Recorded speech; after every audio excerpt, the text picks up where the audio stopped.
Hey, what's going on? It's another Friday special madness. It's a big topic. It's been a while. See who's up in here. Yeah, it's been a crazy week. I just got out of past the $40 live stream, and yeah, the man's going in. They going in on the Ruthless Nice one, man. AKA Roger Report. I didn't pay attention to that stream while I was at Target. You know, I was too busy focused on getting something important. Um, yeah, man. Yeah. Oh shit. Oh, the category. Fuck. Sorry about that. So I know people ain't gonna come through. Someone gave me a like already.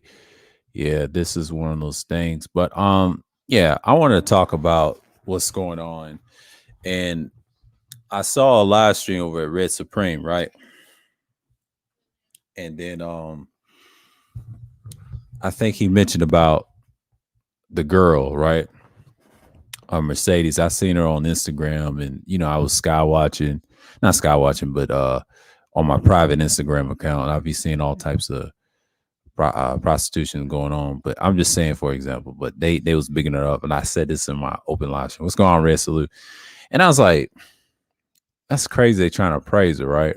And other people, and I think Red Supreme broke it down, and that's what they do on Instagram. But it's kind of funny, but it's nothing new. I mean, we all know for years and years, and story coming out. But the guy that killed her, I'm not surprised. I mean, you're gonna see events like that after the pandemic. You're gonna see a lot of violence. I said this in numerous of streams. Been talking it in back channels on other social media sites. I've been saying it for a while, and it's like my prediction, man. Like it's gonna get worse. I think Kuda talked about it, everybody talked about it. I was like, hey, it sounds good. But I've been chilling. It's a Friday chill. I mean, everybody's still reporting on that, and I think that's a big thing. I found out about it from a guy named Drama Plug. He calls his channel called the In the News. When he calls it In the News, he talks about stuff like this all the time, and he had a Discord. So I think this is pretty cool. I mean, yeah. I mean, last night I don't know what I had, but I should be getting another mic tomorrow. It's a backup mic. It's a super cardioid. I think it's a Razer Mini. I think I ordered it from Best Buy, and it's like $42 because it's under $40. It's $39.99, but it was $42 for the total. So yeah, I'll see if it's coming tomorrow because I know it opens at 10 at Eastern time because I want to see if it comes in the afternoon. I'll get a text. Thank God I had the information and everything. But once I get the mic, I'll probably test it out. So look for a test stream and I'll delete it. It's not going to be saved. I want to see how I sound because that's going to be one of the things I'm going to do. But yeah, she's a big topic right now, thanks to Drama Plug and guys like that, aka In the News. I found out from him. Then everybody else was talking about. Then somebody in the mansion said, "I had it first." No, you didn't. That guy had it first. You just watch him and quit trying to lie on Red Supreme, man. But I mean, but shouts out to Red for covering it all. And he's doing his due diligence, but you got a caller trying to say he was the first. No, you was not, man. It was other people talking about it. I mean, you ain't the only one. Okay. She just was in the wrong place in the wrong time and she was trying to play with his emotions and did not give up, the sex. But that's what happens. You can't play these games with these dudes like that, especially with money and these other race of men. See, I hate to say it, they're not our women. Me and New, I don't say it like this. Me and Shaka Nulu always said this in the chat over at Rogers and everywhere else. And we said those are not our women anymore. They ain't the women that we grew up I'll say idolizing growing up like our mothers and things like that, or the standard beauty, how we came up in the world. It's not like that anymore, man. But I learned to get used to it probably when I got older. But when I was younger, we used to praise and shit like that. But I grew out of that shit probably at 15 because I had a rough coming in, red pill and changes. Yeah. And yeah, man, it's great. What's going on, Tampa? Salute. Man, I caught your stream, man. I mean, you have a nice stream. I mean, a nice channel. I'll slide through and give you a shout out. But yeah, it's just sad, man. It's just sad. Like I believe we just go crazy over here, and I just like I have no problems with any females at the moment, but a lot of these dudes they're just showing their hand right now. Even though I'm glad Pastor's talking about it, and he's exposing. Okay, now, and I'm glad he's talking about it because I feel like he is exposing the BS that people that be on Roger's panel, and that's just the thing. Okay, okay, that's what's up, and that's just one of the things. But I feel like when Pastor's doing that, it's one of those things I can just say, hey, I can do it, and I feel like he's doing a great job, like exposing people to be on panels and stuff, and it's not a problem. And I feel like this. What he's doing is exposing the ruthless nice one's hand and the people that he has on his panels. And I know people's trying to defend Roger and everything. That's that group. It was something weird about its group, why his channels get flagged and the stuff he says, yeah. And then they talking about these I don't want to say incel groups. They are incel, but to me, they're more like both cells. But they're not. A lot of people try to call them black pill, but they're really not black pill. They're really blue pill, according to BGS. But the media wants to paint us as a bad picture. But I get it. Because most people just don't want to deal with it. But when you got guys like the man exposing the stuff, yeah, be careful with the lead attorney and them boys. I don't follow that dude. Like he had a subscribers only, and it's not an open chat. So him, I'm going to stay away from because he could not be a real lawyer or whatever. Because a lot of times you just got dudes just want to be seen, man. Like I'm not mad. Everybody's doing their thing. So shouts out to everybody. I have to do mines because I don't know how long Kuda's gonna stay because he ain't gonna do no hour stream. He's on the phone. He's getting his internet done, and he's always gonna do a stream. Shouts out to him. But that's the homeboy. And Juan Jesus too. Everybody's doing it, but I got to do me. I'm not worrying about that. I'm not stopping for nobody because I got to do me. Okay, because I want to see who's gonna come through it. Because in the night I pick up an audience. I mean, I'm not the most like in the sphere, and as y'all know, in black spaces, but I've been on it. You know what I'm saying? Like a lot of stuff you just get into. You know what I'm saying? Like I know what's going on in Touch the Ground. Shouts out to Fight and everybody. Yeah, yeah. Irv likes talking these topics and things like that. And people look at it. He saw the Black Manosphere. I just leave that title alone because that's sheeps and them. That's their little thing. I ain't worried about none of that. And yeah, Kuda's in a normal 14 as usual. So I'll get the numbers. Don't get me wrong, because it's 8 something right now, but wait till I get on fire in a minute. I'll show y'all something in a minute. If y'all want to catch up some series and things like that, I made some playlists for y'all. I was doing it earlier while I was in Kuda's stream and things like that. So, and just keep up the good work. And I will say, I'm just gonna come around with it. But yeah. But back to what I was saying, but yeah, that issue is a big deal. I mean, the prostitution thing, legalization, what's gonna hurt it is these dudes trying to kill them. So they're feeling it. But what you got is individuals not subscribing to it ever. I'm saying? Like, yeah. But it's gonna get to a point. People are tired of it.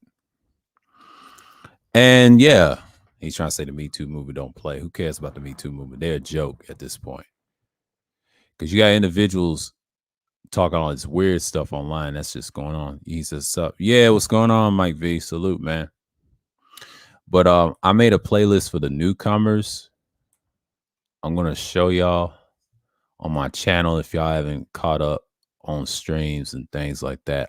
I just set them so y'all can see and see the view the playlist. Right here, you got Sunday Chill 1 and 2. It's a series. I'm gonna make a playlist out of it like every Sunday. I don't care for any other days, but you know, the Friday chills and all that, I'll make a list on that, and the specials, and I will do the Thursday thrills. That's another one I'm gonna do. Those are two playlists. This one right here, the evergreen content. If y'all haven't, this is before I had the gear. I talk about this evergreen, this clickbaiting is the problem, or buying fanatics. Y'all can watch all that because it's based off a series of that. The sapiosexual, I just did some searches. These are our videos y'all can watch. This is nothing right here. I talk about that as well a little bit, but I have my links on those. I will do a part 2 on conservatism again, because I got one with what's his name? What's that conservative? Barry Goldwater. I got two links to him. I will do that and do a part 2 and go in depth on why conservatism is kind of irrelevant. I'm gonna find some links and ask questions why it's not popular anymore or something like that. I'll go in depth on part 2. See, part 1 is it's gonna be a discussion, but it ain't gonna be a long one. And because I got a Sunday chill off that Sunday too on the 5th, so I'm trying to minimize my time. You know what I'm saying? And then we'll do the chill and talk about different things and besides the politics. You know, I can talk different things. This is the heavy hitters. Okay. This is when I had DS1, Ty City. On this one, I taught Purple Paradise is here, and these males, and this is when I have Soul in Black. So for me, this description, I'm gonna say heavy hitters, the ones I'll be messing with, and I'll add another one on the list. I'm gonna put Ty City.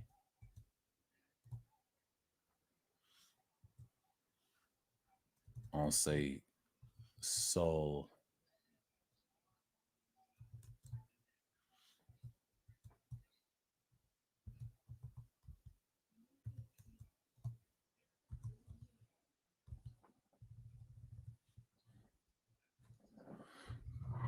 Do that in the description. Yeah. This is a classic. It's my second favorite, and that's the thing right here. So you know what I'm saying? And yeah. Yeah, that's the stream that y'all look at. But yeah, if y'all want to get caught up. Now the Zodiac streams, I'll put them here for now on. Oh shit. I didn't mean to hit that. I didn't mean to hit that. Oh, I didn't mean to hit that. I'm sorry, I didn't mean to hit that. Damn. Shit. I didn't mean to hit that. I didn't mean to hit that. Man, I didn't mean to hit that. This some goofy shit, right?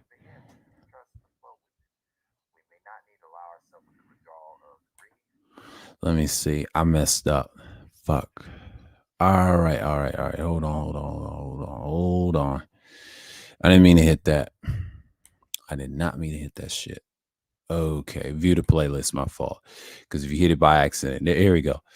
This is part 1. I believe I did something about, was it the water signs? Yeah, and I think this is the earth signs, and I believe this is fire and air on the third one. And then there's a final talk about the astrology signs, talk about little things like that. And then I talk about the quality. I forget what I was talking about right here, the final astrology signs.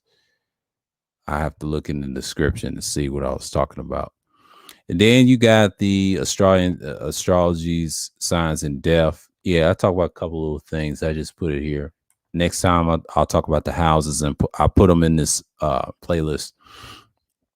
Now the utilitarian series right here, I did this one. This is a pre-record. All these from final part of utilitarianism is a pre-record. Now the father of utilitarianism, I talk about Epicureanism too. Those are, I think these two are pre-records as well. These two right here as well. And then I did a live stream on Epicureanism and my response to it. And then I did the change of construct, utilitarianism, and then I did the redux of it, of the Black the Black Pill. I think Gabe A was on this one. One last time, the Change of Construct live stream, and then the open discussion about it. So these are pretty good if you want to get into. I was getting into a little bit of the philosophy itself. After Pill series. These are like after streams. This was with, I think Fasting was on here. His connection went bad. This is a classic I told you about. It's also in the heavy hitters. This is with Soul and Black.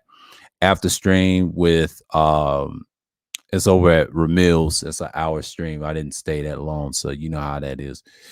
The Hannibal series. This is an open panel overlap. Me and what's you call it? Just DeAndre was talking. Other dudes was talking about other things, and on the end was on some Masonic stuff. I got tired. It was some dude from Canada that was on here. But the actual video of Hannibal, I did a piece on Hannibal. It was an hour. And then Hannibal, the pre-records, my classic pre-records for years ago. I put this in there as well. That's what I was trying to do. I should have done some of this shit years ago. Dark History series. This is all my stuff from my pre-records from YouTube days. Since this channel, Moors of Germany, Ancient Europe, Afro-Asiatic Part 1, Part 2, the King George III of Barbados Penny, 1788 through 1791, non-existent Hittite empire from that same website, King Mesha with the Phoenician tablet. I did the world history, Black civilization talks about Egypt or Kemet, what you want to call it. Eastern Europe history, I talk about probably a little bit of everything, and I think China too. Black civilization part 2 of Egypt, yes. Elam, I think I talked Sumer in this one too. Elam, the dark history, these are live streams. Canaan 2, Indus Valley, I'll do more. I'll add Thailand and the ones I have scheduled. I'll add them to this folder. Playlist. History of Europe, that's talking about the Moors. History of Hawaii is a good one. Y'all make sure y'all watch that one. That was a good piece I did. These were my historical playlists. If y'all love these, I put them right here. It's called Dark History series. Independent Thinking series. This is a 4-hour one. This is a part 2, not so much because people didn't really care. The Ribbon Microphone series, I did 2. I may want to do a part 3. The Ribbon Microphone, just particular, because it's an interesting topic. If they want to ask me about gear and stuff. But yeah, I made folders. If you see my playlist of the videos that I've done, they'll all be on my open playlist open. And the ones I have private, you ain't gonna see. So, you know what I'm saying? Like, that's a good start for the newcomers. Because I feel like you just have what you have. He said, and why Black men aren't really a part of the conservative movement either. Exactly. I'll get into that probably on the 5th. I gotta listen to the heavy hitters playlist. Yeah, that's a good one. Tampa, if you watch those guys that came on my stream, this is before I even had the microphone and things like that. And the Soul and Black, this is when I had the microphone. The other 2 wasn't. This is when I was actually start streaming and start learning about my content, how I grew and went forward in hours. You know, this is when I had a free StreamYards and I had to upgrade.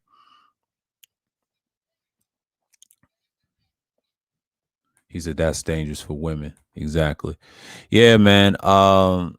I'm just saying, man, like, you know, this is gonna be a Friday's chill, and you know, y'all pay attention, but you know, my stream yards is kind of, you know, improving, but I'm gonna still do the Friday chills. I know everybody's streaming right now, but it ain't 9 yet. It ain't 9 yet. I got time because I don't know who's coming through. Because I know people love Kuda and everything, but one day Kuda's not gonna be streaming, y'all. I'm trying to tell y'all he's not gonna be the only one doing it. I'm doing this too. See, my time is nighttime. Now I could have had the afternoon. You know why? I could have just had that chill day. The reason, okay, if I would have streamed around 5 o'clock and somewhere around now and kept going, I would have kept going. You know what I'm saying? But I couldn't do all that because I'm watching people. So what I do is I make sure I get the content out. So again, I have to do me over here. So people gonna come through what they gonna come through, and if they don't, that's fine. But what I'm saying is, get ready for the fallout. So I'm gonna show y'all something real quick on conservatism. I'm gonna structure this right on the 5th. This weekend I'm not streaming, so don't worry, because I might do a test stream. If I get the microphone, I'll get another one. This is on the conserves. I got a lot of links on conservatism. I got a lot of links. I'll pull Barry Goldwater on the boards. I'm not gonna watch much YouTube like that, because on the 5th I'm not. It's gonna be on my phone and I'm just gonna bounce around. You know what I'm saying? Because I got a big deal on conservatism, and they're gonna be links. I'm gonna post them. I'll use the Nolan chart. I'll use right libertarianism. I'll talk about the 7 cores of principles of conservatism. I'll add a little more. Libertarianism, that's going to be a topic. We'll do a part 2 and explain further why black men ain't either, but the history. Also got the political compass. I'll add that as well. If y'all want to argue that, I'll put that on display. But that's some of the stuff I'm going to talk about this coming up Sunday. See, my schedule on StreamYards is kind of hectic. So what I got is, I know people are just moving towards to that. So I'm locked in. I'm locked in. I know people still over at YNGs and things like that, and pastor and everything. But yeah, man, I'm doing me, because I know everybody's not gonna shut down right away, because it's Friday. Everybody's getting their feel off. This is 8:32, because I started 8:10, so it'll be an hour before I even get anybody in here. So I'm not tripping. I'm not tripping, because that's part of it, because I started out having none anyway. So when you're live, they'll come through, because I know around 9 to 10 I have to be talking. I have to keep doing what I'm doing. Now, I appreciate people supporting my IG harlots and destruction of men, because that's a big topic. I showed myself right there. Now, I didn't stream, but I streamed tonight. Oh yeah.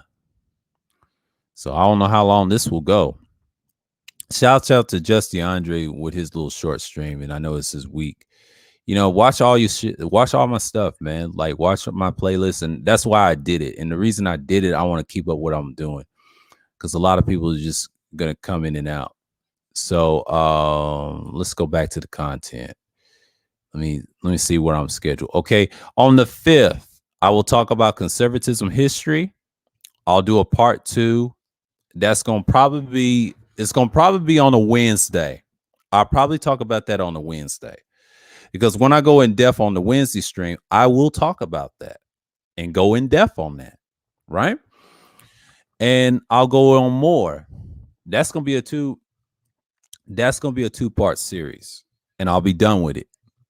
Sunday Chill is a series that I'm doing, and that's gonna be on the 5th as well. That's gonna be added to the Sunday Chills playlist. The 12 houses, yes, I'm gonna do that. I'm gonna do the tarot cards of astrology. I'm gonna do all that. Friday Madness special, I will add a new playlist after I do it on the 10th. That is the playlist I'm going to be about. So I am all things here. I won't schedule another stream until probably the end of that week, on that 10th, on that Friday afterwards. And I feel like when you schedule it, you'll be right. My stuff is structured, okay? And what I try to do is I structure it right. So I'm not scheduling nothing right now, because I'm in a motion of what's going on, because I know people's coming out of the room and things like that over old boys. But it happens sometimes, because when you're on, people are not going to listen to you right away. So yeah, man, I want to talk about the things is what's going on in the sphere, the madness, the BS. Shouts out to Wacky with the shared stream with Pastor, the other stream that we was talking about. That was kind of funny. The man's kind of funny to me. I mean, he's more of a anti-manosphere dude. And I appreciate him, man, because that kind of helps us out where he stands in his heart and things like that. So yeah, I'm getting another equipment here real soon. But I'm keeping this microphone, the HyperX. I will keep the Quadcast. So I'll use this occasionally. I might have to use this for panels because I believe this microphone is going to help me a while. But if I use the cardioid microphone, I can use this for streams. On do something because I'm using both, and I'll get another one. The next one I'm gonna get is going to be the G Track, and that's a great microphone with a deep voice and things like that. I got headsets to go with it. There's going to be tons of content. I'm getting all condensers for this year. Dynamic stuff that will be later because I ain't got a studio yet. I will get a studio, and that's just something to think about, but I'm not gonna get those other dynamics with the vamps and all. I'm not doing all that. I might have to invest in a lavalier. I like those lavalier mics. I would love to have that, but eventually I will get one of those someday because I don't know when, but if I get a studio, I'll invest in the lavaliers and those things like that. I know they're expensive, but lavaliers is the microphones I would love to have. Now the ones they set up different, but you got to plug them in different. You got to plug them in certain adapters and things like that. You can use it for a live stream. Let me tell you this. I watched one of my streams. I sounded great with this, right? I sounded fantastic. I sounded great with the pseudo intellectualism. I sounded fantastic. And the hearing my voice on that is excellent, man. This is a clear, natural voice. But when I have the dynamic stuff, that just make you more radio and sound, and people gonna be draw in. They'll listen you out. See, dynamic microphones, they can be a little overrated, but the thing is, I don't try to reach over and just act crazy. You know what I'm saying? I'm not trying to destroy anybody's dreams and hopes here. You know what I'm saying? I will talk about the things I want to talk about. And since you see my playlist, they're more structured. So yeah, what you see on the side of my screen is a what you call it, the Shure SM5B 1966 piezoelectric crystal mic. That's what you're seeing. No, is that it? My fault. Hold on. I want to make sure I get this right. Hold on. No. That's not the crystal mic. No. That is I think it's the Shure 33 ribbon microphone. Hold on. Let me do some research. Hold on. I'm trying to get this right. Hold on. Let me get this right. Because I got some of their pictures. But for me, this is a good thing because I know this is Friday's special madness. I know people's gonna come through later because I know people are busy. If they see me on, they're gonna come through. And shout out the ones that came through. But yeah, I'm just gonna look at something real quick. I talk about ribbon microphones, and I put all the information out, and I'll bring more new information. Might have to make a folder for these. You know what I'm saying? But yeah. Yep, I was right. It was a Shure model 333, 1954. Yes, and I also have the Shure model 330 as a picture as well. I have that as well.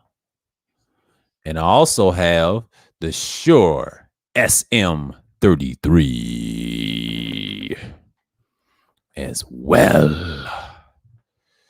And it is a ribbon supercardioid microphone. It's a ribbon supercardioid microphone by the Shure brothers. Yep. So those are the things, but you can see on the icon. But yeah, man, that's it. So for me, you got the villain look. So that's what you see on the side of your screen. That is a Shure 33. But I also got the Shure 300. It's a figure 8. It's a figure 8. So, yeah, I got my own polar patterns and things like that. But let me go back to the villain thing for a minute. Hold on. Let me go back to that. Yeah. Y'all like to see madness, right? Y'all like to see the BS. But conquesting all day. I got a bunch of these. Look at that. And this is my old background. Y'all remember this?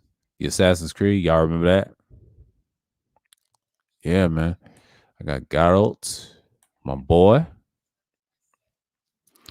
So yeah, I'm just gonna put this right here. So yeah, I'm just gonna put Aridin right here. Yeah, man. Sorry to be off topic, but the rumor he said sorry to be off topic. The rumor is DeAndre Jordan will sign to the Lakers. That ain't gonna help y'all any good. I mean, he's a nice pickup, but I just can't. I mean, y'all desperate for big man. I mean, it ain't gonna help y'all. I mean, y'all. I mean, LeBron's smart. I'm gonna give you this.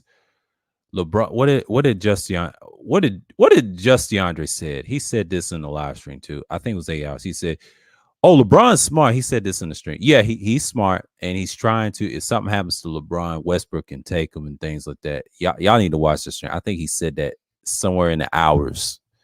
I think it was on that mark. He said something about the Lakers. He said Laker Nation. Yeah, y'all. I think my dad's happy about that. I think he knows about it too. He'll probably tell me tomorrow, Wacky. I mean, I appreciate you for being a little bit off topic, but I'm just saying, yeah, man. Yeah, I'm just saying, like your Lakers. I'm not saying they ain't gonna win a championship as possible because then you got to look at football season how Brady's gonna win. Because see the media. One thing I hate about media is those two they always talk about. Here's the weakness when they talk about them too much. Anybody can win one the next year, but we don't know how they're going to prepare because a lot of teams are going to be good. The West is good. It's a lot of good teams in the West. It's going to be interesting how the Lakers are going to be. They're going to be in a good standing. They're just not going to be a threat in the West. There's a lot of people who threaten the West. Now, I like what Just DeAndre said. He said if they beat the Warriors, yes, the Lakers can go further. But Clay, they so old and banged up. I wouldn't trust them. I mean, LeBron has to worry about Phoenix and them other teams is trying to be contenders in Denver and them. They gonna get what's his name, Murray and things like that. And they also gonna get some things like that. A lot of teams. But I just trust Milwaukee to get it again. I don't trust the rest of the East. The East is a joke. I don't trust the Nets. I don't trust nobody. I gotta see how they're gonna do. Because the Bucks and these Atlanta team that's improving, shit. That's a good team to talk about because the East is a little different. Chicago's gonna be good because I like the Bulls. I'm a Bulls guy. Miami, I don't trust them. They're done. I don't have my faith in the Heat like that. No. Y'all had your chance against LeBron and things like that. Y'all had your chance. Everybody's messing up. But it depends on how you play and play through those injuries. Now, if Anthony Davis, like I said, he said this in a stream, he said they have a right to trade him. If he gets hurt, they're going to shift him to Dallas because Jason Kidd's over there. And I like his suggestion. I said this in the stream, and that's a good suggestion. Y'all can get Porzingis, but since y'all got DeAndre Jordan, yeah, it's the Nuggets. I agree with that too. The reason I say that because if DeAndre Jordan doesn't pan out, they can get Porzingis. If something happens to Anthony Davis, they need a scoring big. So the Lakers is being smart. They're trying to maintain the championship pantheon in the NBA because they're competing with Boston. See, the Lakers ain't worried about other teams. As long as you have LeBron and a star, you're competing with other stars like Boston. See, Boston's on the way up. But their problem is they got to get past Milwaukee, Atlanta, and the Chicago teams that I've seen proven now. So you got to move around. See, a lot of people's in front office. And he said, DeAndre is not the same front line as AD, while Dwight Howard, Marc Gasol coming off of the bench. Lakers have the best team in the West right now. Yeah, for now, because Anthony Davis, I don't trust him at all. He's an injury prone. He has to show me. If he gets hurt, they're going to ship him out because I already know, according to Just DeAndre, he was talking about it, and we was talking about it in the stream. I mean, he's got to stay healthy. The thing is with the Lakers, they're fine. That's a good team. Yes, they're an old team, but this is a chance that LeBron – I've seen what he does with old teams. LeBron's going to be smart, but if Westbrook or what's his name, AD fucks up, somebody's leaving. One of the two. Because I feel like LeBron is calculated. I don't trust what he does. And what's his name, Pelinka? He's another one. He'll get rid of some players and make LeBron happy. I feel like the Lakers will be fine what they got. But I've seen this in Cleveland. So we got to see how they're going to improve. So, Didn't repeat the past. Yeah, that's part of it. But Anthony Davis was the biggest one because him and Kyrie, I just don't trust them. Now I respect LeBron's injury. I'll tell you why. LeBron's not perfect either. He's getting older. Now he's going down like my dad. I think my dad said this. He's a Lakers fan. He said they putting LeBron down in the 4th spot. Westbrook handles the ball. Now for LeBron, they cutting his minutes. They set his ass down, right? Westbrook is going to play well in the regular season, but in the playoffs, LeBron's going to get inside his head, do some damage, period. Because if Anthony Davis do not show up, they're going to trust Westbrook. So the pressure's on Westbrook and how the Lakers is going to function with him in the playoffs. Now, in the regular season, they're going to be fine. We just got to have an understanding that the Lakers are going to be fine. They're the best team right now. They're one of the best teams. I ain't saying they're it because there's a lot of good teams in the West. So appreciated it, Triple Black, for the share. And yeah, man, I'm just saying, like, the Lakers are going to be good. What's going on, Triple Black? Salute, man. Appreciate for the share. But I'm just saying, they're going to get better and better. So Lakers going to be fine. They're trying to build that dynasty. So if LeBron's doing it right, he don't have to worry about playing with his son in the future, because if something happens to him historically, he's neck and neck. But I have to say this. I agree with him on the 2 championships that they get 5, him and Kobe. They have 2 different championships, 2 different 5 championships. And he said this in the stream. He said this in the 8-hour stream, I believe. He said this. He said Kobe had Phil Jackson, which is true. He had good coaches too. Again, he had a good dynasty. 2 of his championships were his. He shared it with Shaq, even though he won, I think, one of the Finals MVPs. I'm not sure. Now he did admit this on TNT before his death. He said he told Shaq, "Yes, I messed up the 04 championship," and he said that out of his own mouth, and that's fact. He said that in TNT, and he said LeBron was the only player that did not have a great supporting cast. Now, yes, you can say D Wade and all those other guys, but he was the leader of his team. Now, that right there, I agree with him on, because LeBron is his own specimen. He's different. He carries teams. That's what he's known to do. He's a guy like, I want to compare him to Wilt, Magic, and all the other players combined. He's a small forward demigod. He's kind of like, he stat pats like Wilt, passes like Magic. He's a combination of the it factor based off how they put Kobe and Jordan. I'll say it like that. But in fair comparison, he's more like Wilt in the sense, because championship-wise, he's more of a pantheon like Mike. I won't say like no Bill Russell, but the way he goes to playoffs and finals is a combination of a lot of great players. So I will say if he retires, he's his own legend, okay? In this era. Not in any era. Yeah, he's one of the legends, but in this era, he'll be considered one of the greatest in the 21st century, period, if he retires in any year, because I believe him and Tom Brady will be the greatest athletes we've ever seen in a long time. I don't care for neither one of them, but in the Generation Alpha's time, if they're watching as children or Zillennials, for example, they'll say they're the greatest in their era. Now, we seen it growing up with them. They were great, but some of our generation don't think they are. Okay, it's a iffy thing, right?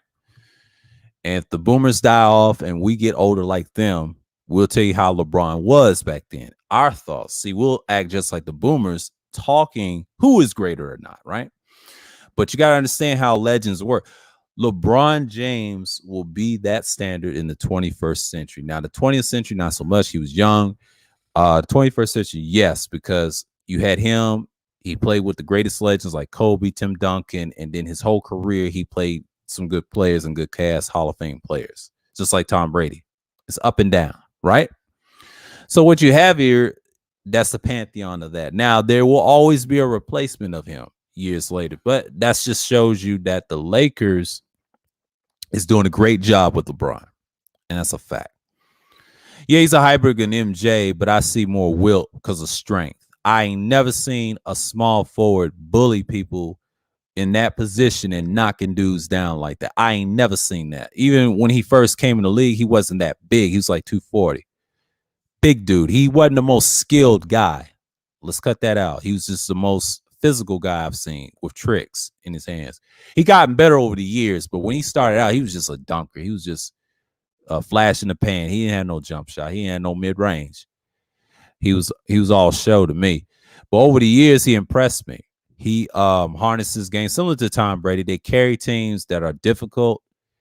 And in comparison, you got to compare the two because the media always worship these guys and these fanatics of them. That's why I hate fanatics so much. I'm more of a supporter of the sport, not of the player. I'm sorry. Players are different. I can separate them as human beings. They're people. They're good people. When you there's good reports about them. When people met them, they're great people. But players, it's a different beast. They get into that mode. You know what I'm saying? Like that's the whole point of what I'm saying, the difference between the two. I think LeBron is just showing who he really is. And I'm just saying, like, that's just the standard that you got to stick by. But for time being, he's that guy. So I appreciate him. So basically, you just got that type of guy that's going to come down with it. You know, I mean, he's the bigger guy and the bigger specimen. But yeah, the Lakers is going to be fine. So I'm not even worried about it at the moment. But back on topic, about the girl. Not surprised. This is going to be a common occurrence. And you dudes out here, shouts out to DS1 with that stream. Excellent stream, what he just said. Black man is demoralized. I'm going to expound on what he said about rugged individualism. What he says is all the time on this channel.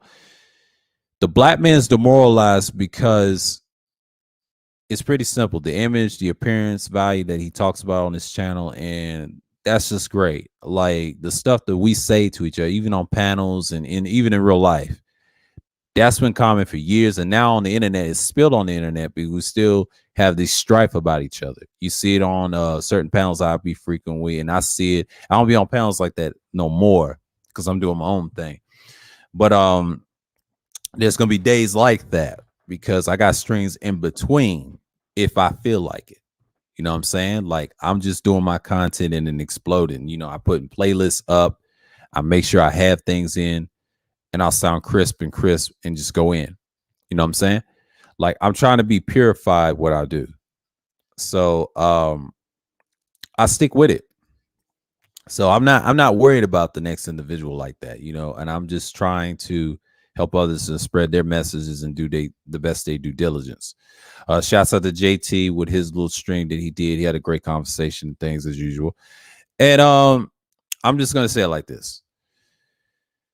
What I'm seeing right now, people is feeling this situation with that girl that got killed by this simp. And most people will call him a trick, whatever, but he was a simp. He was a simp that didn't get attention. And he just killed the girl. I mean, they said strangulation and gave her a concussion. And it was some type of relationship. She used him. She was one of those.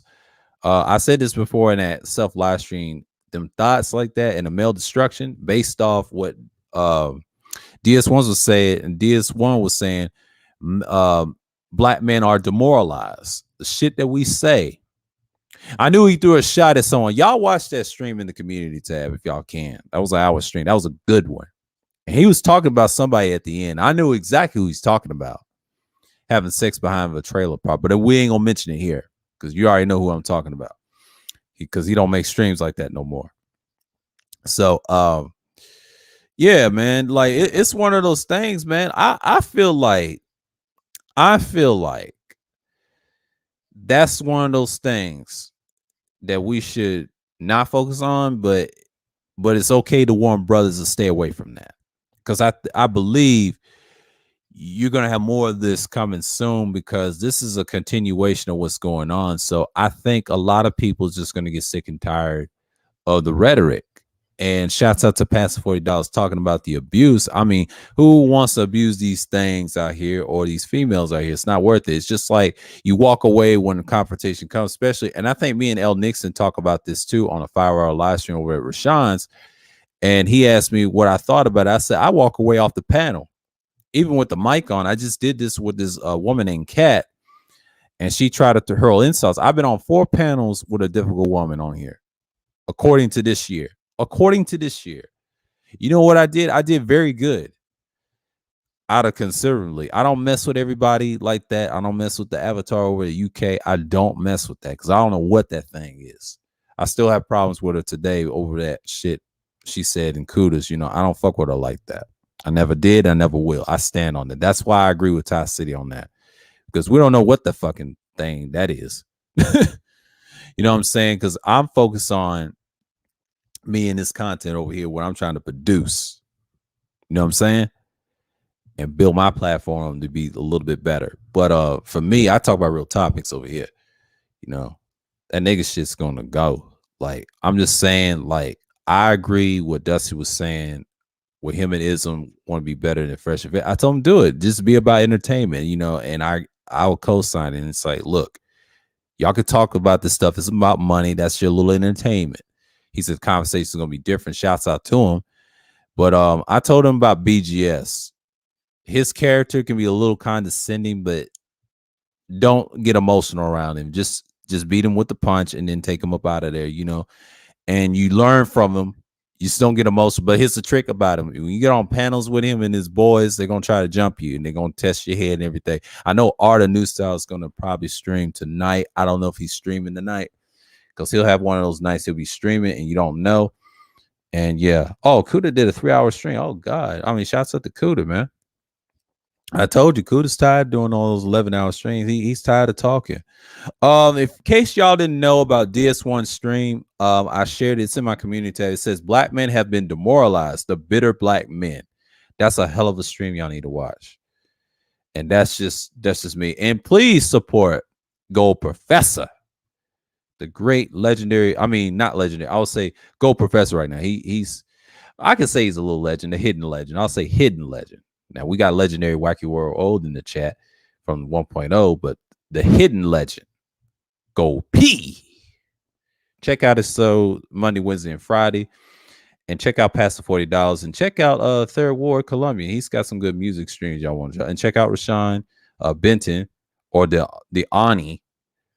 He's a good dude as well. And everybody trying to say that dude was a stalker. Get the fuck out of here. That dude is not a stalker. If he was a stalker, we would have known about it. Okay?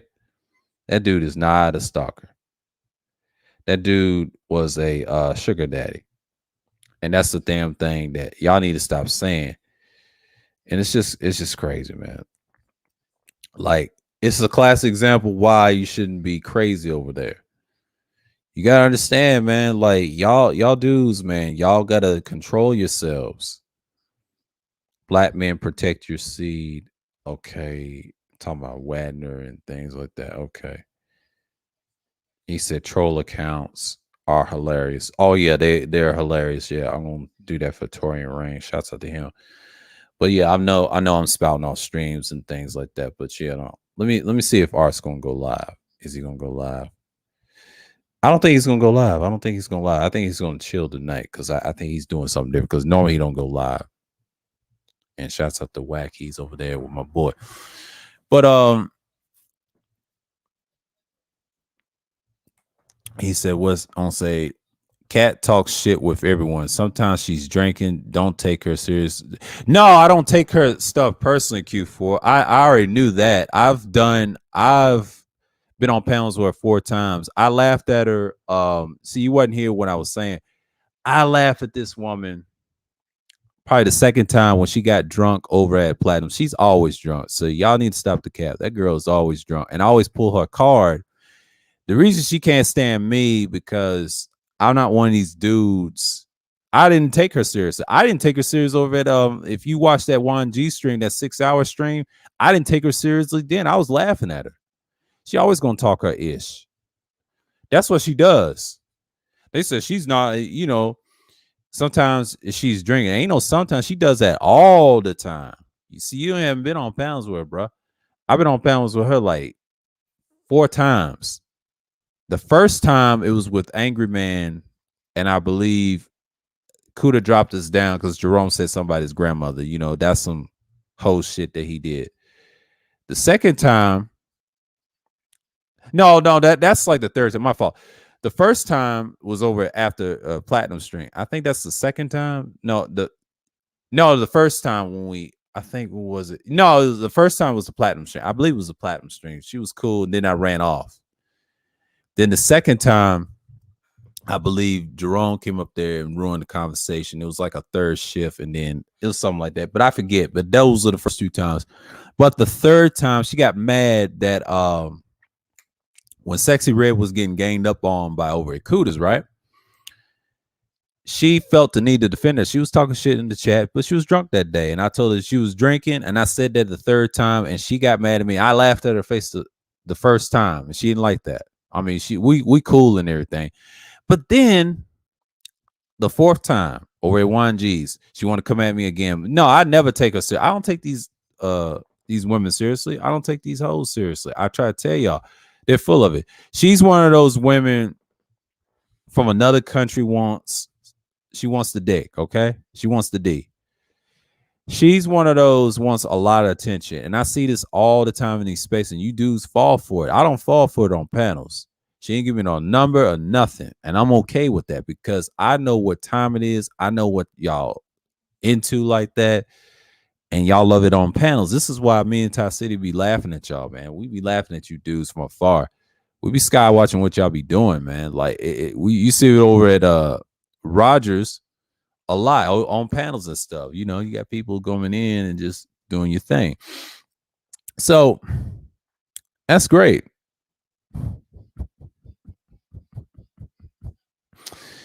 And I'm just saying, man, yeah, man, I don't even take her seriously like that. I just found it funny that people try to say I was taking her. I don't take that woman serious. I've been on panels with her 4 times. I already felt the wrath. And the first time, I believe I was on a panel with Angry Man. I think it was the second time. And this is multiple times I've been on Angry Man. Like, yeah, the first time was an after stream. It was an after stream of, I think it was Platinum. And she was drunk. And then, yeah, it's one of them times. And then, yeah. And then I think the other 2 third shifts, yeah, I got to watch those, how many times she's been on. Because I've been on panels with her like 4 times. And that's just, you know, I can't put them in order. I wish could have made some playlists. How many times I've been on panels over there? I've been a regular over there. So I know how she is. She's full of it. I don't be where she be at. She be lying over here. Lying about what I be doing. Like, no, you be following me. You're a fan. You be sky watching me, man. Stop it. She watches myself live streams. I pulled our whole card over there at Juan G's. I mean, people need to stop lying. People sky watch me and watch my replays, man. I get views like that. That's how I am. See, I used to pre-record. I know what y'all do. See, when you do this stuff over time, like I said, I got playlists of what I do, man. And I start putting my stuff that I like, you know, just put it together because a lot of y'all ain't built for this type of competition like that. Because a lot of these women, they just want attention. That's why I do the Friday special madness, because everybody don't stream every Friday like that. I chose Friday for certain reasons. Then I do the Thursday thrills. A lot of people don't stream on Thursdays because Thursdays is one of the best days to stream when nobody's really streaming.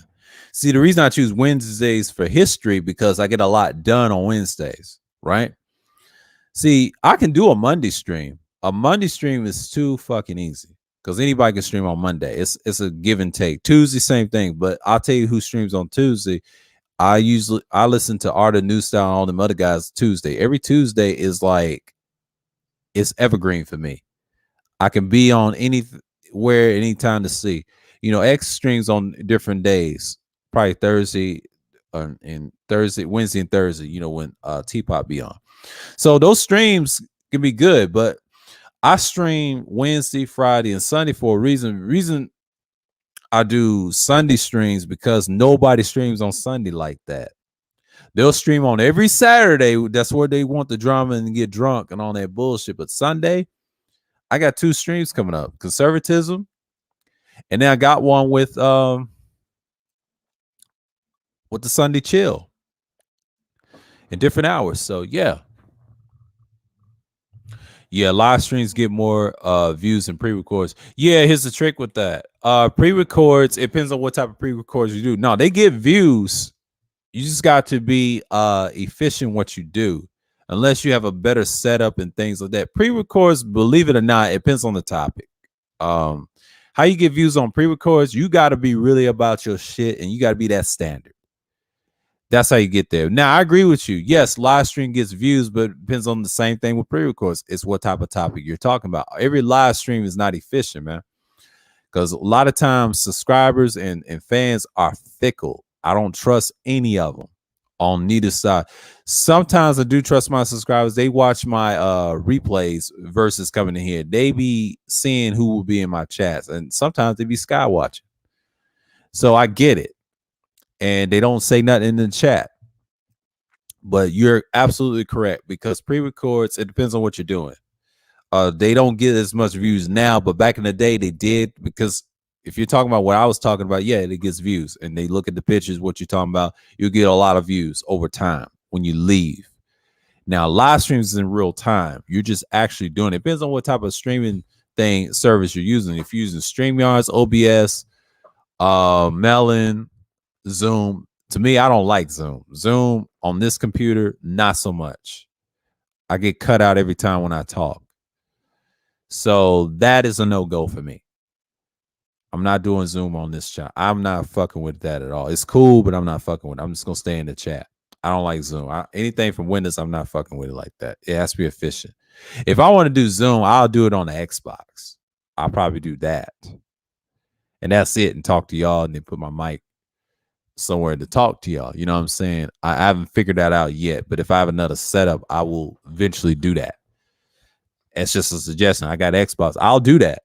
If I have a Zoom app and then a YouTube channel, you know, y'all gonna see me doing that. But I am not going to invest Zoom like that. No, that costs a lot of money.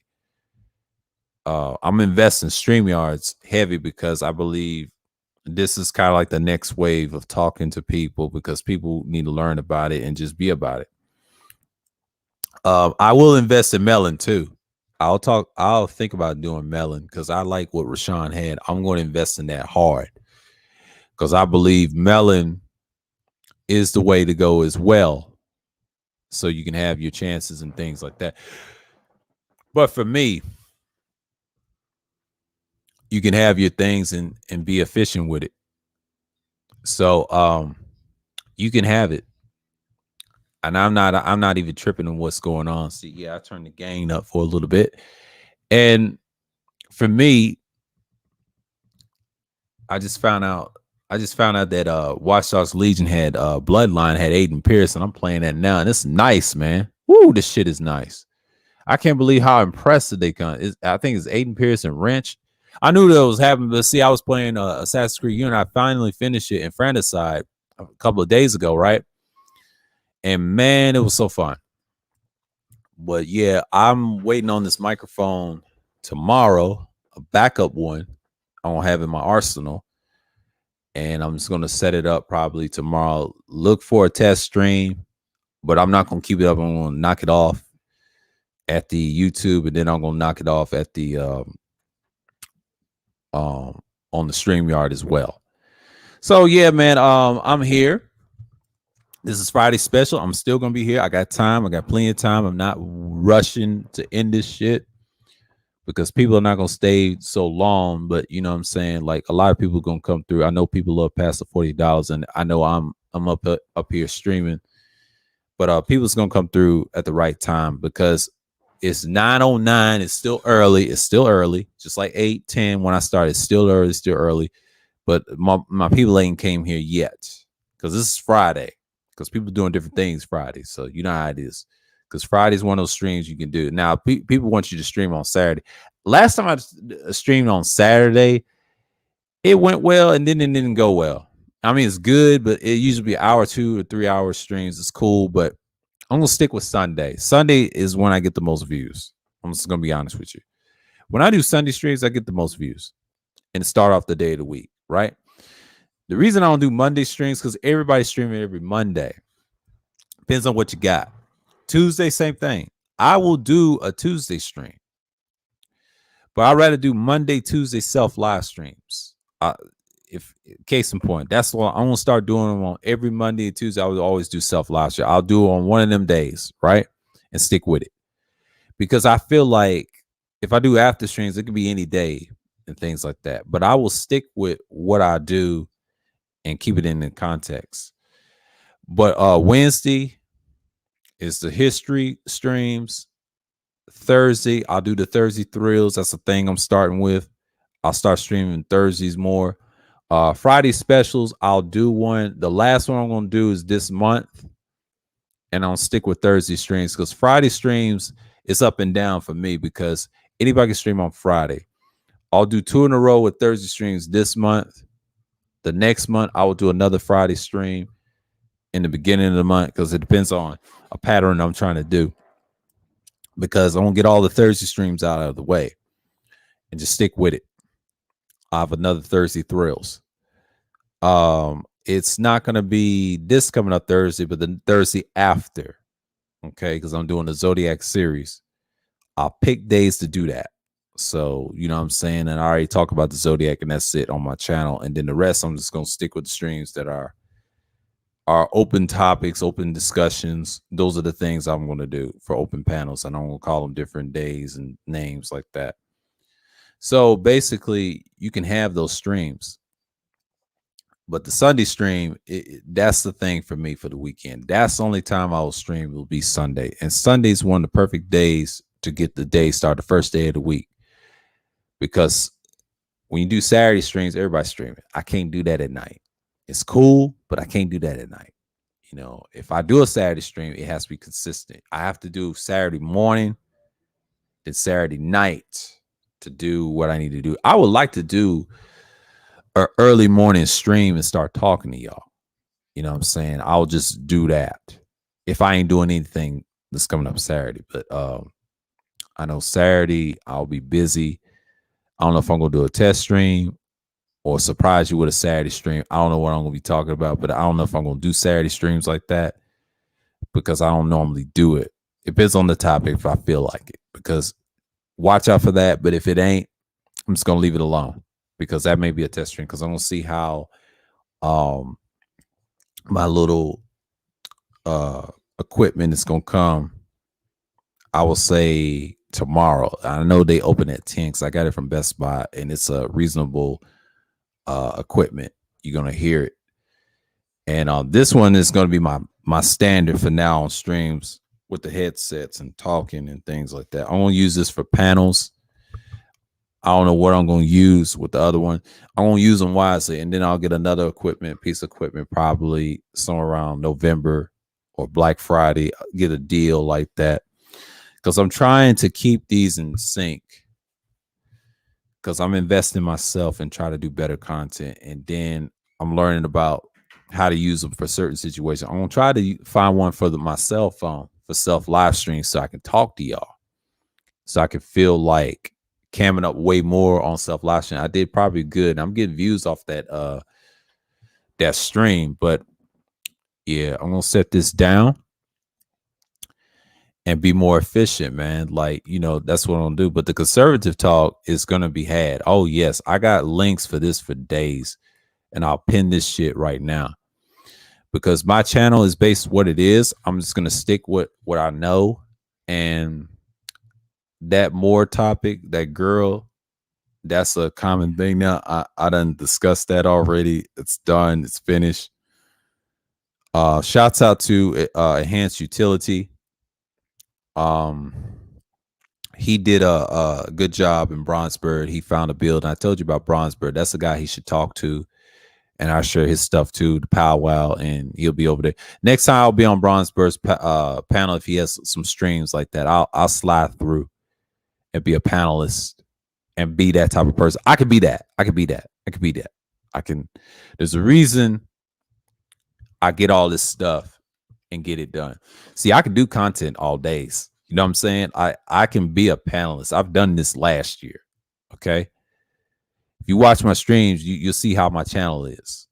And I'll do an after stream, and it don't have to be that long. You know what I'm saying? See, I can produce. It just depends on what I'm talking about, and then I'm gonna stick with the subject, and I'm just gonna be structured with it. But I feel like the way I do my streams, I like hearing myself on a stream. all the time before I even had this microphone and everything else. I said, man, I sound decent even with the headsets, but then the microphone just gives you that extra push and see better and improvements with the sound. And I'm trying to not sound like people that be Borgies a lot. You know what I'm saying? I'll improve a little bit. And I use it for presentation. I use it for the Wednesday streams. The reason I got one, I think I want to sound like if I'm doing these history videos, these streams, I would love to do presentation. That's what I want to be. I want to sound like that with the audio. As long as the audio sounds good and my message is good, I'll be fine. But I'm sticking with my condensers. I'm sorry. I kind of like this. You can have polar powers and learn a lot about it. But dynamic microphones, that's a whole nother beast. I'm not going to do that all the time. So I will say for me, for now, I'm just going to focus on probably maybe the stuff I'm going to talk about for probably this week and then coming up in the weeks. And then the Zodiac talk, I'm going to do that. A lot of people say, why are you doing it? It's in the pattern. Y'all going to see it in a minute. I'll talk about the houses. I'll talk about everything. I can have a discussion with y'all. I can have all that stuff. You know what I'm saying? But it's balanced. You know what I'm saying? And I can be that person for y'all. See, I want to be different than everybody else. I talk about different things. But yeah, man. I just want to be that person for y'all. Hold on for a minute. Hand jammed up. Oh. Jammed up for a minute. I was hemmed up for a minute. My little black slide right here. But that's the thing. So, you know. That's the topic. Oh. Hey, what's going on, man? What's going on, sir? Can you hear me?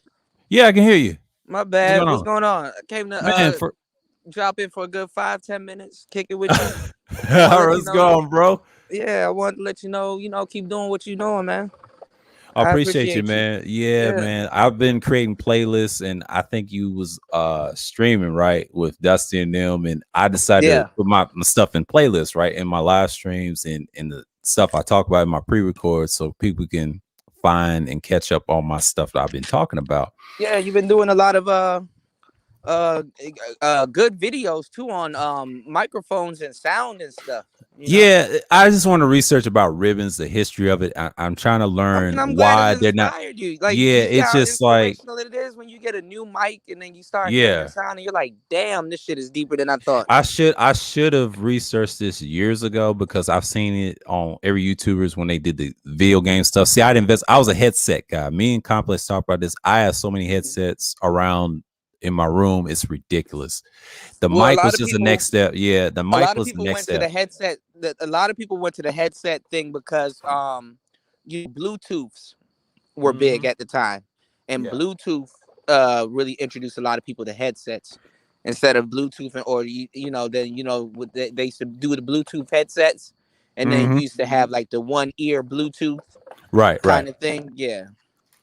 So it's the Bluetooth game that really got people into headsets like that, Yeah, and that's what I've been about. Like, I've learned a lot, but see, the reason I researched this, basically learn about the mic and stuff like that, and then I show you like what I have as avatar wise, like, and I was looking at it and I said, this right here, and this is the it's the ribbon one, but it's a Shure. But it's the Super Cardio one. I think it's the Shure SM33. That's what it is. It's a classic. Okay. It's from UGA. It's a UGA. And then I got the Shure 300. What you call it? The figure eight. See, I was just using it. If I ever come around on your panel, they would say, "Oh, that's me." And I said, "Yeah." And this is one right here. This is the I've seen that one. Yeah, that's a classic too, and that one looks like a pill. Yeah. Yeah, I've seen that one. But it's I think it's a Shure SM 5B 1966. It's a crystal mic. It's one of those crystal mics. It's one of them old ones. And this one, I know you know this one is Static, a WR40, a crystal mic as well. These are old mics. Yeah, when I researched them and look it for myself, I'm like, these were old dynamic mics before they call it dynamic. They trick you with it, right? Because if you had a heavy voice on the radio, they were ribbons. They're ribbons. Yeah. I had to learn about ribbons for a minute. I said that's the original microphone I grew up hearing as a kid and reading about in school. And it's deep. The irony of it, what a lot of people don't know is that you're used to hearing these mics. You just don't realize it. They're like the producers back in the day. You're used to hearing certain producers, but you didn't know until somebody said, "Yo, I produced that." Oh, okay. Now you start hearing other work, and you're like, "Oh, okay." So you have a sound. You have a particular sound. So Yeah, and I learned about sounds, and I learned about reading about it because I remember people listening to it. But see, I remember back in the old film stuff, my dad was listening to radio, but I was trying to tell him like certain microphones back then they were very ribbon. Now they bring them back and put them on boom arms and stuff. I saw it on the video games. The streamers is talking about it. This is odd. Those microphones were never made for what we're using them for right now. Right now. Yeah. A lot of cases. And I think but they stand the test of time though. Yeah. And they brought them back. And I when I read this article and they said it's best to use condensers than dynamic because the condensers, I know it's capacitor and I know dynamic is the other stuff like with your voice and the coloration, magnets and all that. Another term you're going to hear because people think I don't know what the fuck I'm talking about. I know exactly what the fuck I'm talking about. You're gonna hear another term called neodymium. Yes, neodymium is another different type of magnets that they use. Yeah. So when I show y'all the RE27ND, the ND stands for neodymium. Yeah. When I read about this dynamic, and I've seen this in the store, I've seen a cheap one at Target today, and I forget what it's called, but it's a cheap one. But I've seen an expensive one too. Do your own research because a lot of brothers here don't know what the hell they're talking about. No, they don't. I always do my own research, and then part is that they got a megaphone. And they don't know what the fuck they're talking about. I know, but see, I read about. I know about artists and radio people using mics like this. That lets me know what time it is because I look at stuff from an angle like you got to look at it for what it is. Don't mean they know how to use it too. That's no, they don't. They don't know what the hell they're talking about. Another thing too. Yeah, you have to look at the people that talks about. I will say not just video games condensers. Shouts out to Alpha Game and then other guys in Bandrew and yourself because y'all know how to use them right. And then you don't have an instructor. Now they have manuals if you read these mics too, if you open them up. And I've seen them, they said use it like this.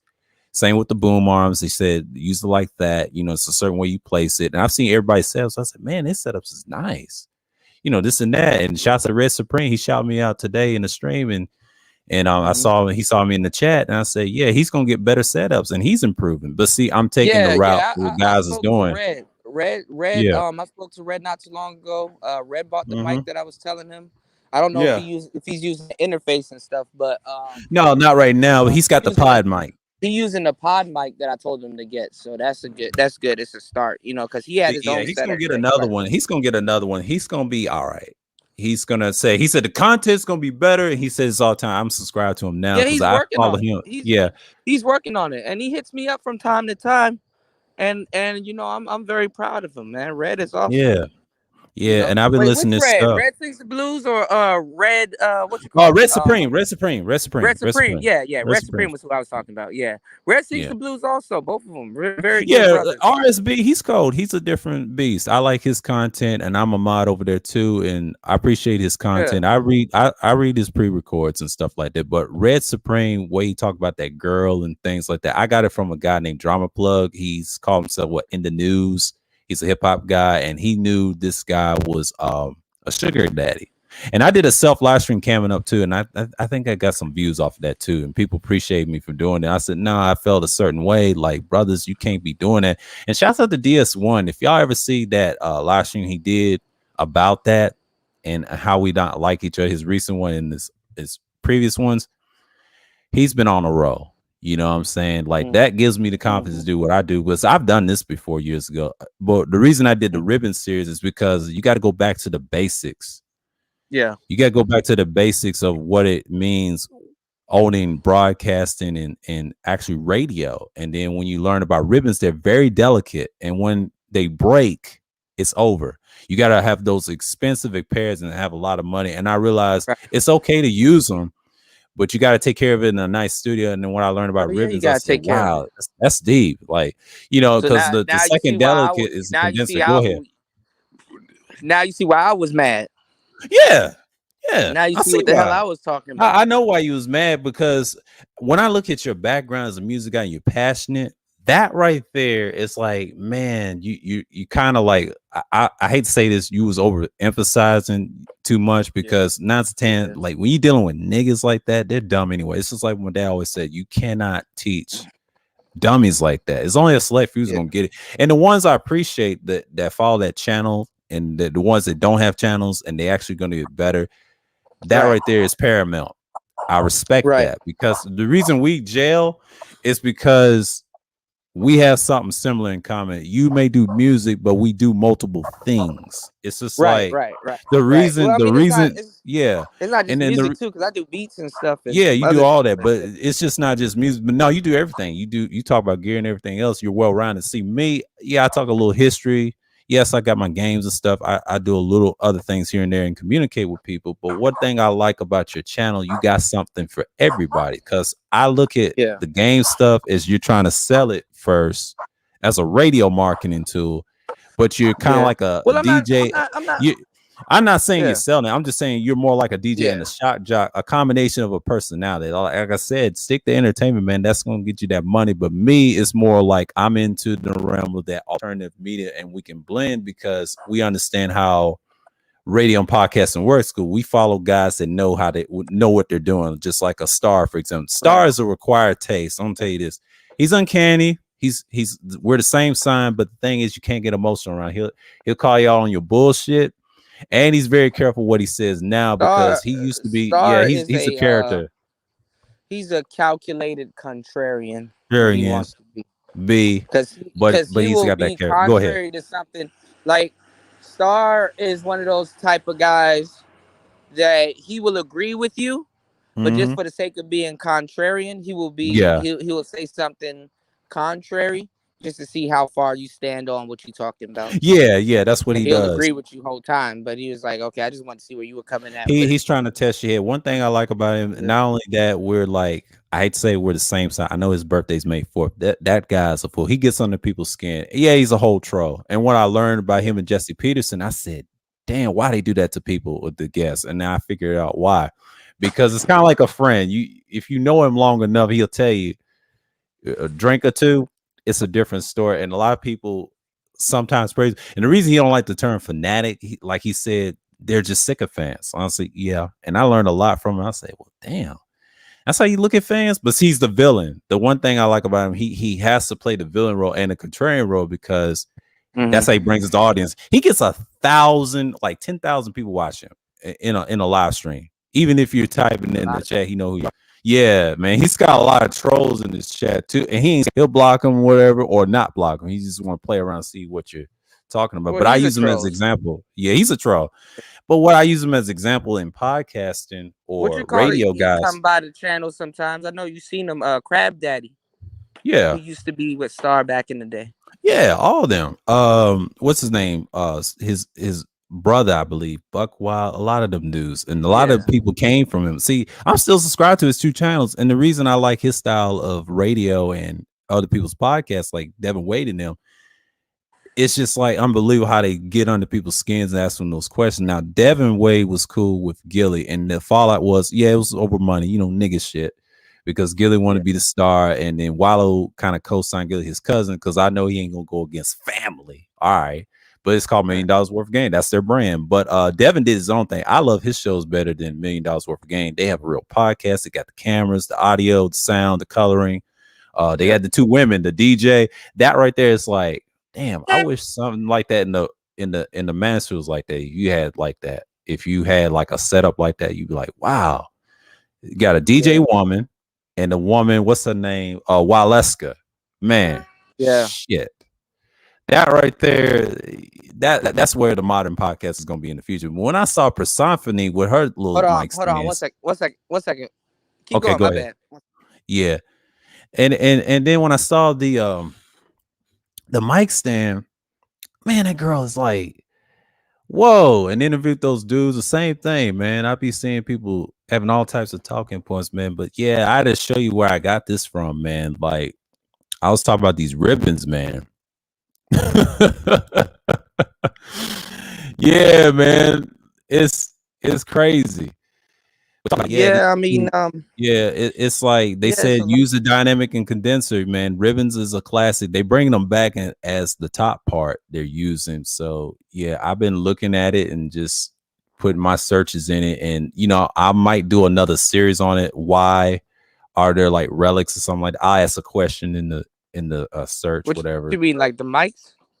Yeah, read different mics and different things, but you know, just like microphones in general. They're relics because they got a vintage sound. Like if you listen to a SM7B and an SM7A, they sound different because you know one got the I think the B has the humbucking coil, but I know for a fact the A got the humbucking coil, and it's more brighter than the B. The B is more darker.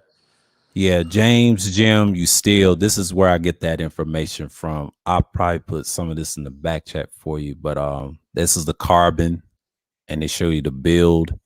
They show you all this and old stuff. Yeah, you gotta look at the history of Neumann. Neumann's, yeah, I'll do one with Neumann's. I think I'll do a series on the Shure brothers. Might do some of that. It's some topics I'll do probably for Wednesday. It's History Wednesday. I won't do those, but I am going to do the Zodiacs next week. I'll do the houses. I'll break them down. And Toya came on the panel once, and she appreciated that stream I did with the Zodiac. And I said, yeah, you know, come by, Toya, anytime. We'll talk about that. Yeah, Zodiacs is Toya's thing. Yeah, that's a thing, and I'll do more of those. I mean, that ain't nothing. And they show you the dynamics. This guy was from like University of Georgia. He's like a broadcast. He had all types of microphones you talk about. The dynamics right here, classics. You know, this is stuff, the models. And here's where I got the ribbon mic from right here. It's a lot of them. They show you what that looks like right here. There's so many different types of there's too many different types of ribbon mics. Man. Oh man, look at that. The CBS, the WNLC.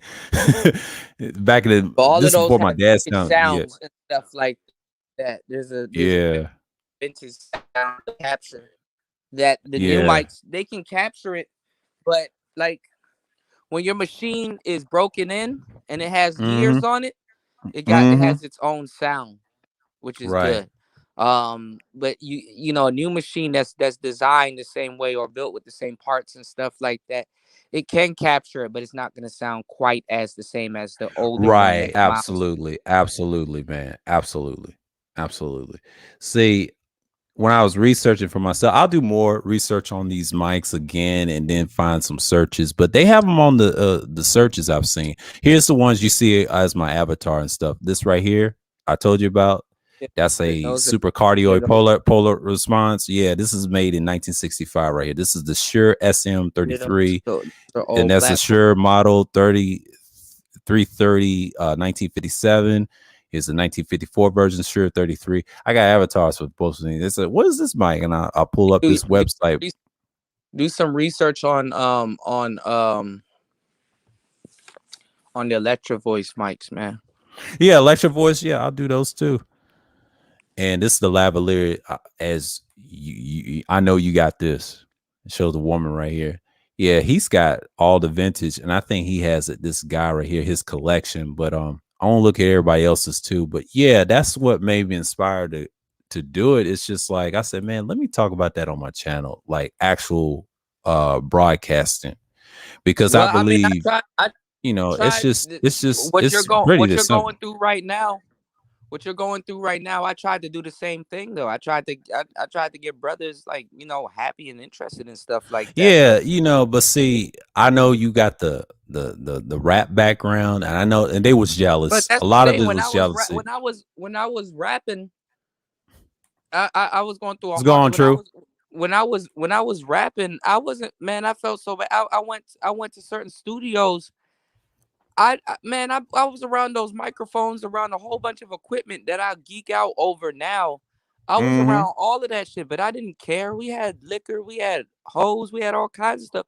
We had steppers, we had all kinds of stuff going on in the studio. I wasn't paying attention to that. And the only time I really paid attention to the engineer or the studio or stuff like that is basically when I was going over my lyrics, how I wanted to record, how I wanted to sound. Right. Do a drop here. Hey, auto tune this, or throw this on that. You know what I'm saying? So honestly, I'm kicking myself in the ass for not really, looking at the type of microphones they were using and stuff like that. Cause I would have, if I knew what I knew now, then I would have brought my own mics to the studio and stuff like that. Color my own sound. Be like, okay, this is how I want. This is how I want to sound. This is what I want to do. This is, I didn't know what I was doing, but I mean, you know what, Mike? Learn and you get it. Yeah. You know what Mike V called me in the chat when I did I think it was a stream with the Hawaii stream, and then I said something about a mic. I think it was Rip Mike. He called me, are you Sir Cuda or DJ Obadiah? And I started laughing. I said, Mike V, you ain't Ish, bro. That's funny. That's funny. No, I had to laugh. I said, he ain't right. But see, I love it. But see, it don't bother me. I'm a different specimen. I mean, that's the difference because I've been on YouTube that longer. A lot of dudes get intimidated. I try to tell them I'm a super gym myself, even though Cuda is a gym in his own way with the music. Me, I'm a beast. Though, this space is going to regret talking that mic shit to me. Oh yeah, and they right now. The whole time, the space is going to definitely regret it. So. Yeah, look at my playlist. Man, I heard it. Yeah, I did all this. Support you. Okay, I gotta check that out. Yeah, just check out the playlist. It's on my channel. It's public. I got independent thinkers. I got all the dark history on my pre-records. Yeah, I got all that. Yeah, share. Cause Yeah, man. Yeah. Just came through the support. Hey man, doing the right thing. Continue live. And get back in the algorithm, man.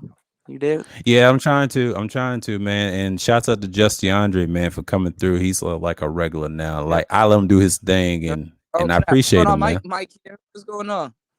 What's going on, Mike? Yo, what it do, man? What's going on? I was just about to get out the building. What's going on? Top of it. I'm chilling, man. I was looking for that, State of the Mike Union. I ain't seen that yet.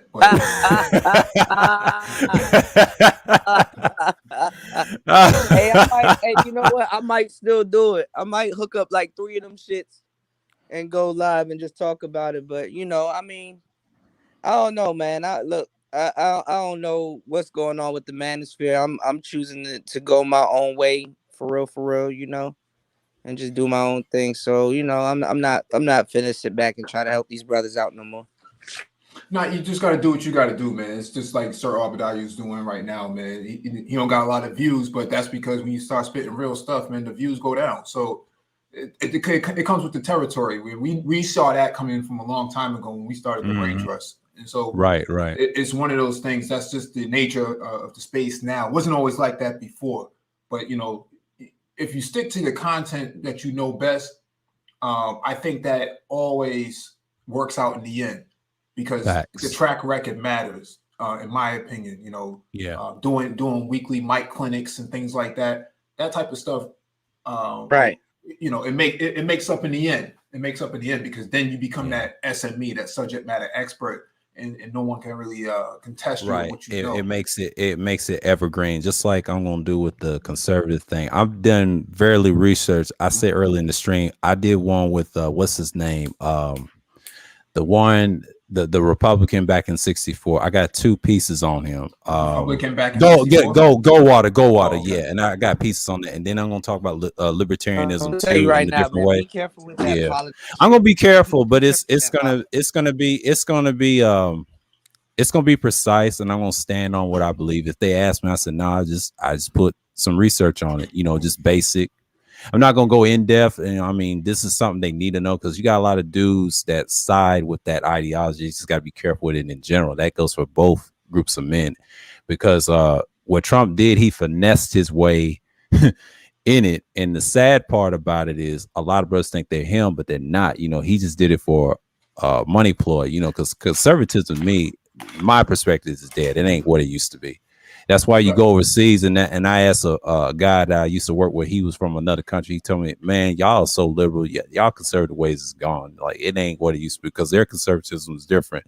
You can't go to countries and say you're one because they look at your country and say y'all got liberal laws. How the hell y'all gonna be conservative? You know, because they go back to the old days, like my dad was saying. Well, the Arabs and dark cultures and African cultures go back to the days when if you study ancient history, like the Mesopotamians and the Egyptians, they were violent back then. They treated their people like shit. America's just nice and dandy. I mean, we're violent too in an evil way, but we're more I don't want to say Nazi. Yeah, we're more Nazi-like. I hate that. And the reason I can't stand the CIA and the government like that, we're so corrupt.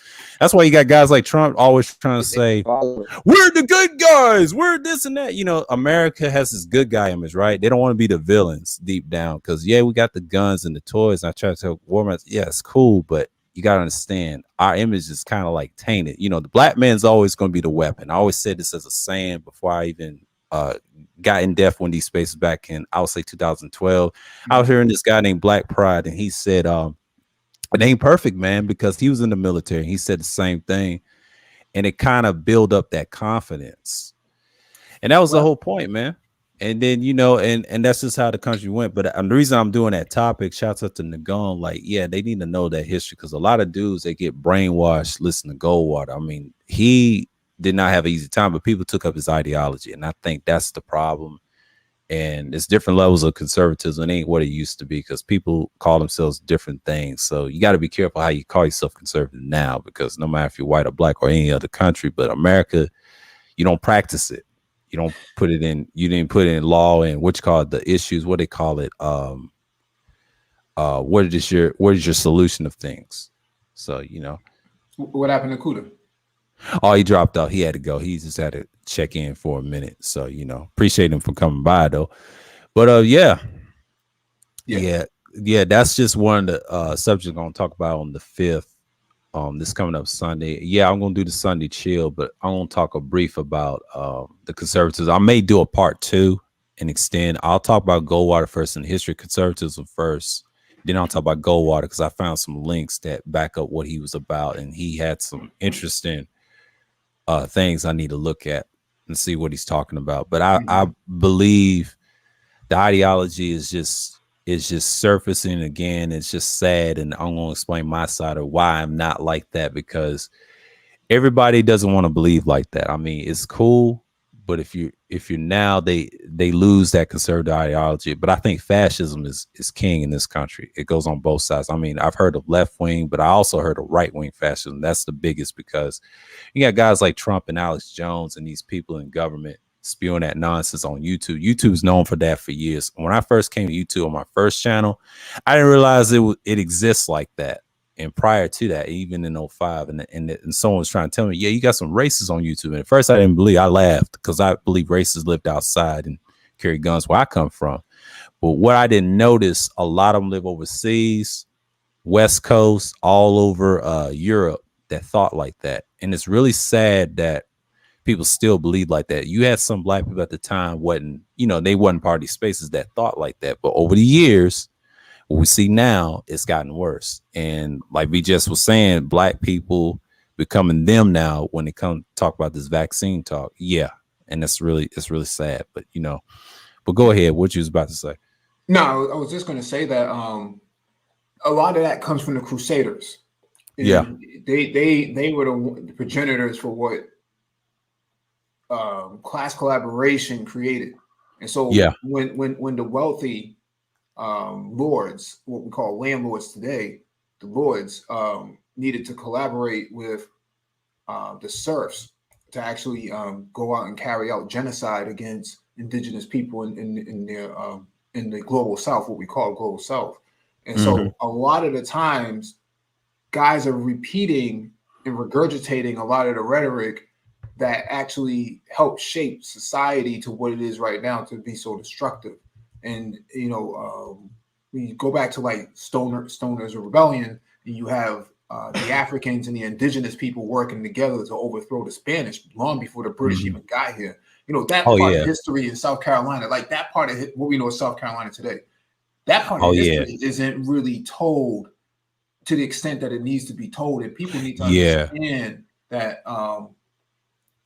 the class struggle came from resistance against oppression. And so class struggle against oppression is really something that came from the left and not something that came from the right. And black people, black men especially, have been fighting that for 400 years. That's a struggle that's been going on probably long before slavery even started. If you look at like the Olmec statues and things like that, like those. Those are, you know, those faces. Those are distinctive African features. They are those people, and a lot of them. You could say African features. I did a piece called History of Hawaii. All that stuff with those guys killing the whites like James Cook, they actually destroyed him. He tried to capture their chief, and I mentioned that in a live stream and on that website.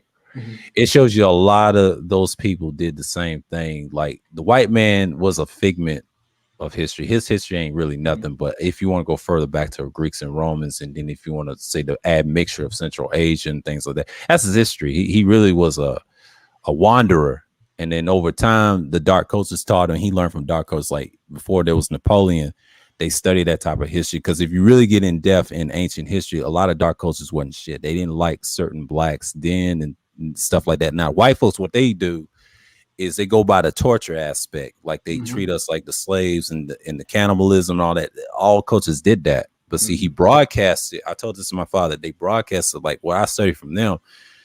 They did that so they can have power like that. See, there were some trades, slave trades. Some of our people, certain Africans, made deals, and when the Moors fell and other groups failed, the white man kind of stepped in and said, "Look, let's take the parts where you had the Celts, or some people will say Celts or Celts or whatever, or Gals or whatever, those groups, right?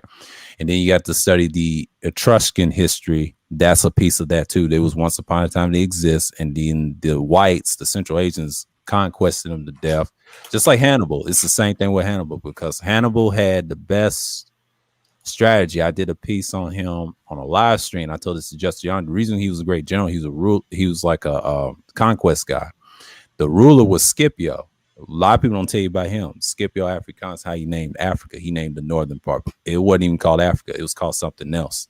See, if you want to talk about language and linguistics and Sanskrit, you got to really go in depth like that. See, the reason the white man is panicking and guys like Trump and the people from the right is upset because a lot of stuff is coming underwater. They're afraid to get absorbed or conquested. If we rule in that part of the continent or the East, which you call Middle East or whatever we used to live, a lot of people wouldn't. It was different back then. We didn't have all this violent conservatism and liberalism. It didn't exist. It was all in one, because you had a concept.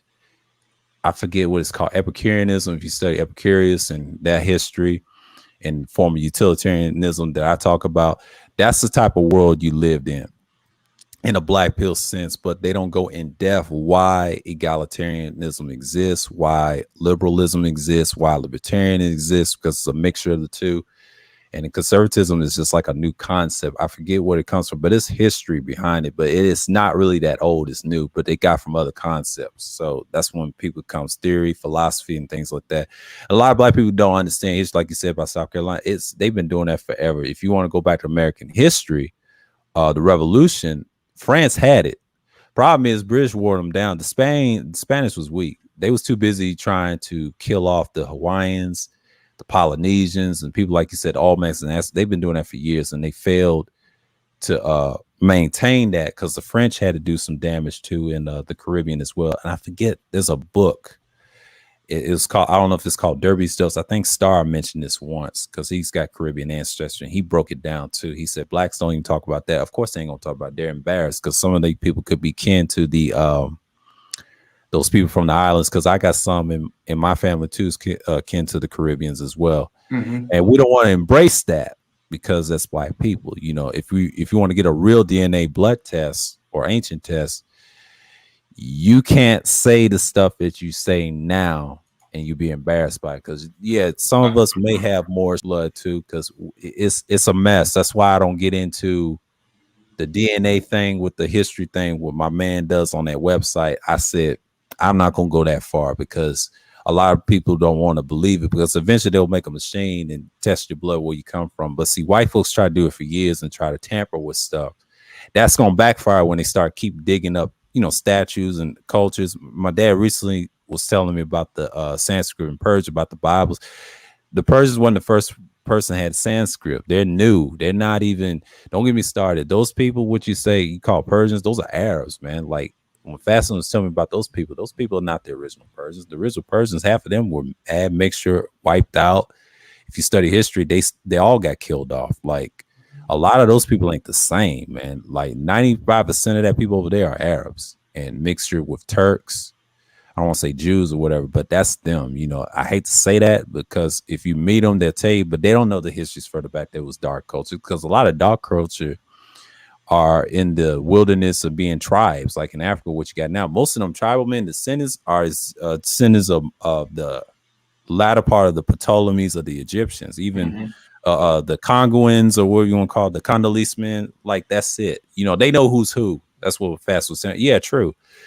But then you got the Canaanite people, they live down south. They could be the Bushmen. It's a mixture of that, those histories are gone. Your names now. See, when the white man conquest, when Rome ruined everything, they changed everything. See, Napoleon studied Rome. It's the same thing in America. It's a Roman conquest style. We still stuck under that. Because see, America's trying to live 1,000 years like Rome. That's their pattern. I don't like it because they had black slaves to do that. If you study Christians getting lynched and pired and gutted like that, a lot of those tortures ain't nothing new, but this is before fire squads and gas stuff, like the ejections and stuff like that. See, America's ain't that old. They try to be like old cultures that they can't even stand on. That's why conservatism is kind of brand new in history, because it's worked in some instances and then it just backfired, because they had a time they could have corrected, but now a lot of people like modern liberalism because America's built on that anyway, because it's different forms of it. It could be right or left, but the left of it is proven to work because the way America was built, it was founded by liberals. I used to watch what's called The Young Turks, and they explain that very vividly. The people who wrote the Constitution were liberals. Yeah, that's what I'm saying. And they were trying to liberate themselves from the British in their colonial rule. And so the idea, the reason why you have such a free society, because it's liberal. That's the way.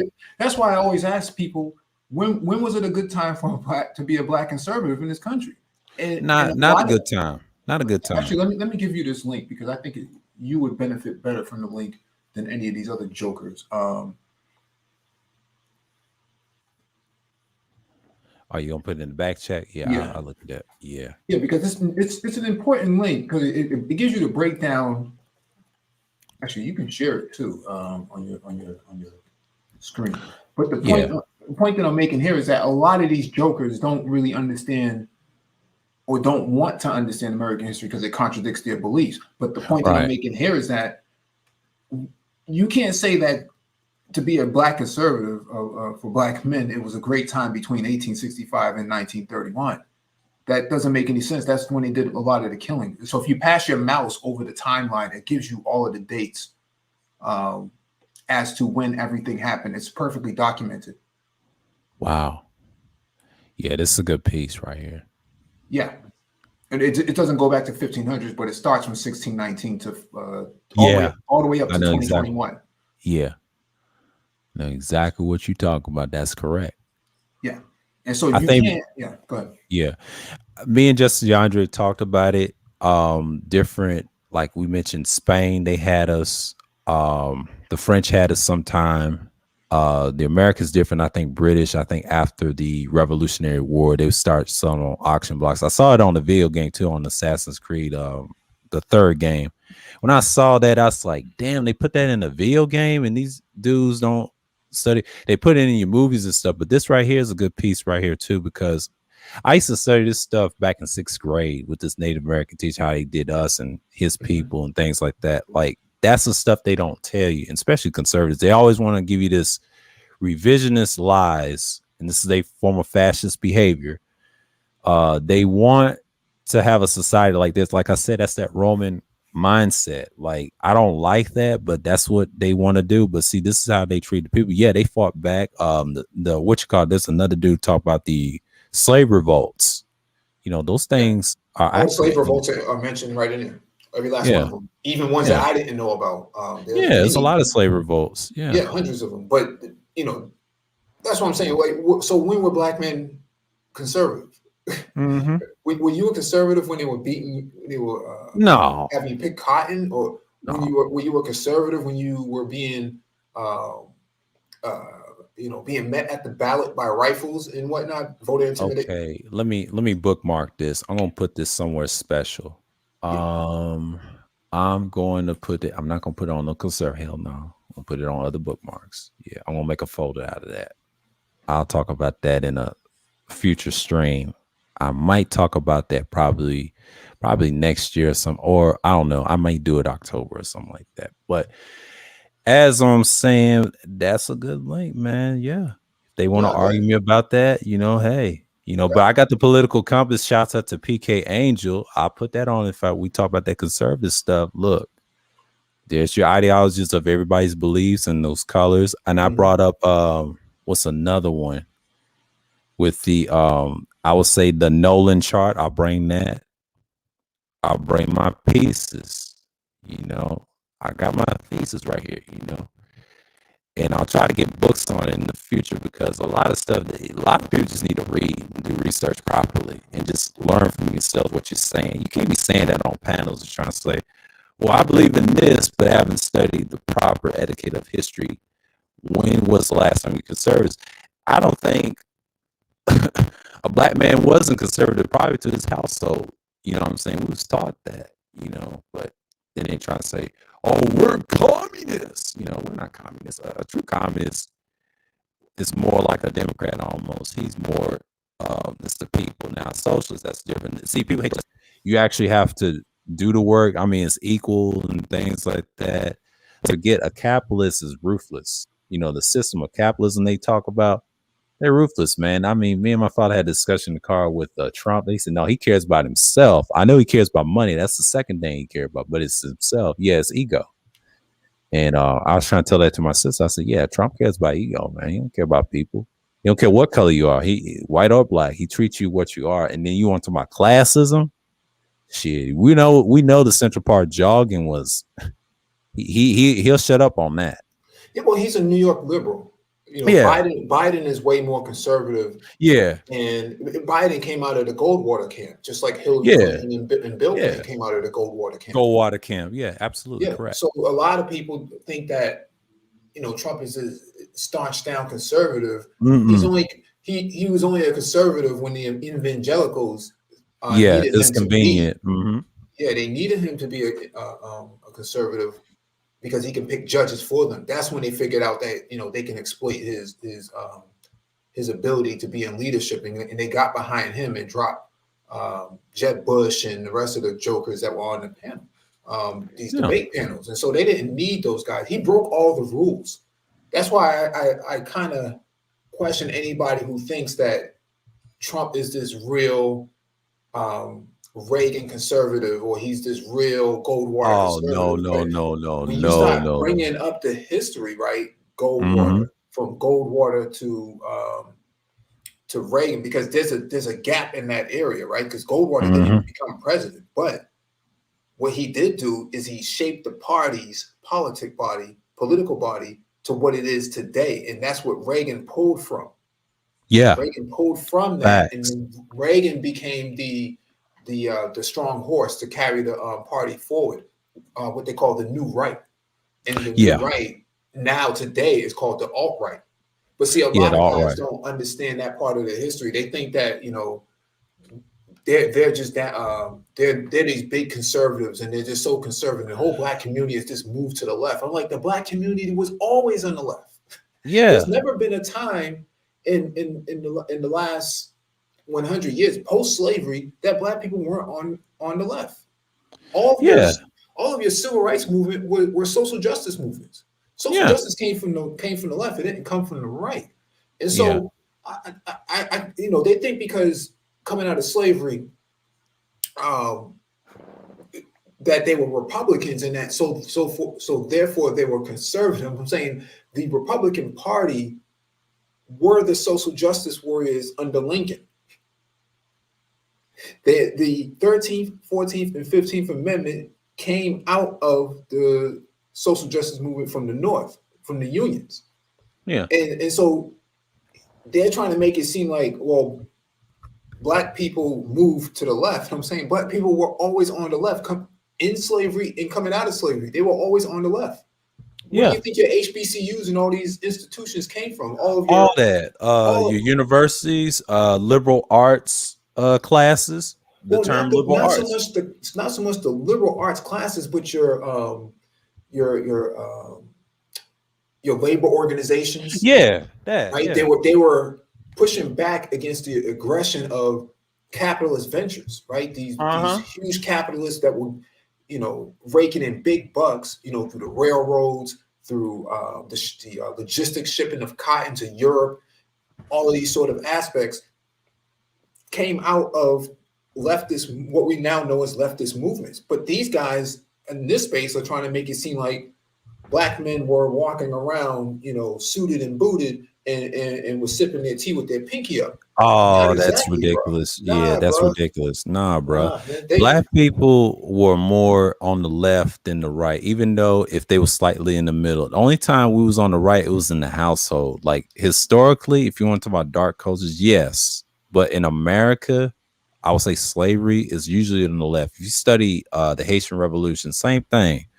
The slavery in Jamaica, like things like that. If you want to talk about what they call it, derbies, those same thing. Canada, in the US. Now we had so many movements. Now the Nation of Islam is a different beast.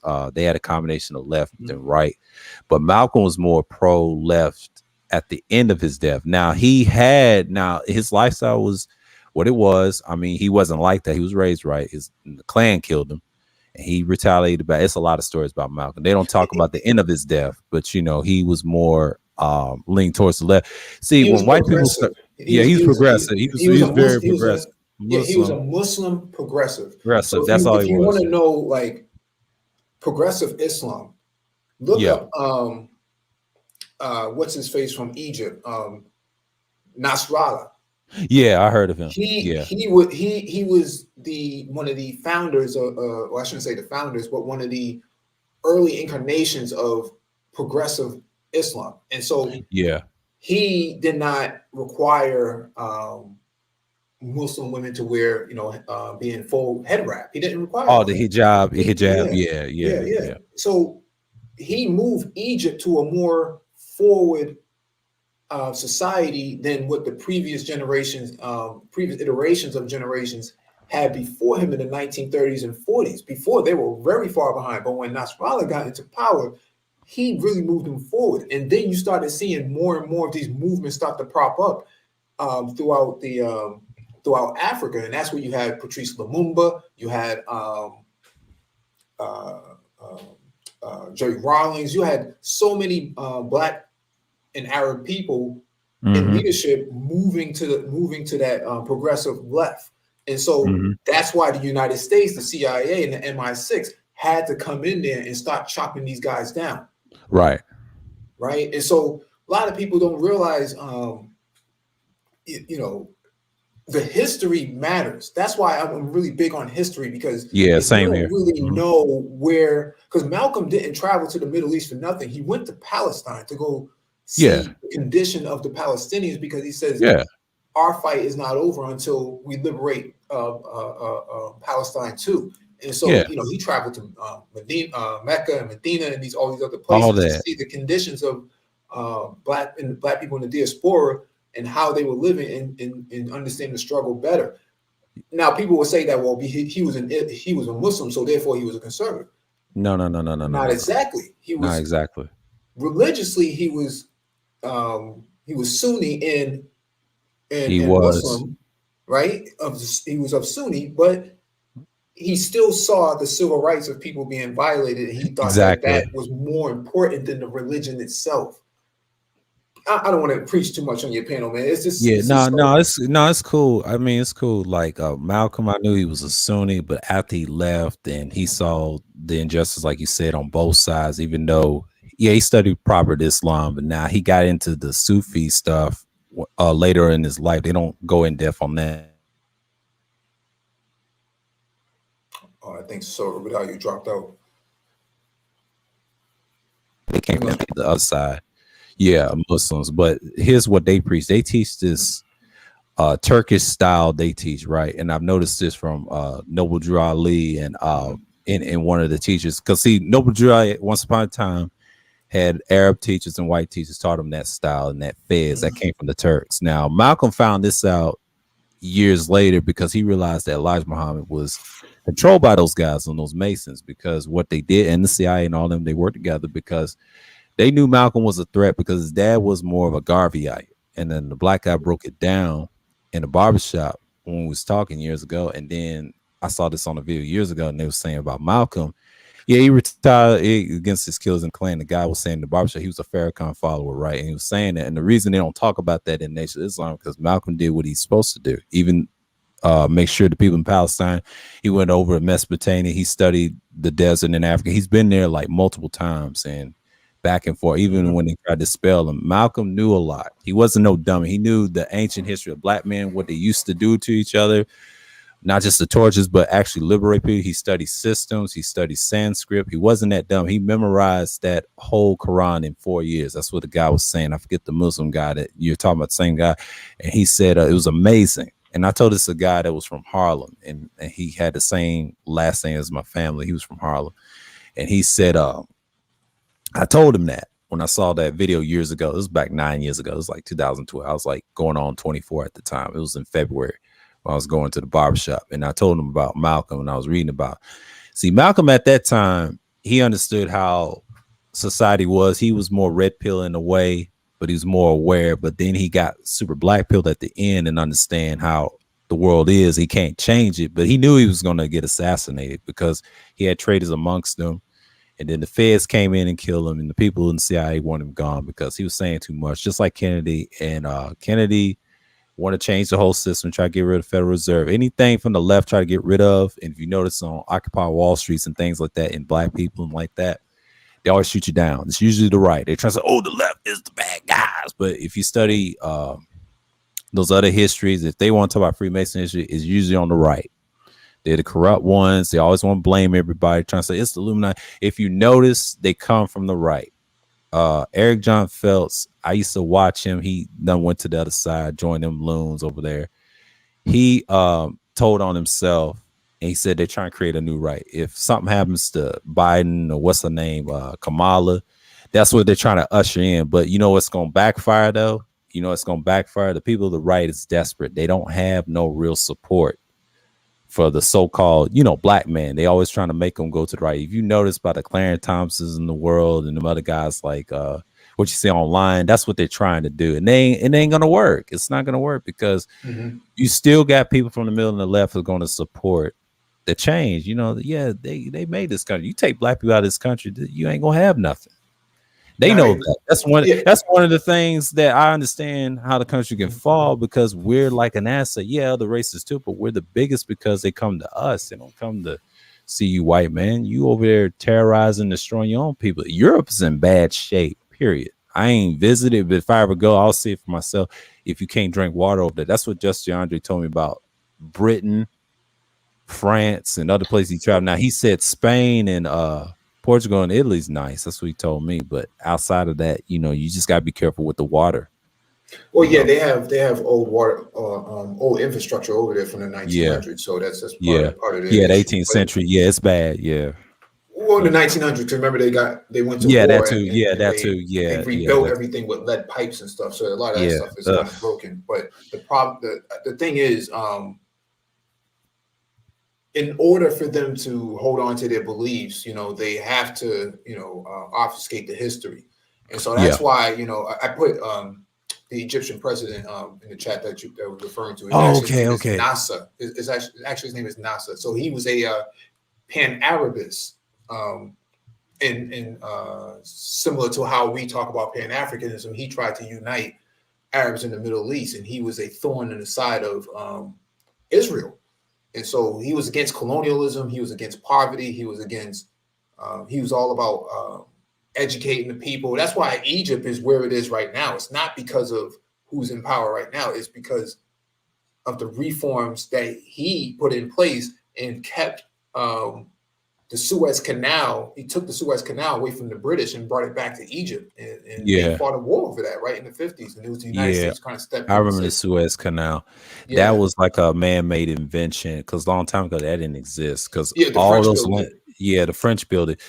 All that, like I would say, from India all the way for what you call Africa, that's all one landmass. Because a long time ago, the old maps, if you study Mesopotamia, that was all dark culture over there, and the realhistory.com breaks it down. A lot of that stuff is man-made. They know, and the reason, like you said about the wars and stuff, he brought it back. He did the right thing. That eventually, I don't know if they're gonna get rid of it with the new technology. They're gonna realize that a lot of that stuff flows over there, because a lot of people don't study Indus Valley. That's another group of people that died off, and then later, what you got, Persia, you got your Afghanistan, and all them places like that, because that was one thing. And Hindus was an old thing, because Buddhism is new.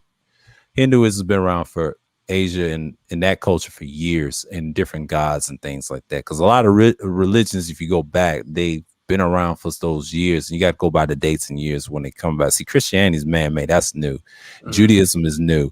They can try to say it's from Persia, whatever. Persia didn't create that. That was man-made stuff from other cultures. They got it from certain deities from the Egyptians. See, Egyptians had many gods. They didn't know what they was talking about. A lot of people was killing each other over that. But the one Egyptian that people always popularize, they call him Akhenaten, but it's actually pronounced Akhenaten, because the god that he served was called Aten, the sun god. And what he did was similar like the Most High in the Bible, right? What he did is took from Semitic culture, and what he did is influence. Now, his kingdom lasted for a little bit, but if you notice, his son died. I don't know if it was an accident or if he was killed. He was like 17 years old, King Tut. That was the most popular story people talk about in Egypt. And that's what's wrong with these dudes in the street. And I try to tell y'all focus on that, but there's other kings that were great too, but they wasn't the greatest either, because they wasn't perfect with other people. So nobody's perfect. I'm just trying to tell people, if you study real history, you'll be like, wow. Same with the Nazis and the conservatives and all that. Nobody's perfect, man. That's why these people need to quit romanticizing like they're the heroes. That's what's wrong with this country. We want to be the good guys so bad. I mentioned early in this stream, that's our image. I don't like that. And it's going to continue, because you're going to have people think like that. No, we didn't win Vietnam. I don't believe that. A lot of people think we did, but no, that was like a business thing. If you study actual war, now World War I and II, those are wars. Those wars, which you call Vietnam and Korean, no, those are proxy wars that we created and made money, and people died. And it's just like that Larry, what's his name, woman, that comedian, talk about the plants, that podcast. I saw the hour my dad shared to me through the message. And he said how they study plants that heal you instead of antidepressants and things like that. See, people's going natural, what they're used for. So me knowing that already, and I said, yeah, it's a lot to learn. We was talking about that today, and I told him, yeah, man, I mean, people need to know, man.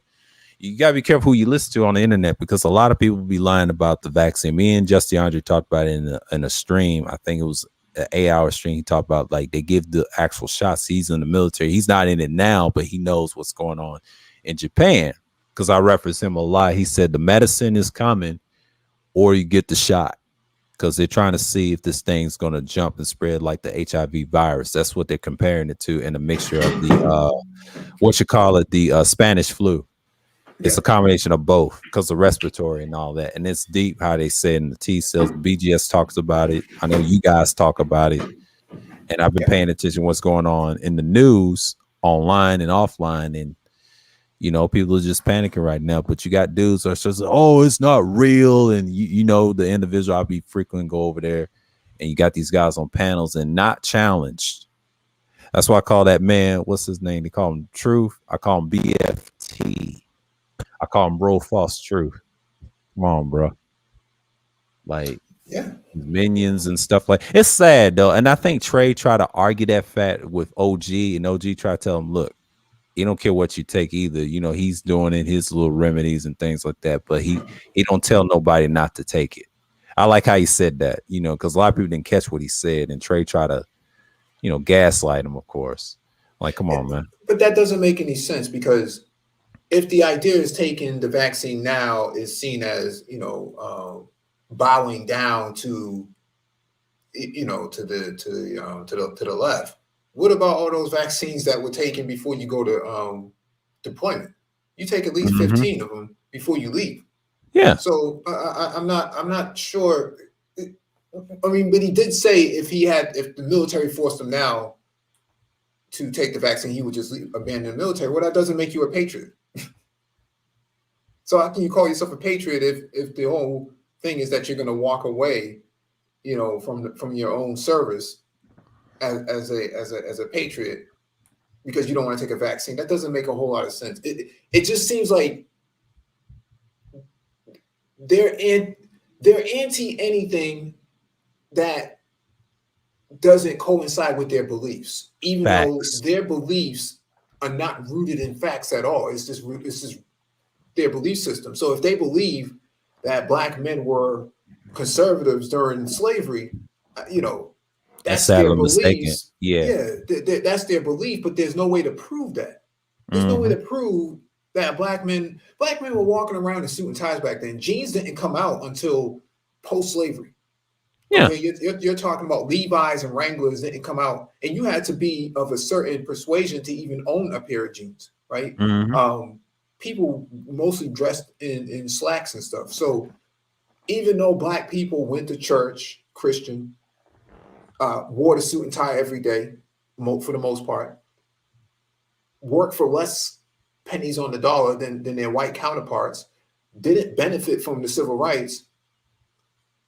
They did not benefit, you know, they did not get anything from the idea of being conservative. So I don't think these people were conservative. I think they were just trying to live their life the best as possible. But if you look at the historic, if you look historically at the institutions that were created, like the NAACP and some of these other institutions, those were leftist institutions. So where did you get this right-wing Black male from? I mean, you can argue that Marcus Garvey was on the right. He was conservative because he was trying to preserve Black people's place and wanted to send them back to Africa. Yeah, that's conservative. Yeah, that right there. Now I agree with that. Garveyites mostly were conservative. Now Malcolm did grow up like that because his dad was one, and that's why they get that conservative from. Yes, in the time him and his brothers joined Nation of Islam. Now Nation of Islam did had a left leaning deep down. Some of them were left leaning. Now some of the followers like Clarence X and later, Malcolm realized that when he actually traveled, that's when he became more lean towards the left and the middle, because a lot of people thought he was a progressive. He was like a progressives. He just understood how the world worked at the end, because when white people try to come up to him, like there's stories, and he never was in the building white people. He didn't trust them at the time because of racism, but he had them support in the distance in the speeches. And a lot of people don't know that, because when he died, and he told this to Martin Luther King, there was some truth about what was going on, and they don't talk about the end of his death. See, King was on that tip as well, but then he wasn't really conservative. You really think about it, because at the end, when he went against the system, they want him up out of there. But so I already know how he died, and the culprits were there, and that guy that they claim killed, he did not kill him. He was set up. The feds want him gone because someone like Malcolm, anybody that was anti, U.S. and Nazi-like, or CIA or the feds or change for us, you had to go. I mean, my dad grew up in a time where he saw the colored and white only signs. He was born in the early 50s, and he told me them stories. He gives his stories from his people that grew up in the time in the 20s. His grandfather was in the 19th century like that. If you want to go slavery, go further back in the South. And he told me those stories all the time. Even his grandmother, my great grandmother, tried to tell him, don't look at them white folks. He said, boy, don't you look at them. He told that story in the barbershop. Like, he had folks like that from I would say from the World War II and the previous generation before, and see, I have grandparents from silent, World War II and those generations. So I was privileged to see my mom's father in World War II, a veteran, and he died in 97 when I was 9. He told me, sir, what happened to his foot over at Pearl Harbor. He told me that story. And that's how I was so interested in history, because I had a privilege to speak to a man like that, you know, at a young age. And I'll never forget prior to his death, because I was the only grandson that was appreciating type of conversations like that. A lot of grandkids were scared to talk to him because of his background. Not only there was a Navy man, he was a cobbler, he was a horseshoe cobbler, a barber. He was a barber, he was everything. He was like a little mechanic. He had his own shop and everything. He had his business. Yeah, he had a rifle with a Ford truck, typical American trucks. He had the Fords, he had the Cadillacs, he had the Lincolns. He was American, even though he was light-skinned. He knew racism was back then. He was the only light-skinned dude in the town where we come from. So the people that's medium and dark complexion, they got hell beat at them. Lynchings, what you call it? I told you about the Macon County story with the Sundowns. My dad told me that, yeah, blacks was done bad. Don't let them lie to you about Tennessee. Tennessee's still racist to this day. They hold that pride for a reason. There's a reason why they voted for Trump. Mm-hmm. Yeah, it was the skin color thing, but they goaded the black folks to vote for him, the ones that voted for him. But the ones that didn't, you do have some people on the left in Tennessee too. It's just in certain parts of the town, in the central, in the west of Tennessee and East Tennessee. They do exist. They just moved down to Atlanta now. That's why you see a lot of blacks from other states moving to Georgia now. And I think I saw a neighbor had a sign with this black lady. She's some type of councilman in Cobb County. I forget her name, but she represents the Democrat side. And they said, where'd she come from? Well, she come from these other places, and that's how they get elected. You know what I'm saying? They moved to Georgia because Georgia's growing. It's kind of like it's heading the ways of Texas and California and New York, because you get all types of people coming over, even overseas, because Georgia's like that tech state, but Atlanta's trying to grow bigger and better. They're trying to get away from the entertainment aspect. And I know what they're trying to do because of the housing and the marketing. And I think me and Wacky talked about, yeah, it's going to be expensive, but it ain't going to be bad. You can able to live. Now you can have a third party system here. Georgia's the perfect place to be. It's just people are mad at the Republicans right now. They mad at Trump right now. They trying to, I think what did my dad said about Herschel Walker? That's because that USFL shit. That's why. He's just using them. You know, like a lot of people don't understand, like, and that's next for these guys in the space. Hey, you had Herschel Walker. And I'm like, and like, that's a USFL thing. That ain't no conservative thing. He's just using black men. That's normal. People don't understand, man. Like, yeah, you have racist conservatives too. They didn't care. They were straightforward. I mean, I grew up in the state that's very conservative, and you had to be on guard, man. You had to fight them in school. You know, say I came in there. I grew up in the 90s as a child, fought them, did it all. So it ain't nothing new. I come from that state. I tell stories like that all the time. But see, my folks tell me those things. They lived it. A lot of these dudes haven't lived that. I mean, they wish, and I can tell where these guys from. I said, dude, you ain't seen a southern place like that. And they still think like that.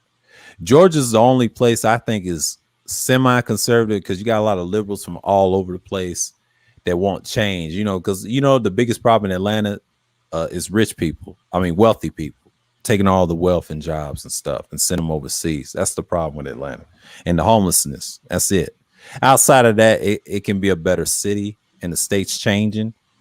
You know, I already know what direction they're going, and I already know they're going to vote for, what's her name? What you call it? That was going to run for governor recently. She lost, but she's going to run again. But Stacey they don't Abrams. Stacey Abrams. But they don't like Kemp because of the healthcare thing. I told y'all about that. He's fucking up, and the Republicans are mad at him too. You got someone more liberal too. They want him up out of there. So, you know, Georgia's going to be blue for the next couple of 5 or 6 years, because Republicans, they done lost that state, period, on the ground. So, you know, you heard it here first, because I live here, so I know what's going on. Like, I live in a county called Cobb County. Yeah, Cobb County is diverse now. Mm-hmm. You got a lot of people from overseas coming over here, people from New York. So the people that got pushed out of Atlanta because of the pricing and the housing and the apartments, they come in these other counties. No, there's plenty of places to live in Georgia. Don't let them lie to y'all like that.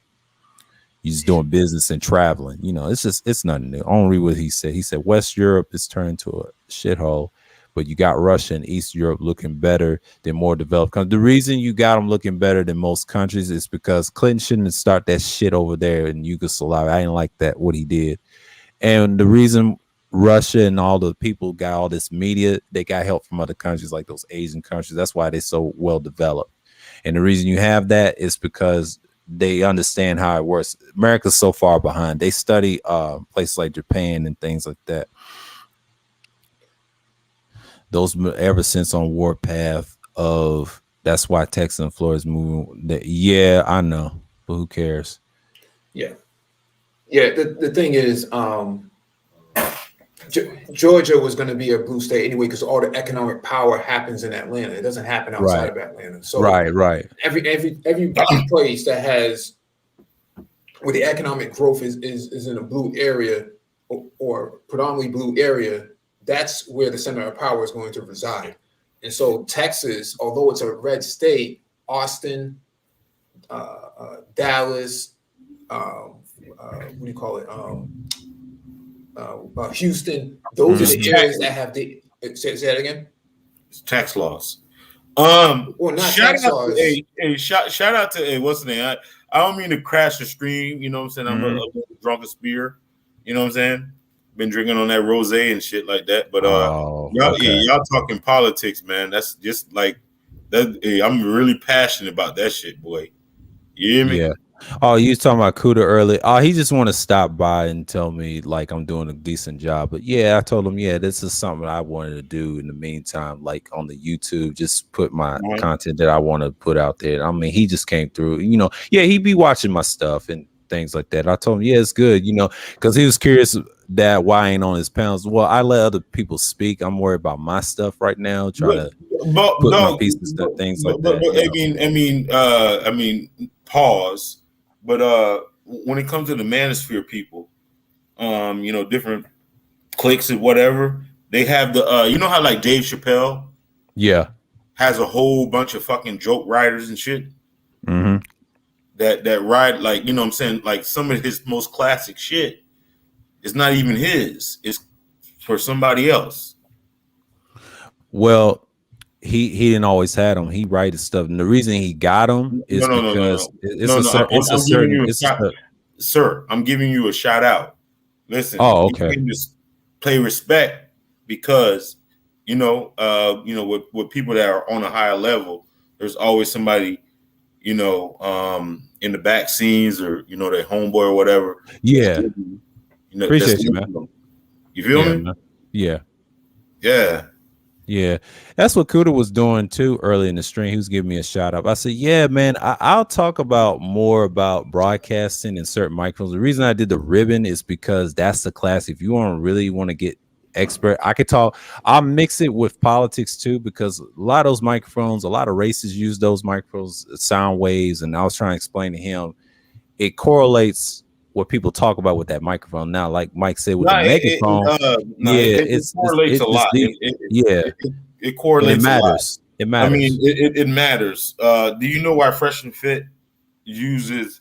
I mean, this is one of the reasons. But I'll put those was it SM7B or whatever. Those are dynamic mics. And dynamic mics. Here's the trick. I told this to Kuda earlier. The reason they call them that's the standard. But the ribbons will replace minus all that bullshit. Michael Jackson recorded on that shit. Yeah, he did. Sold millions of fucking records. Yeah, but I'm saying like this.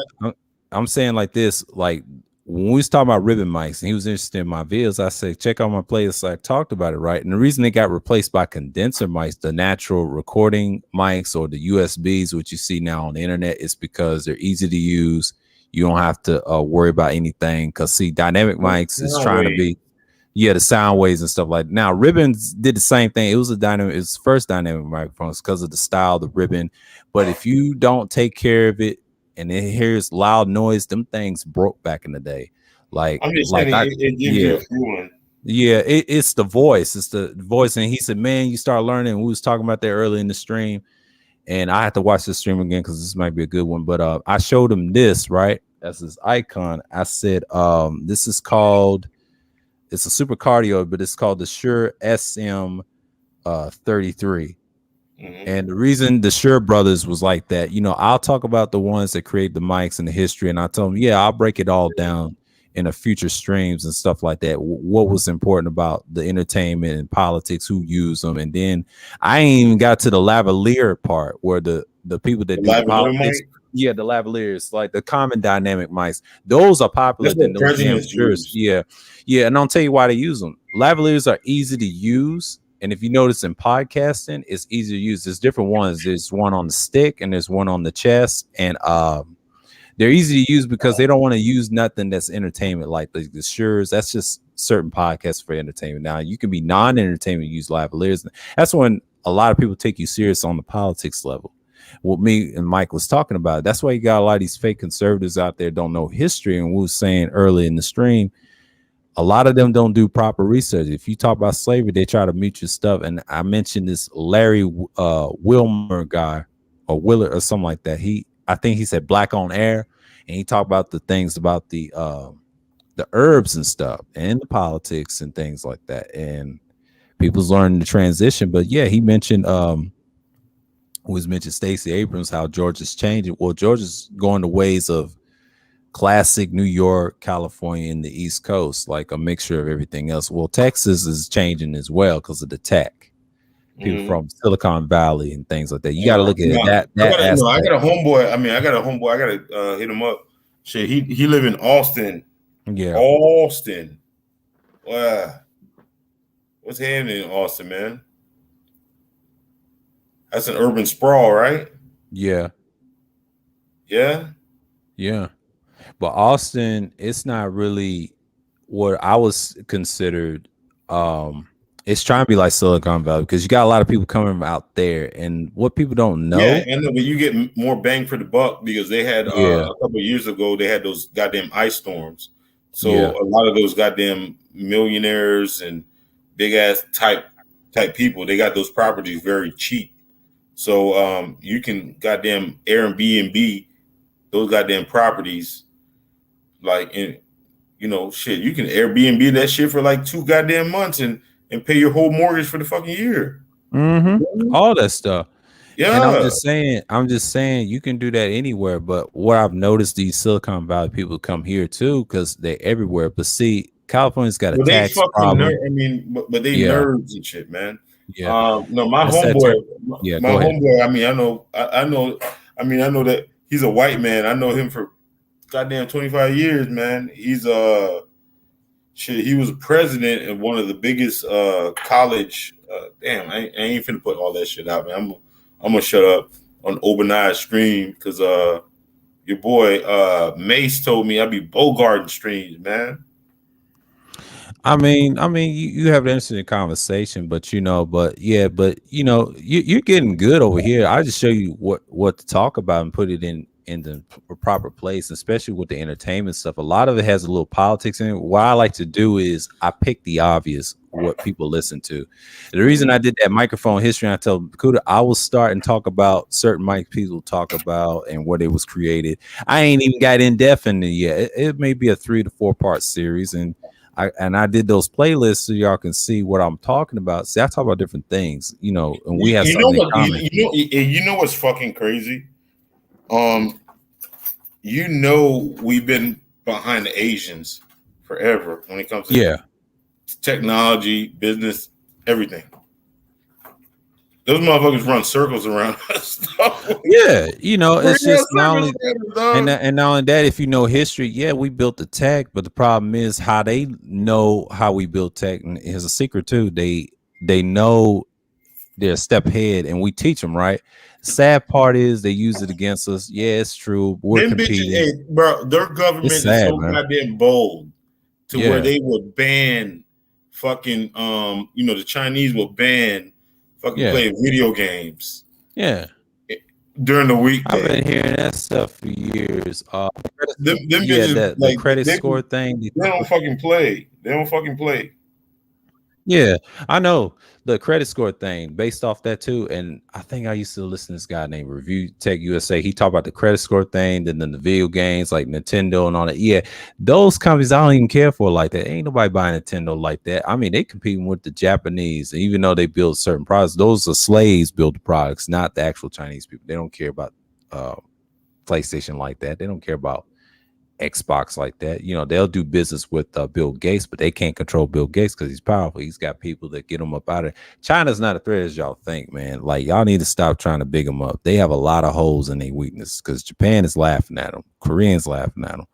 If you study history of those countries, like I said in Real History, like if you check that website my boy was doing, a lot of them got conquested, man. That's why I did that Hawaii. I mean, but check this out, man. United States is a fucking shrimp compared to a big ass mud crab.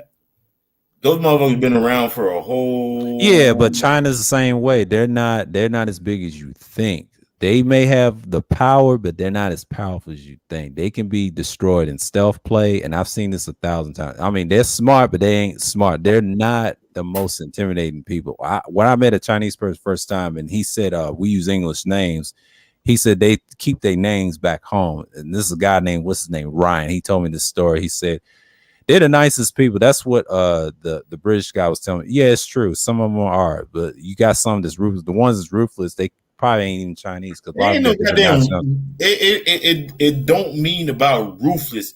I'm just saying, like, you know, United States, man, y'all got a lot of goddamn work to do. They can crush any fucking industry they want to. Yeah. Whenever. Yeah, but we still got the might and the power. I'm not bigging up America. I'm just saying we're vicious too. You can't trust the U.S. Don't underestimate U.S. And the Chinese said the same thing. I'm just saying, you can't not trust. No. Let me get this right. United States have used some power principles too. Yeah. To keep China at their beck and call. Yeah. So they know. You know what it is. You know, yeah, because they got Japan, they got South Korea. They're not worried about China like that. Yeah, China, I know. Because just China, their problem is they can't build an empire because there's a lot of white countries won't allow. Don't ever buy into the argument with Russia. Russia don't care nothing about them like that. They'll destroy them, and they know their weaknesses. And that's the sad part about it. See, the news got y'all believing Iran and them work together. No, they fight each other. They fight each other. When that money comes, see, here's what we like to do. We got the CIA, we got the corrupt military that's amongst it, and you got them in the manosphere that's supporting them, but don't realize that the stealth play. Whoa. The stealth play. No. Skirt. Man, you know what, man? I mean, maybe I got to hit DJ Kuda because I do have one of those fucking mixer things. Like, you just tried to slip that shit in there. You took opponent shot. And you didn't fucking put a name on it. God damn, bro. Early stream. Oh, he talked about I think he had a mixer. Put a name on it. Put a name on it, man. Fuck these niggas, man. Yeah. I'm just saying, like he said something about I think he talked about the when we was talking about microphones earlier, and we was talking about it for like the other part of the hour before it was. No, hold on. Like you threw a pointed shot at somebody. I don't know who the fuck you were throwing a shot at, man. Put a name on that fucking shot that you threw on some political shit.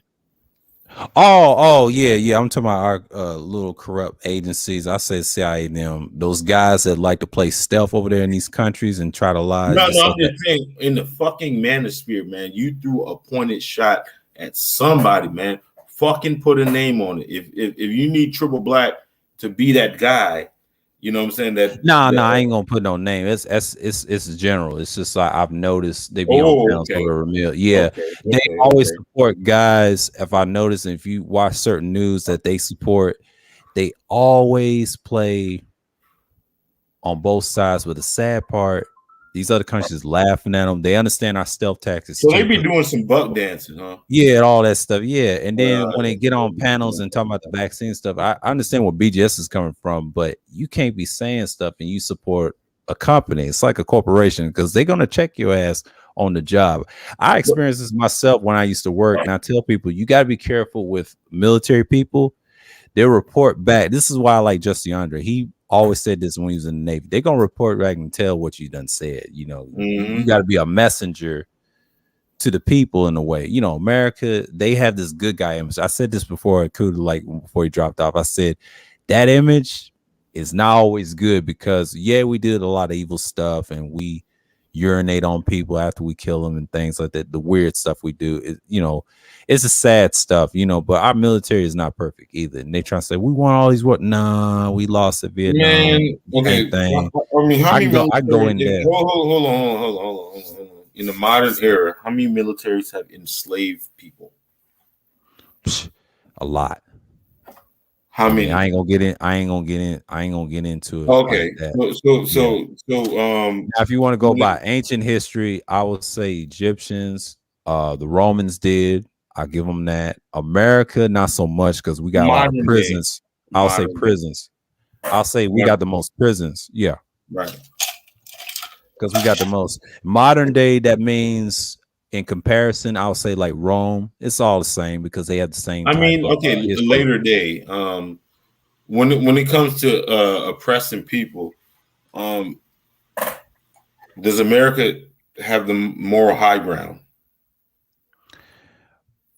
In a sense, I'll say yes, and I'll say no because any country can do what America does now. Now, China is right behind them.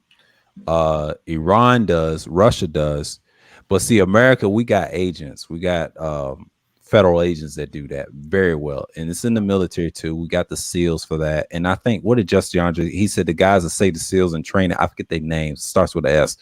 He said he almost got him as a SEAL. He said, "No, I don't want to do that." Hey, listen, man, let me get off this goddamn stream because I mean, like you're naming some dude that shouldn't be talking about none of that. You hear me? He shouldn't be talking about that. Who shouldn't? If it's real talk. No, he's got clearance. He's not a part of that. But I'm just saying, no. But I'm just saying he shouldn't be talking none of that. No. He's defending his position. But you got a lot of dudes like I ain't gonna mention their names. I always troll jokes on them. Like you know who I'm talking about from Macon, Georgia, and them dudes that don't represent. They don't represent like these guys do. They don't represent the Charles Faulkners and others out there. These dudes that don't have big titles, they need to just sit down somewhere. That's the problem in this country. That's what the guys that voted for Trump. That's the issue I have with them because they don't study proper context. Everybody's gonna listen to what you're gonna say. Like you got people worrying about other shit. Y'all should be worrying about what the military's done in the industrial complex, and then DeAndre has a better. But check this out. How do you fight against fascists when you have fascism is not easy. It's a group thing. It's not a one-on-one thing. It's a group thing. It takes time. The secret is you don't know. Here's the secret. You don't raise your hand against them because it's a stealth thing. Like, see, the left, how you fight the left is easy. See, the right figure it out. You go loud with them. They start running away, right? See, the right don't like quietness, where I've noticed. Like, if you study stealth history in the military, of course, me and DeAndre talked about this on the stream. I know. I'm just saying. Let's talk about human dynamics. What's going on? All the dynamics of it? Yeah, the dynamics of it. You outperform them. If your question is how do you defeat fascists, man, there's two ways of going about this. There's kinetic warfare, and then there's the socio-political and economic perspective. Yeah, minus all that. No, let's just take it for bare bones about it. You know what I'm saying? Mm-hmm. You got one side. Let's just look in America. You got conservatives, right? Mm-hmm. They wishy-washy, depending on whatever, and then you have Democrats. They wishy-washy, depending on whatever. So where's the foundation? The foundation is actually organizing under an umbrella that represents, Okay, we had a president. Hold on. Let me make this point. We had a president, right, that spent his first political years in one party. and then he switched parties, just like we had the Dixiecrats. Which president is this? You talking about Trump? You talking about Trump? Yes. Okay. Yeah, and then all of a sudden, we just said made a wholesale change to another party. I mean, how do you trust that system? Here's the thing: a lot of dudes do that, and a lot of them try to play this conservative card. We mentioned this earlier. Trump is always been a liberal. He doesn't care about anybody but himself. And yes, he has fascist tendencies too. He what they call them, libel fascists or liberal fascists or something like that. They're dangerous because they support the right wing heavy when it comes to corporations. To defeat a corporation, you got to outperform, like Mike said. You got to organize. Now, if you want to in warfare, you got to play them with the stealth game. You can't use open combat. Asymmetric. Yeah, symmetric. Yeah, symmetric. Asymmetric warfare. So that's how the Vietnamese were able to defeat. And then the stealth tactic, asymmetric. That's how they defeat. And a lot of people, military people, won't say that online, especially because they're embarrassed. Because if you want to go in depth on, I'll say the communists and other cultures, I think the French use this too, and on the opposing sides against the conservatives. A lot of people don't want to talk about the stealth culture. I think me and Justin Andre covered, like I said, go back to what he was saying. He used to be in the military. Mm-hmm. He said that because same with the Hannibal tactics. That's what he did. And then the sad part about it, of course, yes, Scipio have his men killed and things like that. And you know what happened to Hannibal and things like that. You know, but it goes back to what I'm saying. In modern times, fascism is a tricky beast because when you're dealing with guys that's, you know, rough and loud and dropping, you know, he's a fascist. If you go against the press, he's already went against the press. Yeah, all that stuff. Hold on. In the economy, you're trying to pick winners and losers. What's going on? What? Go ahead, Triple Black. Go ahead. Go ahead. He hasn't tried to pick winners and losers. I mean, we had this conversation the other day with Carrier, and that was right out the gate. Yeah. That was right out the gate. That's where black men need to organize. I mean, that's right out the gate. Okay. I mean, you have your Fox News versus CNN. I mean, we know CNN is shit, right? Fuck it. It doesn't matter. But when the president of the United States is one with one network versus another network, that's a problem. Right or wrong? Of course, it's a problem in a democracy, right? Yeah, it's supposed to be, but it's a glaring problem. There's no ifs, ands, buts about it. Like, I know it's a learning problem, but I'm saying like this: to have that, you have to be organized. Now, black man is not organized because even though they're stuck on this Fox News thing, I don't take them seriously because I'm just saying. I mean, you're not even allowed to do that as a president in a democracy. It completely collapses everything that your whole fucking foundation. Like, I mean, how are we stupid enough as a country to fucking let that fucking shit ride? Well, you know, it's the belief, you know, like it's the belief. Ideology. I mean, I'm just saying. I'm telling you what fascism is. It's the belief of the system. Mainstream media, yes, they're gonna be biased. Like my man said, Tampa news is biased. Of course, they do that on purpose. Even if it's a fascist system, if you want to get technical, they do that because the audience is so brainwashed. And we said this earlier in the string and talked about why you got Trump supporters and things like that. They don't have no idea what he was talking about. He never studied proper. But you had niggas. I mean, you had live niggas jumping on him. Yeah. They was praising him. The ones that's corrupt. Now, fucking slave shit, man. I'm but see, they don't know history. We just showed you. What did Mike send me? I'm gonna find that in a minute. Hold on, man. I'm gonna find. I don't mean to mess up the algorithm, but no. You good? You good? You know, I need to cam up. You heard me? Yeah. I'm just saying, like, you know, we talked about this with the timeline and slavery. He said, when's the last time we was conservative? We showed it right here, the 400 years, and it showed you the dates. Let's see. Got it right here. 13th Amendment. Go all that. All that stuff. Emancipation, the time period, the slave revolts. Look at that. All that.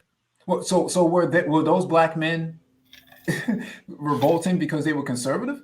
No. That's what I'm trying to get people to understand. Like, these ideas don't make any sense. They're not consistent with history. Yeah. And when I brought this tab, I know one thing that's consistent. Those motherfuckers trying to divide us and shit. Yeah, that's true. But in the context, okay. Let me ask you and sir, one question. Mm-hmm. And I made many videos on this shit right here, man. I got a son.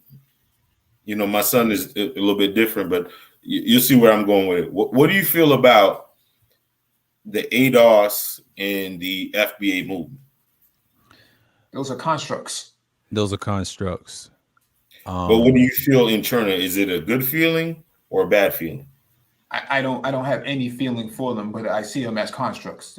They're constructs. I have no feelings in them either, and they're laughable. I've seen this 9 years ago. A lot of those FBA and those ADOS dudes, they subscribe to that MSTA doctrine. I hate to say that Native American, there's an MSTA group support the Native American beliefs, like the Nuwaubians.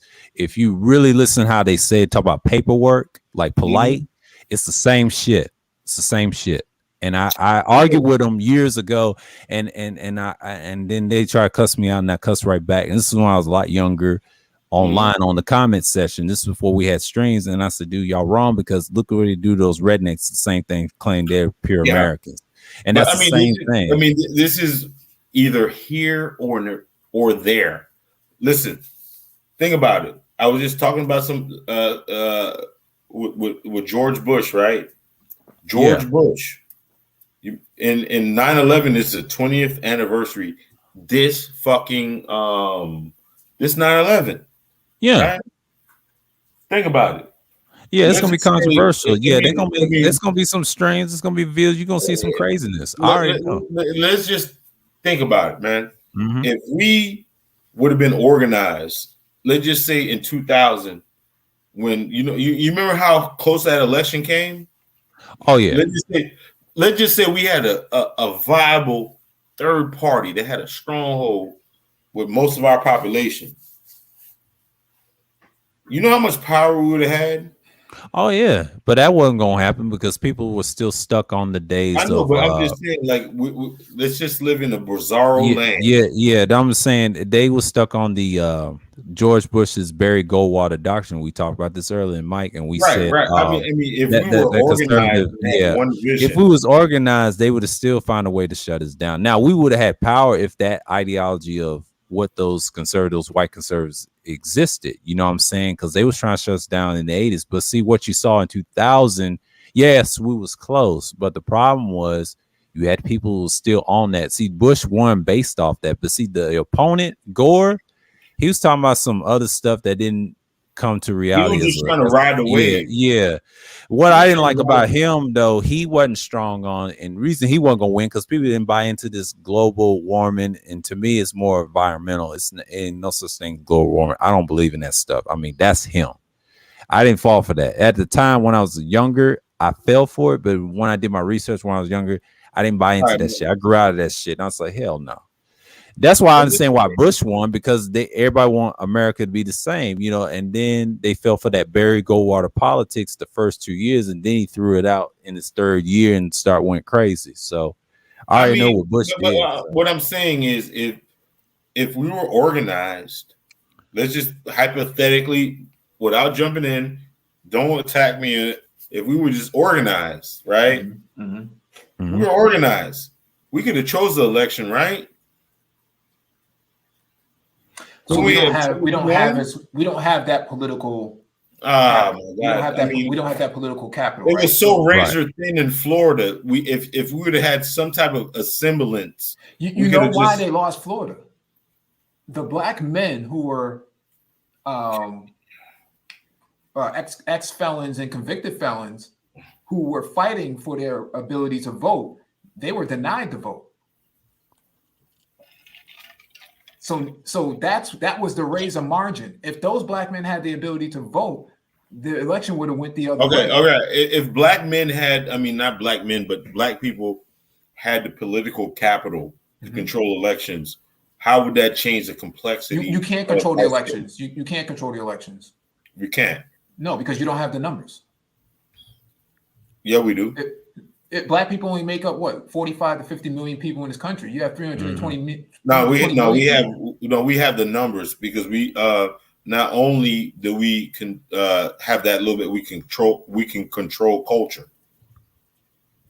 We don't have the numbers to outvote. We can control culture, and the women right now control culture. That's why, like, a lot of dudes are. I mean, our women have implemented thought culture. It is resonating with everybody else.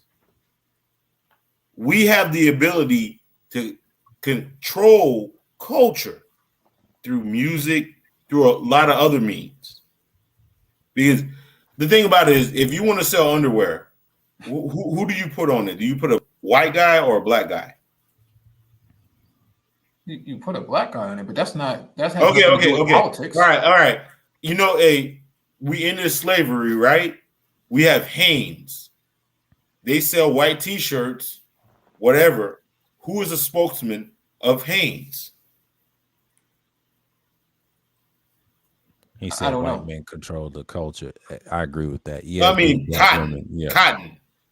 They use more cotton than everybody else. Who is a spokesman of Hanes? Are you talking about Michael Jordan? There you go. Oh, that's modern. He sells more cotton than any other fucking. I mean, you're talking about guys that are they own those things, but they don't have the real power. They wouldn't care what most black people think. If you ask them. Yeah, even though they're billionaires, most billionaires don't care about the most black people. It doesn't matter. They sell cotton. No, it does matter because they don't care what the masses think, even if they're in politics. Look at Herschel Walker, for example. He's backed by Trump's ass, and that's a USFL thing. I said this early in the stream. Who cares? Are you serious? You said that I'm just saying. They have no political power. No, they don't. No, we don't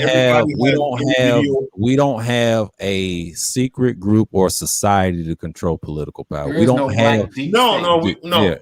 You're absolutely right about that. Yeah, we don't have the military and the structure to build a power like that. Hey, hold on. The power base I was talking about.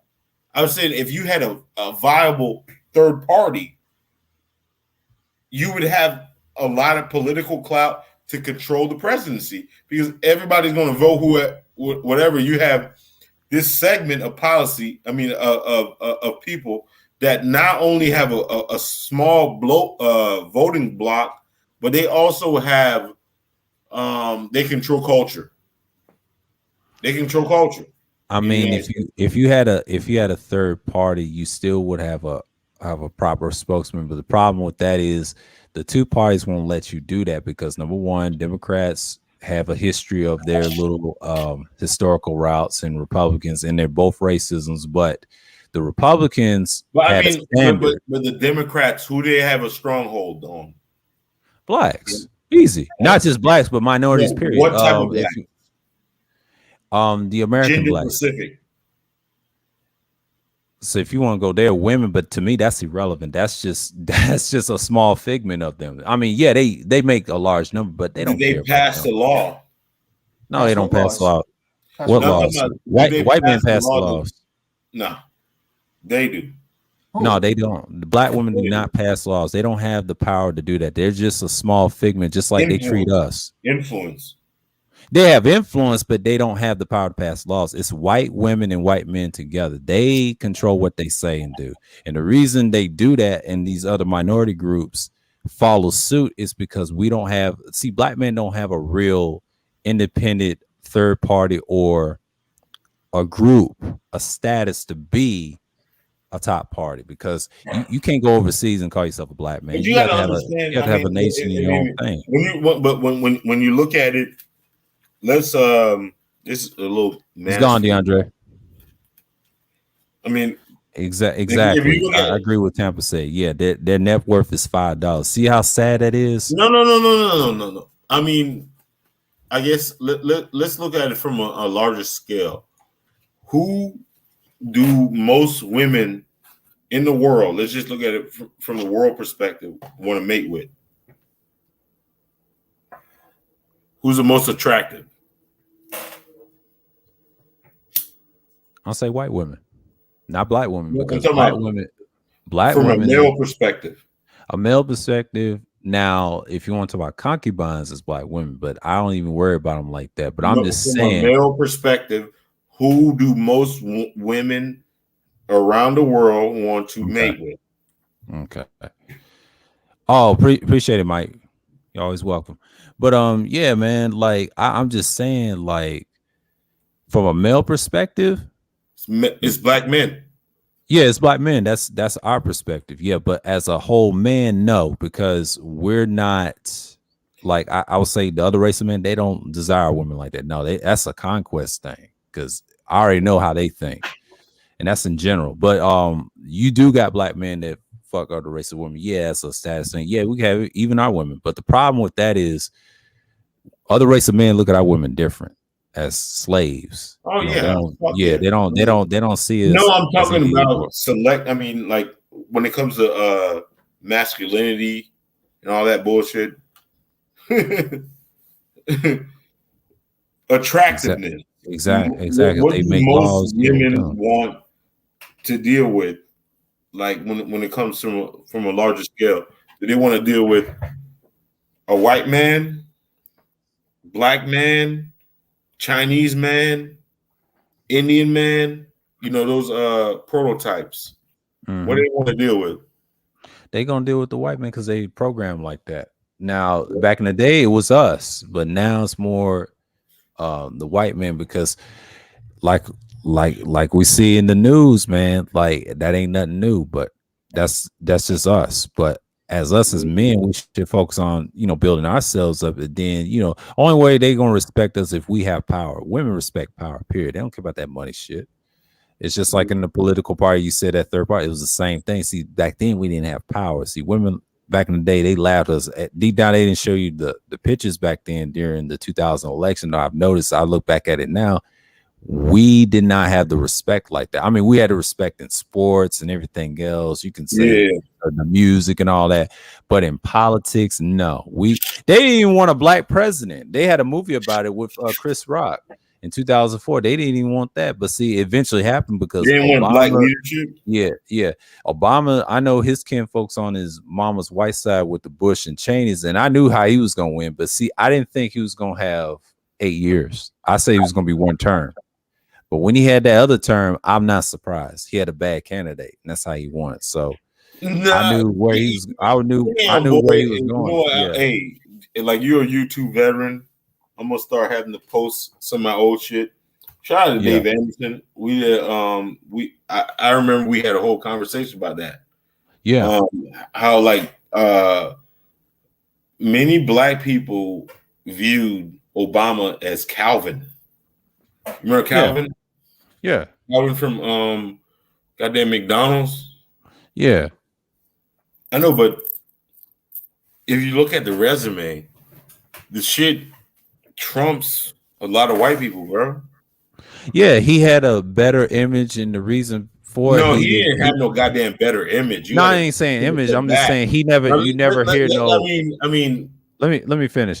He never had no scrutinies than these white presidents. Now we can say that. Now outside, military, no, his image was bad on that. But I mean, resume. Was it Harvard Law Review? Yeah. His wife is attorney, especially in Chicago. Mm-hmm. I mean, there's more attorney per capita, I think, in Chicago than anywhere else. Yeah. If you do the math, like, and then you remember when the white people gave Romney the first debate, and he cooked them afterward. And they the panel, and he was slicing them dice. Now, you might have not agreed with the goddamn politics, but that shit was pretty impressive, right? Yeah, it was impressive, but you know what? The reason he lost, like, I know people didn't buy into him, but see, I'm looking at who Obama's backers were, but I didn't think he was gonna get another term because I guess people that motherfucker was a goddamn, like, he was a fucking surgeon. That bitch was Patrick Mahomes. Yeah.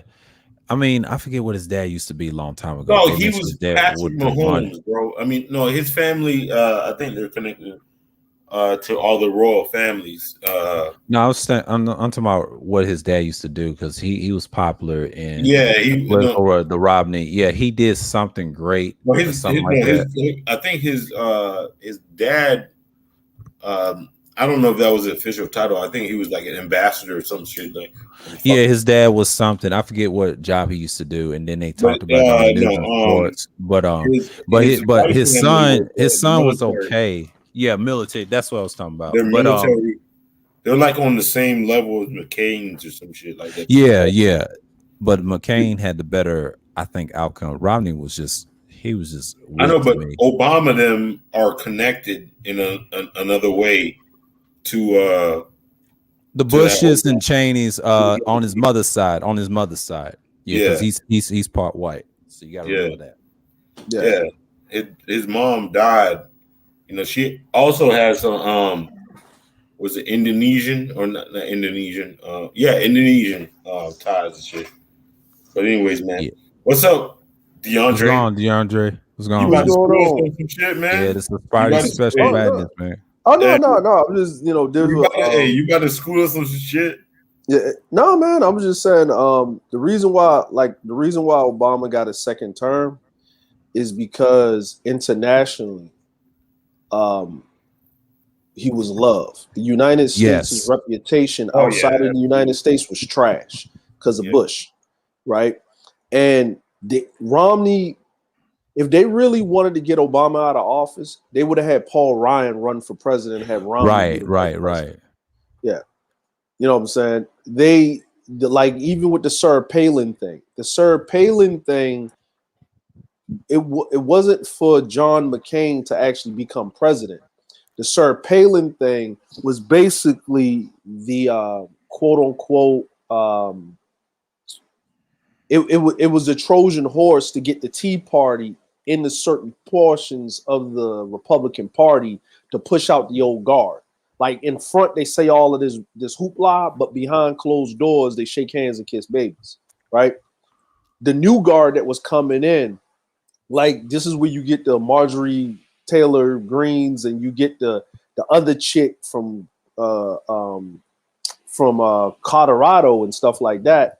You getting a rise of these right wingers because of the Tea Party. We keep forgetting about that.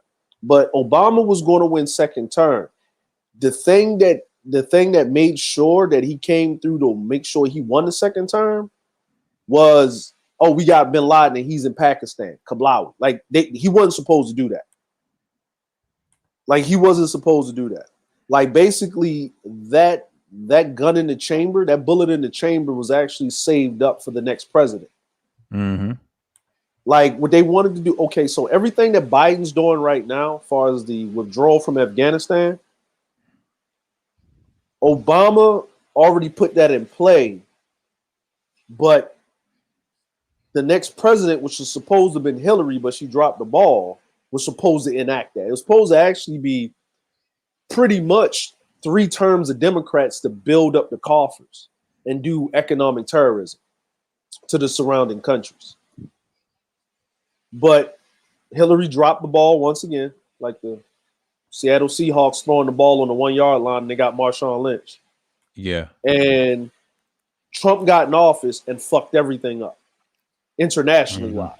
Mm-hmm. Fucked it up. Like he fucked it. I'm talking about fucked it up.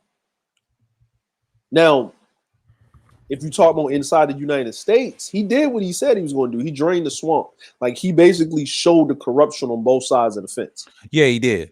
Yeah, he did drain the swamp. He basically, and actually the thing that kept everybody in the rest of the world was checked is Trump played the perfect I don't give a fuck president. Yes. Like, you know what I mean? Like they were scared shitless to move any type of way with Trump because it seemed like that he would bomb the shit out of you without a moment's notice, even though he wouldn't do that because it would fuck up his money. Right. But he scared everybody so much internationally that nobody made any moves because how he was treating the citizens. Like basically, Trump did what most Republican presidents do. Right. Yeah. If you're a foreign nation and you look inside of another nation and you got a kind of cantankerous relationship and you're seeing how they're treating their own citizens, what the fuck you think they're going to do to you? Exactly. So Trump was, my bad. Go ahead. Yeah, I was saying that earlier with Mike V. Yeah, Trump, we say he was a liberal. He played the side, but he played the conservative well because conservatives told him this is how you do it. And he understood the money aspect why he did it. And the military, like you said, Justin Andre, you have to intimidate people like that, force everything in power. You know, they respect it. I told him about China. Y'all can't big up China like that. China's not as intimidating as you think. If you ever met a Chinese person, come to America, I went to school with one of them in college, and they told me straight up he had a Chinese name, but you know he couldn't pronounce it, but he used the American name Ryan. He was a banker, right? He told me, and he's from Shanghai, right? He told me that some of the people is not, the average people is not intimidated, but the ones that's pulling the strings that are, and the sad part they do to each other. He said, we don't even think about getting nukes. We just like to sell them things across Iran, Russia all day long, Japan, whatever, right? But America's been buying nukes from them.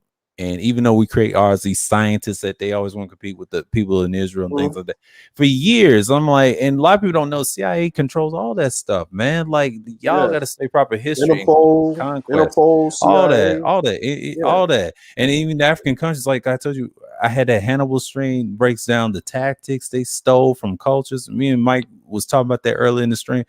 That's the whole ploy of what the white man does. See, he intimidates people with that, the stealth play. I told him about, he called it something else. What Mike said, with the A word, asymmetrical. Yeah, it's same. That right there is when Vietnamese understood the stealth game. They understood what Hannibal did with the rulers, but the rulers found out and said, "Hey, we need to trick Hannibal and his boys." That right there is what changed things with Scipio and them boys, and they studied his shit. See, Hannibal was a great ruler, man. See, that right there in other cultures, they learned. They said, oh, now we know how to trap them now. And see, that's what the Moors did. They did the same thing, and the difference was, and the rulers, see, it's everybody shared those experiences. But see, America wants to be the good guy, want to complain. Salute to you, Tom Malone. And I'm just saying, like, that's what we got to deal with. And I said earlier in the stream, we want to have this good guy image, but a lot of shit we done is barbaric, like in ancient cultures. Like it's the same thing. Worse than that. It's worse than that. All that.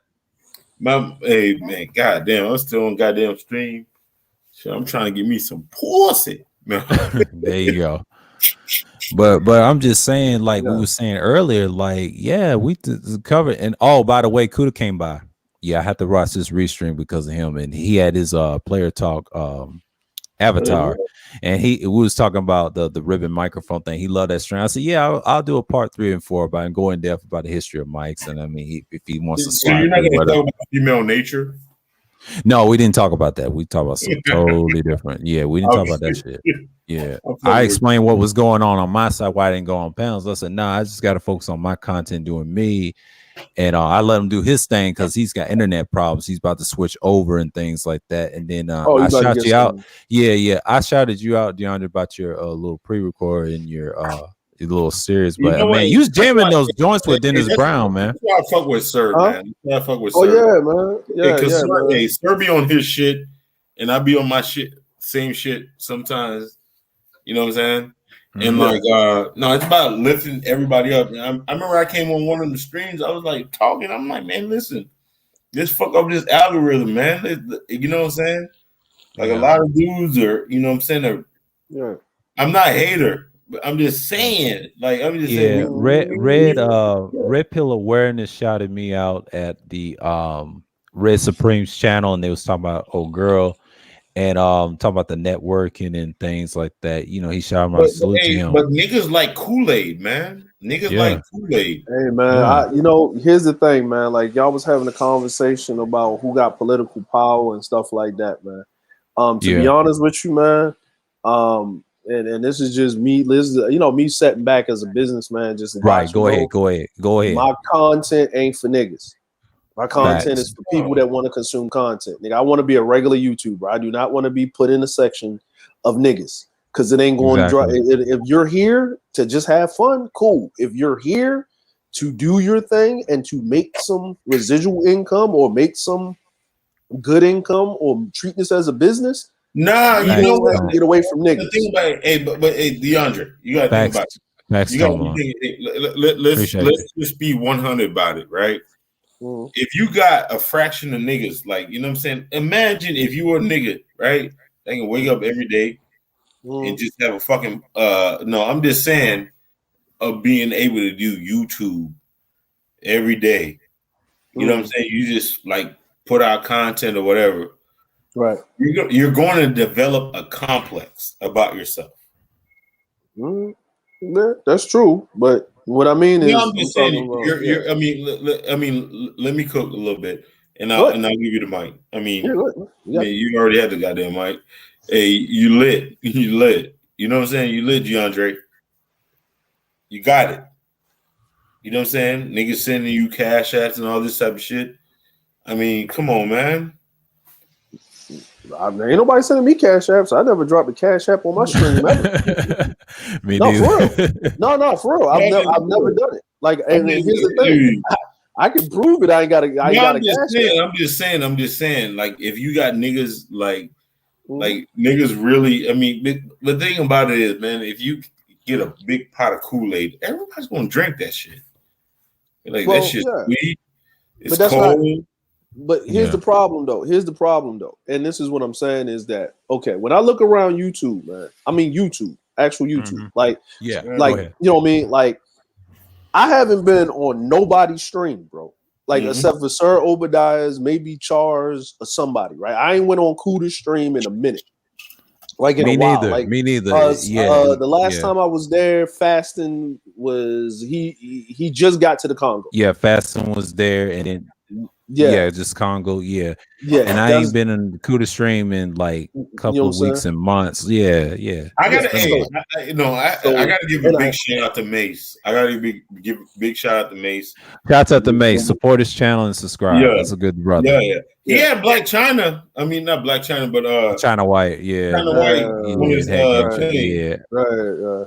My bad, man. She's a fucking real cool, down to earth chick. Yeah, she is. Okay. But she I know she comes through every now and then, but she don't get on the panels because when brothers talk the real stuff, she stays in the chat. So she's kind of like a intimidating. I already know how women come on my panels because they're intimidated because of my presence, man. Like, you know how it is, and even over. You're cerebral. I mean, that hurts a little bit. I'm going through that right now. My chick, when I really, really get cerebral with her, you know what I'm saying? Because it makes a chick want to elevate to a whole goddamn level if she really listening to you. You know what I mean? You know, I mean, it's constantly between that chick. But I always find my me dealing with chicks that I want to fucking make them run away from me. I do everything in my power to like verbally like make them run away. You shit testing them? I'm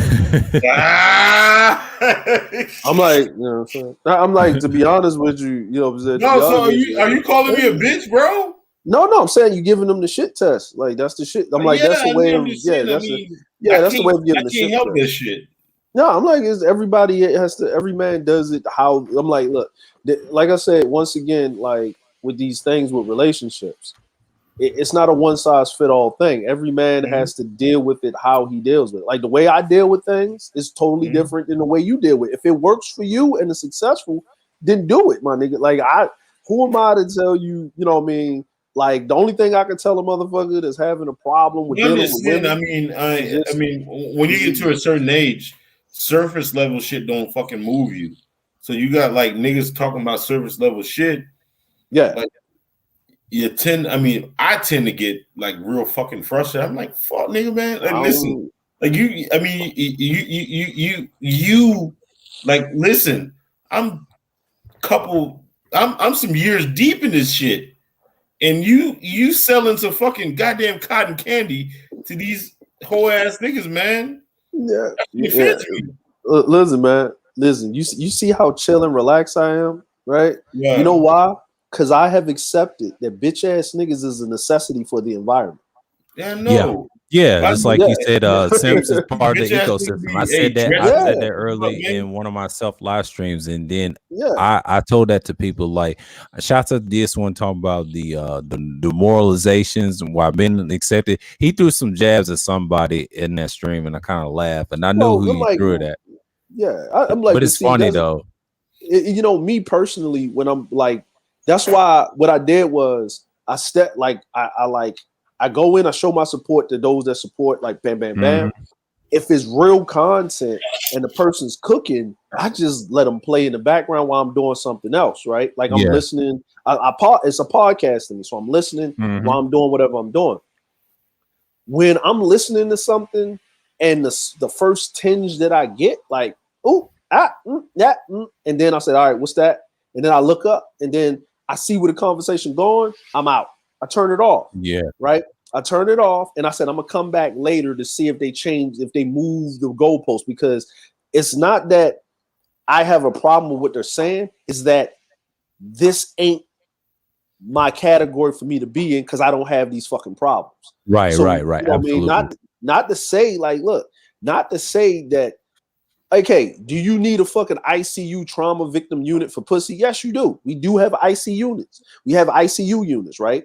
Right now, the problem is that the whole black sector of YouTube, when it concerns men, most of it is a goddamn triage about pussy. No, there's 10% of niggas speaking for everybody else. But when you look at a nigga chat and you see there's like, you know, of course you're only going to get with YouTube analytics, you're only going to get 20% of the people that are watching you to actually type into the chat. When you're looking at the numbers, if I'm looking at a nigga chat and there's 500 motherfuckers watching, there's a panel of 4 people and niggas been live for 4 hours. And the reason why we as men can't do shit because of pussy. But you got to understand the whole damn dynamics. Niggas that really getting pussy ain't on here. They ain't on here. They run away from pussy. They run away from pussy. Like, matter of fact, this is like my goddamn run away from pussy fucking zone. I'm like, damn, I could probably fuck her tonight, but I'm like, and she gonna like fuck up my goddamn week. She might fuck up my what's the name? I mean, I'd much rather be married. Listen. Yeah. When I was married and I had a kid and all this shit, I mean, that shit flowed right. That shit was peace. That's why I be trying to tell you young niggas, man. I'm like, man, fuck that. Well, I'm like, grab a bitch that's on your fucking like on your agenda. And fucking call it a day, man. And that shit a fucking blur with all these other bitches, man. I'm gonna tell you what the problem is, man. And this is the problem. You didn't have a choice. We didn't have a choice when we was growing up, because you would. I'm like, my dad and my mom were together. No. I mean, talking about I'm talking about when you was young. You didn't have a choice because you had to work with in the women that were within your proximity, right? Yeah. Now niggas got technology, so they got all of these choices. But guess what? It's like when you went to the grocery store, you went to the local grocery store, right? You knew exactly what brand of what food in there was good and wasn't good. Nigga, you don't know what the fuck is good when you walk in a Walmart or a supermarket, right? Yeah. You don't know what the fuck is good. You know what I mean? Because even if the shit costs, because you knew when you was younger, if the shit costs more, it's better. And that'll be like a 70-30 split. Now, The shit ain't look good with packaging. You get the shit home and it's trash, but the shit that just got cornflakes on it tastes better than everything on the fucking shelf. You don't know, right? Because it comes with experience. You have to experience these things. The problem with these young dudes is, you know what I'm saying, it's not really their fault to a certain degree, but they have to navigate because they spend more time looking at their phone, dealing with a bitch 2 cities over, 2 counties over, outside the city limit, by they walking past a chick right there in their preference, in their preview, that they could grab right there and talk to and get everything they need right there, right? They would rather be in the interwebs. They would rather be on some Total Recall shit than motherfucking deal with the woman right there, and the females too. It's the same fucking thing. It's like it's this overage of choice. They can't deal with reality, what it is, and the hard part is they're stuck on the web. That's part of it. It's beyond. I don't like easy pussy. I mean, like, oh jeez. I mean, I'm like, it's easy. I'm like, it's ridiculously easier now. Easy now, you know. Back then, no, I'm just saying. I mean, it's better when you have a female that's on your goddamn team. That's why I like being married and shit like that. You know, when it comes to fucking sex and shit, I would fucking hint to my fucking wife what I want all week, and she would, you know, take care of that. I'm like, but at the I'm just saying, like these young motherfuckers, boy, you meet a bitch, like that bitch on Instagram or whatever, is like whatever she gonna give you, that's what you're gonna take. Yeah. You can't even dictate that shit. Well, who said? When was this? I guess you gotta pay. So you No. I'm like, listen. I want the girlfriend experience. I'm like, in this day and age, any dude that's over, like any dude that was born in the 80s, right? 70s, 80s, right? Like mid 70s till about, I would say, fucking 89. Let's just say mid 70s. All around my age. Yeah. Right? Yeah. You got more of a problem with beating bitches off you because you do the one thing that these young dudes don't do. You actually have a conversation. Exactly. See, I remember back in 2008. I had Let me ask you guys a serious question. Okay, go ahead. If you knew a bitch was a slut, right, or a whore, or whatever you want to call a harlot, would you fuck her the same way?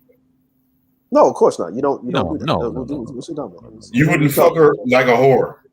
Yeah, of course. Like I'm like, when you like, it's this thing, right? Like, okay, here's the thing, right?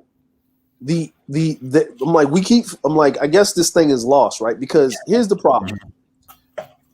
When a dude shows an interest in a woman and genuinely shows that interest, genuinely does the gentleman thing, puts his best foot forward, right? Show her that he will provide and protect, right? Motherfucker is considered a simpleton. No, he's not a simpleton because all men do this, right? Now, when he becomes I got some potent shit to say. You know what I'm saying? But when a dude does the shit and the woman does not reciprocate the same interest within him, right, that he's putting into her, and he understands she's not doing it, and he keeps upping the ante, and she keeps giving him minimal. Okay, he's a simpleton now. Hey, stop the show. Go ahead, bro. Stop the show. And we gotta be real, because this is an all-man panel. Right? Mm-hmm. I mean, come on, man. Think about the statement. She's your girl, but she was once somebody's whore, somebody's hoe. Anybody that shit. Hold on. When you think about that shit fucking cuts deep. So, like, that means that she was somebody's whore, like bust down, whatever thotty McYachty. You know what I'm saying? Let me ask you a question, right? If you fucking a chick and she doesn't know what the fuck she's doing, that means you're her first. right? She don't know what the fuck she's doing. No. Listen what I'm saying. Listen what I'm saying. Listen what I'm saying. Listen what I'm saying. If you get a chick, right, and she ain't never had sex before, right? She ain't never had sex before. She don't know what the fuck she's doing. Does not change the fact that she might be your girl, but she was somebody's. No. Are you gonna listen? You gonna listen? Because you're still stuck on that. Let me get you off the stuff. Let him finish. Let DeAndre finish. Go ahead. If you get a female, right, and she doesn't know what she's doing, first time she ever had sex, she tells you she's a virgin. That's what you're talking about. You want a virgin, you get a virgin. But unless you're a virgin as a man, you're not going to enjoy that fucking experience at all. Let's be real, right? You're not. Fucking virgins is a fucking painful, fucking excruciating experience because that's not what it is. Men like hoes to fuck on, right? What these motherfucking niggas want is they want a fucking empress, they want a goddamn concubine, and they want a consort. They want a bitch in all three categories to be in their bedroom. They want to fucking float in the house and all your penis is clean, but that shit does not exist.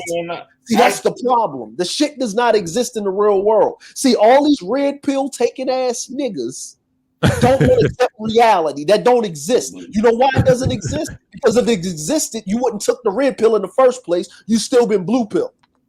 No, I'm definitely blue pill. You know what I'm saying? That's what I'm saying. Like, I'm not saying you. I'm just saying. I'm definitely blue pill. I mean, the whole reason people don't want to say this, right? Everybody scream this red pill crazy ideology, and it's a good ideology to have. But here's the thing: you are an anomaly and a motherfucking and a defect of the system. That's what you are. It doesn't even matter what level in the system you are, right? There's motherfuckers that was born with a silver spoon in their mouth with power beyond. Look at Donald Trump. Nigga never had to worry for nothing. Bitches was throwing pussy at him. He was fucking his maids at fucking 12 as soon as his dick got hard because he could. Like, a motherfucker running around talking about grabbing by the pussy. Motherfucker walking around talking about grabbing by the pussy. and said it like that's the thing to do because that's what we do, right? Now, here's the funny part. This is the president of the United States running around grabbing a nigga's wife by the pussy. No, I'm just telling you, right? Remember that woman was married. He ran up. He said, "This is how I greet him. I don't even shake women's hand. I just grab him by the pussy." Right? He don't care who your wife is. He gonna do it, right? Now, what you gonna do as a man, right? Now, that motherfucker is red pill, right? But here's the problem. Even at his level, he realized that the system is fucking broken, and he was ostracized. He was outlined. He was an outliner, right?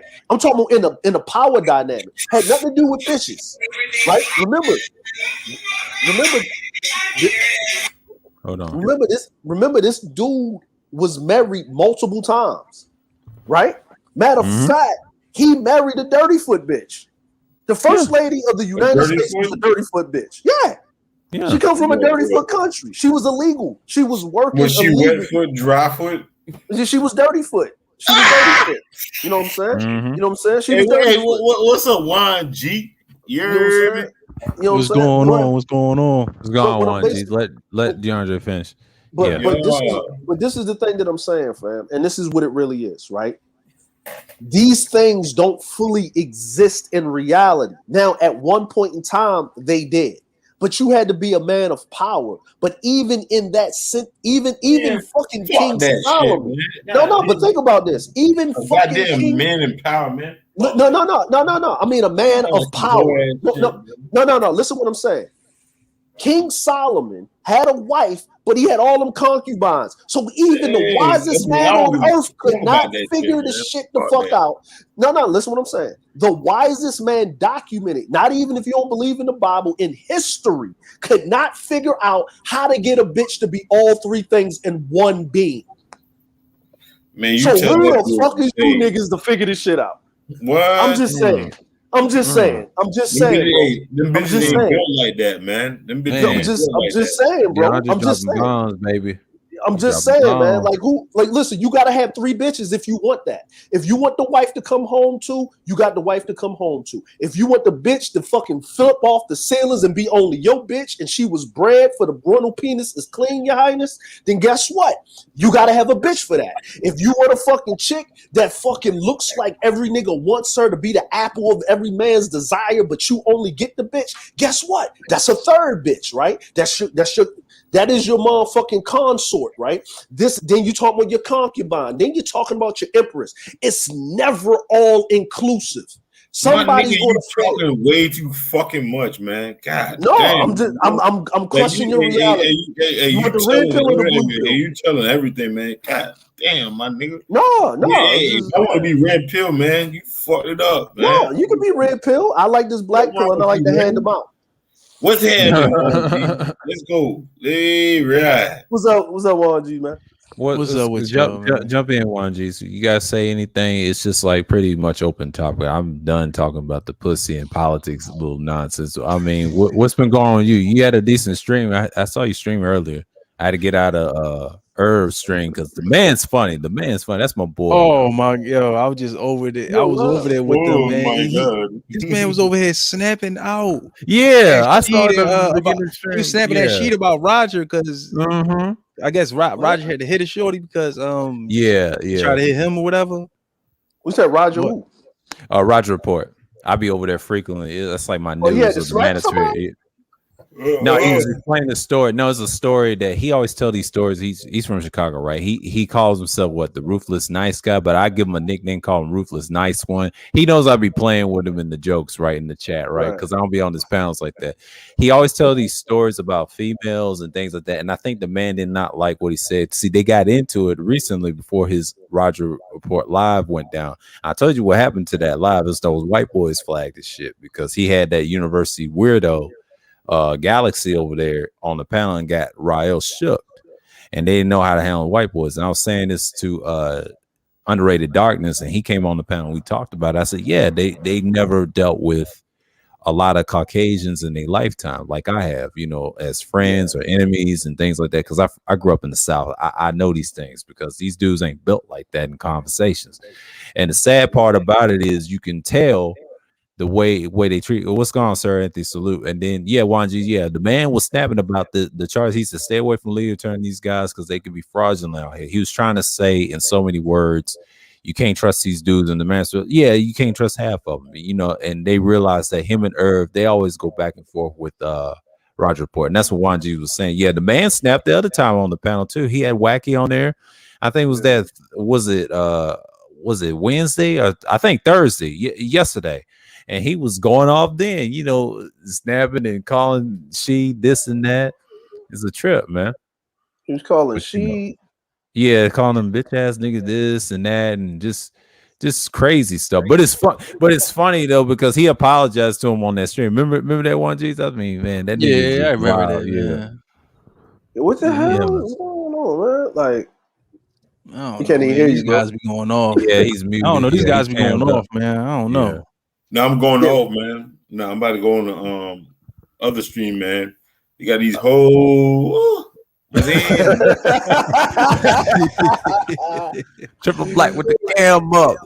I bet you, Kuda probably watched the stream because he came on earlier. He had that player talk avatar, and he came by and said hello. I mean, I appreciate him for the stop out. Yeah, I'm gonna watch his restream. Yeah, because I catch the restream. You got to get some one of these lights and shit like that, man. Yeah, man, I got a beard haircut, beard. Yeah, I got the beard going. What? Yeah, you already know what it is, man. I'm about to. I hit the mall earlier, so I ain't pulling nothing. What's going on, man? Yeah, we was talking about some gear and stuff, early in the stream, and he appreciated me doing my content on that. I said, yeah, man, I'll talk about more about the ribbon stuff, the delicate microphones that was replaced by condensers I see lately. And I've been looking around the stores and learning about audio, actually sounds and stuff. Because I told him I used to be a headset guy, listen to music and shit, collecting a lot of them, and because I had computers and stuff. But he talks about actual music shit, like audios, instruments, and the stuff he's into. I told him to stick with that, man. I mean, mine's different. Mine's dealing with radio. Shit. the stuff that people don't want to talk about. You know what I mean? Because they think that stuff is boring. Yeah, like when you get into the gear stuff, me and Kuda have something in common because we're interested in how audio sounds and our voices and how to deal with people and communicate. You know what, man? That's the balance of it. The thing about it is, I don't even have to make a lot of content. Yeah, my content from like 5 years ago is still good. Yeah, it's still good. Mine from 9 years ago is still good. That's why I did the playlist. Bro, I can drop that shit in fucking the playlist. Like, damn.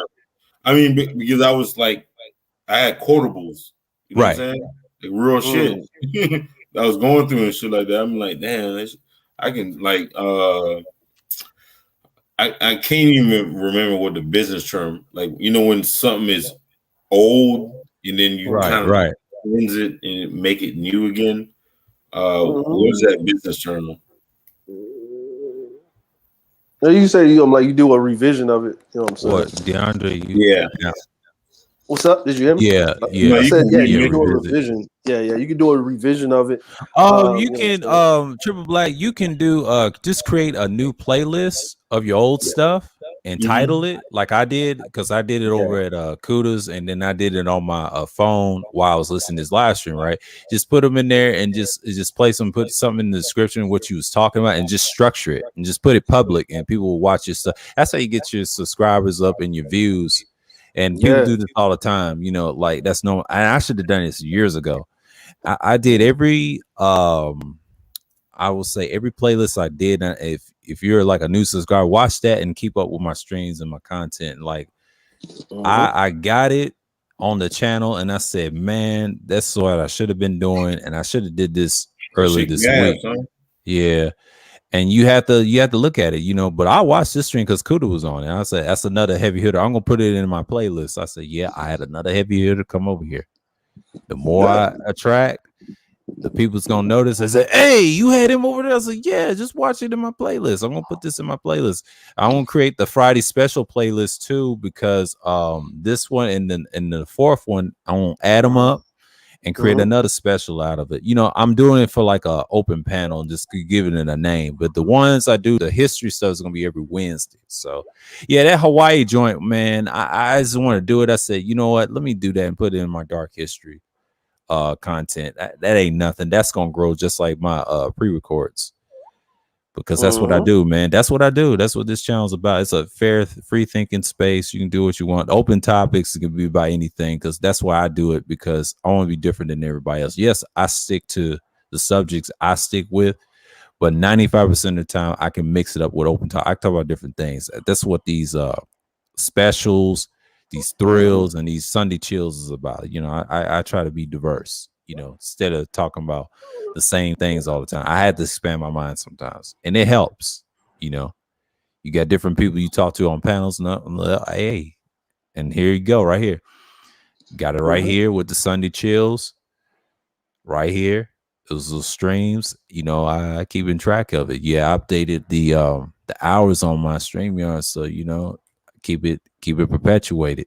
I'll eventually get a newer computer in the future and the laptop. Look, the evergreens content stuff before I had the mic, and then he said, man, and we was talking about the mic. He said, that gives you it gives you confidence. It's just a piece of audio. It's just like a new headset. You just got to learn about yourself and stick what you know. But the dynamic stuff, that's later. That's big boy stuff. That's like, I ain't trying to be no news media. Yes, I don't have a problem being on camera. I mean, you gotta stop being humble and tell every last one of the motherfuckers that feel like they support you. Share your fucking content. Yeah, share it. Sure. You gotta be disciplined. Share it. Yeah, I share it all the time. Yeah, I stay disciplined to it. But I ain't trying. Yeah. I ain't trying to be too humble. I'm just saying I'm a little bit. But while I'm doing this, I'm just doing the work, man. Sir Anthony, you got Tone. I don't even know. Oh, Tone Malone. Yeah, he's cool. Whoa. You got Tampa Supreme. Yeah. He said he's gonna do a one-on-one interview with me. It should be a non-negotiable, bro. It should be a non-negotiable. Yeah. Fucking share that shit. Tell those niggas that shit. If you want to fucking be in my goddamn live stream talking that shit, hit the fucking share button. That's it. I tell them all the time. Yeah. No, I'm just saying it's a non-fucking negotiable. This guy right here, the legendary Wacky, he shares my stuff time to time, and I told him don't worry about it because we cool. I share his stuff, and then we talk on panels, and because I recognize what Wacky him. said. Yeah, that's what Wacky. I'll be sharing his stuff too. He be sharing my stuff, and then I can get a notification. Mike, he's cool. Tampa's cool. These are my regulars. I don't have to worry. But see, a lot of them don't have the thousands yet. Now, Hey, check this out, man. we do. It's your boy Triple Black, man. Sir, Yeah. I'm in the building. You know what I'm saying? DeAndre, 1G. You already know what it is, man. Yeah. Hey, listen. We gotta help each other. You know, it might be a little tough love and shit like that, but you gotta tell some of these niggas, man, that be in your shit, they fucking gotta do that sharing this shit. And it should be a non-negotiable. Fuck everything. Shit, I don't even know you and I share you. I already know it's automatic.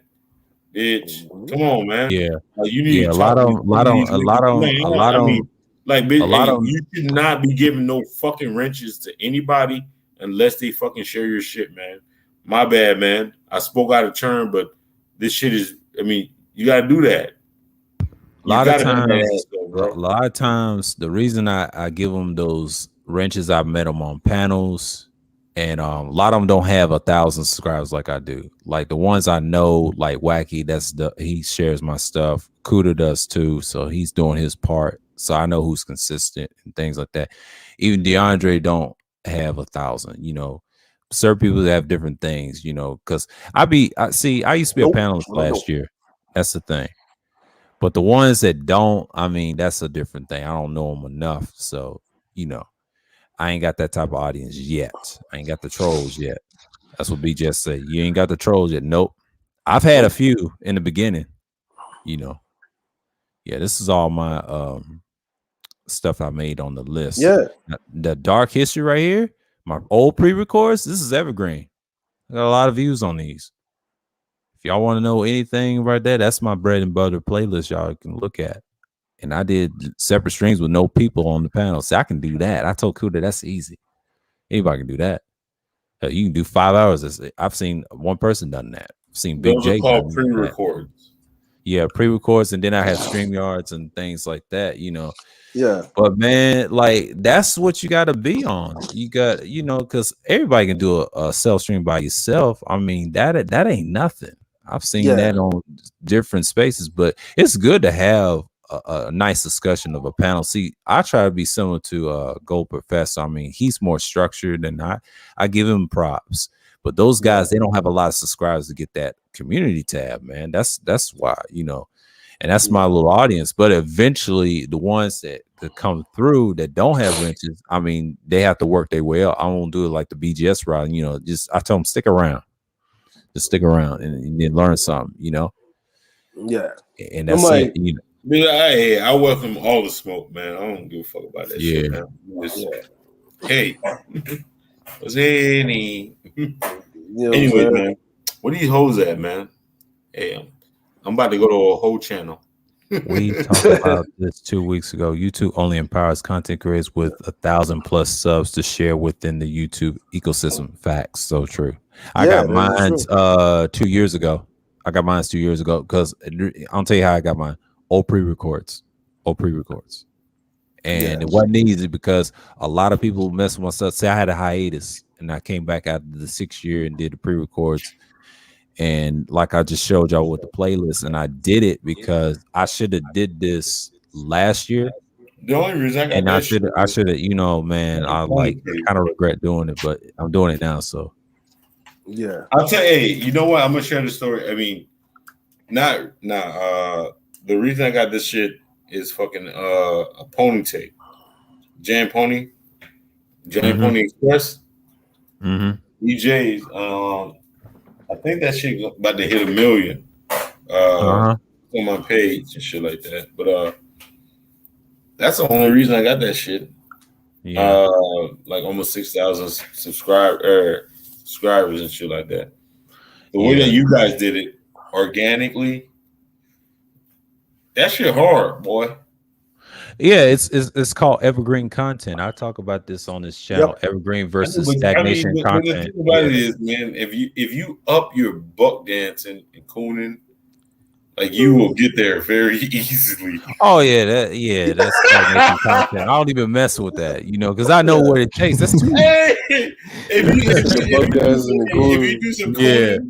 If you do some cooning and buck dancing and like and pandering, like what I'm saying, if you just be a male feminist for a fucking goddamn week. Oh, that's too easy. Yeah. No. That's too easy. How about buck dancing? Is that off the table? Oh, what did you call it? Red Supreme said that. He said that's easy to do. He said this on the live stream. He said it's easy to do to pander to women. He said that's the easy way out, and it is. I'm just and it's saying, funny when he said that. Yeah. But that's game. I mean, the thing about it is buck dancing. Do you think buck dancing or all out cooning or pandering? Which I would say pandering's the biggest. They're all in the same bracket. I mean, you're doing the same thing. They're gonna find out you are pandering. I'll give you an example about Taz. He knows what the fuck he's doing. He knows what they're doing is wrong. And then Red exposed him, and he's laughing, on the low under his breath because he know his wife be doing some foul stuff and talk bad about me all the time. Yeah, they all. I'm know. like, well, it's not even. I'm like, I mean, but you got niggas like diving in the goddamn clay mud and wrestle with niggas. Yeah, these hoes. Yeah. Like, there's a lot of hoe savers, man. Yeah, but that's what I'm saying. You know what I'm saying? Like that's what I'm saying is. It's its own ecosystem, right? It has to look. Are you saying that people can survive for saving hoes? Mm-hmm. Mm-hmm. It's part of the ecosystem. They used to. No. Yeah. So you mean to tell me I can make a living saving hoes? Yeah, it used to be called chivalry. It's called chivalry. Yeah, it's called chivalry. They used to call you a knight, like shit. White knight. White knight. What's a firefighter, nigga? Like who's usually in a burning building needs saving? Hoes. Mm-hmm. Hoes. It's my white knight shining armor. They said that in the old manuscript. Yeah. Yeah, like if you like think about it, man. If you actually look at the statistics, who call the police the most? Women. Right. Yeah. Women call the police the most at a higher rate. You know what I'm saying? If you're talking about the ages of 60 and older. Man with a big gun. Yeah. Oh my God. Yeah, exactly. You know what I'm saying? Yeah. Like, dude, shit, man. Here's another one, right? Why do men in uniform get more pussy? I'm talking about when I'm in uniform, like dudes that's in the military, dudes that's police officers, policemen, firefighters, doctors in the medical field. Yeah, man. Everybody. Yeah, man. But that's what I'm saying is, on some real shit. If you really just sit back and you think about it in retrospect, right? Is okay. If we're gonna sit up here and we're gonna talk about systems in history. Men wanted to be knights back in the day, right? Yeah. You wanted to be a knight, right? A chick used to throw her little handkerchief. The motherfucker used to put his cape down so she could walk across and not step in the mud and shit. All that other crazy shit. In modern times, that would be called simp shit. Because why? Yeah. Because those men are no longer in power. It's not conducive for that because women are in a power dynamic where they're trying to equalize themselves as men. So with that being said, is the benefits of a woman because women were very restrictive. As a woman, women didn't even ride a horse with their, with their legs gapped open. They used to ride it sitting like cross style, or they'd be in the back of a carriage. Like if you think about it, like a woman was very restrictive, wearing a corset with a big ass dress, all that extra shit. So she couldn't defend herself. So she needed a man that's going to protect, right? There's, and his protection equaled his provisions. That's how it worked. Nowadays, you got niggas, or not niggas, let's just say men running around that can't protect shit. If you strip away society right now, there's a lot of men that can't protect a motherfucking thing. Not a motherfucking thing. They can't protect a sandwich for themselves, right? And these motherfuckers are in power, right? And they're the ones making the rules that women feel as though that they have these rights, but they don't. Because the motherfuckers that can't protect shit actually use the women to protect them by beating men down that can actually protect and take shit. Because if you can protect something, you can take some shit. Facts. You know what I'm saying? You either get down or get laid down. Just like Tom Malone said, pandering to women is big business. And Red Supreme said the same thing earlier in this stream today. Yeah, exactly. Facts. And that's what I talk about, man. Like, it's very big business. Why you think feminism is big business? I told this True Black earlier with Mike V. Like, it doesn't matter because they still had the power in the political system. Like in Germany, for example, even though Merkel's not impeached. Now, all the other women got impeached because men run those countries, like Brazil, for example, Taiwan, and all that. See, Germany's loose and ass backwards. They worse than any other country in the world. And people laughing at Germany right now because she's a technocrat. As complex as word, you know, that's what the Brain Trust talks about. No, you know, shouts out to Mike V and them. But yeah, man, that's just what it is, you know. I'm like, but why would you be surprised? Yeah, I'm not surprised though. I'm like, not, because so basically Germany, okay, so let's think about it like this. Who ordered the Berlin Wall to be knocked down? Was it Russia? Nope, it was the United States. Yeah, United States, my fault. United States, yeah.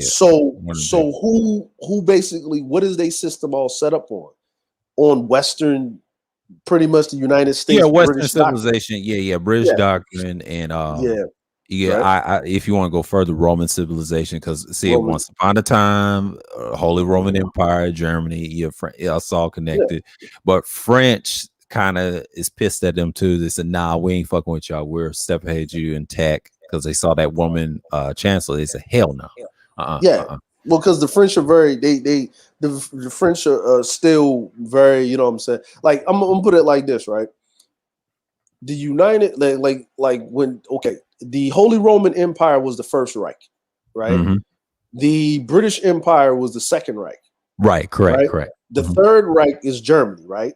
So the Fourth Reich would be what? France, right? Nope, the United States. United States, exactly. Right. France is the Second Reich because the French and the British are cousins. Oh, that's right. You're right. United States is the Fourth Reich, and the reason they're Fourth Reich because of the history. And if you want to go further back, the Roman history, it's all connected. Yeah, the British was the Third Reich, correct? The second. The second. Remember, the Germany was the Third Reich, right? Yeah, that's Hitler and the Nazis, and then the OSS, and and then us. Technically, the United States was actually supposed to be the fifth, and Russia was supposed to be the fourth, but they dropped the ball. They dropped. You know what hurt Russia? Why they jumped the ball? I'll tell you why they jumped the ball. They was too much of a. They had a communist system, but I'll tell you a secret. It didn't work. Nope. Even though in the Cold War they had a number on us, and then the Korean War. What hurt Russia? A lot of those. What you see today, the KGB, they're nothing but capitalists like us Americans. And what happened was CIA kind of hijacked them. And you know what happened to communists, that they can't beat no fascists. I'll tell you why. Fascists had that loud bang. You know, they came at us with a big bang. But let me finish. I'm just saying, like, they had that loud bang and they made sure they was going to stop everybody, right? See, America, you know, that asymmetrical, we talk about the stealth, they go loud or low or whatever. But you got to understand, fascism is so strong in all intricate levels. You know, they know how to manipulate, just like Hitler did. You know, he used the sound waves and things like that. And then what they used to do to the black soldiers, trying to tell them go back and this ain't your, little war, similar to Vietnam, right? And they try to hijack stuff. But see, here's what people get wrong. Hitler was not a soldier. He was a fascist. He was more of a nationalistic type dude. Now, he understand dark history, right? He understand that. According to this research I'll be following with this dude, and they exposed that he has a little drop of black blood in him, and he had the white DNA on his mom's side, right? But he broke it down. He said, well, these niggas are smart. He tried to shake Jesse Owens' hand years ago, right? And he turned his back against him. I'm talking about Owens, and during the Olympic track run, because the Nazis, American, and people don't know that story because Jesse knew what he thought of him at the time. But see, the reason America was so far right, they understood the other right countries, like you were saying, like, yeah, because we act just like them on the low, and you know what we do to people, and even in torture. Now they try to put it overseas in Dubai somewhere, and somewhere in Saudi Arabia and all them African countries. They want to hide on the oil rig, on the oil rig in the middle of the ocean. All that. Yeah. I'm trying to find a disagreement between us, so we can make this a debate channel. Nah. I mean, we can just disagree. It's okay. Look, we can disagree on certain points, but don't make it like a debate channel just because it's bad enough. I see it on Kuda's channel. Like, I don't want that nonsense over here. Like, take that. I know you messed around, but I know you was playing. But I'm just saying, like, I don't want dudes like he don't know what he's talking about. He is not built for this channel. He would traumatize his head, and I'm a required taste. I ain't for everybody. I mean, I'm from a select few, and Kuda knows this. And I told this to him early in the stream. I said, dude, we're very much alike if you think about it, because we could do the same things if we want to. You just have a music route, and I respect it because I can learn a lot from you from a music guy, how you deal with media, That's it. Like to be honest with you, man, my whole, understanding, when when I get when I like going over Kuda channel because it's just a random conversation about it's more opinionated, right? Like I don't, it's more opinionated. But when I'm in the manosphere, I don't like sitting up there on panels anymore, getting into conversations with people unless they're like, if you're talking about BGS or you're talking about Cerulean or that's different, or Green Gorilla, or you're talking about like if you talking about like Tiashawn Johnson, when you talk about or you talking about like Dr. What's the other doctor name that he talks about? Dr. Umar Johnson. No, not that nigga. Not that nigga. The doctor, I forgot his name. No. It's the hey man, older dude. Dunbar. Dr. Dunbar. Yeah. Thomas a good bar. Yeah. I know he's talking. He be over at Rogers. He's cool. Yeah. Like when you're talking, I'm gonna drop off, man. But okay. All right, bro. All right, appreciate you, man. Like it's always been a pleasure to talk to you, man. Hey man, listen, man. Hey, listen. If her eyes rolling in the back of her head, she won't throw bricks through your window. So, yeah. Good enough, but good enough, but not marriage dick, man. Nigga. No, I had a marriage. Good enough, but not marriage dick. No, you absolutely right. You can't throw marriage dick at a lot of females. No, seriously. No, I mean that's a real conversation, man. Because the thing about it is you can really have a bitch mind for real. Yeah, and it's COVID anything you want. It's COVID too. You definitely don't want to throw no marriage dick now. Yeah. You don't want to do that. Not now, especially not now, bro. Because a lot of people, I've seen females that getting COVID worse, and they say, I feel bad. And she's mentioned on Twitter, like trying to go out here and trying to fuck. I mean, they crazy, man. Listen, man. No, I mean, real talk. Right now. Resources are thin. You're gonna have a whole situation, man. You got situation. Nigga gonna be in a situation ship. No, man. I'm really selective. I'm really selective. Yeah, I know. That's a great thing. That's a great thing. No. I mean, it ain't I got snow out here, man. Yeah, good. Listen, man. Listen, good dick is just as bad as good pussy, man. Have motherfucking minds gone. It's like you listen, man. Look, but tick. I mean, there's a tick about these modern women. It's like when you find one, like they just, I don't know, they just got a tick. Like they just don't want to. Like it feel like when they getting conquered, they're like, God damn, like why? No, like it the sisterhood. like comes in that bitch real like swift. Like, nah, girl, you don't want to do that. You don't want to do that. You don't want to do that. You don't want to do that. No, you know why? Because you don't want to do that. You don't do that. Women been doing the same shit for their whole life, man. Listen, this is what I'm gonna say to you, right?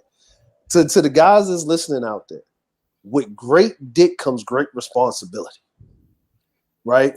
And the problem is, right, if you're going to lay dick down on a woman to the point where she crying and her toes fucking balling up and her eyes rolling in the back of the head, you have now told her mentally that this birth channel belongs to me and only me, and you shall surrender everything, all emotions, everything to me. If you smashing a chick and she digging her nails in your back and she crying and moaning and doing this and sweating hard and getting ugly and she don't care if you grab her by all the weed, you know what I mean? All of that shit, nigga. Yeah. She said, look, and listen, you can't ask her to make you a sandwich because this bitch is passed the fuck out on the bed. That's you, nigga. And everything that comes with that, my nigga, belongs to you. You have to take responsibility mentally for that. And if you don't want to deal with that, you got to find a stunt dick that's in the winds, that's willing to jump in there to fucking be a decoy while you run away. If you're not willing to do that, if you're in there raw dogging and deep fucking, I'm talking about, nigga, you ain't in there just pounding, you pulling out, watching your dick go into the pussy and looking her in the eye, and she looking at your dick go in, and you looking and you meet eye contact. Yes, nigga, you are doing. No. You know what, man? No, you're doing too much motherfucking fucking, my nigga. Yeah, hell no. I'm a good dude. I'm a good dude. I'm a good dude. Everything. I'm a good dude. Listen, hold on, wait a minute. You down Louisiana? Nah, hell no. I'm in Florida, man. That shit just as worse, my nigga. Just as worse. I'm in the state above them, but you know. Yeah. I got a one guy. I got a one guy policy. Listen, man. Look. That whole little Gulf area, nigga. All of that fucking. I got a one gal. I got a one gal policy. Hey, man. Hey, listen, man. Hey, look. Hey, listen. Hey, you know how they say grits, like hot grits are pale skin? So does dirty rice. Pale skin. Hey, man, I got hot grits thrown on me before, man. You see, that's why he's saying that. This is the part. See, this is the part that niggas don't want to talk about. How they accept accountability for having these chicks run around. These niggas ain't shit. I'm a fucking Listen, there's a lot of dykes around because there's a lot of niggas that will slow dicking them down. Yeah. If you see a dyke with a nice body and her body looks better than the bitch she with and she got 2 kids, that's because she was fucking with a fuck nigga. Right. Fact. 70% of dykes. I'm a fuck dykes. Hey, listen, man. Listen. Listen, I'm sorry to say this, but that's how the world is. You either fucking or you getting fucked. That's it. There's no in betweens. There's no nothing. I'm equal balance on this. There's probably a chick walking around. You know what? The thing about it is, in this environment, you really gotta hurt a bitch feelings. Well, the thing is that hurt a bitch feelings. The thing is, hurt a bitch feelings, bro. I'm sorry to say this, but the way the cycle works is most men got to get their feelings hurt early in life. Yeah, you got to. It's this rite of passage as a dude. Like you're not like most. See, and here's the problem, right? A lot of the niggas that's up here, right? Like if you talk to like, and I'm gonna go back to the 1.0. I ain't talking about the 2.0 guys, right? If you ask the 1.0 guys, man, these bitches ain't shit. Blah, blah, blah. Okay, man, how many kids you got? Oh, I got 3. Are they by the same woman? No. Shut the fuck up. Facts. Shut the fuck up, right? Because nigga, for you to actually have 2 women that have 2 of your legacies and you're not with them, you know, whatever your situation is, right? Or whatever, for you to make that mistake twice, that means, nigga, you had to practice on other bitches. Mm-hmm. Right? Mm-hmm. The first one could have been, okay, it's both y'all fault. The second one, that's on you, my nigga. That's on her side, but that's on you because you start choosing the same type of female. If you got multiple kids by different women and you talking about these women ain't shit, nigga, it's your fault. Your fault, nigga. You's a fuck nigga. Now, if a dude that was in a marriage, he did it right. The shit didn't work out. It fell out. She fucking took him to court. He went about his business. He got the kid. He can't see the kid. You know what I mean? He paying child support. He fighting for his kid, nigga. I'm listening to you all day. You know what I'm saying? I'm lilistening to you. I'm hearing what you're saying. I'm hearing your complaints. I'm writing them down. I'm jotting it down. But here's the problem. When did she come like that? She didn't just wake up overnight and say, you know what? I'm gonna leave this motherfucker. Because unlike, a lot of men don't want to motherfucking say this. A lot of women, for the most part, they got their shit together. They got their head screwed on straight. Even the ones that don't, they give a nigga a lot of passes. Men don't give women that many passes. We don't. No, you're absolutely right about that. The thing about it is, especially in this age where I'm at right now, I've learned or I've been conditioned to put a woman on her defenses 24 hours a day. It's natural. Like my daddy taught me that shit. Like my dad taught me that shit. That's why I fuck with Obadiah. Yeah. Because he references dad all the time. Like, my dad taught me everything. Shit, I'm cheap as a motherfucker right now, just because my dad taught me how to do that shit. You know what I mean? Yeah. I'm the same way naturally. Even though my dad was when it comes to making money and shit like that, even though I don't like go like ham on that shit, you know, I got the credentials to making money. I mean, because of how I grew up with my dad and shit like that, I was already to the bag. You know what I'm saying? That shit's old to me. You feel me? Like, you talking about money? Come on, man. Like, hey, my grandfather, like my dad, like both my grandfathers, you know what I'm saying, are I'm Haitian. So my other granddaddy, he was like a hustler, witch doctor, talked about like Obadiah, you talk about like like the cards and all that type of bullshit. Yeah. My granddaddy, that's what he was. He was a witch doctor. He went like from village to village and did that. My dad was a hustler, with the numbers and all this type of shit. Yeah. My mom running numbers. Run the numbers. I got a few family members that used to do that, run numbers in this country. I know about that. But there was like group economics. You know what I'm saying? Mm-hmm. Like on some hustle shit.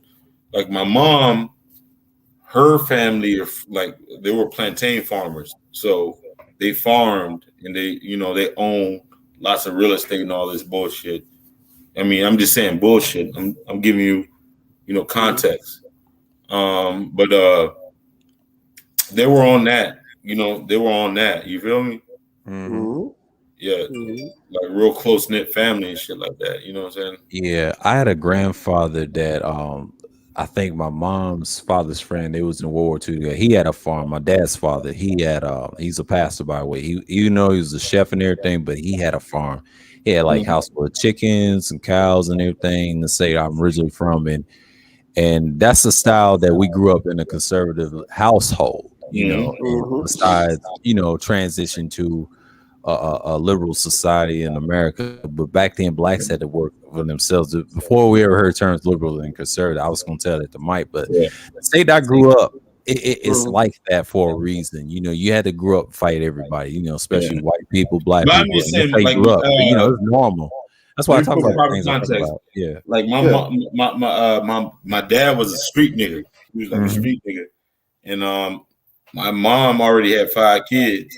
Yeah, she met my dad, which was a street dude.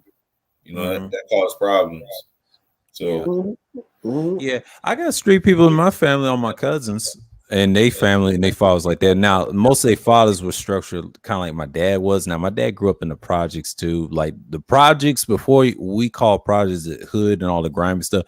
They was old school, like, you know, like the boomer style. Like they didn't have all these killers and shoes. My dad was telling me them stories. I said, yeah, because he came in the era where there was colored and white. And I told this to my Mike V. He grew up in a state like that for a reason. We fought everybody. And then yes, I fought white people too in my era too. It was a little different, but I told him my stories as well. Hey, but I'm Zoe. Yeah. I had to fight y'all niggas. Yeah. I understand that story. Yeah. I had to fight you niggas for real. I mean, the hate with what you call it, hated. Shouts out to that guy that I used to be cool with. He lived in Iowa, Florida. He was an American black, and his name was Jeff. He told me about the story about Haiti, and he always shared that story about the boat and how we treat them. In Miami. Yeah, they used to have Haitian. Was it Haitian Friday? Yeah, he's a Haitian nigga and whoop his ass. Yeah. I remember those stories he talked about in the 70s, and it made them turn back because the Cubans had the nice boats and y'all didn't. That was awful. And, you know, that racism stories that he be telling me, I didn't like that. I grew up in a state called Tennessee. But that shit was that. I mean, it was expected. I didn't like that. I know, but I mean, I grew up in the 80s. So I had to fight all the time. Yeah, like I had to fight all the time. Yeah, I had to whoop niggas' asses. You hear me? Yeah, because up, you know what I'm saying? Like the crazy thing about up north is like growing up, right? You know what I'm saying? Like I didn't know what I was until my mom told me. You know what I'm saying? When I was complaining about, but I mean, I had to fight like my brothers, like, you know, are American and shit like that. To this day, they told me, you know, because you know we were always cool and shit like that. I never seen no, I really never ever really looked at, you know, American and Haitians, you know, because I grew up here. You know what I'm saying? I was born here, whatever. I was always been a citizen, shit like that. I never looked at that shit as any different. You know, I was kind of stuck in that goddamn generation. I was born here, assimilated here, you know, taught, you know, culturally as a white dude, you know what I'm saying? Real proper and shit like that. You get ostracized for that shit.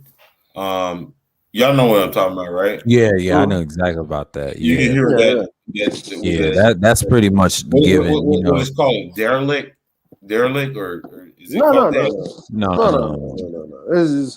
It's just niggas, just, you know what I mean? Niggas just niggas, man. Like niggas anyway. No matter what country, you got a bunch of niggas. Like if it's Britain, from France, Poland, and Italy, and things like that. There are Semitic bone structures, and the Africans would tell you we always had conflicts like that. If you want to go historically, we was killing each other back then when we used to rule. When we used to rule, we dominated others. I mean, we have the capability, but here's the thing: we fight over little shit.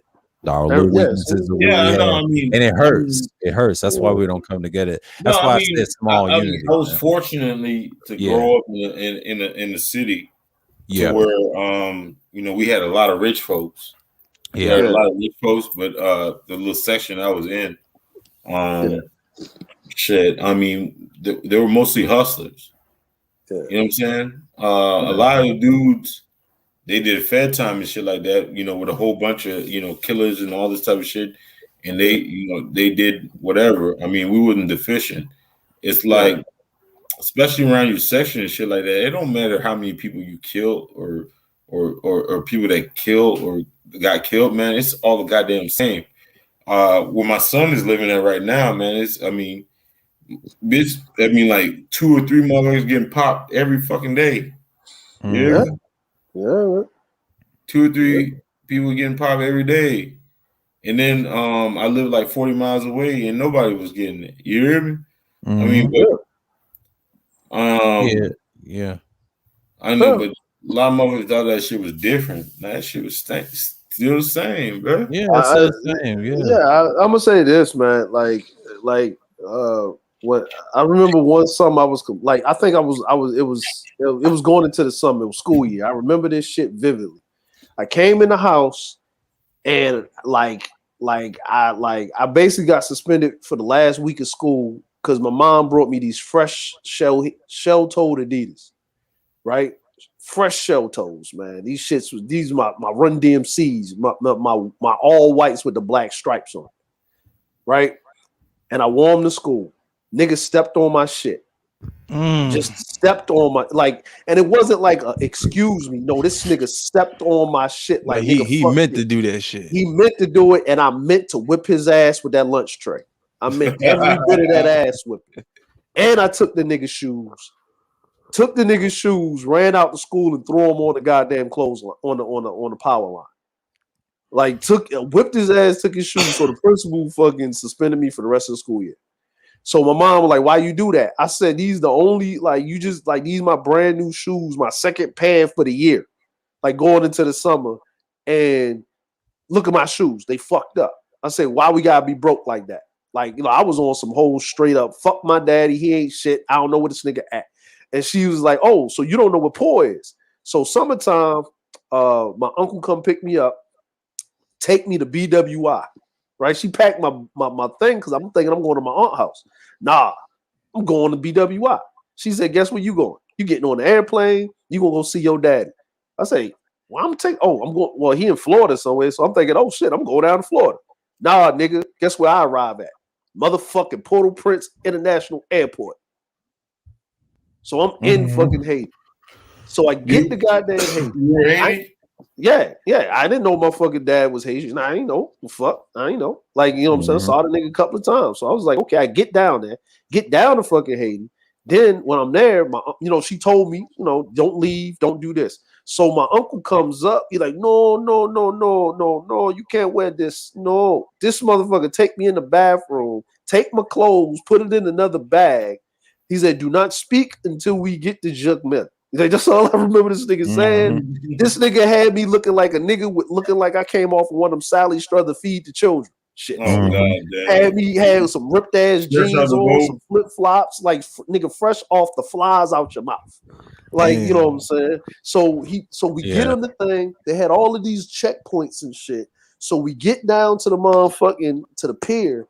We jump on the boat. We drive for like maybe 45 minutes and shit. We get around, we get to this other spot, we get off the pier, off the boat, they take my shit, we jump in this fucking Jeep and we ride up, nigga, like, and it's beautiful. The shit's beautiful. I'm saying this shit, we riding up and shit, and we get to this an old French fort, like it's like all these old stones with the doors and shit, they open it up, and we go like maybe 20 more minutes, and then we get into like the main part of the village. I meet my grandma, meet my cousins. The whole, like half of the whole summer, I was fighting these niggas every fucking day. Fighting every day. Because I couldn't fucking speak fucking Creole. Like I couldn't fucking speak French like that. So I'm fighting these niggas every day, right? Yeah, over. I stayed in the fights were over marbles. The fight was over. I had to drink bottled water. That's what most of the fight was. You know what I'm saying? Because they just go down to the river, just get, we fill up the shit, drink the water like it is. I got to walk around with a little canteen. I got to put the bottled water in. But I didn't know why these motherfuckers just like got a problem with me, right? So my uncle was like, "Yo, we got to, he's like, we got to go to Port-au-Prince." I was like, "We got to go where?" He said, "We got to go to Port-au-Prince." I was like, "Okay." He was like, "All right, this is your first time going to Port-au-Prince. Let me show you this." So we go out into the fort, like we go out into the rainforest. He said, "This right here is an Orishnikov. This is how you load it. This is how you shoot it." I was like, "What?" Like I'm looking at it like you crazy. Like, what the fuck? I need the fuck this. What you showing me this shit for? He's like, no. We all men go down to Port-au-Prince. We do trade and we come back. This right here is the 50 cal, right? This is how you shoot it.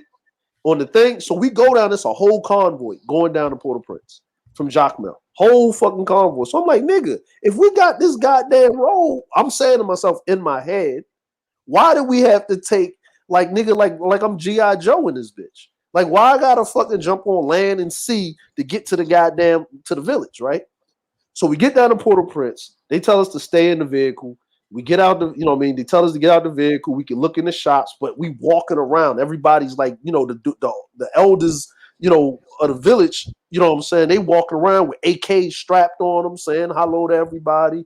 You know what I mean? Speaking, asks us, do we want something? They picking up water, they picking up medicine, trading herbs, doing all this shit, right?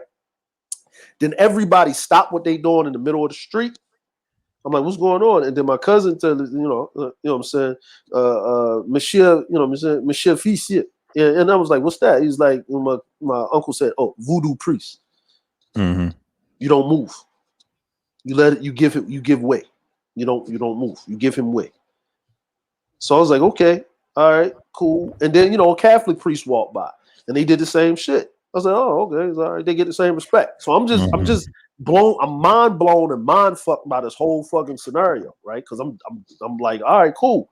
So we get back up to the village. We going up to the village. We about, I would say, man, like if I give it, because it took like an hour or something to get down there, about, you know what I mean? Because we was driving slow. We was hauling ass back. So it took us like maybe about almost 90 minutes to get there. But on the way back, we pushing it. We moving, right? So I was like, all right, well, fuck it. It's almost nightfall. Next thing I hear is like, what is that? Vas-y, click. Mm-hmm. Only thing I hear is click, duka. Right? I'm like, my uncle said, what are you doing? What are you doing? What are you doing? Shoot to your left. I'm click. I was like, click, fuck it. Duka. I was like, hey, everybody shooting that way. I'm shooting this way. Like, fuck it. Like, you know what I mean? We shooting. You see everything going on. We still riding. Then you hear motherfuckers peel off the convoy. You know what I'm saying? Hi. They point off. Next thing you hear, we got him. My uncle like, yeah, we got him. I said, oh, okay, what y'all gonna do to him? Pow! What the fuck? I turn around, motherfucker on their knees in the grass getting executed. Damn. That's what they doing. That's what they do in Jamaica too with the those gangsters, man. It's sad, but that's Caribbean culture. But you tell the truth. You tell the truth. So we get to the village. We get to the fucking village. Hey, let me get up out of here, man. I ain't never been on that bullshit right now. No, but I'm like this is motherfucking Haiti for real. So I get to the village. I'm like, because I'm running around the village. I'm like, oh, okay. So I'm sitting here. Now I understand why my cousins can't stand me, because that's a resource. Like bottled water is a thing. Like it's a thing. This is the 80s. Like I can't drink regular water. Like, because I'm gonna get the shits. You know what I'm saying? But other than that shit, because there's no different than Baltimore. Niggas shooting and killing each other all day around the corner. Yeah. You know what I'm saying? It was no different. But here was the thing though. I was never hungry. Like I asked my uncle, I said, yeah, I'm hungry. And he was like, boy, he's like, oh, you have a cutlass? Where's your cutlass? Haitian man don't walk around without a cutlass. Where's your cutlass? Go get your cutlass. He said, I'm gonna show you how to sharpen up your cutlass. Here's your cutlass, right? He said, now, you see that tree? You see that tree right there? I said, yeah. He said, the coconut on that tree. There's banana on that tree. There's berries, there's this, there's that, there's apples over there, there's this, there's that, there's water right there. You go down there, you get you a lobster. You make you a fire. You just put it out when you're done. You take the scraps and then you bury it in the sun, and so there's no bugs. You take it, I said, but who it belong to? Belong to anybody. He said, what are you talking about? Like, what's wrong with you? Like, he looked at me like I was crazy. He like, you going hungry because you don't ask? Like, what are you doing? He said, boy, I said, well, he said, look, I'm going to show you. Chop into the tree, you get yourself a foothold, and you climb up and you knock it down. Now, knock me down one. And he showed me how to crack open the coconut, peel it off, what to eat, what not to eat, all of this other shit. And after I had a couple of fights with my cousins, they sent me, they taught me how to fence with the machete and shit. I'm cold with a fucking machete. You run up on me if you want to, and I got my cutlass. You gonna catch that work. But they be wondering why all those Haitian men, shit, when you get your fucking bread right, shit, my barber right now, I can't even fucking get. I went to the fucking barber. Yeah. Anyway, man, and shout out to my one other barber. Hey, but my real barber. Hey, that bitch in Haiti right now. That bitch go to Haiti all the motherfucking time, man. Shout out to my boy Leon, man. That shit is beautiful over there, man. He get treated like a goddamn king. Yeah, I'm like if everybody thinks Haiti is all Port-au-Prince, no, Haiti's not all Port-au-Prince. No, he get treated like a motherfucking king. Like Haiti's got different parts of town and territories y'all talking about, and I've seen the pictures, man. If I ever visit, I'll see it for myself. It's not a bad country, but it's got a lot of I hate to say about that guy that got assassinated. I know it's a little rough. I understand. You have to know your territory and things like that, but but it has history. That's one of the places I respect. Yeah. Like I'm gonna say like this, right? All these dudes screaming about going to Dominican Republic. Yeah. Actually, Haiti's way better than going to DR. Yeah, it is better than going to DR. It's so true. It is way better. And people tell me all the time back in other places that most of the places in DR I heard that are the Haitian sections. Yeah, the places that are built DR is dirt poor. It's nasty. I've seen pictures. Where Haitians run the shit. That's like where everybody want to be at. Yeah, because they got the education. Yeah, they got the education. They got everything. They got everything. That's what Colin Cowherd said on the Fox thing. Why they fired him, because he exposed that when Dominican Republic was talking about education, he was telling the truth, and he was criticizing, like, they in their minds, DR's trying to say, "Oh, we had a better education." And he said, "No. The white man himself, the holy white man they worship, right, corrected their ass." Off ESPN, now he's in Fox Sports Net and his own show. That's just bad, man. Should I name some of the heavy hitters in hip hop when it comes to Haitians? Go ahead. Should I do it? Yeah, go ahead. Yeah, name one. Any of them. Just like I would say top 5. Who's your top 5? Harvey, was it Puffy's right hand man? He's Haitian. Okay. Yep. Pierre, Quality Control. Mm-hmm. Shit. What about Plows? What is his nationality? What's Plows? I've been saying World Star Hip Hop. World Star Hip. Yeah, he's one. Okay. What is Plows? Is he Jamaican or Haitian? Plows? No, he ain't. I mean, I think he's from Trinity. Like people. Plows. I think Plows. The rapper like Plows. Yeah. No, he's from Fort Myers. He's from Fort Myers. Yeah, I think his people. I've heard rappers said he does speak that the patois and that Creole and that Contras. That's why I heard. I don't know his mom. I mean, no, I'm from Fort. I mean, my wife is from Fort Myers and my son is from Fort Myers. Yeah, but he's got some people I've heard. Like, I don't know if he might be.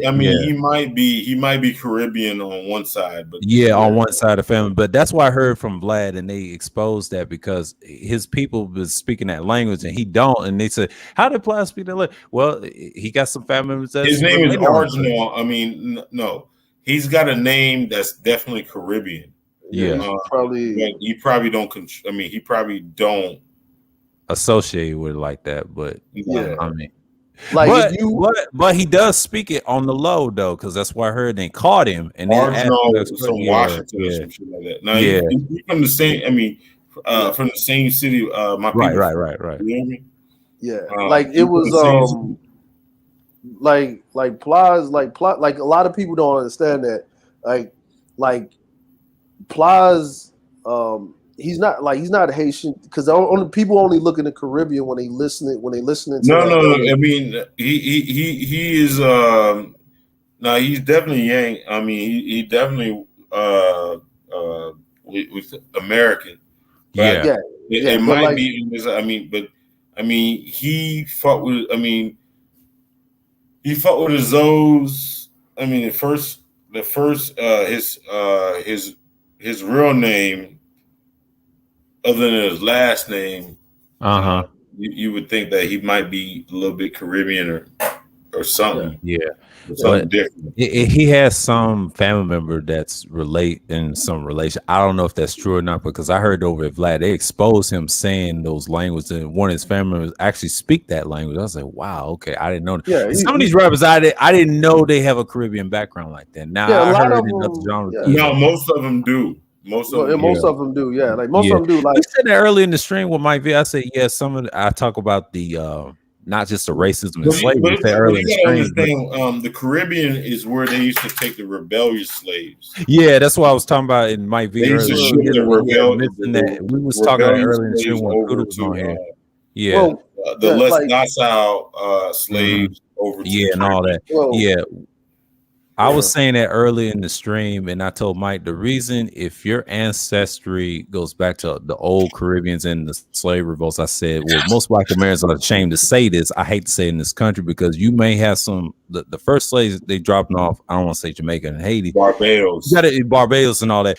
If you got relations to that by blood DNA, if they have a machine and they test your blood, don't be surprised. It's in your DNA, and I hate to say that. And most Black Americans don't want to admit that. They want to admit that. Let's keep this honest, right? Yeah. In Haiti, right? Haiti, they spoke French. Mm-hmm. Spoke Spanish first. Yeah, they spoke Spanish first, and then it doesn't matter. It doesn't matter at this point. Yeah. Most in America, who owned most of America? The French and the French did. Yeah. Right. If you had what they call the jewel of the Nile, not the jewel of the Nile, but the jewel of the Caribbean, which was Haiti, because they had the most sugar cane or whatever, true, whatever. So wouldn't it be logical to think that in Louisiana, which was a French colony, that produced sugar cane? Yeah, true. Where the hell did those people come from? Yeah, Haiti. And I'll tell you a secret. They still practice the same shit. Voodoo. Yeah, to this day. Yeah, the voodoo and all that stuff. And I'll tell you a secret. Spain lost its power like years ago, even though you had your Buccaneers out there doing their damn thing, and then before the slaves came through and they sold them to Haiti. They ain't gonna tell you that part, but there's a lot. And I saw that might be festivals, and y'all be in Caribbean festivals, do your own thing, and Mardi Gras, all that. Mardi Gras is synonymous with New Orleans. Where the hell does Mardi Gras come from? Mardi Gras actually comes from Carnival that starts in Italy first before Lent, but we ain't gonna get into that. We ain't gonna get into that. Yeah, we ain't gonna get into that. No, it's a whole culture board trip, like it's saying, but it's a combination of all that. But like I said, up in Europe, like in the Moors and all that, if you want to go further deep into it, that's what the symbolism, it came from there. But see, it's our shit, because the white man, kind of pushed us out, the slavery and the whole the pirate thing, the Buccaneer thing. Yeah, you got a class of people saying that, you know what, y'all ain't had nothing to do with this shit. No, I'm like, here's the crazy part, right? The United States of America wouldn't have got Louisiana back if it wasn't for Haiti lending their aid to push the French out of Louisiana, especially New Orleans. And the Haitians were given the French Quarter. They were given New Orleans as their know what I mean? And then with Haiti, I'm glad that you put that. I mean, why would they call it the French Quarter? Yeah. I'm like, several reasons. It's several reasons. If you go, if you study proper history, shouts out to Wacky. He's Haitian too, and mixed Jamaican. But his people came from Haiti, and years ago he moved to New York in the 90s. Even though he was born in the 84. Shouts out to legendary Wacky World. He's Haitian in the space too. He says this all the time. If you study the first two revolts, the first one, the revolution, started with the Jamaican. He influenced some of the Haitians to overthrow some of the French people, just like France had this whole side. Spain fucked up because they was too busy worrying about Polynesians and shit. And I said earlier in the stream, I told that to Mike, the reason being they wanted their fucking land. So remember James Cook? I showed y'all in that Hawaii stream. They fucked his ass up. Same with the Haitians. I came back and you said you talking about Boukman? Yeah, and all that stuff. Yeah, and I was talking about Came and all that. Yeah, but I'm saying in the first revolt, they gave him a treaty, right? The second revolt was more violent. And what Mike showed you about that timeline, he said, where were they conservative? No, they were not conservative. They was basically have a left ideology, but they did overthrow, and they were the first country became their own independence. And look what happened. They had a lot of dictators after that. That's what Wacky was saying. And it's sad. And he listed on his channel. He's got a couple of streams. If I wish he was here, and I told him make some playlists about what you was talking about, Wacky, and do what I did. Yeah. And then you get those viewerships, and then you have that little Haitian thing going on, and y'all can talk about it. And I'm glad what Big J said this. He said, why don't the people in French territories that support France and give some type of connection? He said from Montreal, from New Orleans, and Haiti. He said that on his channel. That's what Big J said. And I told the reason Big J, and then Wacky told him it wasn't going to work because they wouldn't get along with each other because they'll forget about it. Just like us here in the British language. It's the same shit with the Jamaicans. We don't want to acknowledge it's a combination of our ancestors together. We have the same ancestors because my dad said our peoples come from the East and some of those islands, he said, in some of your relations. Don't be ashamed that if you got old bloodlines like the original was there, and then a lot of black people don't want to take that blood DNA test because you can't go by what a white man said. If they had an actual machine, like I said, I told Mike, you got to trace your lineage and then the pictures of your people. You'd be like, okay. And that's why I'm against this FBA 80 saying it's bullshit. This is based off Native American nonsense. We're not Native Americans. We don't have their DNA. Doctors Dior broke it down. We mixed their asses out, damn near. That's why they don't like our asses. And it's a combination of a lot of things. If you want to go to Morris history, you're ashamed of that. That's the embarrassing part because we sold each other into slavery along with white men, the combination with the Arabs and everybody else. The French knew this. The French said, oh, we ain't messing with these niggas. Let the British handle it. And you know what the British did? Destroy the rest of the world. You know, and that's what happened. They were the last piece of that. You know, France had this side. You know what they did to the French people? They wore their asses down. Look what they did in Montreal. Man, you know what? I'm about to go to Kuna space. The Kuna space. The Kuna space. But I like hey, man, I love y'all, man. Like but that, man. Hey, man. I love these conversations, man. I appreciate, the Haitian brothers being honest and how they grew up, and I learned from everybody. Because see, I think a lot of Haitians like that. No, but a lot of you guys be dismissing it. The ADOS women. Let's take a step back. Go ahead. And I know DeAndre, you might have an ADOS woman, or a FBA woman. If you look at it from a statistical or anything standpoint, they're the worst. What are you talking about? ADOS. Oh, I live in Japan, nigga. Like, why would I have a fucking black woman in Japan? That is like shooting myself in the foot. I'm just saying. like what? Like what the fuck? Nigga, I want double bad credit. My bad, bro. I want double bad credit, nigga. Like I was taking a shot at it, Sir George over there. Oh, hey, y'all women are terrible. Like, I mean, what are you talking about? I don't like as much as y'all go. Listen, man, I don't know, man. I have not dated a black American woman in 20 years. I'm talking about the black American woman.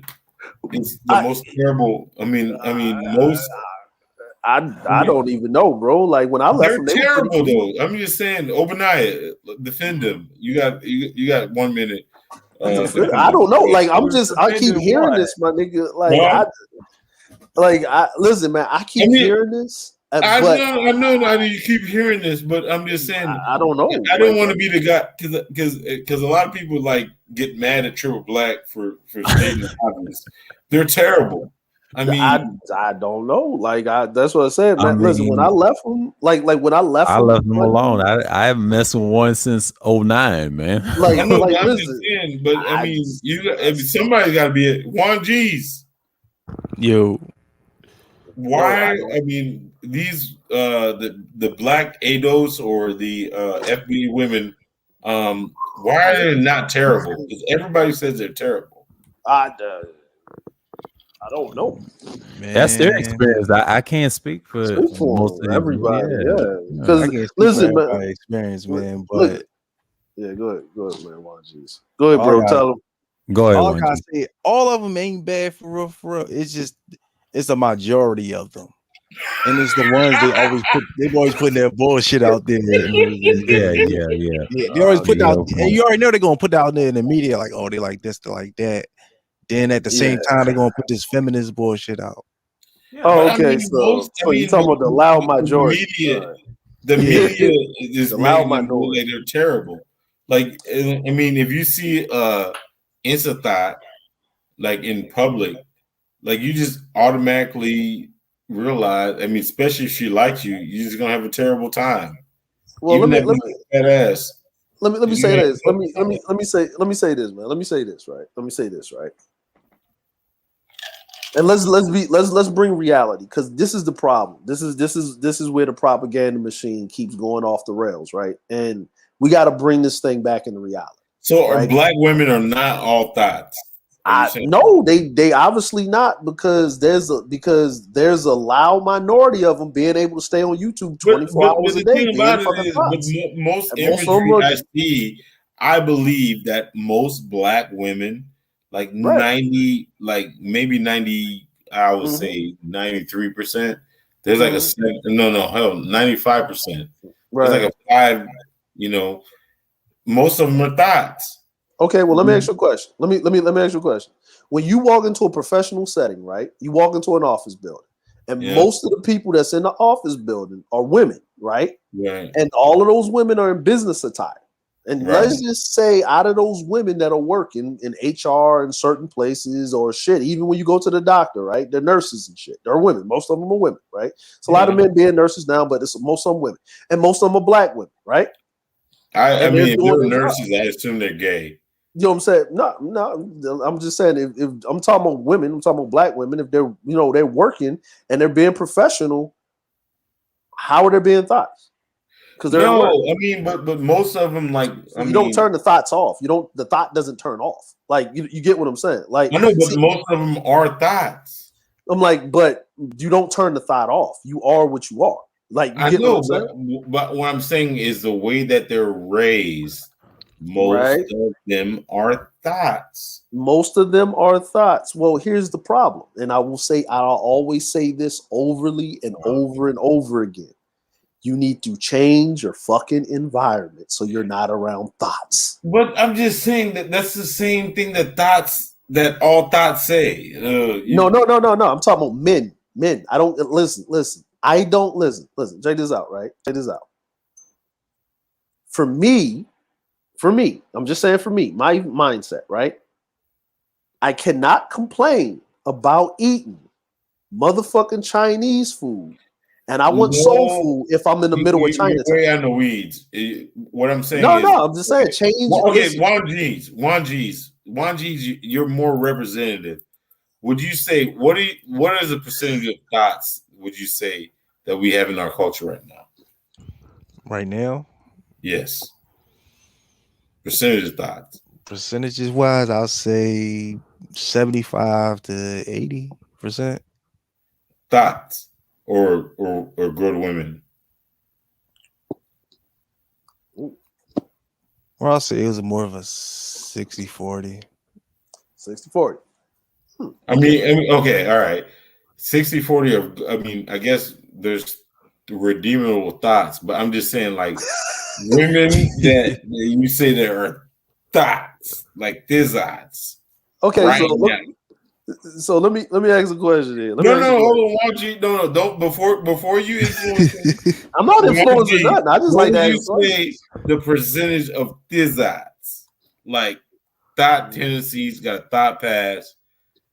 I mean, there's a small majority, not small majority, but a small minority that you can redeem. But what I'm just saying, like, what would you say if you took all women in a pool, black women? What are the percentage of thizzards versus good women? I would say the percentage of the thoughts versus the percentage of the good girls. I would say, I'll keep it at 60-40 for real. Wow. And to be honest, for real, you ain't really gonna see the good girls like that, because they ain't gonna be putting themselves out there. 40%? Yeah, 40%. That's a good percentage. That's a good percentage. Well, actually, 25% of the bitches are married. So that's like, not, I mean, that's cap. That's big cap. No, that's not cap, because if they're married, they're not thoughts. If they're married, they're not thoughts. Like, you gotta see, you didn't say which ones are single. You just said the percentage of women. Like, see, this is where statistics percentage of thought women. Like, no, okay. Well, here's the thing. I say like 95% of black women are thoughts. Okay, if you say 95% of black women are thoughts, but you said 25% of the ones that the 25% are married, then what are you saying, right? Thoughts know how to get. No, I'm not saying about it. Thoughts can finesse. They can finesse. They can finesse marriage. Okay, so let me put it to you like this. Let me put it to you like this. If you're saying that 95% of black women are thoughts, then let me give you this dynamic. Is everybody that lives in the hood a drug addict? Is 95% of the people that live in the hood drug addicts? Nope. Then how many people in the hood, as a percentage to you, are drug addicts? Probably 90-something%. That's false, because then the whole hood would fall on itself, right? Basically, I'm gonna tell you. But you didn't name the drug. No, it doesn't matter. Drug addict is drug addict, right? Like, and when I mean like drug addict is drug addict, right? So 95%. When we know what we're actually talking about, we're talking about detrimental to life itself, right? You can abuse alcohol too much, but we're talking about the hard drugs that are sold on the corner by the apothecaries. I'm not going to call them drug dealers. I'm going to call them apothecaries. Okay. You know what I'm saying? So now we're talking about the apothecaries. Now, here's the thing. Now, here's the crazy part. If that's the case, right? If that's the case, that's not actually the case, because we know by being around in the hood, right, that people that need drugs, right, because you have non-functional drug addicts and you have functional drug addicts, right? People that actually have jobs, that pick up their drugs, go home and do whatever the fuck they do, right? So the people that actually keep the drug flow going, right, or the apothecary's business going, is actually non-functional drug addicts, where they will do whatever they can. That is a small percentage, right? But it affects a lot, right? The people that are in the hood, that are trying to be square, that are making ends meet, that are dealing whatever they're dealing with, and they're living their life and trying to move forward in their lives, those people are at work. They're doing whatever they're doing, right? Those women don't got time to be a thought, right? They may have at one time thoughtish behavior, but that's not them all the way. That's like saying all fucking women, all black women run on the fucking street corner, right? That's that's not true. Because at a point, like you're right, you can redeem your thought. If you have 10 kids that you got to take care of. No. You can't be out there thought like that. No, you definitely. Yeah, you're right. You're absolutely right. Yeah, I'm like there's a certain point where you like when you can thought yourself out. Yeah, you can. Yeah, I'm like, but if you have too many kids, that means that you don't got enough time to really be a thought. Well, here's the problem. Here's another issue. No, there ain't no damn problem. You just said it. No. But here's another issue. No. When you have too many goddamn, you can thought yourself out. Okay, but let me explain something to you. The numbers. No. I'm saying the numbers. You thought yourself out. Okay, listen what I'm saying. The numbers. You thought yourself out. Listen what I'm saying. Are you going to listen? Right. Go ahead. The numbers, the policies are actually proving you wrong, and I'm going to tell you why. They're repealing abortion laws.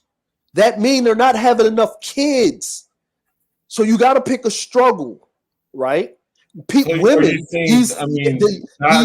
you can't even use children because women aren't having children like that. So they're not less thoughts because they're going to be pregnant. No, that doesn't. Having children means absolutely nothing to your thoughtiness. Doesn't mean nothing. My grandmother had 9 kids. That doesn't mean she's a thought. She was married. She got separated. Doesn't mean she like the thoughts that are they're jumping around. The children, listen, thotting, remove children from thotting. That you can't use that anymore. You know why? Because the government, the niggas in charge, decided to repeal abortion laws because people aren't having enough fucking kids. Women aren't having kids. That doesn't mean it. So children does not equal to thottiness. So you actually got to change that whole nomenclature. See, that was propaganda. But I'm just saying, are women going to thought less because of Texas?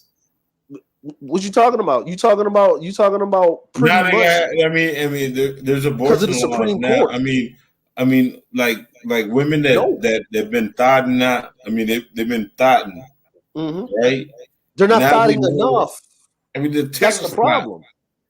They're not thotting enough in the. Listen, let me explain it to you, right? Women. No. Hold on.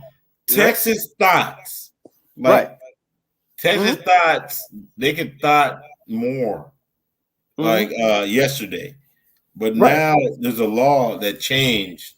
They can't do as much thotting because if they do as much thotting, they're gonna get more pregnancies, right? Well, think about it. Why would you change if you know women are running around here fucking, but they ain't having kids, right? Right? They're still fucking. You didn't change them not being so they're going to thought less. No, they want you to thought more. They want the women to thought more by getting pregnant more, by having more children. Thoughting is incentivized by men. Do you understand that a woman can't thought unless she got a motherfucker to trick for, right? See, this is where we keep getting into the round turn, right? I'm just basically breaking it down. No, I was just assuming bitches were feminists. No, they're not feminists. Remember, feminism was invented by a man and it was championed by a man. It was invented by a white man and it was championed by a black man. Frederick Douglass championed feminism. These are facts. So it was invented by a white man. Huh? They'll be thoughting more? Women been thoughting since the beginning of fucking time. I mean, but that doesn't mean that a large percentage of women are thoughting. Okay. With less access to abortion, right? Thoughts have to be more careful.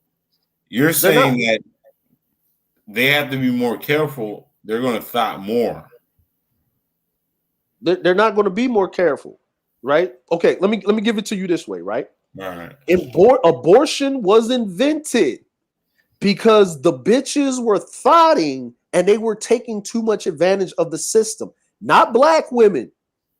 Not black women. I'm going to say this again for the retarded niggas in the back. No. I'm going to say it again for the retarded niggas in the back. I'm going to say it again. Black women are the biggest thoughts. No, they not. White women are the biggest thoughts. Listen, let me. Do you want me to break down policies for you? Cardi B. No. Stop. Cardi B is Latina. We got to put that away. She's Latina. Okay. Now listen what I'm saying. Now listen to me. How about Drake? Listen to me, right? Like, listen to me. I'm like, if we're gonna have a conversation about this, because people are listening, right? Because this is where the young dudes start losing their fucking minds, right? I know, but I'm just saying, like, more. Okay. I mean, there's more black thoughts. No, it's not. No, it's not. No, it's not. No, it's not. No, it's not. You can't even sit up here and make that motherfucking. Listen, man, you're a very smart and intelligent dude, right? Black people only amount for fucking 18% of the fucking population. 44 fucking Becky doesn't million. Count, but I mean, there's no. Listen what I'm saying. Listen. Listen. No, it's not. White women out-thought black women 6-1. If you want to talk about thoughts, yes, they do. These are facts. Yes, they do. Who gets the most abortions in America? White women. These are facts. Who's the first one to get child support? Who the first one to get child support and welfare first time up? White women. Black women are actually the least likely to put a man on child support. Black women are the least likely to get welfare and any type of government assistance the first time up. Go look at the numbers. Go look at the numbers. I'm gonna look at the goddamn. Go look at go look at the empirical evidence. Numbers. Fuck that shit. No. Go look at the empirical evidence. I'm about to look at it right now. Yeah. Go look at who's on fucking welfare more. Child support. It's white women. It's white women. Percentages. Hell no. I think it's a fucking sisterhood. It's white women. Got nothing to do with no sisterhood. There you go. Got nothing to do with the sisterhood. Don't go there, bro. It's white women, bro. Like I knew he was gonna go there. Yeah, listen, man. Look. No, hell no. I think these black bitches are fucking training the goddamn system. No, bro. They're not. No, they're not. No, listen, bro. Listen, man. Did you listen Child to support by rate, percentage by race. Percentages and look at the total numbers. Yeah, by race. No, I mean total numbers. Total numbers. What I mean is an actual square number. What I mean is these black bros are fucking raping the fucking system. No, they not, bro. Remember, you listen. Child support and welfare are two different things, with you, bro. I'm fucking with you. Yeah. Child support and welfare are two different things. White women have a higher percentage of putting a man on child support and getting welfare at the same goddamn time. These are facts, right? White women are not having children like that. They're being bred out. White people are being bred out as we speak. Niggas and Mexicans are catching the fuck up. Black women ain't having kids like that no more, bro. They're like, so thotting has nothing to do with children, right? Now, they don't care about having these. But I mean, Boogie and Ray Ray is they got them, a lot of them in prison. So Pookie and Ray Ray can't really reproduce like they normally do. No, that had nothing to do with Pookie. But why did Pookie and Ray Ray end up in prison in the first place? No. Like, let's think about it. How did Pookie and Ray Ray end up in prison in the first? No, I'm being serious. I'm being serious. I'm being straight up serious. But I'm just saying, you're being straight up serious, man. Yeah. How did they end up in prison in the first place? Man, how the fuck you don't advocate like? No. I'm a Pookie nigga. I'm a Pookie. I'm a Pookie ass nigga. I mean, no. There's a lot of fuck niggas on this goddamn panel. Not panel. In the space, in this goddamn space, advocating for niggas don't have no kids and shit. No, I'm with the nigga. I'm just saying. I mean, you ain't vocal about them niggas, man. What you talking about? Fuck niggas, man. What the ones? Every last one. Listen, bro. I don't advocate for niggas not talking about having kids because they can't even get into the pussy. That's shit like that, man. Listen, man. No, I'm just saying. I mean, a lot of niggas, they be selling wolf tickets, right? Bumping their gums and shit like that, but they don't be real live. You know what I'm saying? On some of these whole ass niggas, man, that be talking that shit. Like you ain't supposed to have family and shit like that, man. They be scared. ESPN don't like that either. It's a couple of guys I subscribe to. They don't like that. There's a lot of whole niggas in this fucking space, man. Be talking that. I mean, they be bumping. But it's usually in the chat. But I'm gonna say like this, man. Here's the thing, right? Here's the problem, though, and the reason why my fucking face is gator, nigga. I don't give a fuck about any of this fuck niggas, man. But anyway, man, there's a lot of niggas bumping their fucking gums about you being a fucking man and spreading your fucking seed and shit like that. And a lot of you whole niggas, a lot of you fucking whole ass niggas, man, are fucking keeping like y'all be stitched up, having some fucking messiah complex, man. Fuck you, nigga. You hear me? Real spill. Yeah, man. They be doing that, bro. I mean, like niggas be like talking about like, man, you being less than a nigga. Like, I mean, not less than a nigga, like less than a man. You mean crossing your fucking nuts, man? What the fuck wrong with you, boy? Like some of you niggas, man, be co-signing that fuck shit, man. I don't co-sign that either. I mean, if a man chooses to have kids, I'm okay with that. And even the guy I subscribe to, the A Gang guy, Sheik, he promotes that family structure. Him and what's called Angry Man, they still support that. These dudes that join these male groups, they take it to extreme. They're the problem. I don't listen to clowns like that. I never supported MGTOW. You know, you can tell on this channel. I'm more of a SYSBM guy that does want family, like SKC. He's got a family. I support him, even though we have different beliefs, but he's cool, and that's who I align with. Man. Hey, you know, I mean, I believe. I mean, but the thing about it is, man, if you got a dude that's telling you cross your fucking nuts, man, how the fuck you follow him? Yeah, I don't even know, bro. Like, but you know what? Here's another issue, right? Here's another issue. The issue is when a dude comes into a conversation between grown men, not understanding the context of the conversation, not understanding how the man got there, and understanding the underlying part of that, and he hears all these bitches of thoughts, all this, that, and the third. You gonna be fucked. Then when a nigga come along and say, don't be like them niggas, just don't fuck with bitches at all, cross your nuts. That seems like a good idea, because I don't want to listen to this. I don't want to be like them. See, that's the issue. See, we don't want to talk about the crux of the problem, right? The reason that they're like that and they can follow a nigga like that, and they don't meet like, and here's the crazy part about it, right? Like, okay, BGS, he say he's on that MGTOW shit, but most of the dudes, that's the 1.0 MGTOW motherfuckers, they already had a family and kids. They damn near 50 and 60. So they're actually talking to dudes that it's only for a limited time. It's like, nigga, you can't think about getting no bitches. You need to get on your grind, get on your money, and focus on yourself, because you already got to take care of the seed and take care of this. The problem is that there ain't proper gatekeepers to the space.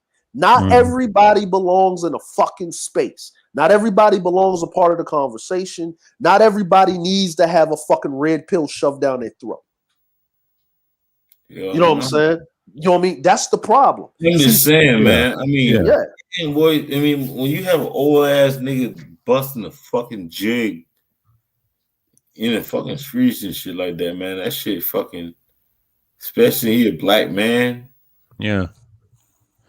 Oh, J Speed had a debate with BGS once, and he had a stream in the title his name and challenged him on that, what Triple Black's talking about, and then he said one word, what you call the alphabet group, and then BGS tried to tell him, hey, you can't say that, you know, because you know he's monetized and everything. He said, and he told him to chill on that. He dropped him down, but see, JSP kind of set up. He didn't want the niggas to jump him. You know what he's known for when guys trying to counter his points. There was a one-on-one debate, right? But see, BGS was on the ropes, typical, right, in his own thing. But you know, they both threw back and forth shots because they around the same age. And the sad part about it was the niggas tried to jump J Speed, and J Speed wasn't for the nigga shit. You know, he had to left. He knew exactly what BGS was gonna stand on it, because they have different views. Now they had the same backing, the people they fuck with in California and LA somewhere, but the difference was they had different viewpoints. Yeah, J Speed's more of a Nation of Islam guy, and the other guy's more of a conscious community type guy. Typical nigga shit that you see from Side Nigga and everybody else. You know, Side Nigga, Side Nigga and shit. I can't stand him. Yeah, I can't stand him and Sadie. What did my boy Sheep call him? Side Satan? Yeah. Side Satan. Yeah. I ain't with all that. Listen, I'm gonna say this, man. I'm gonna say this, and I tried to listen to that nigga Side Netta, bro. You can't. No. I listen to the nigga, but I know how to listen to a motherfucker and pull my automatic disdain out of a nigga to listen what the nigga has to say, right? Yeah. And I said to myself, I would rather listen to Star from the Star Report than listen to this nigga. Yeah, Star is my boy, man. That's why I told you he's a required taste, man. He's a required. But I understand, like with Star, I understand what Star is doing. Right, yeah. Star is being he knows exactly what he's doing. Right, like he's not trying to be okay. He's not trying to slow and steady range win the race. Yeah, like Star is not trying to be pro-black and all this extra shit. He's in his lane. Troll. Yeah, he's in his lane and all that. He's in his lane. It's a shot job. And I noticed Takuda, he said, he's trying to be contrarian, but you got to understand, he gets under people's skin. He pushes people's buttons. Now, if you stand on it long enough, if you talk to him, he's going to go back around. Do you stand on what you believe? Yes, he always used the word allegedly because it's the true thing that he talks about. But the main thing what he talks about is the reality of the industry, and then he just breaks it down to a fiber. But he knows exactly what he's doing. But if you really damn, I wish I had the fucking soundboard and all this stuff. I really gotta fuck my girlfriend really good, make her buy this shit for me. You know what I'm saying? I hear Pookie behavior. Yeah. You know what I'm saying? No, I'm just saying. No. I got a question, right? What came first, the Pookie or the thought? Both of them. No, I mean it's a Pookie. But anyways, no, I mean the turtle always win the race. Yeah, you know? Tortoise and the hare theory. Yeah, I like that. Yeah. Go ahead. Yeah, I mean, Charlemagne got him for the what's the name? But his white folks did not let Charlemagne, because Charlemagne understood about podcasting. Mm-hmm. I know this shit about 10 years ago. Terry Naichi knew about that shit 10 years ago. And you forget about Dame Dash. He had that concept first before those guys, and they followed Dame too. They all understand it. Even Star understands radio, how it works. And the reason I reference him to Kuda, I said, well, if you listen to Star long enough, you be like, how does he get under people's skin? I mean, you have to get used to it. I'll give you an example. Mm-hmm, go ahead. I had a sponsor for that paid me $400 a month, and that shit got under my wife's skin. Mm-hmm. If somebody's going to pay me $400 a month just to be on a podcast. Yeah. 7 years ago. Yeah. Yeah. It's money into it. It's money in it. Yeah, it's money in it. Sponsor. Yeah.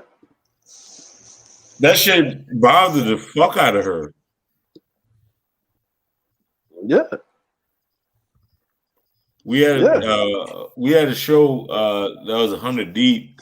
This is before StreamYard. We had 100 deep. Now we probably have 1,000. Mm-hmm. That shit bothered her. Too much attention. There you go. Right. Yeah. That word attention. Yeah. Attention, man. Because here's the thing, right? I had a comedy show. I mean, I did a comedy show. And you still doing it? She was on my dick because of that. And I tried to do another comedy show, and that shit was a problem. Well, I got a question for you, right? So you dealing with a guy like let's just say one of these guys get out here, right? And they fuck with a chick, like they swing down from the clouds and they save a stripper off the pole, right? You know, I mean, one of these dudes that can't handle it, right? She was. So she used to be, but not in your case. But I'm talking about one of these other dudes, right? Now, no. In my case, my ex-wife used to be a stripper. Right. So, but when she met you, you didn't know that at the time because you was on the stage. You was doing your thing, right?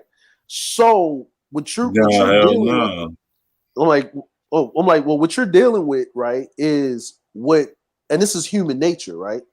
Is a lot of people want things, and once they get them, they don't understand the toll that it takes to keep those things. You know what I mean? Everybody want a Mercedes Benz until they got to take it to the shop. You want to spend like a couple hundred, yeah, like everything's proprietary. You're gonna spend money, right? So anyways, man, Obadiah, man, let me get him out of here, man. Right, DeAndre, shit, man. Right, hey, man, anytime, man. We always have a good one, man. We always have a good one, yeah. I don't tell y'all too much, man. Damn, boy, if Triple Black get famous, boy, y'all got fucking content. We know that nigga. We know him from over Platinums and everything. Yeah, bro. Yeah, fuck that nigga, man. Fuck, hey, last one of these niggas, man. Anyway, man, hey, shout out to Mace, man. Shout out to Obadiah. Am I saying that? Kuda. So Kuda came through. Yeah, he came early in the stream, and I appreciate it, man. It's like the beginning of the 2-hour mark. I had to watch his restream because it was cool. He had his player talk avatar, with the woman on it. Yeah. It shocked me when he came through the stream. I said, "Oh, Kuda." I was like, "Hey, nigga, we was talking about shit." Yeah, man. Anyways, man, this is your boy Triple BLACK, aka the #1 stunner. But y'all gotta start sharing this shit, man. Yeah, I had to wait till they get 1,000 because I know who's sharing and my stuff. And shouts out to Kuda and you and a few other brothers doing it, and Sheep DS1. So I got the support, but I wait till the others get theirs. I'm sharing theirs so they can get up to 1,000, and then the whole goal is to do the same thing. Then we're gonna spread it around. But shouts out to UD Underrated Darkness, another one. He shares my stuff. He's got my back too. We be talking. He be bouncing in and out. So he's doing his thing. And I came by his channel. I said appreciate him though. So I got the support. Man. People be woofing about that shit, man. Yeah. Oh man. Anyway, man, I'm out this bitch, boy. All right, man. Peace. DeAndre. Yo, peace, bro. C'est la fête. C'est la fête, man. You know what I'm saying? Vous connaissez. Yeah, ok, man. Ça passé. Vous connaissez. Vas-y. Vas-y. Peace out. All right, mon ami. All right, man. Easy, bro. Peace. Yeah, it just shows you, like, I appreciate Kuda came through, man, but he was checking up on. I said, no, man, I was just doing content, man. I mean, he's always welcome anytime. Like, he was enthusiastic when I talked about the ribbon thing, the ribbon microphones, and I said, bro, it's this ain't nothing, man. The shit. I said, check out my playlist, man. Like, I had to put that together while he was doing his stream. He did like a 3-hour stream because I remember he said this on the panel. There's gonna be days he ain't gonna be doing no 8 and 11-hour streams like that. And I mean, that right there, I told him, yeah, just take your time, do the work, man. You got it. You got time, man. And I'm just waiting on this other gear that I'm going to get today, like in a couple more hours, because I know it's Saturday, because we extended Friday, and this is Friday special madness too, going into Saturday. But yeah, it's 1:15 Eastern time, so I got a few minutes left before I even go down. When it gets to the 2 o'clock, I'll shut it down. But I will watch this restream. Yes, this is gonna be my third favorite. I'm gonna put this as in the heavy hitter thing. Yeah, I'm gonna make sure I'm gonna watch this, because I had Kuda on here too. I said, you didn't have Kuda? I said, shit, look at this stream. Watch the beginning. Yeah. He had Mike V too on the same panel. Fuck out of here. See, I'm doing something. See, the more I do it, the people gonna notice. They say he had Kuda, he had Ty City, he had DS1. But Wacky's a regular. I tell people, no, he's a legend, man. Like y'all talk to him sometime. He's a Haitian too. He goes around. Then I had Soul and Black. See, I never thought I was gonna get Soul and Black, but I finally did. I see him over at Wacky's a lot, and I see him come through, and it happens. See, I know the 1.0 guys. I watch some of their stuff and learn a lot from this. You learn from people. You learn from yourself too. See, I'm learning myself too in advance, because I love to travel myself too. I travel to the States as well, and I meet different people, different races, different cultures. I've been like this way since I was a lot younger.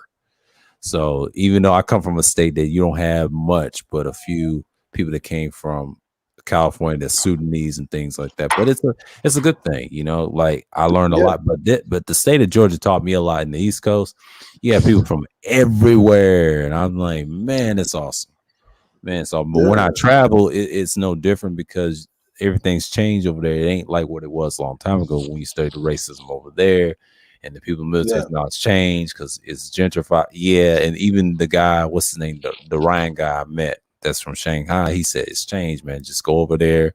If I see a fast food restaurant over there, I am not eating that shit. It's bad enough I'm eating it over here. I want to eat the culture shit. That's why. Yeah, man. Are you sure, man? Look, man. I'm sorry. Like, I'm sorry to say this. Shit. Yeah. Listen, I'm sorry to say this, man. Like, lay it on me. If I'm like all listen, I'm gonna say this.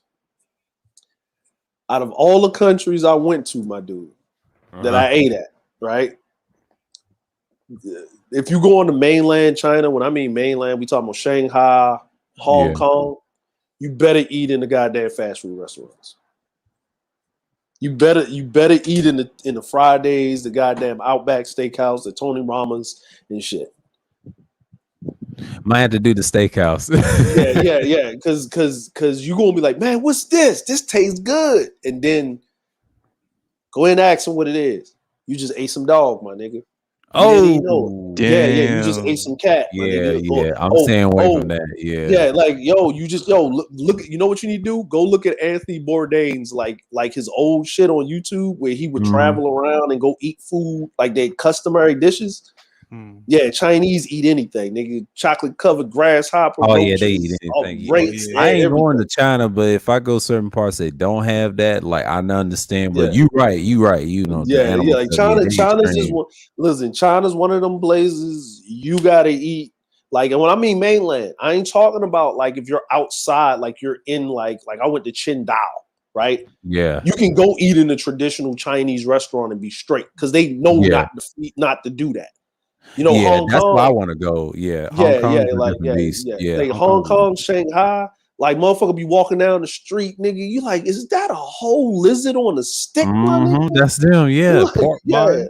Be like, it's my pork bun. I know, no pig, hell no. Yeah, motherfuckers look, bro, like. You know what I'm saying? You like, what is this, man? This is chewy. It tastes like beef. Oh, it's good for vitality. Bull testicles. What? Nigga, what? No. DeAndre told me the story about Italy and they pasta. That's what I want to try. Yes, countries like that. You know, just keep it simple, and then I'm like, but if you think about it, like it's like there's nothing like it's this thing is people don't understand the geography of things and understand why people are eating the shit that they're eating. The third world countries like Thailand, the Philippines, all of these other places, they have they got a lot of fucking natural resources. You know what I'm saying? You know what I mean? Like, okay, far as technology and poverty, you know, we're calling it that or whatever, yes. But far as going down the fucking road and chopping off some bananas, nigga, and eating some coconuts and you know, I mean, like, you know, Filipinos love their pork, man. Everything's pork. Yeah. Pork adobo, pork this, pork lumpia. It's pork. It's pork city on that motherfucker. Yeah, right. But it's an island. It's either chicken or it's pork. It's an island. You know what I mean? Like you having like a motherfucker slaughtering a cow for you is a big thing. Like, you know, like, and cows, cows cost a lot to fucking just keep around. They eat. Yes. Like they don't, like a motherfucker has a cow for two reasons: to eat the fucking weeds in the grass, but they rather just have a goat. Might as well just goats are better. But here's the thing: goats are expensive. Them Capricorn creatures, they are expensive as shit. Yeah. Yeah. I'm like, but if Rams is cheap. Ram is cheap. You know why? Yeah, ram. You know what I mean? Like, but if you in the tropical area, it's either the pork is usually, and it's not the usual pigs. It's the ones that live outside of like Manila and shit. They up there hunting the wild boar motherfuckers that's eating the grubs and they fucking eating roots and shit. Like they eating them motherfuckers. You know what I mean? Like, but even still, it's like every country is different where they eat at. But going to China, man, like Macau. Macau is like Singapore. Yeah. So they have a lot of people flying in from different countries, a lot of business. So you don't really get your traditional dishes. Hong Kong wants to stay this weird thing of they're modern, but they're still traditional as fuck. So they still eat all the traditional dishes of mainland because Hong Kong's not really considered mainland. So you talk about Shanghai and Beijing, like, you know what I'm saying? And the shit's spicy as fuck. Like, people don't even know. Yeah. Like, when people think of spicy, people think of India, they think of Thai, but they don't never think about China. Shit. China's got some spicy stuff. Yeah. Shit, they had your ass running about. I'm running out the restaurant through your mouth and your ass, man. That's what it is. Yeah, it's a lot of spicy stuff, a lot of Asian stuff. This piece, that guy right here, the main, I'm gonna do a next 2 weeks from now. I'm gonna talk about Thailand and expose the black side of the indigenous people right here, tie into this Hawaiian thing, and then, man, where's the beheadings I found? And they use Borneo. I'm talking about in Taiwan right here. The beheadings of the Japanese occupation, 1930, right here. This is where. Oh yeah. This old picture right here. Yeah, man. Japanese was ruthless, nigga. They ruthless, man. I had to say that in that stream, man, and I'm glad I did it because, man, I had to say it and I had to read about it. And what prompted me to do it, man, I said, man, I need a collection of the archive. Yeah. Mm-hmm. Listen, man, people don't even understand. Japan right now is changing their constitution because people don't even know. Okay, in the next 5 to 10 years, Japan is going back to imperial mode. Mm-hmm. Imperial mode. So I'm gonna get, because y'all ain't here, so y'all don't understand.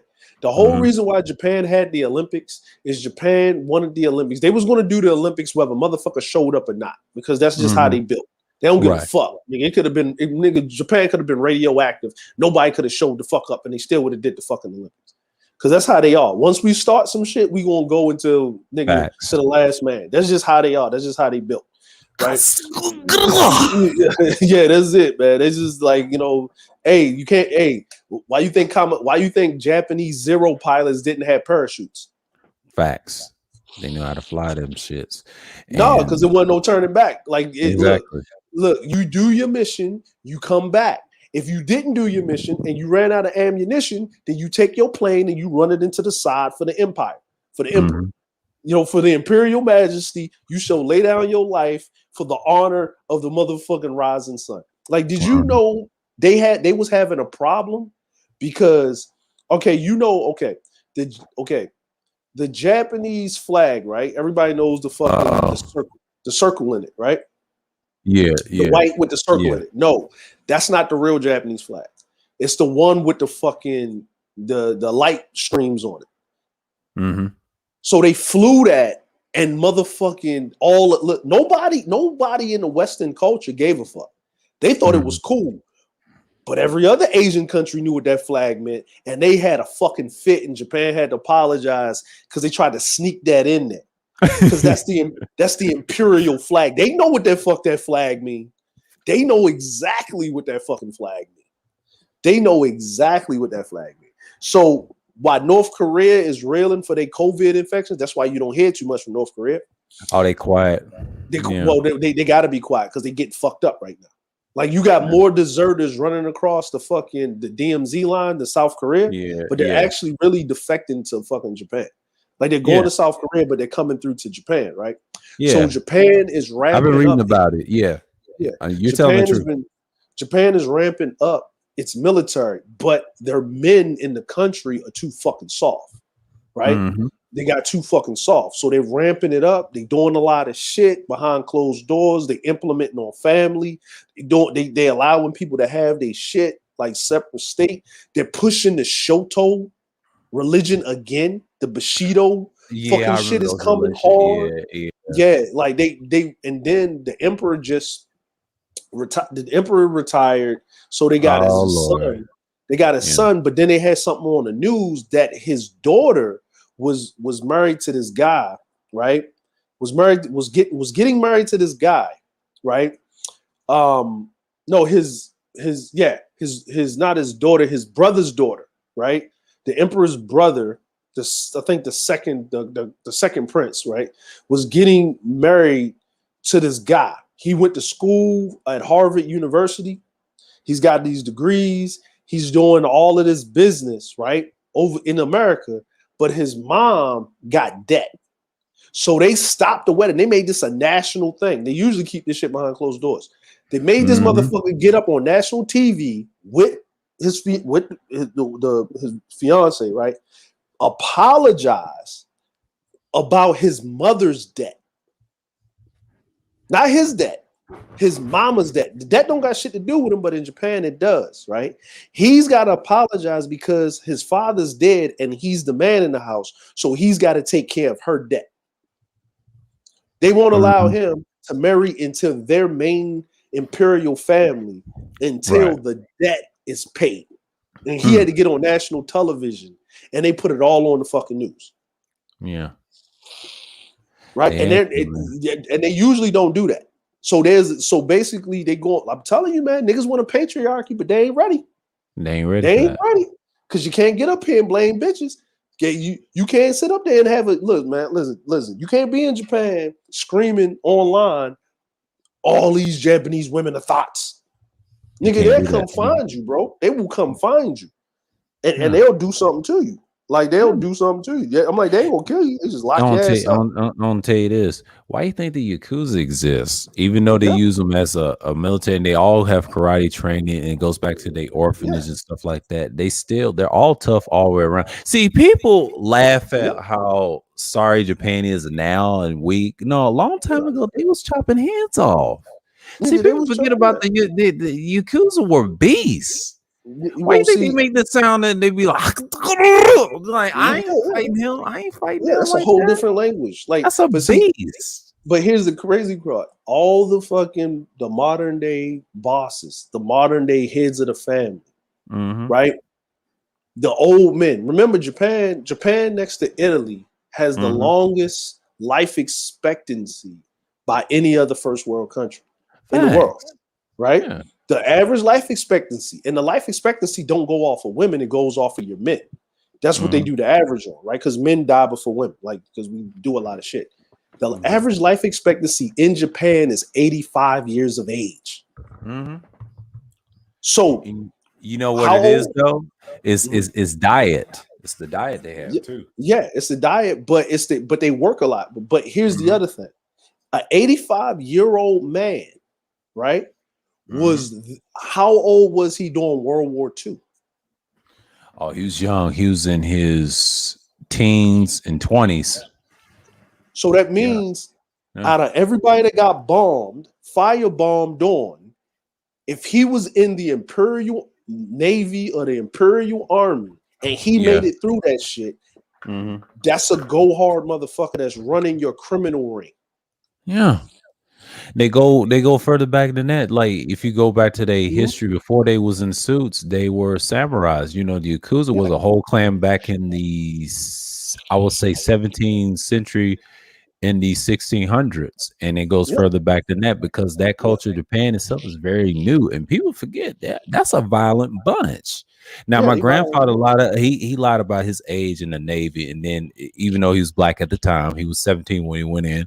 And he lost half his foot. My mom said he was still I know because he was young. He didn't live that long. He lived to be 74. I mean, that's long considerably nowadays, but most black men from that era did not live that long to reach 70. No, they died 40, 50 years old. But see, my grandfather did. He was fortunate.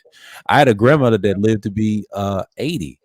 84. You know, I had a grandmother that lived to be 95 because the women, you know, they live a little long. The men was in their 70s when they died. They was World War II veterans, and a few others that died, it was in their 60s and 50s. You know, and my dad's probably surpassing that now. So he's 70.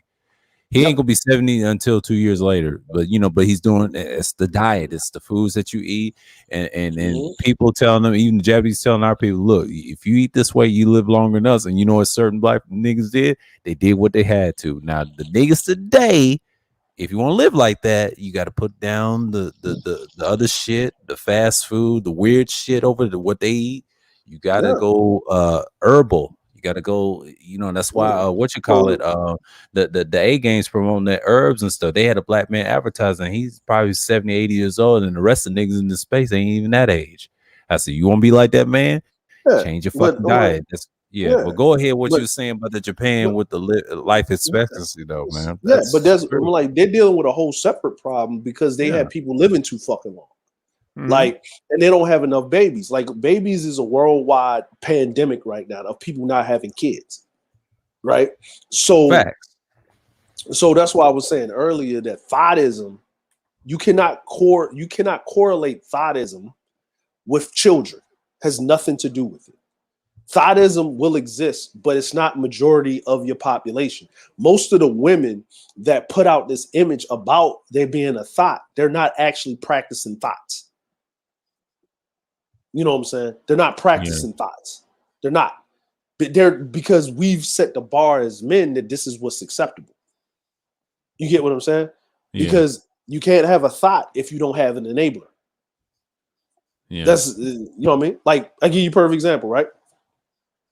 The women that was running in the Olympics, right? Well, ran the event after the Olympics, right? Right? Yeah. There's only one thought, it was 9 women running. There's only one thought. She landed in 9th place. Yeah. All the rest of those women held themselves with class. They ran the race. The women that won, they held themselves in class. The women that lost held themselves in class, but one person. So this is your representation of who? Of the thought class. It's only 1 percentile of the rest of the women that move around, but they're getting most of she's getting most of the attention. But that doesn't mean that most of the women running around, because those women went and mind their business and was on to the next one. And they went to the next race. Now, guess what? You didn't hear about the race. You know why? Because the thought didn't show up. So you come with this rationale that, guess what? Most women are thoughts. No, it's the psychological conditioning. Last time I checked, near one of them women and a group of black women and a group of white women don't even own the fucking television networks that are promoting this. Mm-hmm. Does a white woman own NBC? Nope. Bill Cosby tried to own NBC and they took him to jail. They sent him to jail because of a white woman. Yeah. Right. But it was white men that gave this sorry looking bitch some money to send him to jail. Now, did he do what he did? Yeah. But guess what? All of these rappers that's talking about Molly's and shit, let one of them become the Bill Cosby of our generation. And they're going to be in the same boat when they try to make a power move, because they already put it on film that they give bitches Molly's and they get fucked up. It's acceptable now. Right. Yeah. So what I'm basically saying is that what is put in your face as psychological conditioning is not actually the condition of society in its present. And if you feed into that, then you're actually helping along the psychological condition. Yeah. What DS1 said early in the stream, I think yesterday, he called black men are demoralized. He said bitter black men. And he said that in that stream. He went in on a certain individual, and I ain't gonna mention his name on this channel because I frequently go there, but he was talking about him in the back of the trailer. That's some funny shit. But he said, stop doing that. And the way he said what you're saying, like the Quaalude thing, and this is going back to ARC interview with AF, Aaron Fountain. He did a great job. I was on the panel with him over at Kuda. I told him that was a great interview you did, explaining how life was back then. It was the norm, right? Just like when we was growing up, we didn't know what that was. My dad's son, they was doing it. Of course, they was doing it, but he explained after 1985 or something like that in the 80s, and he was in Indiana University. Dudes got in trouble for that, and it was a wrap. And it was a wrap after that. And then that's why you see Bill Cosby. He didn't do none of this. He did probably a half or a third, like a small portion.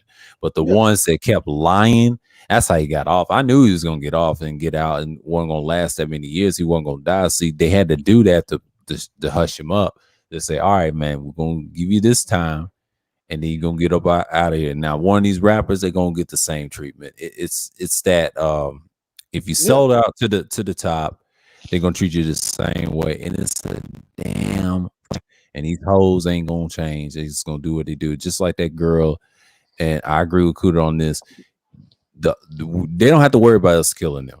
It's gonna be the other race of men killing them. And if they get killed by a Japanese or a white man, you fake tricks out there, you hoes, y'all gonna die. Don't be like what's her name? That ain't even her real name. Don't be like her.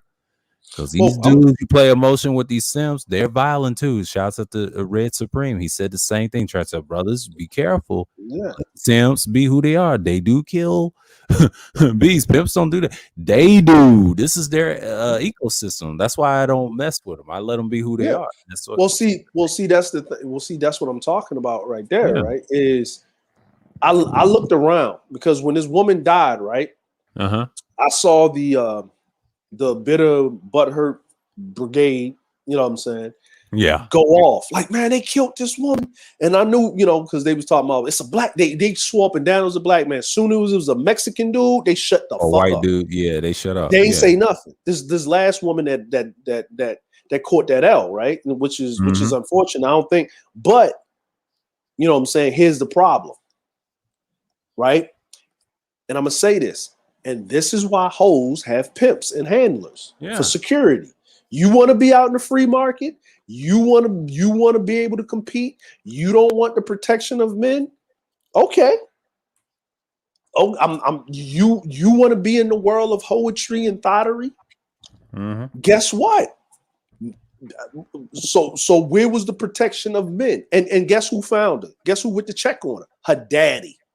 Where was her mama at? This is a good question, right? Yeah, it's a great question. Where was her mama at? Where was her daddy went to go check on to see if she's and found her dead body in her fucking house? But the guy did a murder-suicide. You don't do a murder-suicide unless you had a intimate relationship with somebody. Right? He had a relationship. He had a relationship with this woman, and then she was fucking taking the bag, playing with the motherfucker, and not explaining exactly what the fucking relationship was about. She was lying. See, and now we're to this point where you have to legalize the prostitution to regulate it, because you can't have people don't understand that rules and regulations is to keep society intact. But the powerful does not have to abide by the rules and regulation, because the average citizen is a child, just like children. You can listen to your child, you can hear what they got to say, but if I'm drinking in my house, my 17-year-old can't drink. And I can tell him, you're not drinking, because this is my house. When you get your own house, you can do what you want. See how I make the rules? See how the rules don't apply to me because I'm in power? People don't understand that basic concept. They don't want to understand that basic logic, right? And the people in power can exercise their rules how they see fit, when they see fit, how they see fit. Now we getting into some black pill shit, right? So, you know what I mean? Once you understand that, then now you can get angry about it. You can rail against the society. You're not supposed to stay in that red pill rage stage forever, because then there's no growth. There's no whatever. So you're supposed to be in a red pill serenity mode, where you understand society, but you know when and when not to fight battles. Facts. And you're doing it for the reason of the whole point of the reason that you're doing it, right? Like, I want to be the Joker. No, the Joker was a black pill nihilist. He was an agent of chaos. It didn't matter if you had your system up, he was going to fuck that shit up. He was a force of nature. His job was to actually put pressure on the system, to stress test the system if it's a viable system. You only know if a system's viable unless you put stress tests on it. Yeah. Why you think, I'll tell you a secret, and then BGS always references the Burden Bill, and he said, are you that dude? And most people wouldn't answer that in those Black Pill series, and that's why he did Owlman, did the same thing. He could have diverted the bomb, but you know what Batman did? His utilitarian mindset that I talk about in my series and I have in my playlist. You watch that, what I talk about, that's Black Pill itself. It's very hedonistic. Both of them can be hedonistic. That's the Black Pill for you. Batman understood how the world is, and he left it alone, because you only save a select few. That's why I preach small unity, not big unity, because big unity, we get emotional, and then someone's going to betray you. You're going to start crying. Like, you know, you always going to have a contrarian or a nihilist trying to stop your plans. That's why I respect a nihilist sometimes.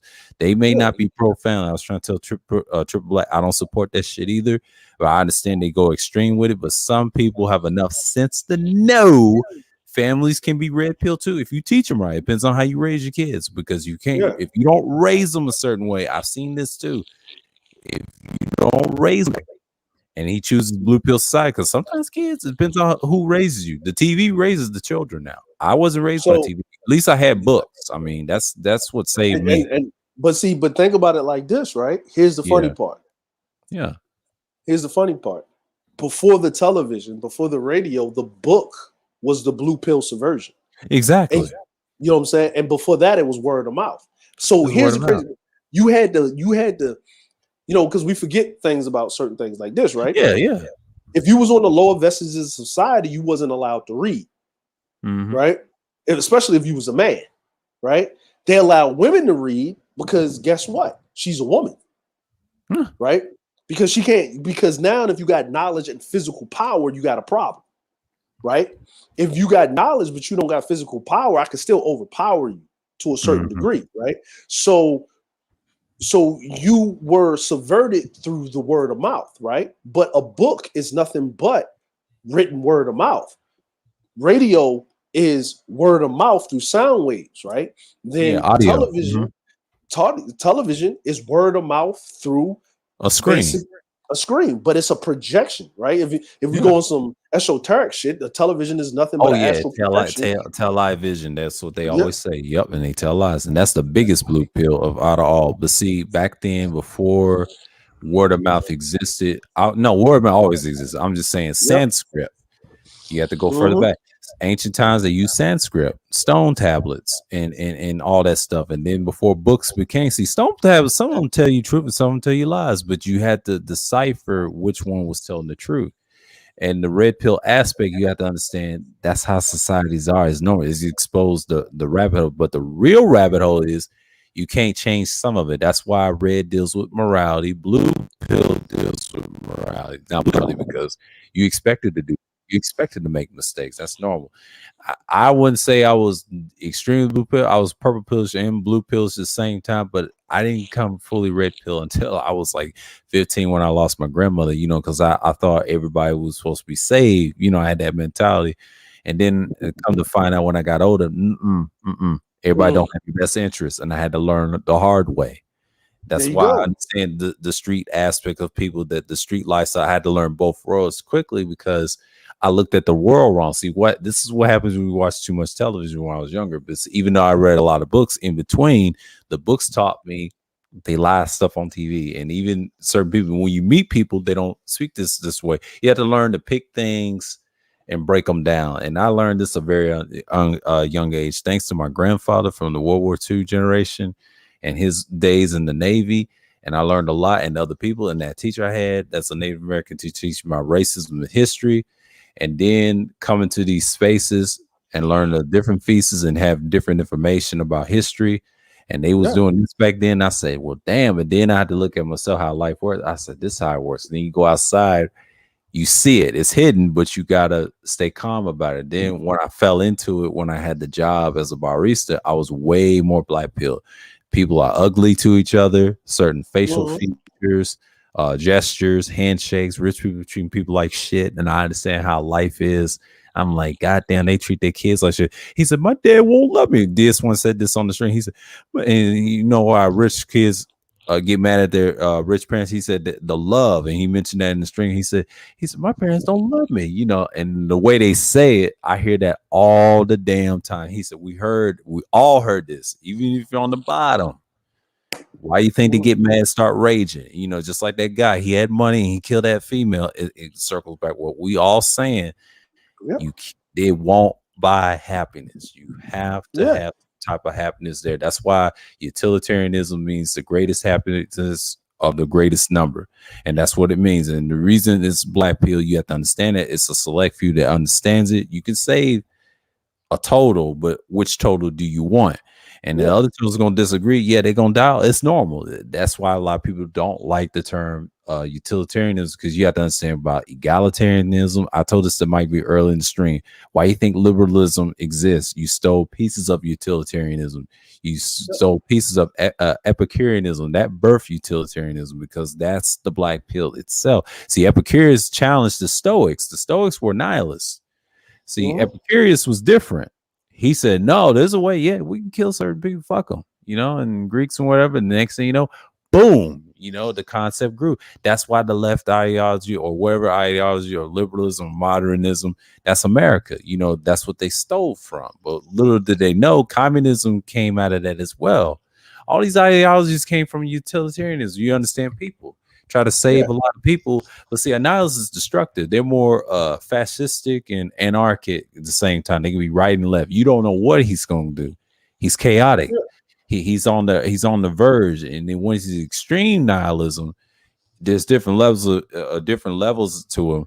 Because that Nietzsche guy, he didn't believe in his own, but the Max Stirner, yes, he did.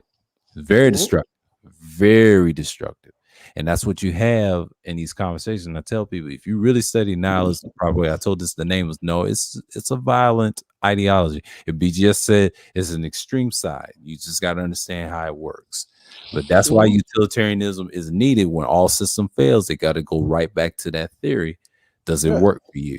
Does it work for you? Just like you said about the prostitution and it helped certain marriages. Yeah, it did, because a lot of people's going to be who they are. But it helps certain marriages if you want that long marriage. And that's why people want children. And I understand that. How can they have depopulation and it ain't going to work? And they've been trying for years and years and it backfired. You know what I'm saying? And I was reading, I think I did an article. All right, Juan G's. All right, Juan G. coming on. Yeah.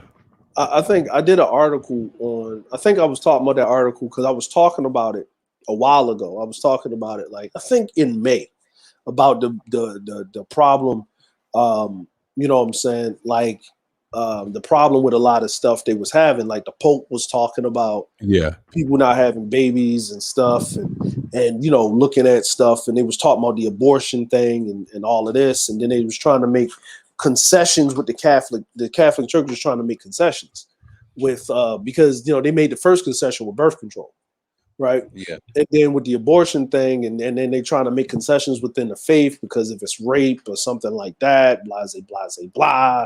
You know, I mean, they're trying to use everything they can to tell these women that the environment is safe for you to conceive children. But women know deep down, no, because we're going to go back to doing the shit we was doing about 50 years ago. Right. And, you know, because now, you know, the women are smarter. Right. Yeah.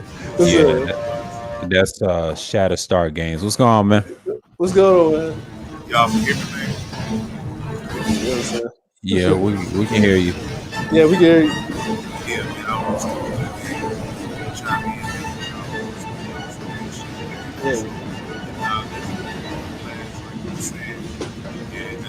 It's a very dangerous outlook to some of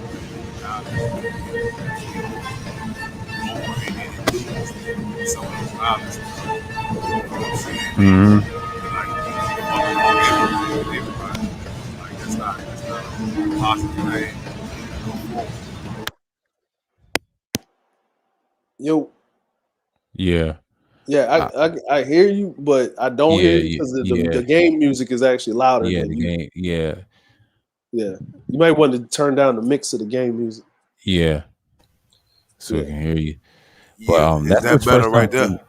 Yeah, there you go. Yeah, there you go. You sound great, man. Go ahead.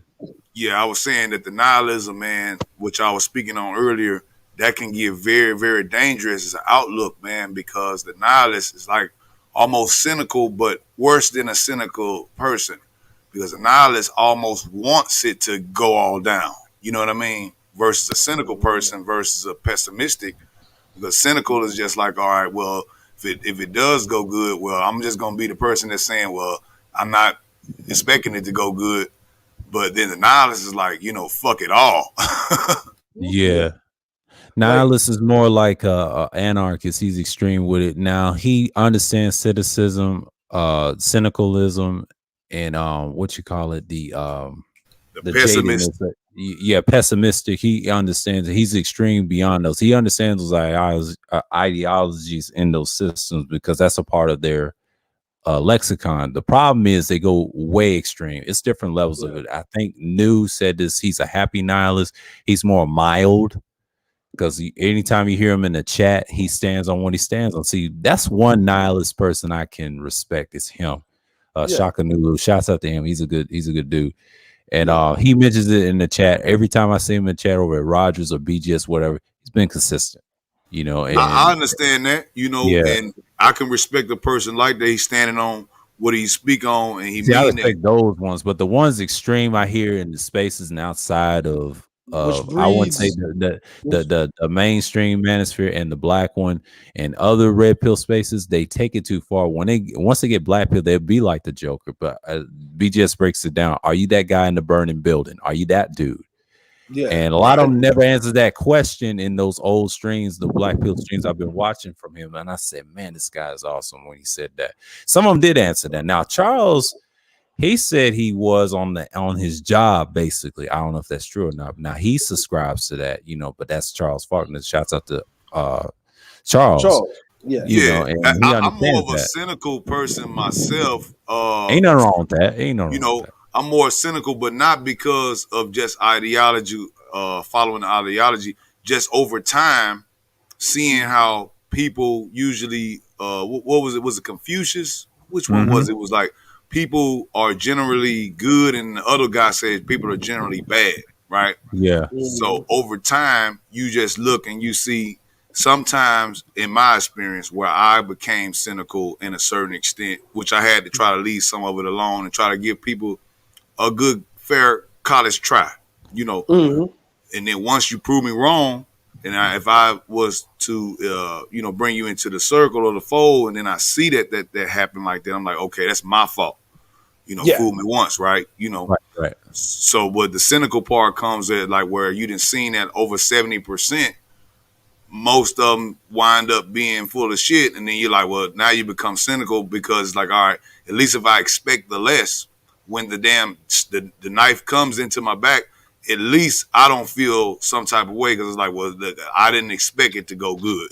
So, well, I think for more the thing is that if you like, here's the crazy part, right?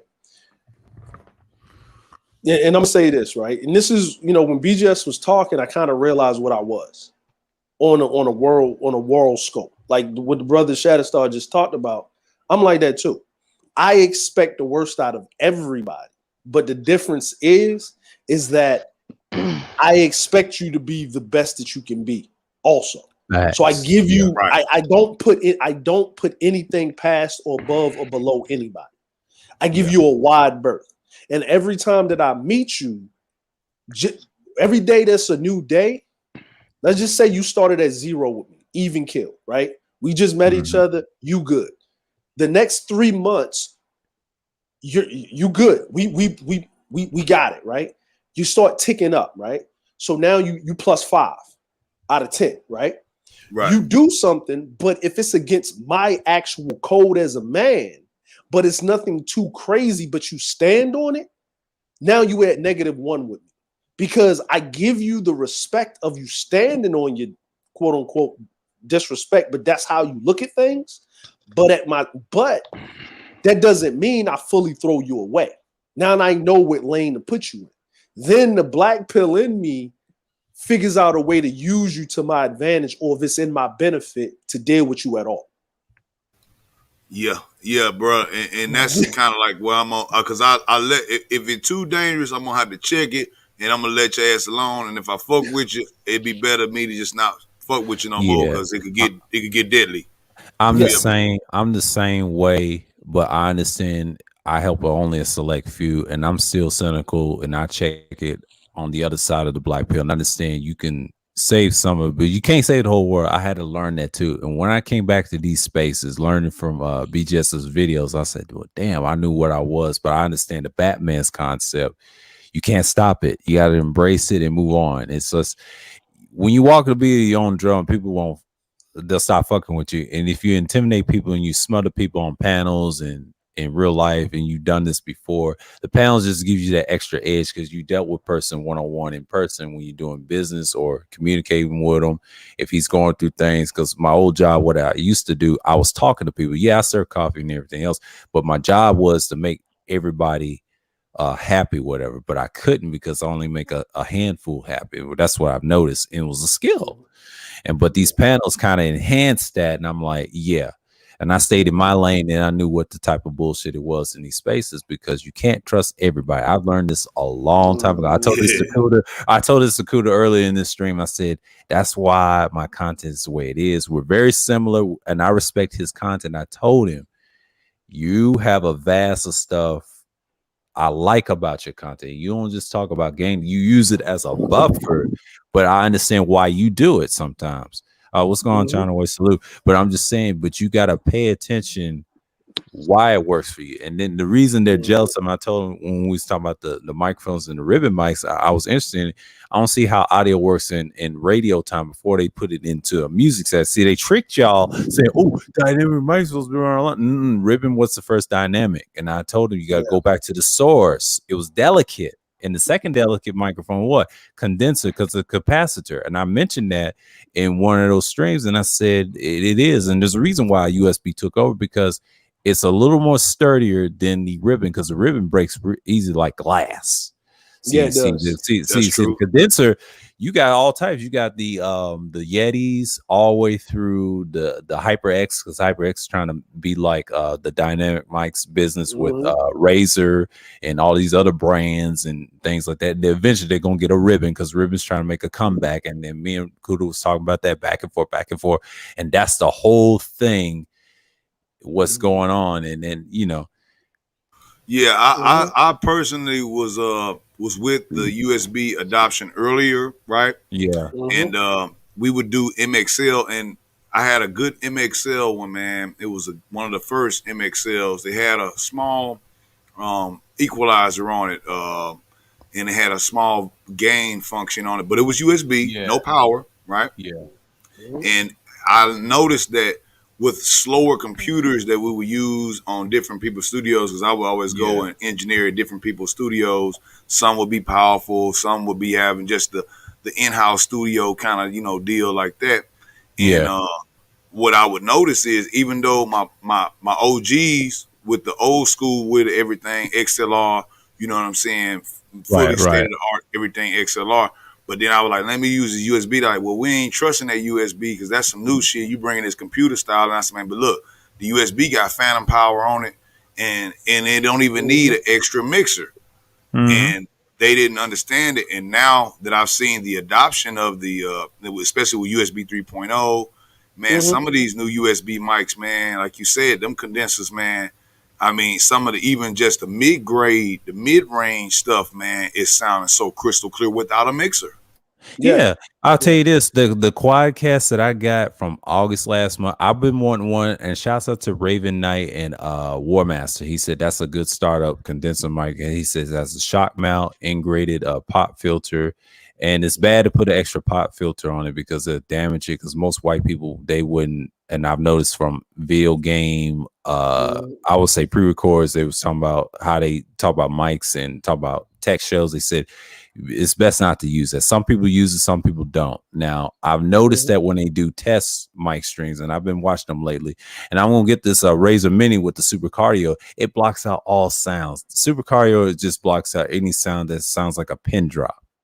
Now, that came from ribbon mics, and that's what they start doing. See, condenser mic is studying ribbon microphones, how they have super cardio polar patterns. If you get into the polar patterns, you understand what works and what sounds work in your voice and whatever. And it is crystal clear, because that's the one I'm gonna get tomorrow, because I'm waiting on the order. I mean, actually today, because I see it in the afternoon, like, and this is a backup mic. But this one right here that I'm using right now, the Quacker, the red one, it sounds crystal clear. And then when I watch my certain streams, I said, man, I sound excellent, even though I had better headsets in the past. And then I've got a headset to go with the HyperX 2, the Cloud Singer with the wire.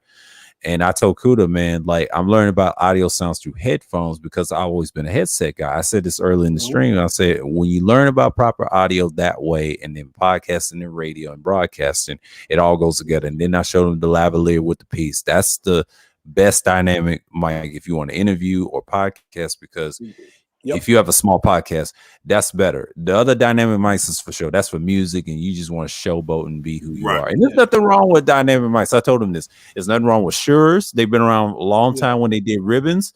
It's nothing wrong with Rode. It's nothing wrong with any of them. I'll use any of them. They're okay because everybody's using them. It's kind of like the Yetis in a sense. You got to get away from that. Try different microphone brands. See what sounds best for you. And they even tell you that white folks say it don't matter, because most people, if you actually start video game podcasting or gaming or whatever, those mics are very useful for these type of streams because what I've noticed, StreamYard accepts my quadcast. Now, if I try this Razer, that's another one.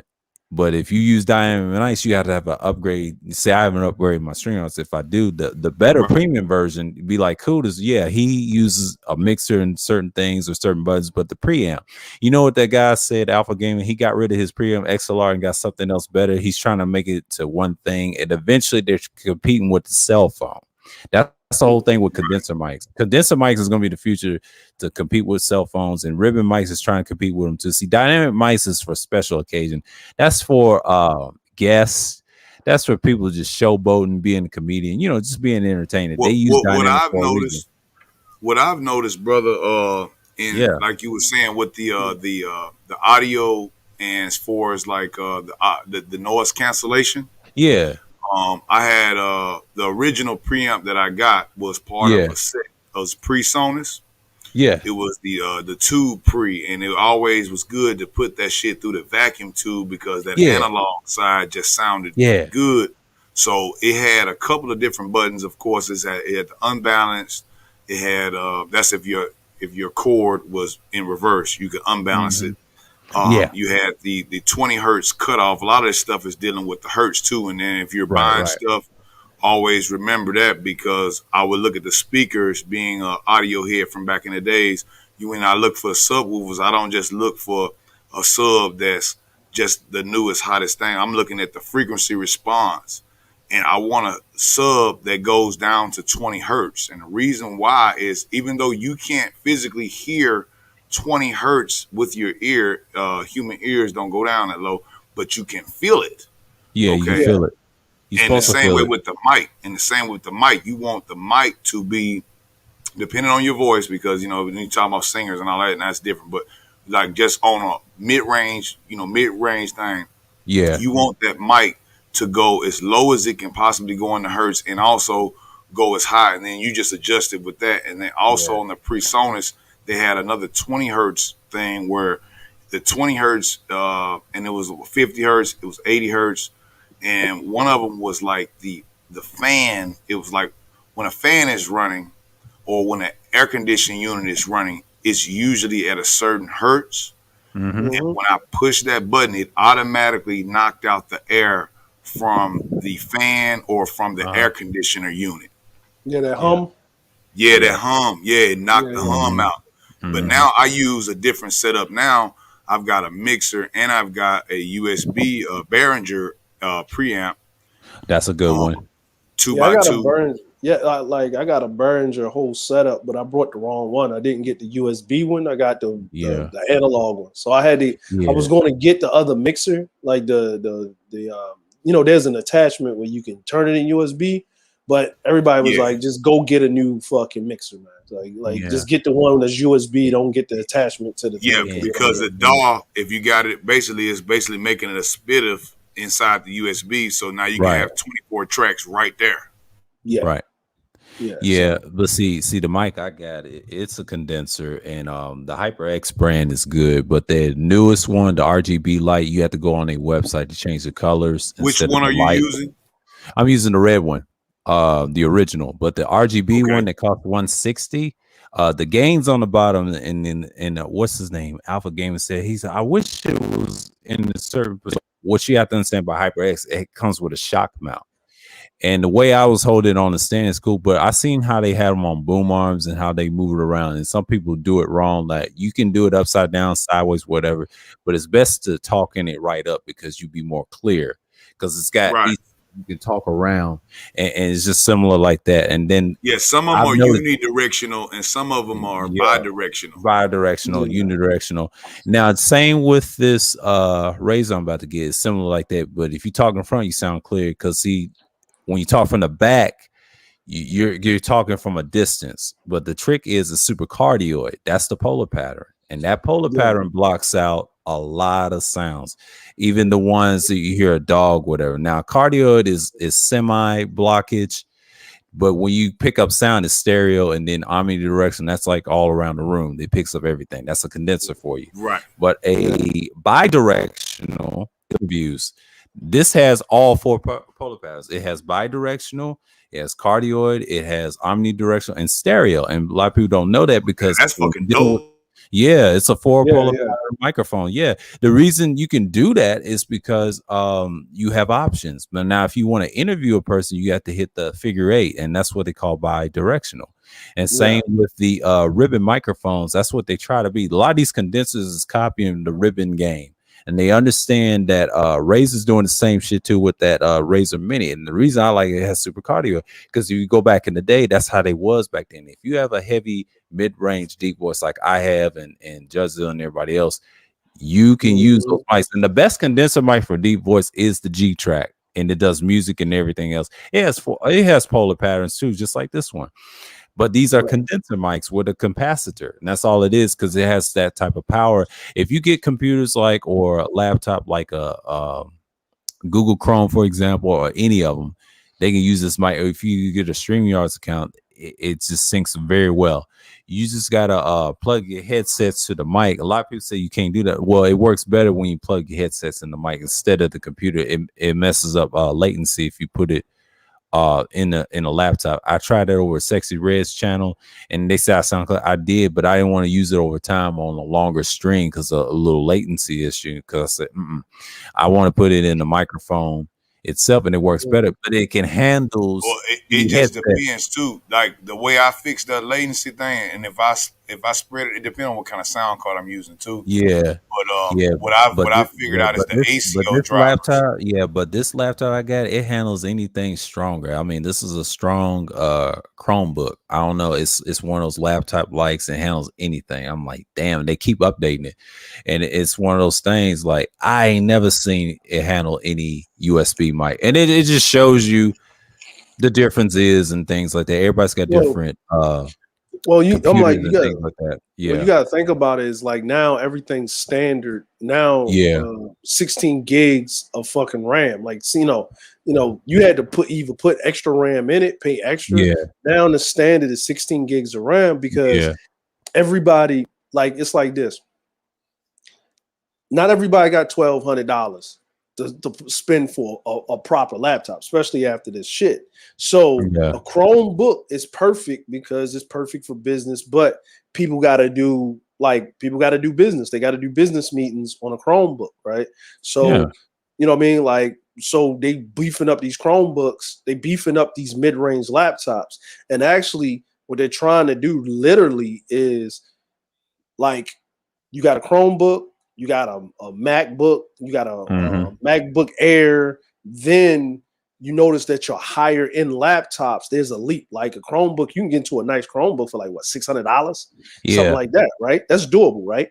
But then if you're talking about a better laptop for what you're talking about streaming, now you got to get into a gaming laptop because it's got the graphics, it's got the sound card, but now you're talking about lowest end is like $1,200, right? But then you might as well just buy you a fucking you might as well get you a desktop or go get one made for $1,200. That's going to do all. I've seen the desktops and stuff like that. And that's a good thing too. But some laptops, they try to be competing with desktops. And like if you use certain condenser mics, they're good with those as well. You know, I try not to get the ones that are extreme and things like that, because if I had an actual studio, you can get all that stuff. A lot of people run different desktops and Chromebooks on different strings. I was like, how the hell they do that? And they had their whole setup with boom arms and things like that. I say, I'll be watching what those white boys be doing in their little setup. But here's the thing: in the future, they're trying to make everything like a cell phone, and that's one thing I cannot stand. That goes for Android and Apple. That's what Windows 10 did. Windows 10 did that same shit. They're trying to compete with the microphone, and I've noticed that.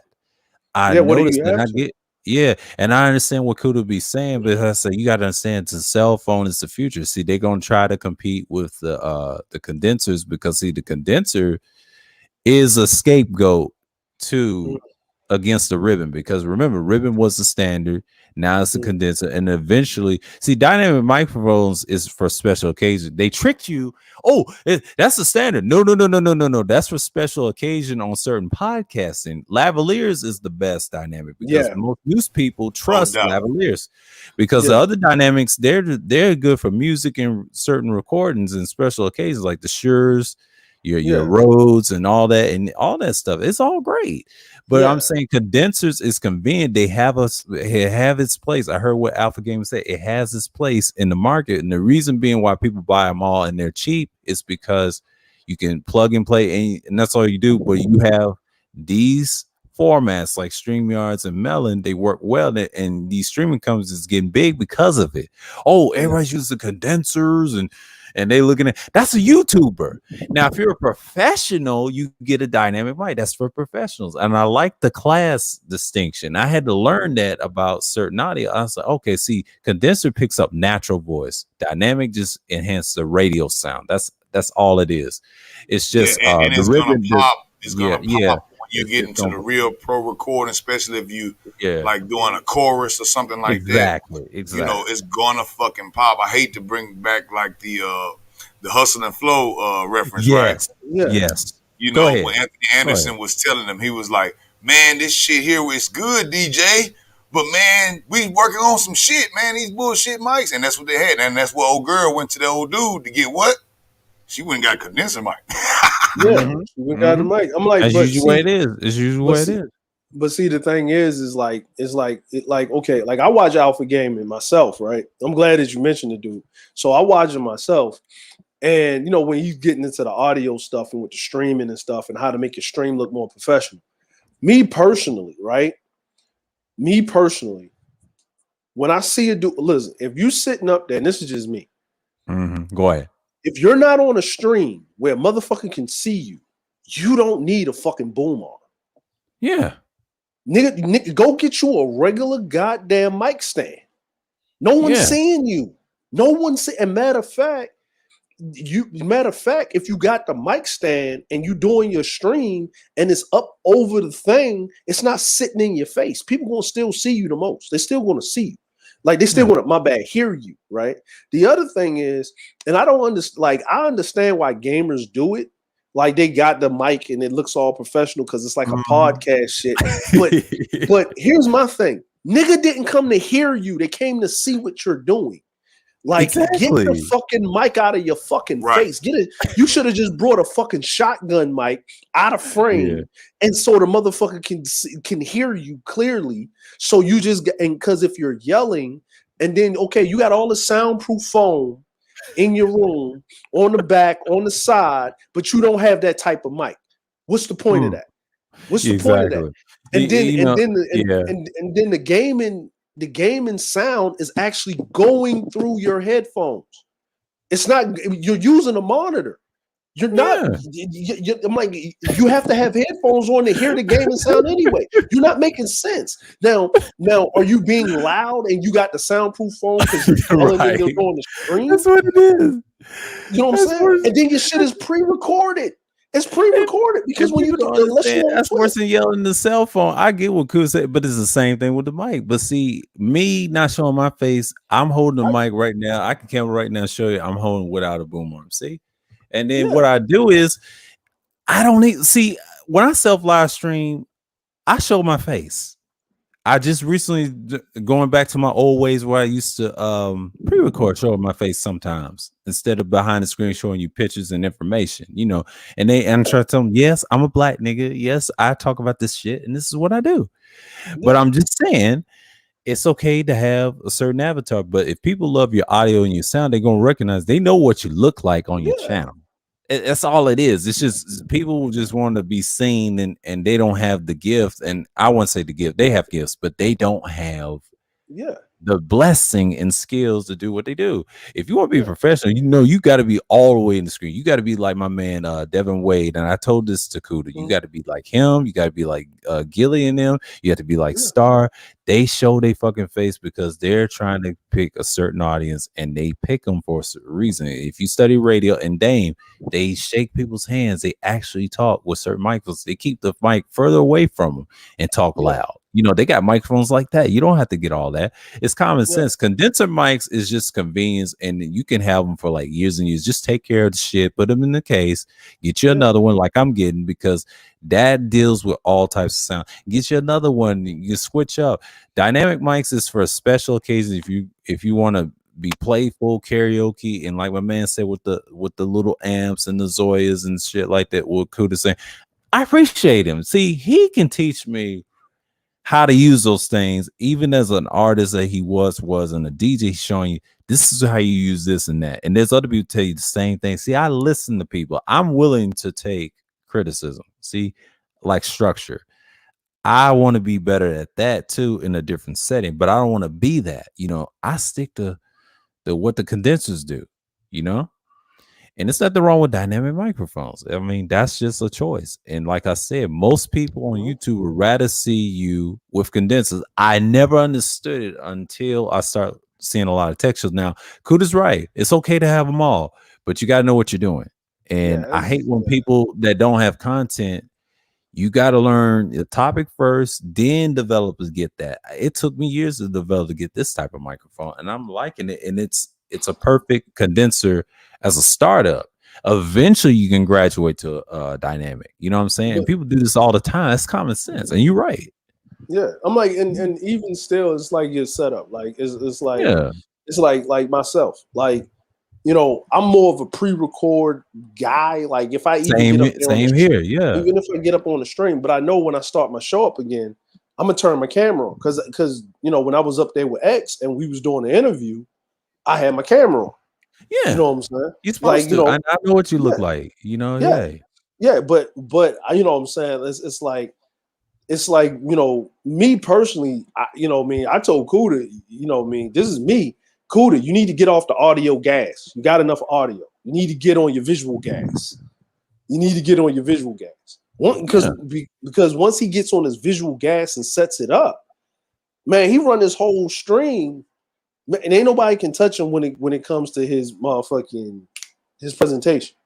He already got the crowd. His presentation is excellent. I mean, nobody fucks with his presentation either. And I told him this early in stream, dude, your presentation is what makes you good. Not only you get bitches through the music. If he didn't have the music, they wouldn't fuck with his room like that. But here's a secret though.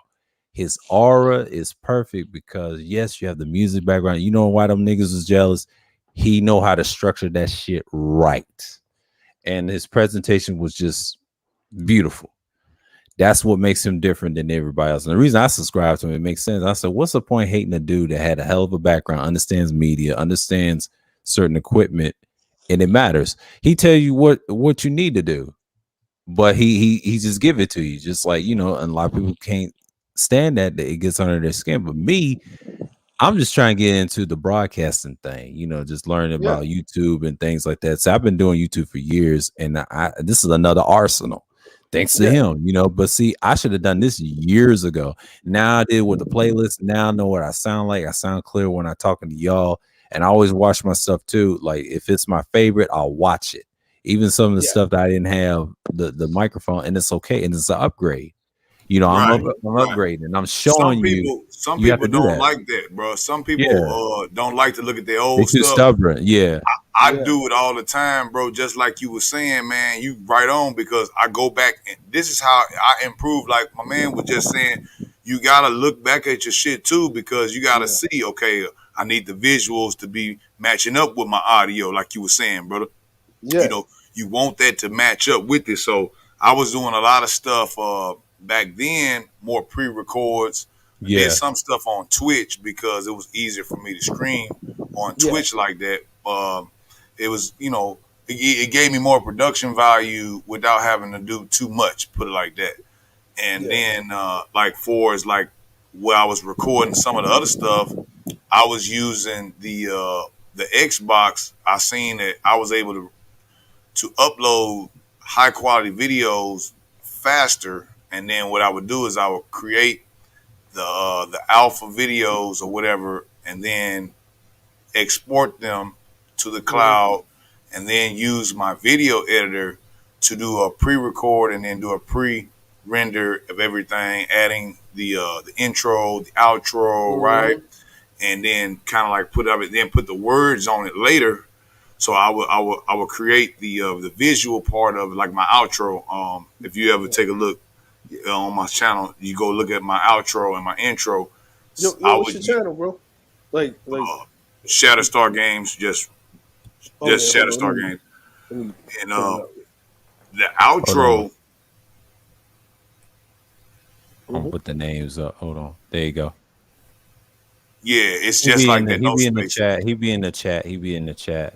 Hold on. I gotta find you. Shatterstar Gaming.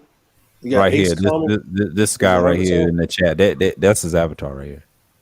Yeah. Yeah, the SSSO. Yeah, that's one of my crews from Grand Theft Auto 5. I still use that same one for that particular. Oh, really? Okay. Is it Xbox or PlayStation? I was on Xbox and PC, and 360, Xbox One, and then PC. But that the reason I keep that is like a FU to some of the IGN types. I got into it with IGN way back. I was trying to do a lot of them. Yeah, I know exactly what you're talking about. Yeah, dog. Like straight up, bro. I was day one. So I got the collector's edition or whatever. So I was there day one. So I was able to create the crew, you know what I'm saying, from day one. And we had like maybe 25 guys. That was back when you could only have 50 people. And that was before IGN and G4 TV, IGN, and a couple of other those big time dudes. They had like they was letting them get like 1,000-person crews. Yeah, and we was like smashing them. Like if you would before they started cheating and doing like all the glitches and shit. You know what I'm saying? Yeah, we had 25 men. I used to have a PlayStation. I would say 3 when I first got the online version. It was back in 2013. I was 25 at the time when that game came out. And then when I got it in October with the online thing, that's how I got the game. And then I got the online version. I wait till they added it. And this is before the glitches and everything. It was nice and crisp and everything. Play the game, beat the story like in 1 year. Like I would say that whole year in that month. And it was interesting. I beat it about 4 times on 2 different consoles. It was the PS3 and the PS4. Now I haven't played it on the Xbox. Now I didn't get an Xbox until like 2019, around the fall, before COVID. And then the port came through pretty much similar for its Xbox One and the PlayStation version. PS4, I remember those port. But the PC version to me was almost pretty much a good port, but it to me on my desktop it was a little bit more crispier because I had got a fire ass 6-core processor at the time, and I was rocking at the time 590 RX 590. It was running real good, so I was pretty much in and out. We had 25 guys, and I think we were in the top 500 of the crews. Now remember, it was 500,000 crews. Damn near, I'm sure now it's probably 1 million crews. Damn. You know, so to be with 25 men, it's a lot. Yeah, with 25 men but based on just our RP and our kill death ratio, we were in the top 500 with 25 men. So one day I was doing some recruiting, and one of the newer guys, you know what I'm saying, he was kind of new. And he would go out into the space. He had took the SSSO and put it on his tag. And he was like, man, dude, why is IGN keep killing me? And I'm like, bro, we done murdered them boys so many times. Like, if they see SSSO on your tag, nigga, like, they is coming after you, bro. Like, I literally had to jump in a couple of dudes' games and, like, literally help them out because we wasn't cheating. You know, we wasn't glitching. We wasn't doing none of that. Yeah. And them dudes, man, like, just on skills, bro, I just post up. I have them drop me off at the top. They're going for the helicopter. I just snipe them boys out so dirty. Or I fuck around and had a car. They coming after me. Shit, I line the car with the damn suicide bombs, jump out the motherfucker, and detonate on their ass, right? Yeah. And I'm jumping out the car, and like it was like I would get usually 3 or 4 kills, so I was boosting that KD up, and like once I kill their whole family, everybody in the car, I'm killing everybody. Yeah. Man, them dudes was coming after a nigga like crazy, and then I got into it with the IGN dudes, and I was like, dude, these dudes is really pissed. And then I had put out a couple of E3 live streams, and I was talking about some of the fun boys that they had covering this IGN stuff. I'm like, man, when they gonna get a real dude to cover some of these games, like all these fun boys they be having up there, bro. I'm like, man. No. Yeah, man. Like, I mean, those games, multiplayers is fun. Like, I've recently found out that Watch Dogs Legion has a Bloodline DLC pack with Aiden and Wrench. This whole time, I have it on pause right now because I'll finish it later. But yeah, it's cool. It's cool. But see, I already done played all three of them. And it's awesome, man. It's awesome, man. Do they connect up to each other? Yeah. It's a story about Aiden and Wrench, and it's an excellent story. I ain't into it yet. This is the beginning part. I'm gonna play some of it tomorrow. But, all three of them in Chicago, right? No, the first one was in Chicago. The other one's in the Bay Area. The other one's in I would say London. Now, this is before London. Now, the Bloodline's before London, the main story, because this is before the events with the guy in Britain and before the invasion. They was in London at this time because this is when Aiden left San Francisco when Marcus helped him, right? And I love the online in the second game versus the story because the online in the second game, I was probably master about 4, 5, 6 times on both consoles. Could you use that online camera hacking in the multiplayer? Yeah, on both consoles I did, and then you hack people and stuff like that. They have a hacking thing. They have a I think they had some like a bounty hunter. You know, the police. I've killed a bunch of dudes when I was master multiple times, diamond, and in the multiplayer rating was awesome. See, I've 100% that game multiple times, and it's so funny that Watch Dogs 2 is kind of like my favorite online multiplayer. I don't know if they discontinued it because of Legion, but the first game still got the online. Now, the first game to me, I just like the story. I love the stealth mode with Aiden. And he on was the ruthless. Online, can you, like, let's say, how many total players can you have on that one? Four for the max. Okay. If you have a party, that's it. But I'm saying, so cool. Can you see the other people? Like, can you see, like, let's say you was going after target, right? And it was on. Yeah, you see other people. You see the red triangles on both of them. If you're going after like a bounty hunter, or they just fighting you, or if you're a target, yeah, you can do that, man. Like that stuff is fun, man. Yeah. I used to be friends with one YouTube name. I forget his name, but his last name's Howard. But he's known as White Diamond. He's popular on the Watch Dogs and the Xbox thing like that. Yeah, I played that.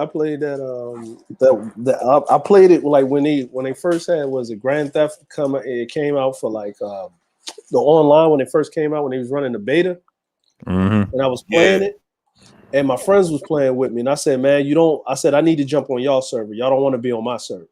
And they was like, man, what you talking about? I said, all right. So we was like, man, we're gonna rob this. Like, it was the beta, so we're gonna rob the store, right? I was like, all right. And as soon as we robbed, I think it was a gas station. As soon as we robbed the gas station, we got sniped. Ooh. And he was like, man, who got us? What the hell? I said, bro, this is why you don't want, I play with a lot of people that's in the States, but I got to be on their server. I don't want them to be on my server because I'm on the Asian server. Them Chinese and them Koreans don't kill me. They serious. They serious. Even them EU dudes, like I used to get on. Sometimes on late night, and then they'll automatically put that. Oh, the Russian! Don't even get me started on fucking Russians. Oh, Russian is a whole nother beast. But I'm talking about EU dudes like France and Britain. Yeah, them hackers are motherfuckers. They get on my goddamn nerves. Yeah, like the France and Britain. It's them. The Chinese and Japanese. That's what you worry about. Koreans. Bro. The Koreans can be a linear. It depends on what Koreans you're dealing with. Now, if you're dealing with them North Korean hackers, you better run. You better duck and do types of shit. But South Koreans more lenient. They're more pro. That's one thing I understand about them and the French. That's what they told me. Yeah. But them British hackers, they're the worst. I cannot stand them. Them and the Russians, when they get together, it's not right. Dude, it's just one of them. Just one of them. Then they infiltrated a crew. I don't know if you heard about the game Eve. It's a PC. Oh yeah, Eve Online. Yeah, I heard about it. I heard about it. What's that other game that they made, man? It took forever to make it, man. Like you can talking about Star Citizen. Yeah, it's like Star Citizen. Yeah, Star Citizen like made all the way. The Gears of War series, they got online multiplayer too. You can play up to like 4 players or more. But the Gears 5, man, they added some new shit and they updated it. And I said, man, they got some armor skins and shit. And see, I done played all the Gears. I mean, damn. My brother put me on that Gears, man, when Xbox first came out, and that was when Epic was doing big things, not like they're doing now. I mean, they're still doing big things, but the microtransactions, I guess it's a part of the game now. EA did it. Bethesda's starting to do it now. It's getting sad now. But Bethesda, I like their Rage series. I like the first one and the second one. I still got the second game. I haven't played the new Game Plus yet. I mean, it's you talking about the FPS Rage? Yeah. The first one. I saw that. Yeah, and I played the second one is a beast too. Both of them are beasts. I'm like, shit. Just you could be both characters, like a male or female, but they're ruthless as hell. Like when you fight people, those monsters. God damn, man. I'm glad I got it in my library. See, I got choices to play on here, and I got all the Assassin's Creed. It's better play Assassin's Creed on the Xbox. Man. I'm gonna tell you, it's a game, man. Like a game. Like I be playing games, but I don't say nothing because you know what I'm saying. Like I'll be playing a game, I'll be saying nothing. Let me go. When I used to play, Red Dead Redemption 2. Yeah. Right? Rockstar. Oh man, I'm petty with that, man. I'm petty with that game, man. Like this dude, I'm gonna tell you what this dude did to me, man. So if you ever played Red Dead Redemption 2, it's all about like to get your money up when they first came out with the online. You gotta ride around, you gotta hunt, right? You gotta hunt because they don't get the skins and all that, the meat and all that shit. So we all know how hard it is to get like a 3-star fucking like lion skin, right? Like whatever, right? You gotta like go in that little area with a little ultra rare. Ultra rare. So I'm with my homie, right? I get the 3-star fucking lion skin. I done got killed twice already because I ain't do it right? So I'll scope the motherfucker, take the motherfucker out. So it's a guy that's in front of the butcher, right? He's sitting in front of the butcher. I'm waiting for him to finish. He moves out the way, right? My homie, I got like a 3-star buffalo. Put that down, right? I got the motherfucker shit on my shoulder, right? Put it down. I'm right about to put it down. This motherfucker throws a firebomb, kills my fucking horse. And so there's no safe zone at the butcher. Like there's like no armistice. No, it is like it is. Well, this when it first started, it wasn't right, but it was just this thing like if you shot somebody, then players could come around and kill you. Right, like they get, it's a bounty on your head. But what he did was he threw the cocktail on the ground, which automatically set me on fire. But it didn't just kill my horse. It did register as him attacking you because it was on the fire and you just was over there, like So he threw it on the ground, right? So basically, it fucked up my 3-star kill. Because I can't turn it in because I'm dead and it set it on fire. So you don't keep the kill after you die, basically. Yeah, you don't keep it because it got set on fire, right? Gotcha. So I was like, so my friend was like, yo, that's fucked up. I said, nah, bro, I'm about to be extra petty. So, but in Red Dead, it tells you who killed you, right? So this motherfucker was like, so he came back. So I sat up. So I went back to the same spot, but I sat up in the cut, right? Right? Watch this motherfucker. He came in with his 3-star kills, right? I shot this motherfucker in the head. Took his shit, right? First, I shot him in the head. Then I set his motherfucking horse on fire. Bow, right? Then I went ahead and I took his shit and turned it in. Right? So you got double what he had, 2 or 3 of them? Yeah, but I kept this going for 3 hours. So the next time that he came up, I ran up to him and dragged him off his horse with the lasso. I dragged him, took his horse, let him watch me like I tied him up. Because, Red Dead, you can tie a motherfucker up, right? Hog tie. Right. I hog tied him. And then I could hear this motherfucker talking. All right, dude, I'm sorry. You're doing too much. I shot his horse in the head, then set his ass on fire. So you can hear the game chat in your in my head. Yeah. So I'm like, he's like, So he decided he was gonna go to another town, right? I'm tracking, me and my friend tracking this motherfucker down. They playing spotter, I'm shooting. Soon as he comes into town, I wait for him to get up there. He's like going around. He went around a couple of times. He gets off the horse. Soon as he gets off the horse, he grabs his kill. I shoot him in the head again. Take his shit. Yeah. Yo, I did this shit for 2 hours. I did this shit. I'm surprised he ain't rage quit. Oh, no. He rage. Listen, this motherfucker sent me a message directly in the PlayStation Network on a voice chat. Dude, you taking this shit too seriously. The dude he raging. He raging. Yo, he reported me to PlayStation. Oh God! This nigga he called you a griefer. Now he won't call you a griefer. Yeah. Lord. So the thing is, on some bullshit. So the thing is, I didn't know that Red Dead Redemption was getting a lot of this online trolling to this extent. So I get a message from PlayStation Network. They said we got a report, but we looked at the actual footage of how it actually started from the logs. We have no problems of what you did. Yeah, they will do that. They will do that because there are some instances where I've seen on PSN, especially Xbox Live, where it like some of those griefers, they like, you know, on some serious shit. Like you responded back to the grief of what he just pulled some dumbass shit. That's what people do right around the drinking hole. Motherfucker go and spoil the water over there, and now you think you just got away with it. Like you said, you went on a 3-hour ordeal. You made sure you are like, motherfucker, you gonna feel me today, or you gonna get off this server, and you gonna be in a text message when you get mad. I'm about to say they're raging. He got mad because that's when he started sending you them threatening messages. You feel me? I ain't never messaged you, so if I'm the message manager and I'm the hate manager on fucking PSN, I'm like, nah, I gotta look into this shit. These two motherfuckers and got into it on a game where it's meant to kill people. You know, so this motherfucker look and he see, well, damn, my man ain't sending damn message to him.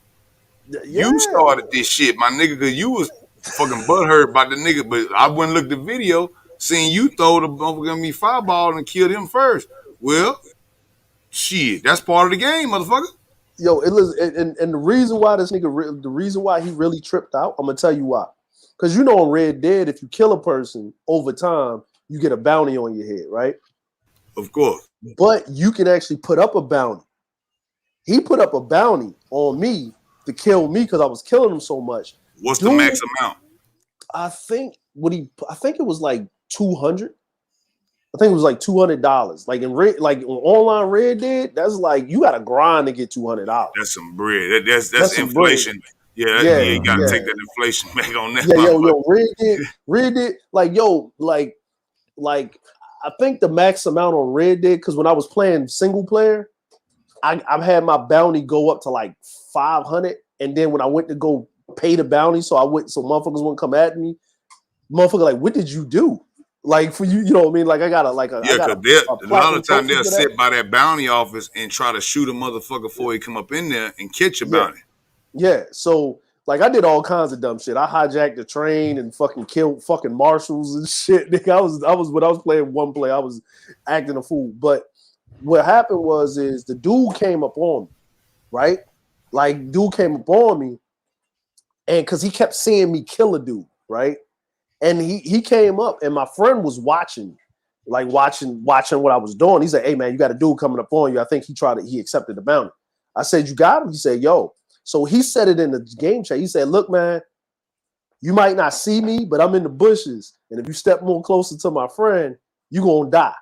And he said, "Bro, he said, no, I accepted the bounty, bro, but what's going on?" And my friend told him what was going on. He said, "Oh, okay, bro, I'm gonna just cancel this bounty. Go, hey, do God's work." Dude just jumped he jumped back on his horse and rolled off. He rolled off and shit. Yo. Now look, that same situation, like sir, which we was talking about earlier when I was saying about that Eve, right? Yeah. The same situation my man would just speaking on.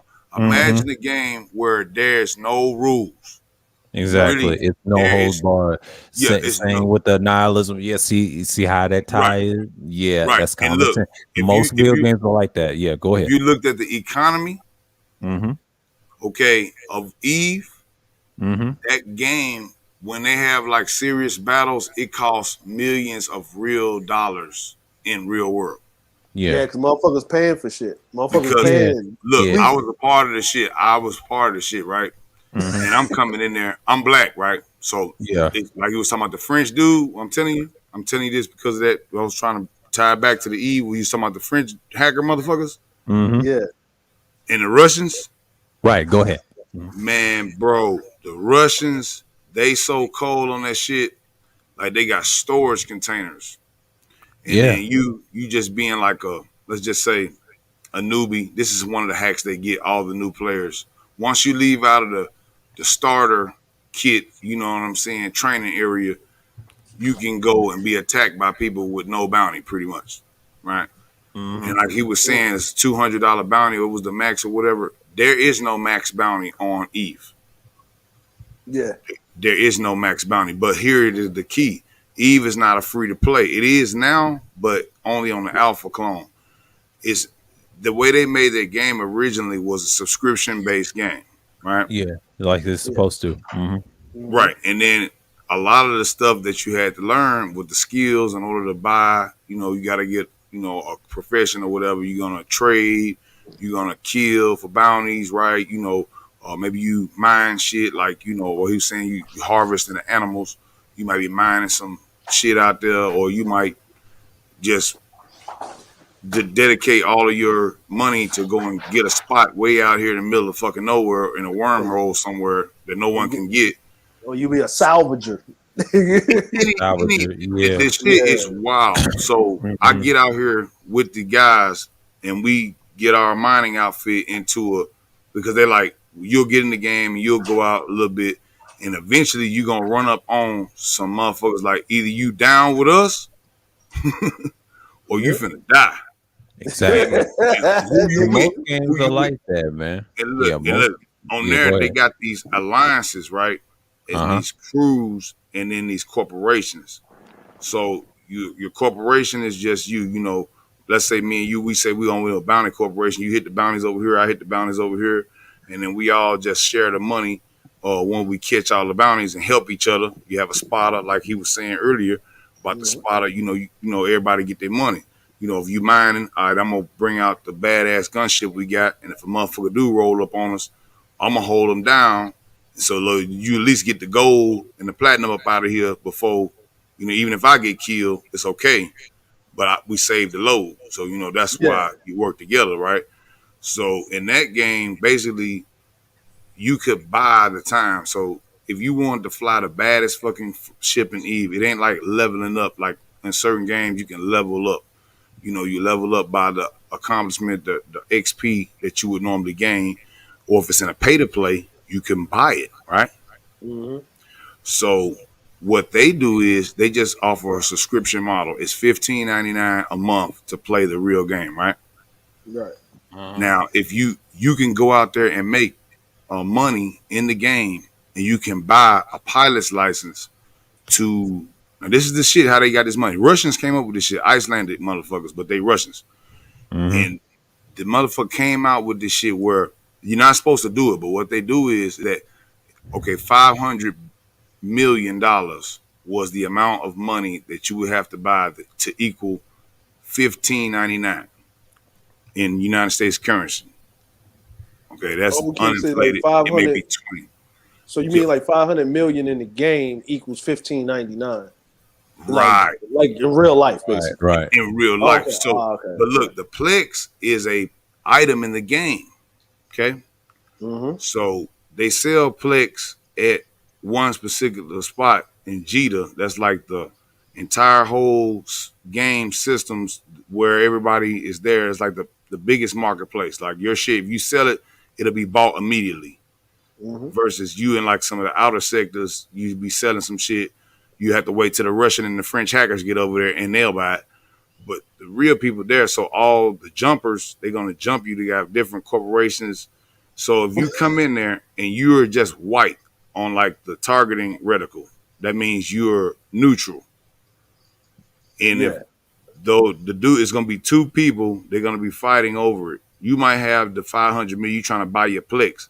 They're going to catch you at the gate, blow you up, whatever you got, you might have some minerals. You bringing some damn or some metals down that you know what I'm saying. You didn't process, you didn't mind it, process. You taking it to the place to get the best money.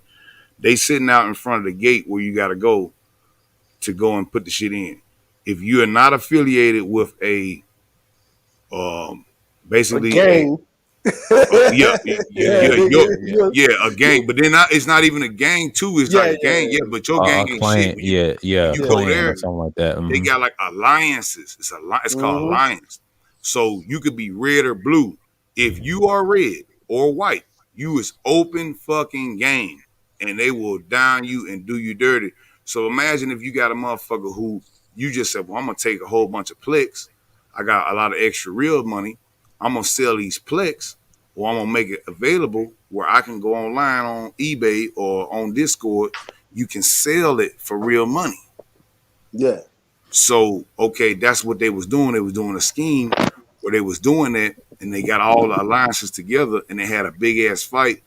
The dude who was in charge of the alliance, who's had all the people's money, real life money in form of the ships and everything, he set the war up, went against the other. YSO was in it. I was under Arrow. That was my wing. And then when I finally got into it, I'm like, and they was like, well, you can't go back to your regular mining in regular areas because you're part of our alliance. I'm like, what that don't mean shit, motherfucker. I do this shit every day. They can park right in front of the bounty place, like you were saying, and they can kill you because if you're red, that means you're at war. So the police, if they was gonna put a bounty on a motherfucker, they're not going to put no bounty because you're at war. Yeah.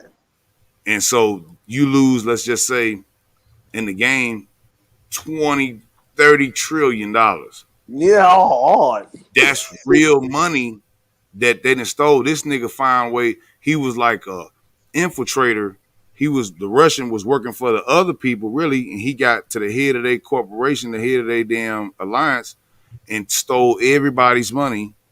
And then they resold it onto the market, but not for real game shit. They sold it for money. And it was worth like $2 million, $3 million. It's called the biggest spaceship like money, real money battle ever. Shit. Look, and you know that, and you know where they put it at? In Bitcoin. Yeah. If you play Watch Dogs Legion in the main story, they have Bitcoin in the beginning with all those characters. You can switch any protagonist in the game, and the way you play stealth on there, it's a little different than the first two, because the first two you was Aiden the whole time, you was Marcus the whole time. The first one was like, the first one is a classic. It was a classic stealth. That's the one that was in Chicago, right? Yeah, that's in Chicago. The second one is nothing more than a gadget stealth, and you had to deal with drones and the jumper and the things like that. They got that from T-Bone. T-Bone had a nice stealth too, similar to Aiden. But that third game, same concept. The difference is you got to use those hover drones, fly to top buildings. You have to have the Bitcoin system, the hacking, and all that in Britain. That's what I mean. They took the ideas from Syndicate and implemented in this game, and the reason they did that because the layout, that's what they did. And then same with the stealth, and same with the Bloodline I'm playing now, because it's basically you put those games together, and then you make a lot of money with those characters and that money. And now online is a little different because it's similar to, they have online mode separate from, they take it out of the game because they didn't want to get into and trench with it. You know, they were smart for doing this. Ubisoft was smart. The French knew what they was doing. And that's why they added an Assassin's Creed feature to it too, with this woman character they added to it. And then they have a horde mode, a zombie mode. You got so many modes to play. Play the Legion, and Legion. See, watch out, Legion. I tell you, that's gonna be that hot game. I got to get on the Xbox, the new Xbox, because if I get, I already got Xbox. I got the old S model, the white model. I ain't got the one with the black circle, but it's in good condition. Ubisoft they ain't playing. They've always been on their shit, because I've been on this Division 2. They're coming out with Division 3. I got an account with them. They on their shit, man. I've been on this Division 3, man. But like, I'm gonna tell you a game that's irritating as fuck, but it's fun as hell. Nigga, I be on goddamn fucking Ark, man. Ark is very annoying. PvP is motherfucking. you talking about some savagery? Like Arc PvP, man, that you got to get in this. First, you got to get in the server. Like, you got to get in the server early. Like, my son tried to play Arc PvP, bro. Like, I said, man, look. I said, you need to be in the PvE server, son. You ain't ready for this work. Like, you ain't understand it. Like, so I'm gonna tell you what I did to this dude. So we was on a PvE server. I got invited to a private server. We was on a talking about Arc. You talking about Arc Survival Evolved? Yep. Yeah, I used to fuck with that shit, dog. Yeah. That's so I've been invited to a private service, a PvE server, right? Soon as you touch down, the admins of the server ask you what type of griffin you want, whatever color. I had a purple griffin, right? You know what I'm saying? Called a purple drink. I had a purple griffin, right? And then everything's hiked up. All the settings is hiked up, man. You hit a tree, you getting 3,000 goddamn fucking wood. One swipe, you hit the tree. Like they don't care. They just want you to build whatever the fuck you want to build. They don't care. Like you want to go extravagant. PvE. PvE is like this dude that got a channel that I watch that he be building them crazy ass fucking like he be building tree houses and shit and making this shit all nice. He got like a pool and shit, making this shit all crazy and shit, right? So we playing this shit. So I guess they got somebody infiltrated the server, right? I didn't know that one of the admins had a problem with the other admin and they gave away the access code to the private server. I don't know. That ain't got nothing to do with me. So politics. My friend is building this big ass tech pen, right? Big ass tech pen. And you know what I mean? Like, you know what I'm saying? And we got like 4 tech replicators. We got you know what I mean? We got everything, man. We got the fucking chemistry table. We got the Wi-Fi, the Wi-Fi, the wireless electric. Generator and shit. So I got my lab, man. I call it my lab. You know what I mean? So when I play these games, like if I'm playing Arc, I'm the scientist guy. I'm the weapons guy. You need that's all I do. I'm making gunpowder. I'm making metal. I'm making bullets, and I'm going to go test shit out. That's all I'm doing. What version is you on? I was playing. I didn't buy Genesis 1 and 2. I got Aberration though. I was on was when it was still in. It was called I think Xbox Early Access. If you jump back in it, if you jump back in the Arc, because Arc 2 about to come out.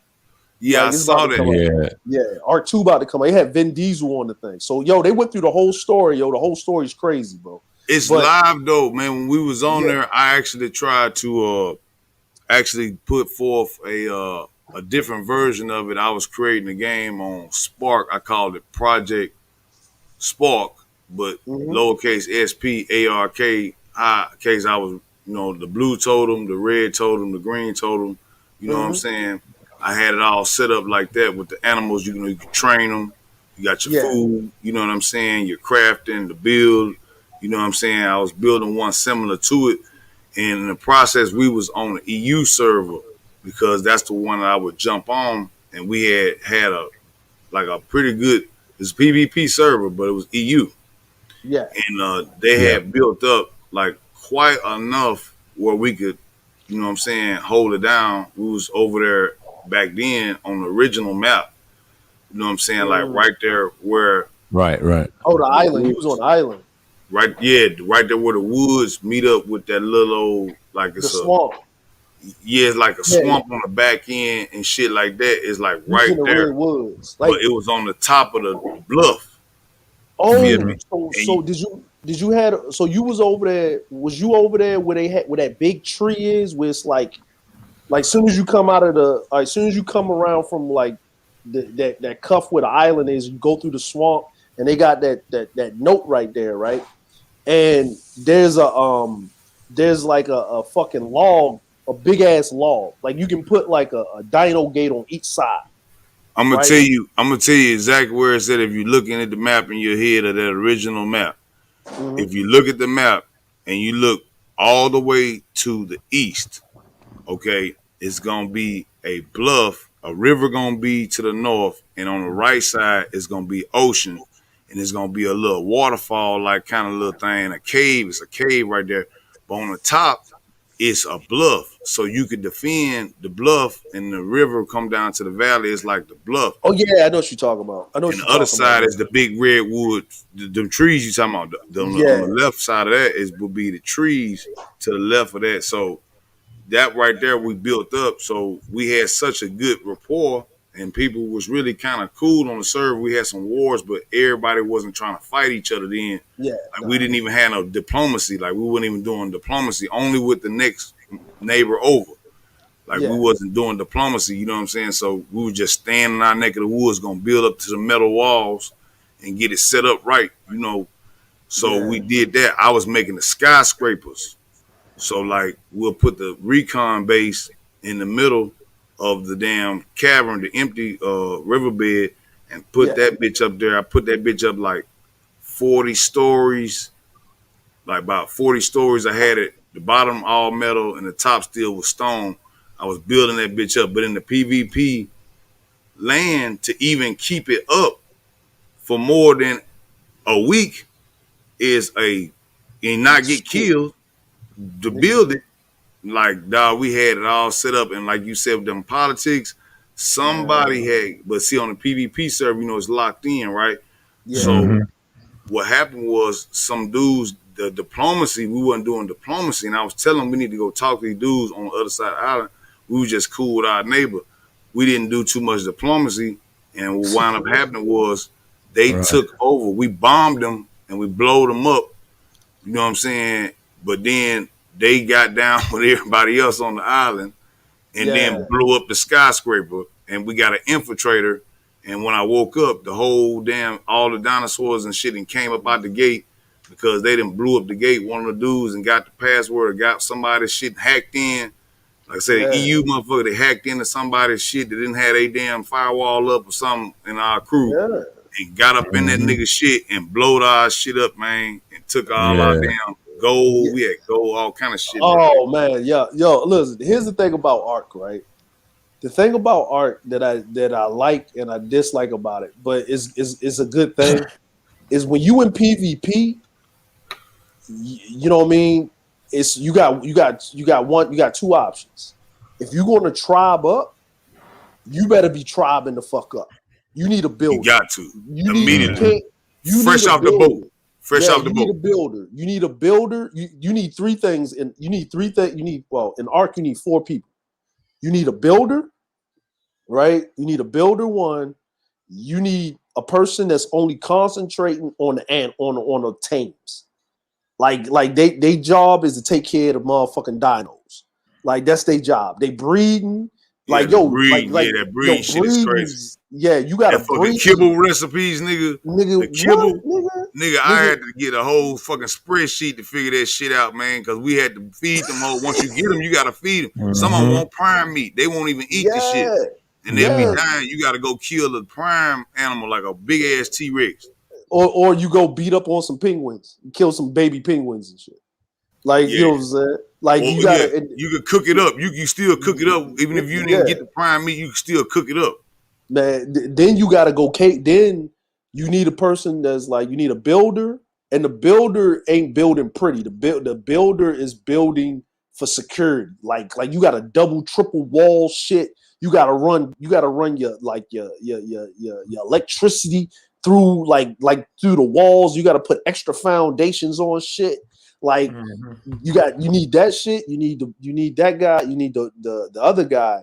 Then you need the guy that's just there to collect resources. And when I mean resources, I mean guns, ammo, everything. Yeah, C4. That's C4, bro. It took an act of God for us to make. I got it still on my channel, bro. We attacked these niggas, bro. And I swear I killed all of them, man. We nigga, rocket launches and C4, my nigga. Rocket launches, C4, shot, man, the shot. We surprised them niggas. They was on their dinos, man. They had shit set up, them plants and shit where they can set them hoes to kill. Damn mutant X plants. Species X. Listen, I'm gonna tell you a trick. Here's a trick that everybody keep forget, right? When you in PvP, a lot of people don't do this. They don't invest in them shock arrows, and they don't invest in them gas bombs. They don't do it, right? You raiding somebody's I don't remember if they had the gas bomb. That's probably before. But see, nobody use it. Nobody use it, right? Because you gotta go in the, you gotta get that damn fucking that dinosaur that snatch you off your mount when you in the swamp, right? It looked like a crocodile.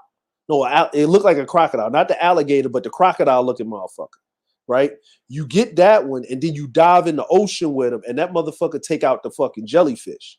And then you get the shock gel off the jellyfish when you make the shock. Oh, shit. Okay, that's a shock. Yeah.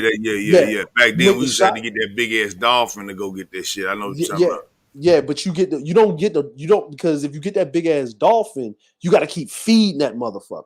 That motherfucker just drains resources. He eat too much, right? Like you get the only reason you get that dolphin because that dolphin gives you a lot of spoiled meat.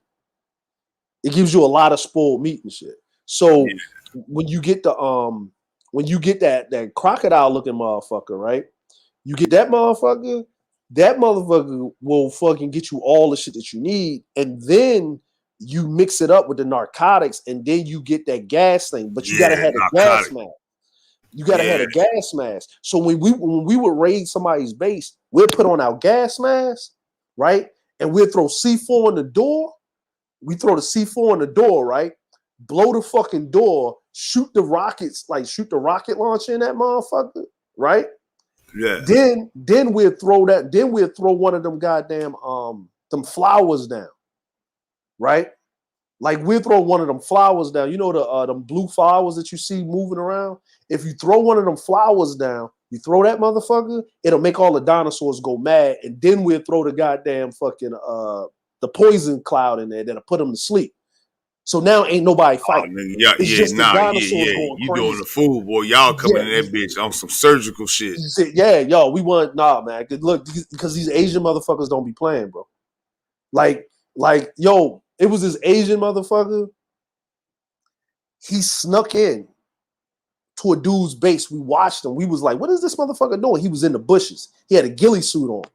The dude opened the door. He opened his base door, walked out. Right, this motherfucker snuck in behind him and laid down. Never trust a nigga in the ghillie suit. Nigga, ghillie suit, man. Ghillie suit. Be killing, boy. Nigga, ghillie suit, man. The dude, he went into the base, laid down in the bed in the ghillie suit. Right. We watched it. We looking through the, you know what I'm saying. You got the spyglass, right? We watching this shit. We sitting on our tap of jars and shit, right? See, that's another thing niggas don't know about. That tap of jar save lives right there, right? We sitting on the tap of jar and shit. We watch like, yo, what he about to do? Dude goes back in. Dudes go back in maybe 20 minutes later, man. We just watching this shit. We see a fucking hole getting blown out of the side of his base. 20 motherfuckers come running through. Like they was waiting for this dude to sneak in on some ninja shit, man. Chinese tribe motherfuckers. You know what we did, right? They packed up all they dinos with all of their shit, right? You know what we did? We waited for the motherfuckers, and we went to attack the motherfuckers, man. Motherfucker, my man, we told our other dude on the server, like, yo, go get the Quetzal. We brought the Quetzal through. Had the you know how you like have those different builds for your Quetzal, right? We had one Quetzal. We call it the bomb. That Quetzal, you could build a base on the back of that motherfucker. Man, we had 4 Quetzals. We had 4 Quetzals, and we had like 6 tapa jars, right? And what we did was we put the RGs on the back of one of the Quetzals, right? Because you know the RGs come down, but they slow, but they carry a lot of weight, right? So we had the RGs come down, snatch motherfuckers up, right? Snatch them up and drop them. Just drop them. And then we had the Quetzal. We had one Quetzal come through. Motherfuckers just sitting on that bitch on a minigun. Just giving motherfuckers work, man. We come through that bitch. We kill the motherfuckers, right? Like, or what we'll do is the smart thing to do is we'll bring the fucking cage. We'll put the handcuffs on them and put them in the cage. You know what I'm saying? Put the motherfuckers in the cage, have them lined up on the beach, Dude logs some back interrogation time right now. Yeah, yo, we put him on the beach, right? Then we sit up there, and then the dude be like, "Yo, thank you, guy." You know, he's up there typing and shit. We like, "Nah, bro, check this out. We got your resources back, but you need to pay the 25% toll. We're gonna take 25% of your shit." Man, that's too much. I'm like, dude, you can die. We can take all your shit. Look, and usually Eve, look, I'm gonna tell you the fucked up part between like Ark and like an Eve, that will happen, and you'll be right out of low sec, finna get ready and drop the load, and then you'll get like 3 executioners surround you, block your fucking jump drive, so now you're stuck, and then they'll be basically shooting you, and then you try to hurry up and instant message like, "Hey, look, I will pay you money, okay, to not kill me right now because man, look. Just let me get my goal." And they'll be like, "Oh, okay." But on that game, they'll be like, it's so dirty. They'll be like, "Oh, okay, yeah, we'll let you forward it to our bank account now." Yeah, the Russians. You feel me? Man. Look, they talking in broken English. I've been in forwarded them niggas. Oh, okay, yeah, everything good. Oh, still blow your motherfucking ass up, man. You might as well just get blown the fuck up, man. Fuck it. Well, you had to learn that shit though, because like, man, negotiations, no such thing as negotiation. They're more like it's the Borg, nigga. Look, they preparing motherfuckers. Look, I'm gonna tell you what they're doing with video games. They are preparing the human psyche to be on some old world shit, because shit about to go back that way. It has to. Like, you know what I mean? It's that. Like, motherfuckers don't want it to go back that way, but it's about to go back that way because it has to. I'm like, that's the only way you're going to balance shit out. I'm sorry to say it. Yeah, and if you look at most video games like Gears and all that, telling futuristic stuff, it's going back to that way. It's the days of World War II and that little standard and the Roman standard. A lot of that is not new, man. Yeah, it's going back to like the Wild West, man. You got to secure your own shit, nigga. Like, you can't, and that's what I said I liked about Ark is I play Ark solo PvP. That's why I said if you're gonna tribe up, you gotta have some solid motherfuckers to tribe up, and then everybody gotta move. Like you can't have too many people in your tribe. You don't need a lot of people in your tribe to be an alpha tribe. You know what I'm saying? But if you're gonna go PvP, you can go single player. You know what I'm saying? You just gotta have a small base and run around and jump from fucking. You got to jump from one Ark to the next, But if I tell anybody if they're gonna play Ark, you know what I mean. If you're gonna play it, understand the mechanics by just playing your own little individual solo thing, so you understand how the game works. But then if you're trying to play, don't go into PvP, go into PvE, and get on the Ragnarok server because the map's big enough where you away from people. Like you, I just posted on that sir. Oh, check this one out, man. That's one of mine right there from one of the raids, bro, that we did. That's like the second raid that we did. Yeah, man. That shit's awesome. Check that one out. Hold on, I'm finna pull it up, man. Watch this here, man. Because I did the second raid, and that was like the most powerful one because I told them we need to do I think I'm subscribed to your channel. I'll look at some of your stuff later. Yeah. Yeah, man. This is Ops. Join this operation already in progress. I am currently showing gun cam footage on the latest raid on hostile players. Yeah, look, my man got the gun. Like guns is a whole fabricated pistol, the fab. Man. That shotgun, that pump action, man, you get that damn ascended.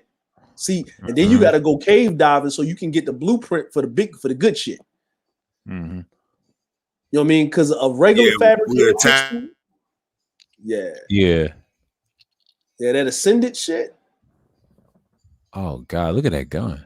Yeah, that's that sawed off. Hey, was that a Mastercraft or ascended? Oh, let me see it.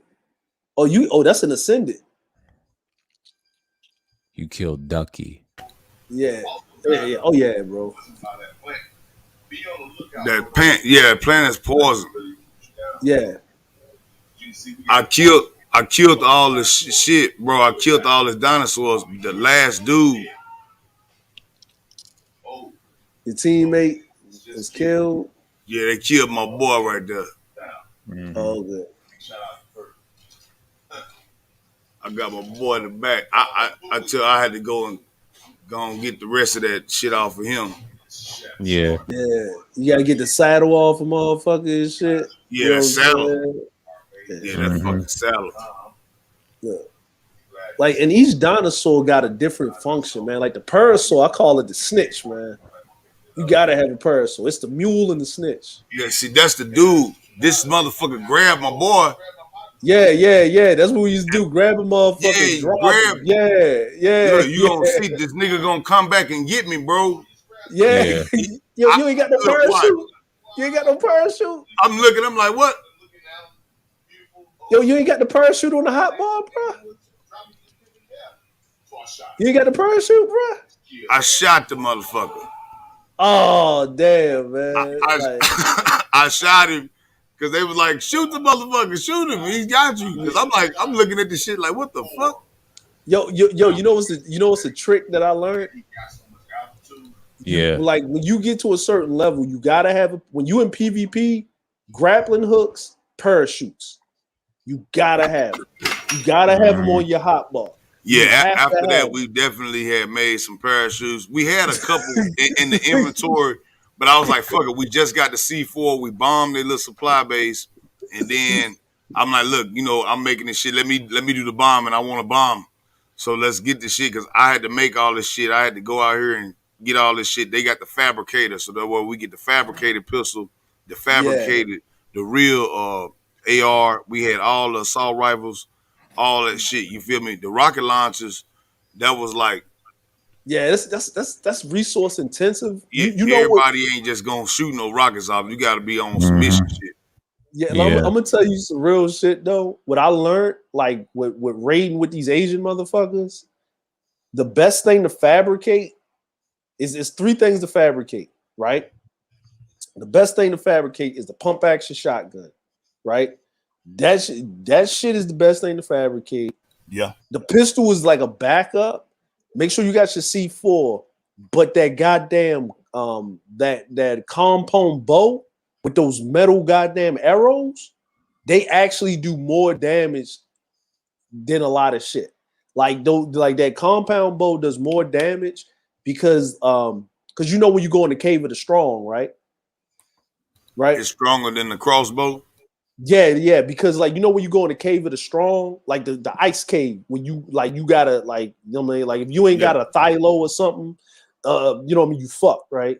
So when you go in the Cave of the Strong, the old way to go into it, the only thing that could kill them, that damn bats, when they had all that armor on them, because they was like level 300 and shit, was that compound bow with those metal those steel arrows and shit. Man, you hit a motherfucker with a steel arrow, bro, you dropping them. You dropping them. I don't give a fuck. Like, you dropping them. It's going through all armor, all flak shit. It's armor piercing. They just don't tell you that on Ark and shit. Mm-hmm. But so the other thing that we used to do, like y'all rolled up, right? This is what we used to do. We used to make a breaching boat, like a breaching boat, right? Where basically the boat was like extra long and it would clip through. Because in PvP, they would allow you to clip through shit so you can build on structures, right? So what you would do is you would run the boat up on the beach, because most motherfuckers will be on the beach. They gotta be near some water. So you run the boat up on the beach, right? And it'll clip through the door. So then you could throw the C4, but then you cover it if a motherfucker got any torts or something, because it's just shooting on metal. It ain't shooting. So you clip through, but you're not. So you can throw the shit in there, then you can run back, shut the doors, blow the shit. And it's like you just infiltrate. Like you just infiltrate. We ran in a dude base and he fucked us up. Right? He had them what's them damn fucking them annoying motherfucking you gotta have them animals set on aggressive. No, he had the micro raptors. Right? So we went into his base, right? He had the honeycomb set up. We blew the shit. We come in, right?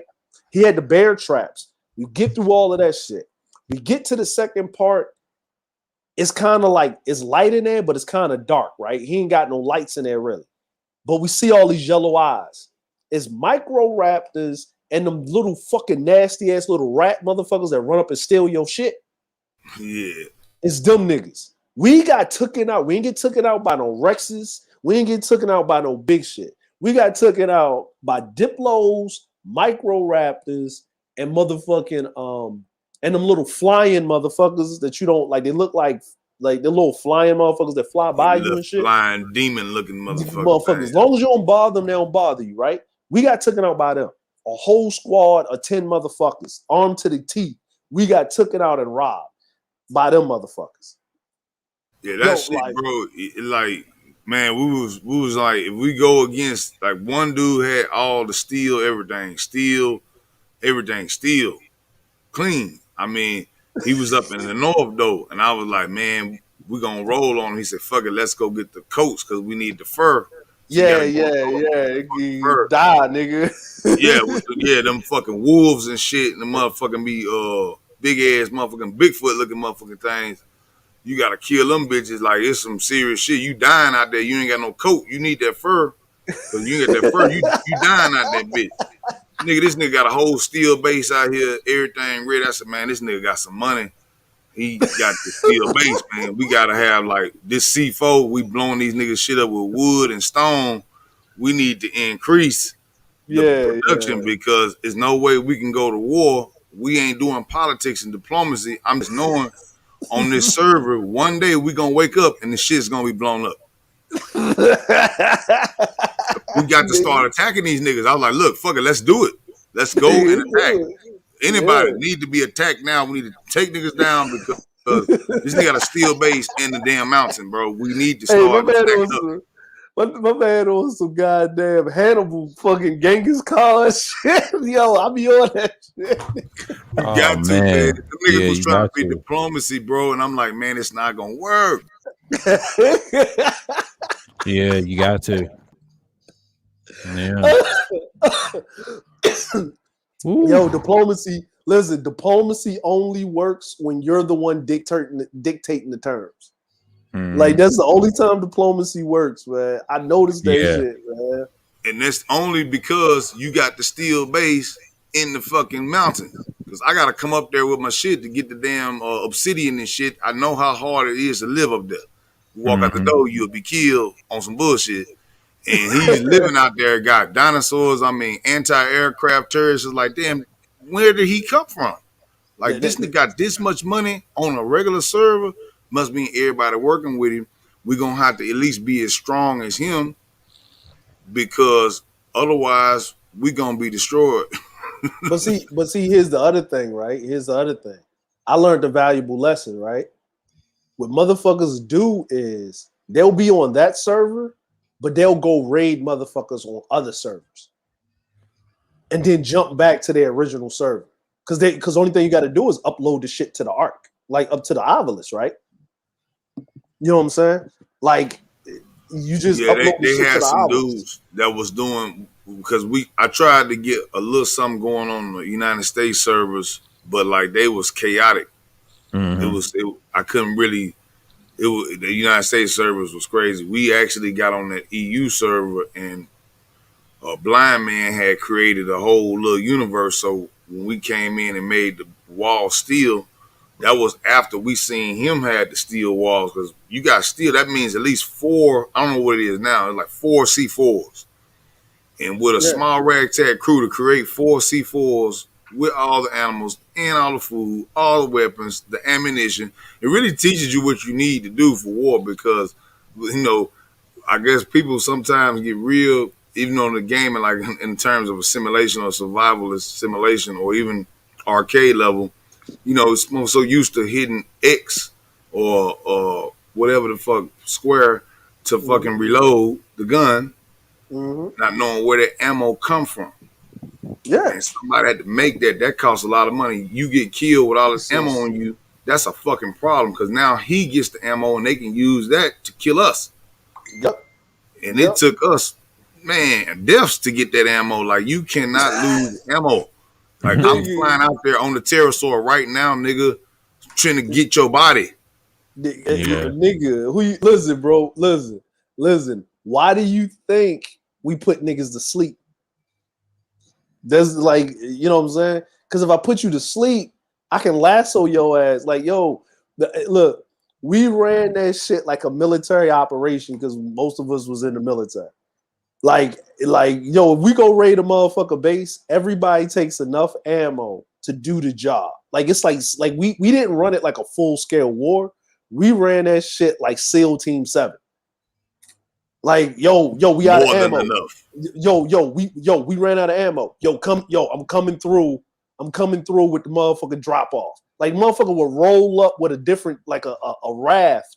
And somebody would like run down to the next point, run over there, barge. And then and just grab ammo out of the container and run back. And a motherfucker would peel off, or a motherfucker would fly through with a goddamn Quetzal and just chuck like an ammo bag on the ground and shit. So you can grab that shit. That's what you need, bro. That's what you need when you're doing a raid, like a proper raid. In order to go against those people who got them 3-4 story walls, they got the honeycomb set up, or even if they do the triangle, it's ways on them triangles you can fuck a motherfucker up, funnel them in, and then you got them plants, and like I say, you get inside that motherfucker, and they got them stupid ass animals, them hoes level 300 million. This Diplo is killing you, like killing you. Fuck, where did he get this motherfucker from? What's that? Not the Stego, the other motherfucker, man, with the spikes coming out of it. Them motherfuckers. Man, the one that look like a bird, that damn bird dinosaur, is the best one they got. That'd be like Freddy Krueger with the hands, man. That's okay. It's called a Thanosinosaurus, right? It looked like a big ass crazy ass name, right? But this motherfucker, I call that nigga, man. I call it the lunch money taker, bro. So it's a herbivore, right? So in Ark, most of the herbivores, 90% of the herbivores are like docile, right? This motherfucker is fast. It can swim. It's tall as a T-Rex and can fuck 6 T-Rex up by itself. And this is like a level 20 Thanosinosaurus, right? And I call it the lunch money taker because it harvests. It's basically, you want one of those to harvest wood, but it's very aggressive. It'll fuck up anything. Like, yo. Yeah, he get a fuckload of thatch too with them goddamn Freddy Krueger. Thatch berries, whatever. You got that. You know, it's another motherfucker that's a pain in the ass, man. And I know Shatterstar went through this shit. You flying through the redwoods. You enjoying yourself, and a Thylo pounces on your ass, knocks you off your fucking mount, come out of the trees on your ass, perched in that motherfucker, giving you that work. Like, nigga, a Thylo. Listen, this is the scariest shit in Ark. Flying through the fucking redwoods like a dumbass, have a Thylo pounce on you, and you lose your motherfucking RG, right? That you done bred in the goddamn redwoods at nighttime, right? And you gotta go back and get your shit. Man, like, you gotta go back get that shit right now. Yeah, right now, nigga. And you and like T-Rexes and Spinos ain't your problem. It's the Allosauruses that's your fucking problem. Them Allos, when they do that roar and them fucking, or you run into that, what's that that damn boar and shit. You know they had the Gators was overpowered back in when I was playing it. And the piranha. If you get in the swamp, like, be ready. Just don't even fuck that. Get the fuck out of the swamp because it's going down. Nigga, listen, the gator will kill you. The thing that look like a crocodile will kill you. And even if you survive the swamp, you come out there with AIDS, nigga, because you got bit by a fucking leech and didn't know, nigga. So you got this goddamn disease where you coughing all the time, where you gotta fucking go heal yourself with the blood pack from the disease shit, nigga. I turned that shit off. I ain't gonna lie, I punk out. Nigga, I can die from anything on this bitch, but I'm not dying from no fucking disease out of the swamp, nigga. Like, I'm not, like, nigga, you got mosquitoes that'll kill your ass in that bitch, man. And then, nigga, I died. Nigga, I died from getting beat. Like, okay, I died from trying to harvest honey, right? Because my homegirl that was playing with us was like, yo, we need to capture the queen bee, right? So we can bring the bee back so we can have honey. because she was doing the garden and doing all the things, right? She the fucking the you tame got some person. food. You got some food right? and some I was medicine. like, I'm like, nigga, let's just get the honey and come back. It's going to spawn back in the same spot in the redwoods. I ain't even trying to be here unless I got to. It's already hot in this bitch. We got to wear ghillie suit in this motherfucker, right? So he's like, all right, cool. So we up here chasing the queen bee. She's doing the thing. Nigga, I get fucking killed by one of the drone motherfuckers. 150, level 150 drone, right? So all my pack is on the ground. This motherfucker doesn't even get the pack. Runs off and shit because they got the bee. I had to get the bee back, so I got to go all the way back and get the fucking pack, right? I get my pack. I'm running out of that bitch, right? You know what I'm saying? You know the redwoods where they got that log, right?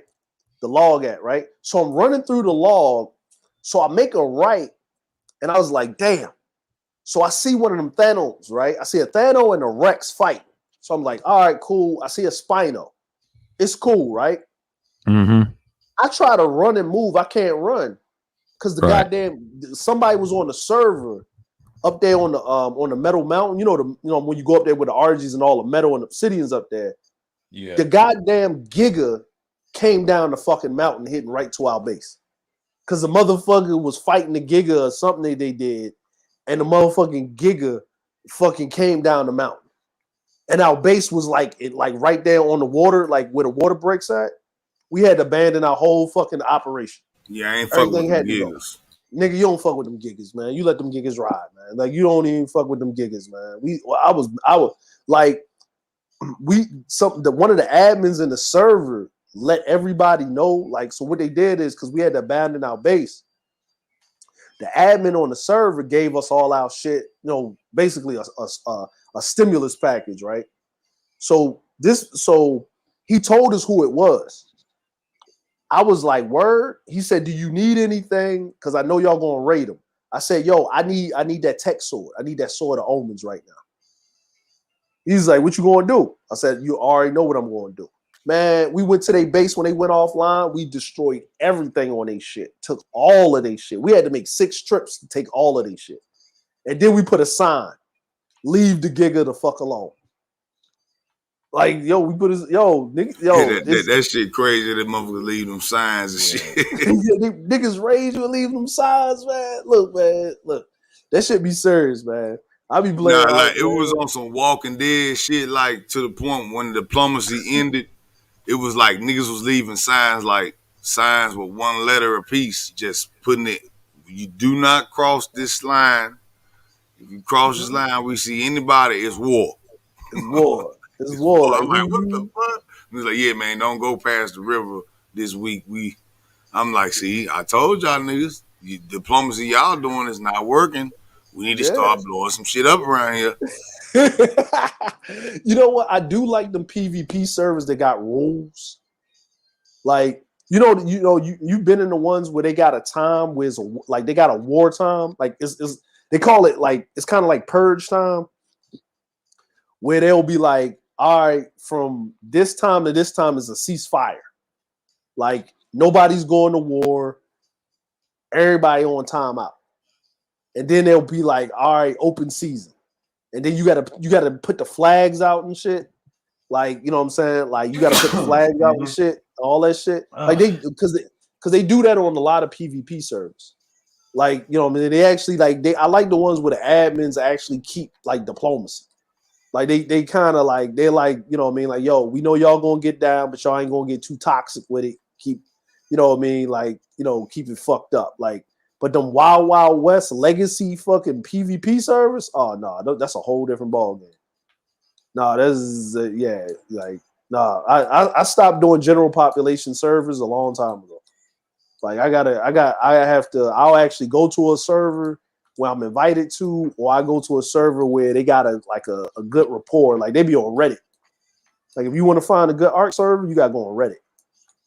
Like, you know what I'm saying? Like even if it's PvE, like, you know what I mean? Like, yeah. They didn't got bad like that now, huh? Yeah, listen, man, they changed ARK around so much. Like now you got those like remember the like on the island, right? The Cave of the Strong, where you couldn't take no tames in there, right? Like you had, the ice cave where you had to kind of crawl underneath to get in there. And you gotta jump off that fucking pterosaur. I came in that bitch from the backside. You can come, but the spiders, that's where the spiders gonna hit you at right there. Yeah, so now you got cryopods. Like you can get them like soon as you start playing the game, long as you go to the obelisk, right? So you can exchange resources for cryopods. You don't have to like jump down in the cave and get the tech like blueprint for the fucking tech thing for the tech fabricator to make the cryopod. Like, you make the cryopod at the actual goddamn fucking obelisk now. Like you make like a lot of tech shit, you make it at the obelisk. You don't have to have a tech replicator or nothing of that shit. You can just make all your tech shit. Long as you already like ascended and shit, you ain't got to do all that. So mostly people play on the island map, but they usually on Ragnarok, Lost Isles, Crystal Isles. They on Genesis. They got these new shits, bro. Like they got this spider that this motherfucker, like it's a tame, but the spider's big, right? So basically the spider uses your blood basically as like energy, right? So you got these blood bags and you tame the spider, right? And the spider is on your back. And you running around with the spider. Like you look like Doc Ock and shit. Like you look like Spider-Man when you went like mutated. Like they got this big ass turtle. Like it's the turtle big as shit. Like like on the island you had that big ass what is it? You had that on the island you had that big ass whale that would fuck up your boat if you didn't have like a motor boat. Yeah, you can't just be sitting there, all that fucking big ass shark. Yeah, that big ass shark. So you got a big ass turtle, right? That you can build a base on. Like, you know what I mean? You got a big ass turtle where you can build a base on. So now you got a mobile base. Like you can just ride around with a mobile base. So literally I saw a dude make a base and he put those vacuum chambers on the bitch. Dude, that's some new shit. I don't know what that is. Yeah, like you remember, like you ever see motherfuckers build a base underwater? Yeah, see, they was just putting the underwater bases in when I stopped fucking with it. Oh yeah, you look, man, look at some Ark videos now, bro. Like look at them now. Like if you buy the Ark pack now, the Genesis 2, you start off with the tech suit. It's a Federation tech suit. You start off with the tech suit, and it don't use no element, none of that shit. Like, yeah, it's totally different now. Like you get the whole basis of what Ark was about, like the whole storyline and all of that shit. Like, yeah, shit is. Yeah, because that was what it was really lacking. Then didn't really have a storyline. Man, they got a story. You find out what it really is. Like why you keep dying and respawning and shit. Like what the Ark was really about. Like the ascension. Like basically, like you know how the theory that niggas got with a flat earth? Yeah. They basically allow them to say that's true and to say it's false at the same time. Like the Ark itself is a spaceship, basically. And and like the island, Scorched Earth, Ragnarok, like island, Scorched Earth, Aberration, Extinction, the Center, Genesis 1 and 2 are your legacy maps. And Ragnarok, Crystal Isles, and the other maps, they're just like free maps that they made and shit. But your legacy maps, those are actually arcs, but they're the flat earth thing where they say the earth is not round, it's just flat in a spear and shit. Like you can fall off the edges and shit. That's what the arcs are. But the earth actually is the earth, but the earth is so fucking radiated and fucked up that you can't be on the earth. Yeah, they did a whole story because at first they just was like dropped off at this island, survived. Yeah. I'm like, you ain't never ascend, did you? Well, that's when you talking about when you gotta beat the damn dragon after you kill all every beast from different. Yeah, you gotta kill a dragon, the brood mother, and then you gotta go in the tech cave that's in the volcano. And you gotta beat like all the guardians, but there's like different levels. You got alpha, you got what is it? Charlie, beta, and alpha. I think it's gamma. I think it's like this. But if you do it on alpha, you get more shit, but then you ascend to the next arc, which is Scorched Earth from the island. And then you got to do it again on Scorched Earth, and then you go to like Aberration, and then you do it again, and then you go to Extinction, but then you fight like golems and shit. And then you do like Genesis 1 where you fight Rockwell, and then Genesis 2 where you kill him. And then that's where you get Arc 2, where basically they send all of the pods down to the fucking Earth. That's where Vin Diesel comes into play.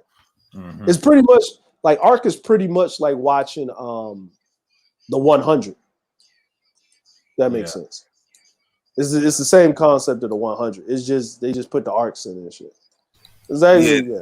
Yeah. That was like when I first started playing it, it was pretty much no story. But from what you described, I can see that they didn't put some type of a coherent story to it. You know what I mean? Oh, that shit deep, man. They coming out with an anime. They're coming out with an anime 2022, like February. They got the trailer out. Like from the Explorer notes. We used to get those Explorer notes and shit. Yeah. They come out with a fucking anime about the whole arc shit and the Rockwell and everything. Like how like the whole arc is. Like, yeah, the shit's crazy, man. Like basically every time you die, like that body is a husk, but your actual like body, your real body, is actually in the arc. The actual mothership. So basically you gotta go through the simulation, and once you prove that you can go through all of the arcs in the worst condition, because that's what it is, their biomes, then humanity can basically ascend back down to the Earth. Same concept as the Wily thing and shit. Same thing. It's like you watching. It's like you playing Wily and shit. If you play through all of the arcs, I was like, man, they did a good job, man. Like, you know, the crazy part is I know the whole story. I watched the whole thing. I did all of my ascensions and shit. But I ain't give a fuck because I spend most of the time playing and fucking people up. I don't even care about the story. I just was playing fuck people up. I just like building and fucking shit up. You know what I mean? You can be you can be black pill nihilist all you want in that bitch. Yeah. Well, you know what I'm saying? You can, but you know, here's the crazy part, right, sir? Uh-huh. When you play a video game like that, no matter what you say, even the most red pill motherfucker will start off enacting a system that relies on blue pill ideology. Yeah, blue pill ideology. It's in everything. Yeah, the blue pill ideology is in everything that we consume when it comes to video games and movies. But there's a sprinkle of red pill. Now, some of these video games are black pilled, and if you played a lot of role playing games, like for example, like Witcher 3, the Assassin's Creed, all the stuff y'all talking about is in every game, and you have to be keen to understand what the black pill knowledge is. It's just what it is. It's two sides of the same coin, but you have to understand that how to deal with everyday life. Even if you have kids, you have to have structure. V just broke it down. Yes, you can have families in each pill. You just got to understand what you're talking about and be that standard leader. It's okay to have kids and teach them the next generation. That's just part of the pattern. That's why the utilitarian doctrine is so realistic like that. You know, nihilist is not. You're by yourself. You're really on your own path. You know, some people like that. It's easy to be, I'd say it's easy to be a rugged individuals. That's what DS1 always says. And it's so true because most people, you can find those and most of them can be nihilists, but there's hard to find a person that's more utilitarian on this side. That's why I preach it a lot on this channel, because I want to be the opposite. Even though I understand the nihilistic point of view of others, you know, I mean, I'm nihilistic to some things I could be utilitarian on the other side of it. You know, you can use both and just be on that type of time, you know, but that's just being black pill realistic. Like my man Kuda said, yeah, it is so as above below, and sometimes it is what it is sometimes, and then you have a moment, it's like the greatest happiness of the greatest number. So you know, like, shouts out to Reigning Woman coming through, you know. Mace, yeah, man. Yo, you play, hold on, shout out again. You playing was it Mass Effect? Yeah, Mass Effect. That's a classic. What you call it? War Master love Mass Effect 2. Yeah. Yo, listen, man. Everybody say the game is great. I've never played it. You know what I'm saying? Like I was, that was one of those things I wanted to sit down and play. I think the first game where I say that was kind of like a described society that did it the right way with it, when I'm talking about choices, is Fable. Yeah.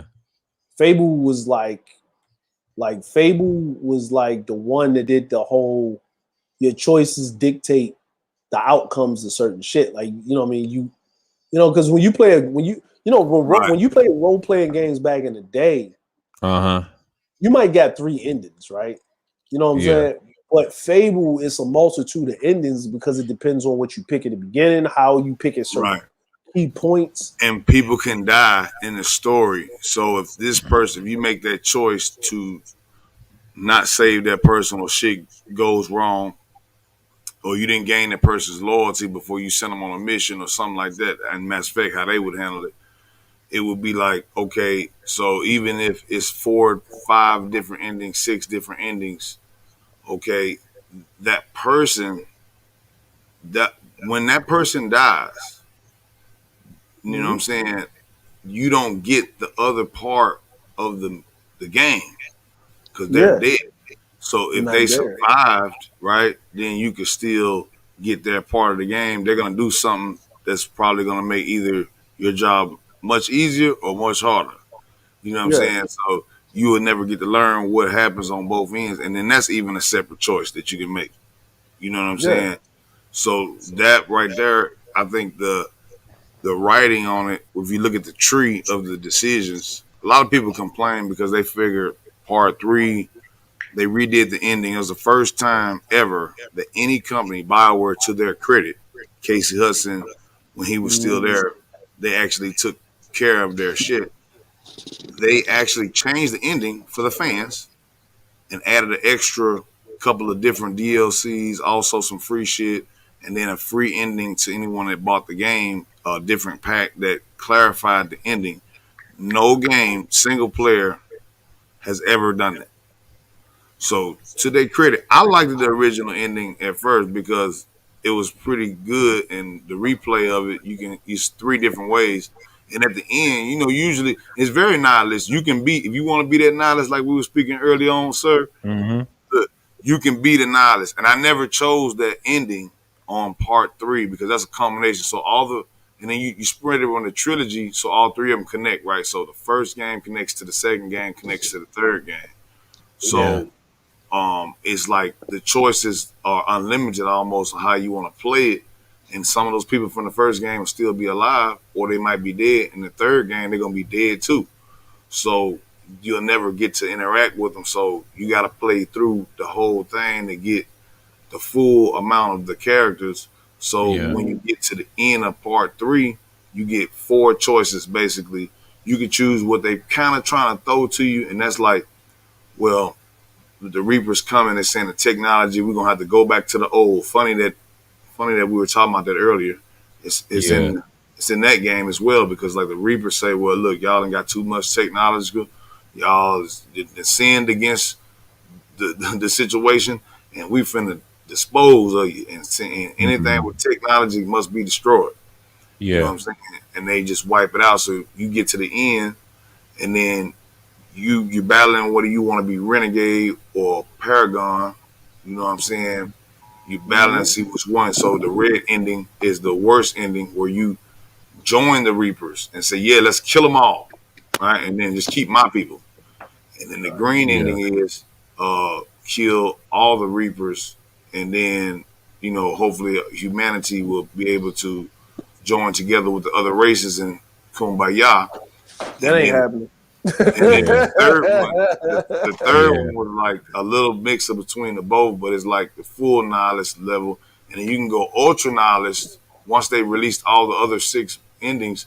You can go ultra nihilist where you can actually just say no to it all, and then you watch the world burn. Oh, and I was like, man, I never did it. I watched it on YouTube like that. I didn't know you could keep saying it's a certain combination of those lines where every time they trying to offer you, well, either you're going to join with the demons or you're going to just do it yourself, and that's probably going to kill 60% of the people because we're going to continue to fight and you're losing. So make the choice now. And then what you going to do? And then eventually you can just say no, I won't accept this, I won't accept that. And then eventually, not to spoil it, it's just like, okay, well, sit here and watch it. I'm going to watch it with you.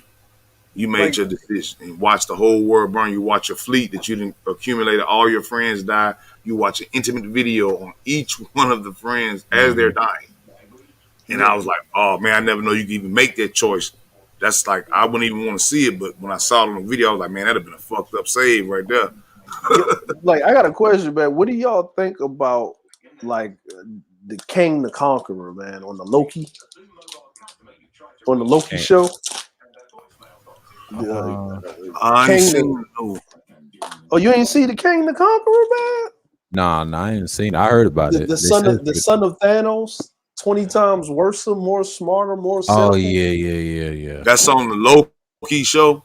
Yeah, you got to watch the Disney Plus, the Loki show, man. The brother, they got a brother that plays King the Conqueror, right? Because he's the new villain for the phase, was it phase 4, phase 3 of the MCU? Yeah. He's the new villain. You know what I'm saying? So, because that's why they're breaking out the Eternals. They building them up. Yeah. Because they got to keep Guardians of the Galaxy. They bringing in the Eternals because because they doing the fucking new Spider-Man with the with Doctor Strange in it. Yeah. The Long Way Home or something like that.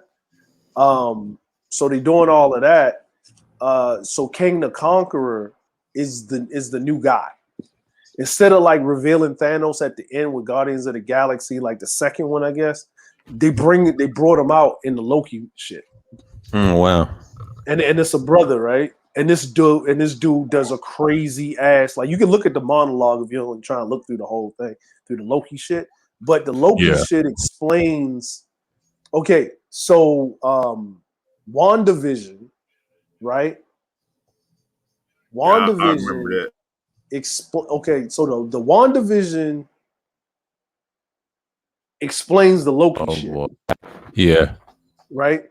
So, like, everybody think Loki came back because Thanos snapped his fingers, right?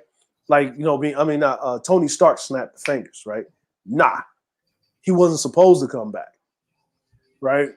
Because the thing about Loki is he's not supposed to come back in this particular time against the timeline. So the whole fucking time flux is fucked up. So the Loki that's running around now is from a different time thing.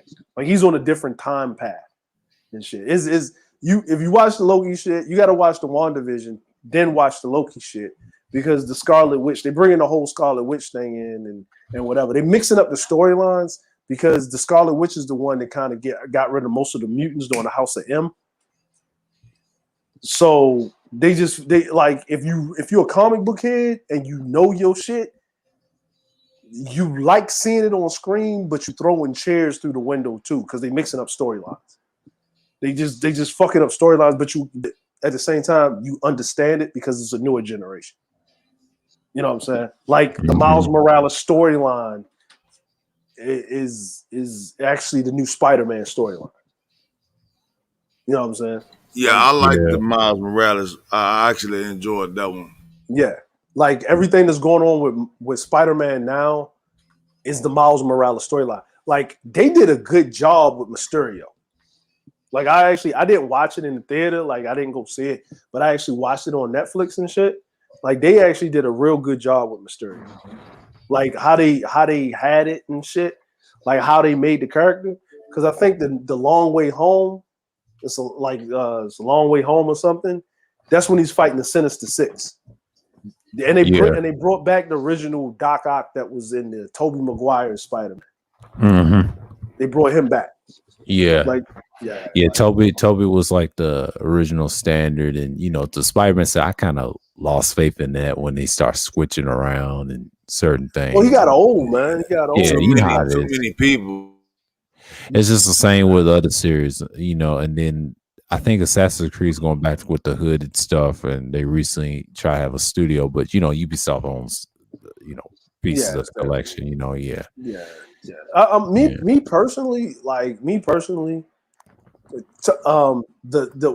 that second Spider-Man they got, was the one they was dealing with Jamie Foxx, I think, to a certain degree, when he was Electro and shit. Mm-hmm. And they wasn't hawking on. It was more Gwen Stacy than Mary J. I like that one. I like that take on a storyline because people don't realize is that the Mary J. storyline, Mary Jane only came around like, okay, let me put it like this. Spider-Man was supposed to be with Gwen Stacy if she didn't turn into Black Cat, right? And he only got with Mary J because it was that trope of the whole the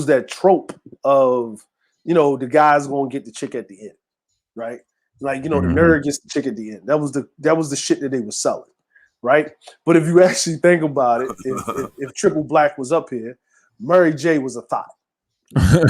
He's gone. He's on the bed. That was real talk. She really was, bro.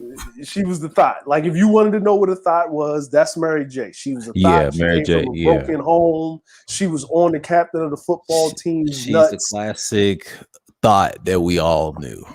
Yeah, right. So she was the thought that she was with the fucking captain of the football team. What was it? Flash Thompson. She was over there with that dude, right? Whatever. And then she didn't get with Spider-Man until after they graduated high school. My man got a job. He running around saving the world. She trying to be on Broadway to be an actress. They never panned out for her. Mm-hmm. You know what I'm saying? And Gwen Stacy, he was rolling with Gwen Stacy the whole fucking time. And she could, and then the dude that Mary J should have won, the dude that she was with was supposed to have been the Osborn kid that was Peter's homie, right? Mm-hmm. But then she already saw what was gonna happen, right? Yeah. Because them Osborns was crazy. So she would have been a trophy thought. Yeah. You know what I'm saying? She'd have been a trophy thought. So she went with who? She went with Peter because she could do whatever the fuck. You know what I mean? But everybody know that he was fucking with damn Black Cat on the side. That was the side bitch. You actually look at Spider-Man, like Todd McFarlane did the best version of Spider-Man. Mm-hmm. When he took away Mary Jane and he was over there fucking with Gwen Stacy, and he was on his own shit. He was on his own shit. Yeah. When he was was it the Amazing Spider-Man or was it the Uncanny Spider-Man? I forgot which one that was. But I'm gonna tell you who else is a fucking nihilist, my nigga. Goddamn Wolverine. Yeah, he was. He's a fucking nihilist, man. You 85 years old. You done killed your pops. Every woman you've been with is then got killed by your goddamn fucking evil stepbrother, Sabretooth. You know what I'm saying? And Professor Xavier done blocked out most of your motherfucking shit out your head. You know what I'm saying? Yeah. Wolverine was a nihilistic type I don't know if he was a protagonist. I remember the X-Men very well, and it's a lot of characters like that. You know, I was big on Marvel versus the Justice League. That's why I like Batman so much. I cannot stand. I never liked Superman. He's overrated. I don't. You know who I like, man? Y'all people gonna laugh at me. You know who I like, man? Who was that? Lobo. Nigga, I like Lobo, man. I like that's cool. I mean, I like Lobo, and the only reason why I like Lobo because he used to beat Superman ass and give him the shits. Yes, thank you. I can't stand Superman, man. I can't stand Superman. You know what's so funny when people laugh at me? I pick Batman, Flash, and the Green Lantern. They said, "Why you like the Green Lantern?" Well, the Green Lantern had that ring. He was so powerful with that. People don't give him credit. I love the Green Lantern, Batman, and Flash because they were so traditional what they did and their abilities. Now Batman was more of a stealth guy. The other guy had speed, and then the Green Lantern had that ring. I said, "Oh my god!" Every episode I done seen the Green Lantern, his villains, cool shit. As a child, you know, growing up, and I used to grow up watching the Green Lantern. I that's the only figurine I never had as a kid. It was him and Thor. I regret getting those. Did you get into the Green Lantern thing when they start doing the Lantern Corps? Yes. Start bringing out the different rings, like the white lantern, the white, you know what I mean? The black, I know exactly green. What you're talking about. No, it's not the green. What was the one? What was the greed one? Yeah. There was like the purple corpse, the pink corpse, then the yellow corpse, then it was it was one that was only one guy that had the ring. He could the only one that had that lantern because like he killed everybody because he's greedy. It was like it wasn't green, it was something else. Then you had the red corpse, and then I think they said the strongest lantern is the white one because it covers all spectrums, which I was like pissed off about because the black one, the deaf one, should have covered all spectrums. But anyway, I was mad about that. But you know what I'm saying? But yeah, the people don't even know how deep the Green Lantern did. You got was it Shatterpoint with the fucking Flashpoint. Flashpoint. Yeah, when he's doing the Speed Force. Oh, he said orange is greed. Yeah, orange is green. Orange is green. Okay, orange is green. Yeah, okay. The orange. Yeah, there you go. Good looking. Because I'm like, was it orange? Yeah, war ready mindset. Yeah. Like DC. I'm gonna tell you the best part. Like, I got respect for Superman. This is when I got respect for Superman. When he died. Yes. That's it. The end. Cut. Thank you.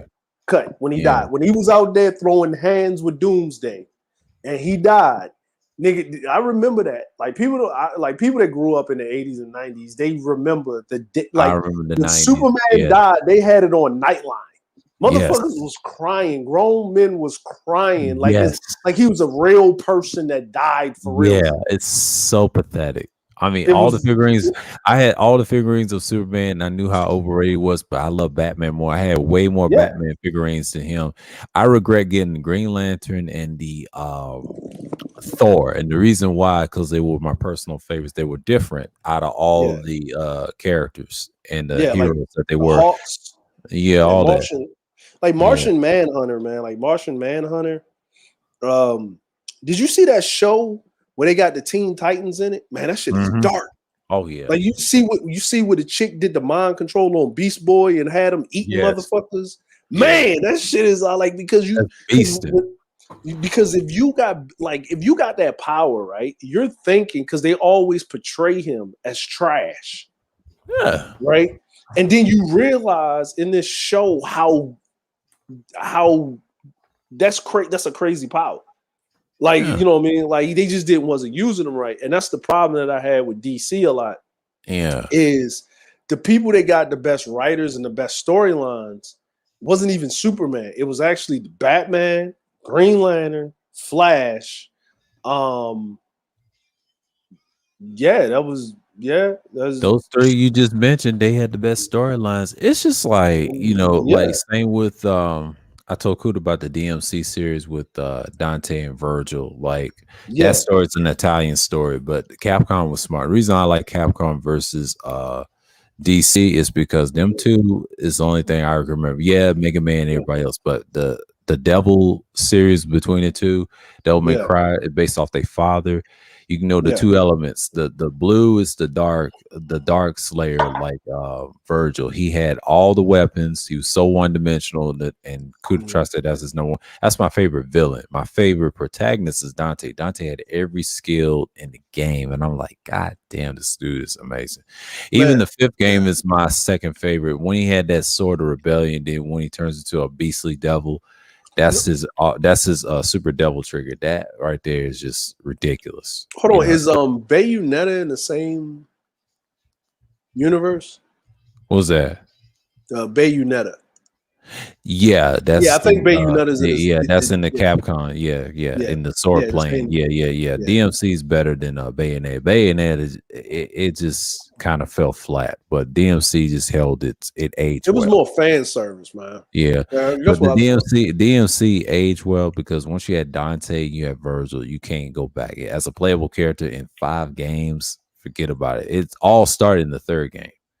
Because the third game, he was a playable character, and you got to play him based off the stories. Fourth game, you can for Bloody Palaces and the stories and as well. And I think the same with the fifth game, but not with the special edition. I don't know if that's true or not, but I had to find out because I just unlocked him the other day on the PS4, and I was like, well, damn. I said, Virgil got all the stuff, the super triggers and all that. But I want to see what its moves is like in the fifth game to make my judgment because the third game is still king against the fourth game because it had all the movesets you want. And then you get the legendary outfit with him with the lines in his face. That's what Virgil looked like when he got corrupted by Mundus, but really Mundus absorbed him and gave him that Nella Angelo armor. And what that Zealander, oh shit, that dude's beast. Now this is my thing, right? And this is why I get mad at Capcom. Yeah. Right, I you know what I mean. I don't play a Devil May Cry game. I watch somebody play it. You know what I mean, because it's just not my cup of tea. Because it's too much. That game is awesome. If you get into it, it'll grow on you. I'm just saying, Virgil with that judgment cut. Oh my god! If you play the third game, you'll understand why I love it so much. The first game. I like the game. It's a required taste. But if you play the fifth game, you'd be like, God damn, I didn't know there was that. Yep. You just gotta play the story, man. But I understand. I understand. I'll watch somebody play it. Like I know it's a great game. It's just me personally. It's a lot of games. I say, yo, it's a good game, but I'll watch somebody play it, but I won't play it because it's a lot of muscle memory when you playing a game like that. Yeah, like, I know all the movesets, man. Like all the movesets. Once you get used to it, when your fingers and when you relax. Now the third game is very elementary. You'll learn. And it's muscle memory. And the reason I learned that so much, I know everything about it. Even with the fifth game, the fourth game. Yeah, you could lose your memory a little bit, but once you bounce back into it, get your fingers loose and the combinations, you'd be like, God damn, this is almost like God. It's in the same category as God of War, but that game itself, I enjoy playing that. If I'm talking to somebody, you know what they should have did? I would have did that. You know what they should have did with Devil May Cry with Capcom? That Devil May Cry would have been like up there with like God of War, like far as games concerned, like it's up there, but it's not like when you think of like Assassin's Creed, God of War, Gears of War, like you think of these Halo. When you think of these legendary games, it's the title, right? Yeah, you know what I mean. Devil May Cry is a great game, but if they would have took the title of Devil May Cry off and just slapped Castlevania on the bitch and walked off, nobody would have said a fucking word. Yeah, Castlevania, that's another classic. That one is nobody would have said a word. But like the problem with Devil May Cry, when you compete with it, that's like competing with other role-playing games. I know what they did was right. Now the fifth game, that's the closest you're gonna get. Now the second game was just trash. I tell people all the time, don't even waste your time. Now, if you want to play it, the Bloody Palace, that's when it starts. But that third game's Bloody Palace, all them levels, you'd be like, oh my god. That's why a lot of people are scared to play it. But you play the fourth game, it's super easy. See, the Bloody Palace is getting easier, but if you play the third game, that's the most hardest one. It goes up to like so many levels until you get to Virgil. You can play him 3 times. I'm gonna say like this, right? Because they ramped up the speed of the game, right? Like you know what I mean? Like I can see through all the Devil May Cries. Like it's for a younger generation. Like I get it. You know what I mean? Because like the first Devil May Cry, classic. was the speed of it. It was like, okay, I'm fighting demons, Ninja Gaiden. I'm fighting robots and ninjas, and then Onimusha, I'm fighting demons, but mystical demons, like Japanese. Like if you look at Onimusha, you look at Devil May Cry, you look at Ninja Gaiden when it came out. If you look at not the move set, but the move set to a certain degree, it's very similar. Because it's Capcom, it's the same fighting system, right? Yeah. But Onimusha, well, what is it, Nuo or whatever? That's the newer one, but it's a more clunky version of Onimusha. Like it's more Dark Souls-ish. Yeah. Where they should have made that game like the new Onimusha. They should have made that one like that. Ninja Gaiden, people love Ninja Gaiden because it's the title, it's the name, right? It's because it came from PlayStation, like it came all the way up, right? I couldn't get into that. I tried it on Xbox. That ain't for me. I just didn't like the move sets like that. I'm like, because it's like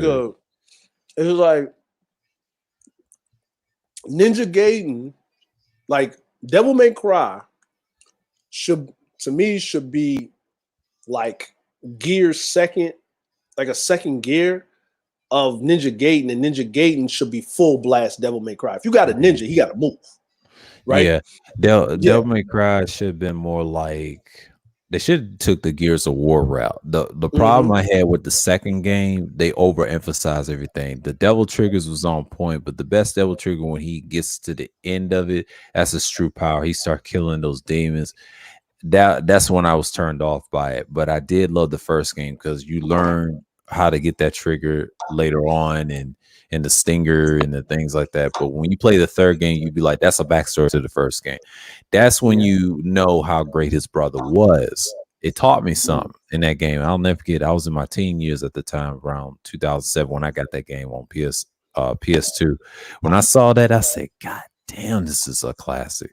And over the years, it aged well versus all the first two. And the reason number 5 is the best right now, it's my second favorite, it's because of what DMC3 did. You know, it brought that story with Dante and Virgil and that Italian story, the demon story, and the Japanese knew what the fuck they was doing. They knew exactly what they was doing. They just implemented it like that. Now, if they do make another Devil May Cry game, they have to go by the early models of modern games. Now they have to make an open world finally, you know, but the difficulty levels, I know people don't like them because it's a skill thing, but the bloody palace is what's fun. That's the only thing people are attracted by Devil May Cry deep down.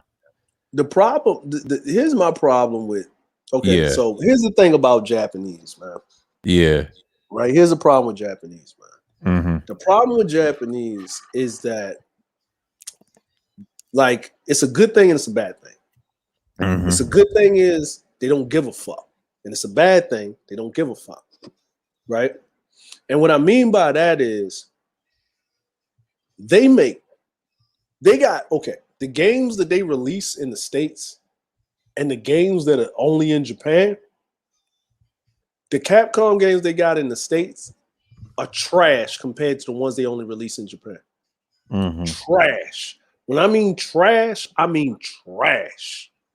Like, they got a game that's like fucking Devil May Cry that's 20 times better that never will hit the States ever.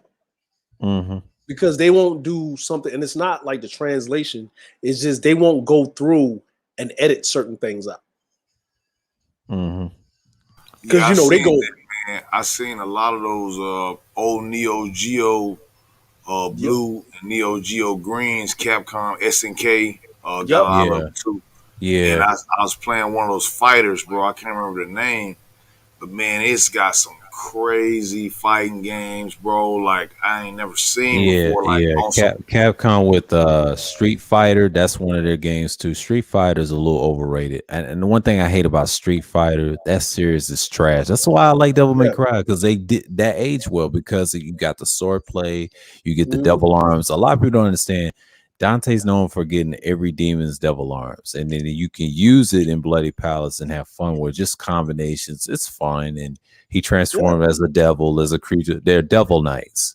So what they do is they transform their power. Now, if you get a super devil trigger, the Beastly, like you see in the 5th game, and his brother, you see how powerful they are. Now, Nero's father is Virgil, which is fact because they confirmed, because Virgil was probably his nemesis, but little did they know, if you watch the ending, his son defeated his father like son. They're very similar because it reminds him of his grandfather, Sparta.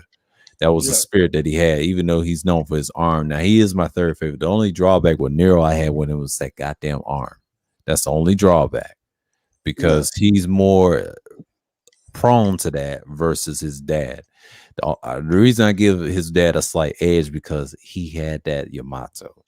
He had the Force Edge of his father, and it turned into the Sparta sword. You got to have both of their amulets to make it look like that Sparta sword. You see it on Trish's back. And what you see was, that's a powerful sword too. See, Sparta had many weapons. He had many double arms. Now, Dante's more like the father. Virgil's more like the demon, the dark side of his father, with the lines in his face, and Mundus. Now, Dante defeated Mundus and damn near killed him, put him in his place. Dante is the best. He's like Kratos in a way, on the opposite spectrum, more of a utilitarian type. Red color, the blue color, the dark color, wherever color, it goes up and down. More of a nihilistic power. That's Virgil. He's destructive. He tears up shit. He controls shit. If you understand the black pill and how that game is, Virgil's more nihilistic. He don't care. He's want power. Power this, power that, power this, power that. He was defeated every time. If you pay attention to that story in the 3rd game, from the 1st game and the 2nd game, he was defeated because he wasn't in the 2nd game, because he was in hell defeated. But if you play the 5th game, you understand why he split himself as V and the other demon with the eyes on it. And then once you defeated that demon with the eyes, that human form V, that's Virgil. I already done spoiled it for you, because once he transformed into Virgil, you know how strong he is. See, you want him split up for reasons. He has an element. He has the punk rap version of the element, that's V. The other element is the demon, the power. You put them together. It's a symbolism behind that, because Virgil represent what he was. He always going to be powerful because he lacked that emotion. So yeah, he was very nihilistic. If you look at his whole story and how he got Nero and had a certain bystander pregnant, that's how Nero came about, and that's what it was. But see, the 4th game was on some religious shit. My only drawback with the story, I didn't like, it was on some bullshit. They was trying to do too much, because the 3rd game was popular. It's the best out of the 5, because it told it basic demons, and then you learn from what it was, the Reapers, the other demons, the Sloth, and the like biblical. I like that. See, number 5, they did it correct. A mixture of different demons and Armageddon-like demons, and just doing weird stuff, bugs and shit. See, they took it back to the 1st game, bugs and shit, and demons and shit. See, the 1st game and the 3rd game is paramount. The 2nd game is just lost in the sauce. The 4th game was on some weird cathedral, Roman style. Like, come on, man. Like, I get the elements of the demons. Now, Burial, or known as Belial, they did him right.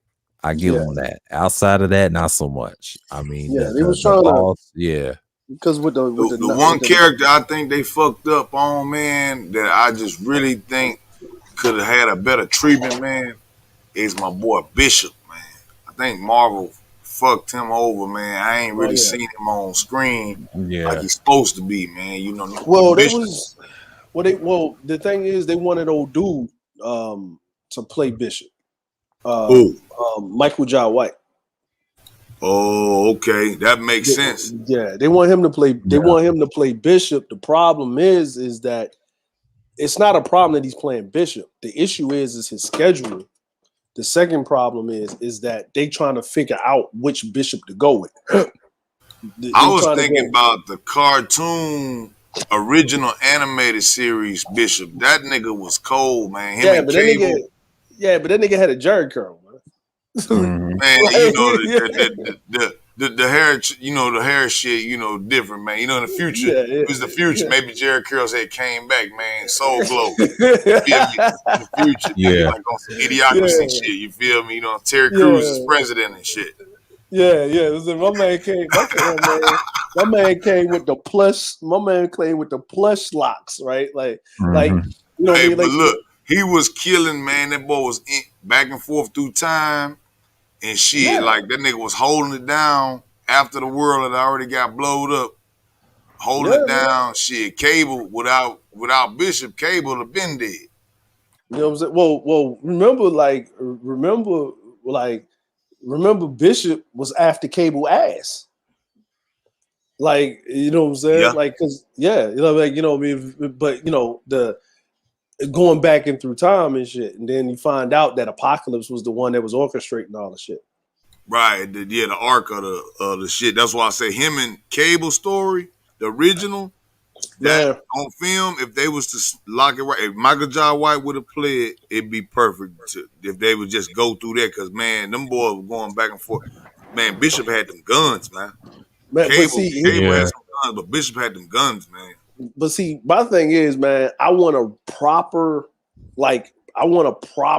fucking Apocalypse story. Like from the beginning, nigga. From the beginning. Like, you know what I'm saying? Yeah. Like, I want a proper Apocalypse story from the beginning. I want it to go through. Because that's what Black Adam is. See, what DC is doing with The Rock with Black Adam, they doing it the right way. Right? They doing it the right way. Like that's how they should have did Apocalypse and then moved Apocalypse in. Like, you know what I mean? How they did it and then figured it out from there, right? Like Apocalypse, listen, I ain't gonna lie.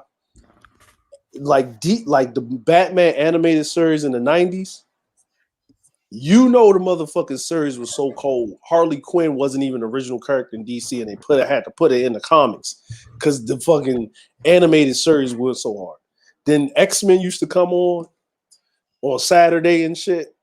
Like, X-Men went so hard, man. Look, the first time you heard Apocalypse, mutant, I'm far beyond mutants as they're far beyond you. Like, niggas just on some whole... Listen, man, I rooted for Apocalypse. Nigga, man. My cousin, we would argue, right? That he was all Professor X and shit. I'm team Magneto, I was team motherfucking Malcolm X. That's what I call Magneto by any means necessary. Like I'm on Magneto's side. Crush these motherfuckers. Fuck all of this getting goddamn beat on shit, nigga. like saving these motherfuckers. Fuck all that. Turn the other cheek. Catch this nigga. Throw the earth off his axis and see if these niggas act right. Mm-hmm. Yeah. I'm like, yo, if you think about the X-Men, man, like, I like the Cable thing.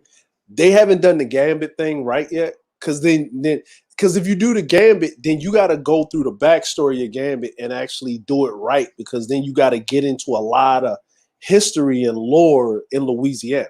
Mm-hmm. Like, you got to dig deep, and you ain't talking about like New Orleans. You talking about like fucking Bayou. Like in the bayou, in the swamps, like all of like the spiritual stuff. You got to really get into it. And then you start going with that, the assassins and the thieves, right? Yeah. You know what I'm saying? Which harkens back to the fucking Templars and the assassins. Start touching on that shit. You know what I'm saying? Yeah, Templar history. Yeah. Yep. Mm-hmm. All that shit. Yeah, because I think what Gambit he was a thief. He was part of the thieves. Mm-hmm. He was on the thieves side and shit. Like, and I'm like, and the anime touched on that shit. Like, you know what I mean? A lot of people didn't understand Gambit's backstory. And he's like an Omega level mutant. Mm-hmm. He's an Omega level mutant. Iceman's an Omega level mutant. Yeah. Fucking Storm is an Omega level mutant. Like, you know what I'm saying? Even the Witcher series, like with Geralt, the whole story with him back in the day, and he's considered a mutant. They called him a mutant the whole time because of potions and things like that. Just like my Avatar with the villain, the NL elf, Aridin. Yeah. You know, Aridin was rough in his army, the Red Raiders. So, you know what I'm saying? Like, yeah, man. Yeah. Like, like if you think about it, man, like the 90s, man, we had some fucking like when you talk about comic book like shows, man, we had some shows, man. Even Batman Beyond was actually pretty good. It was actually pretty good. Like, what's that? Is that from Witcher 3? Witcher 3. That's the most commanding. Like when he has the what you call it, like in the front row, they score. And once you start scoring and they press it on you, and Gwent was so easy. I had a hard time playing Gwent. And when you had the monster deck, that's what it was. And there's a guy explained to me on YouTube like a few years back, and he was having these decks, and I collect all of them. I recently played it before I even played Legion again, and got Aiden Pierce. So yeah, and then there's another picture of him too. See, that's the Red Raiders from NL. He's an elf under through that mask. There's a picture I'm about to get soon, or Avatar show what he looked like, but that was Aridin. And they said that's that Avatar. Yeah, he's a villain. Yeah, and here's Geralt right here. I got Geralt right here. Here's the basic. Yeah, that's the Earth sign. This is the bear armor. That's the basic. That's the enhanced, the superior. Because this is all crafting in this game. That was back in the day, 12th century shit. I mean, 13th century shit, my fault. And that's how they dressed back then. And this is the final version. I got that on a save on Xbox, got all the armor pieces. And I'm about to do a new Game Plus real soon on it as well. It's a great game. I'm going to tell you this, man. Check that out. I got The Witcher, right? I got The Witcher. I'm going to tell you this. I done started that game over 6 different times. Many times here, 8 times, yeah. I've never beat the game. Look, I've never beat the game. I've beaten the game plenty of times, I can tell you. Yeah, I'm gonna tell you why I never beat. Go ahead. So when you when you finally work your way, you start at the one town and then you work your way to get to the other town, like the main city. All the main city. All right. So what's the max level like in Witcher? Like max level. The max level in the main story is always to 50, but it goes over when you play Blood and Wine. Now, if you play the new Game Plus, the max level is 100. All right, so this is me playing like the regular shit, like not the Blood and Wine. So 50, right? This is why I would never finish the game. Because when you do a couple of missions, because you got to go meet, that's when you meet the guy. And then you got to put on the garb. You got to look all cool and shit. You meet old girl, Tessa, whatever name is, right? So you meet the king Jennifer or whatever. Jennifer and shit. You meet the king and shit. And then, right? So the problem is when you pose to go Siri? You supposed to go over to the next island and you supposed to do something else. Oh, you talking about Skellige? Okay, so you start with White Orchard. Yeah, so you started Vizima, and you start Velen. Velen is a fucking long time. It takes different levels, and you go back and forth. This is what I do. I go back and forth, right? You go to Novigrad. You stay in Novigrad for finish that piece. That's the best way to do it. And then the next piece is Skellige. Skellige is super easy. Just stay in on the bottom and then go in and out, and then go to one with that language where that woman couldn't speak English. That's the one you get that. That's a side quest on that. And then go back where you came in Novigrad, and then go right back to Skellige and finish the rest. And don't go to Hindisfjall. That's like the starting point, the end of that, and then you got to go right back to Velen with that Uma, and then this is where he goes to Kaer Morhen. That's a short piece. A lot of side quests, a lot of things to do. The garden, and then you have to fight this short. You go on the other mountain and things like that, and then different armor pieces. But here's a sidebar with the woven armor. You can get that armor piece, the Mastercraft, in the cave and the forge already. And there's a Witcher's Forge. You get that by facing that fire thing, and once you defeat it, keep that thing, put it in your chest, and then if you're not on that max 34 level, put that in your chest, and then just run back and get the rest of the piece. That's how I craft that. That's easy. That's a sidebar. But everything else is straight up, And by the time I get with a king at Novigrad, right? That's Novigrad. By the time I get there, I'm level 32. Yeah. You know why I'm level 32? It's pretty simple, yeah. Yeah, I'm level 32 because my ass done got ADD and doing all the fucking side quests. that I can. Yeah, the side quest is not as hard as you think. I mean, it takes a while. It's fun. That's the reason why I play it. But here's the thing: I still get through it, and I still beat the main story. And the main story is just a breeze. That's the thing about what you're doing. I beat that game multiple times, DeAndre. Yeah. That game is addicting, and not only that, you keep crafting swords and delete a lot of swords that you don't need, and keep focus on the main ones and other shit. You know how, and Blood and Wine is super easy. You really do not have to play a lot of side quests. Just play them first and then play the main story. The main story is fucking short. Yeah, that's the only drawback. Hearthstone is the shortest because you're dealing with the Viper gear and his room right. That shit is so easy to do. I mean, right there. No, you know when you go to that one island, right? Like you go to this little island and it's a witch on there, and you gotta go up to the tower, like inside the tower, right? Mm-hmm. And I didn't know it was 3 different. I think it's 3 different endings. The way that you do it is 3 different. That's in Skellige, where it was Siri. Yeah, if you play the first ending, how you get that is you take her to the fire, you take the fucking coin. That's how she dies. And if you say F going to Hindersfjord with Skjall, that's how you do that. That's the way to get that. Yeah. The second ending, here's the thing: do not take the coin. Do everything you're supposed to do, and you meet and you take her to Amir, right?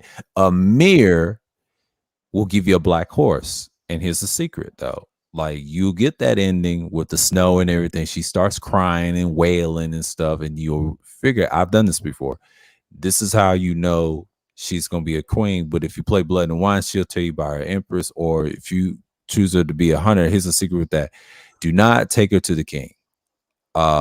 You do the third as normal, as an intended. She becomes a witch or some shit, and then the next thing you know, you can still give her the necklace on. Here's a catch: let her tear up the place. That's an easy way to stay on par with the second and the third ending, because they mesh with each other. The first ending is pretty simple: give her the Lorador necklace, and then refuse to go over to Hindersfjord. That's how I got that. And I've gotten that recently on the Xbox save. But the next save I'm gonna do is gonna be the the hunter. I'll make her a devil hunter. And here's a trick: I picked Radovid. The first save I've done this. I picked what's his name, Dijkstra this time. But the next time I'm just gonna help my friends out on the Game Plus. I've done it multiple times, how to pick the politics of that. I didn't trust Amir because Amir was going to be overthrown anytime, because he's going to die according to the story, the Polish story and everything else. But what I did there was I made it pretty simple, because you defeat Aroden, they all die and everything. But the Heart of Stone, what I like about that, you just got to play the devil's game, Odin. Okay. Yeah. And that's based off a Polish story, the demon story. And then what it is, it's a pact. He does interfere and he doesn't care. And you beat him, he turns into this demon and he melts away. It's easy to beat it. And the thing is, here's another sidebar: go into the middle where there's no glass, and then just use art, and you hit that, and you have to use your Witcher sense to find it with the water leaking out of the bottom. And boom, there he is. They show you in the game. Like, I already know how to do it myself, and I figured out. I said, well, damn, that's pretty simple. But it's a lot of puzzles in the game. But Blood and Wine is the most easiest to learn. You got to make sure you have a Gwent championship, the fist fighting. You got to take risks. Geralt goes on. He be fucking these hoes left and right. Like that game, right? So graphic. Like, that game is so graphic, man. But it's cool though. That's why I love it so much. It's like, I'm like, you know what I mean? Like, what is it? Was it The Witcher? I say, but the top ones, like, of course, like, I would say God of War 2 and 3. I don't like 4 too much. Like, I get it, I understand it. You know what I mean? I understand what they're doing and shit. If you want role playing experience, Witcher 3 beats them the cake. Even though I like Witcher 2, it's like my second favorite in the series. But that third game, the first game was a class, that's on PC. But the third game, it ruined every RPG after that. The crafting, the swordsmanship, the moves, the builds, the character builds with the reds and greens. I don't use the general builds like I used to when I started out in 2016. And then when I got older, I said, hell no, I'm using these colors to get these power builds because of that skill tree from Blood and Wine. And that ruined the whole thing for most people because you have to build Geralt a certain way based off the story. You have a art ability. They have a magic sensibility to burn characters. It lit them up on fire. I tried the Adrenaline Rush. I tried the Megamorphosis. That's one of my favorite ones. It's on my PlayStation saves on there. See, I played that on PS4 the whole time, but when I played on Xbox, excellent. Oh, yeah. On both consoles, even PC, excellent. Yeah, Witcher. You know what I'm saying? Like, it was a game. Like I think who fucked it up, man. I think it was was it a Ubisoft game? It's CD Projekt Red. They made all three of those. Yeah. No, not CD Projekt Red. I was about to say, what was it?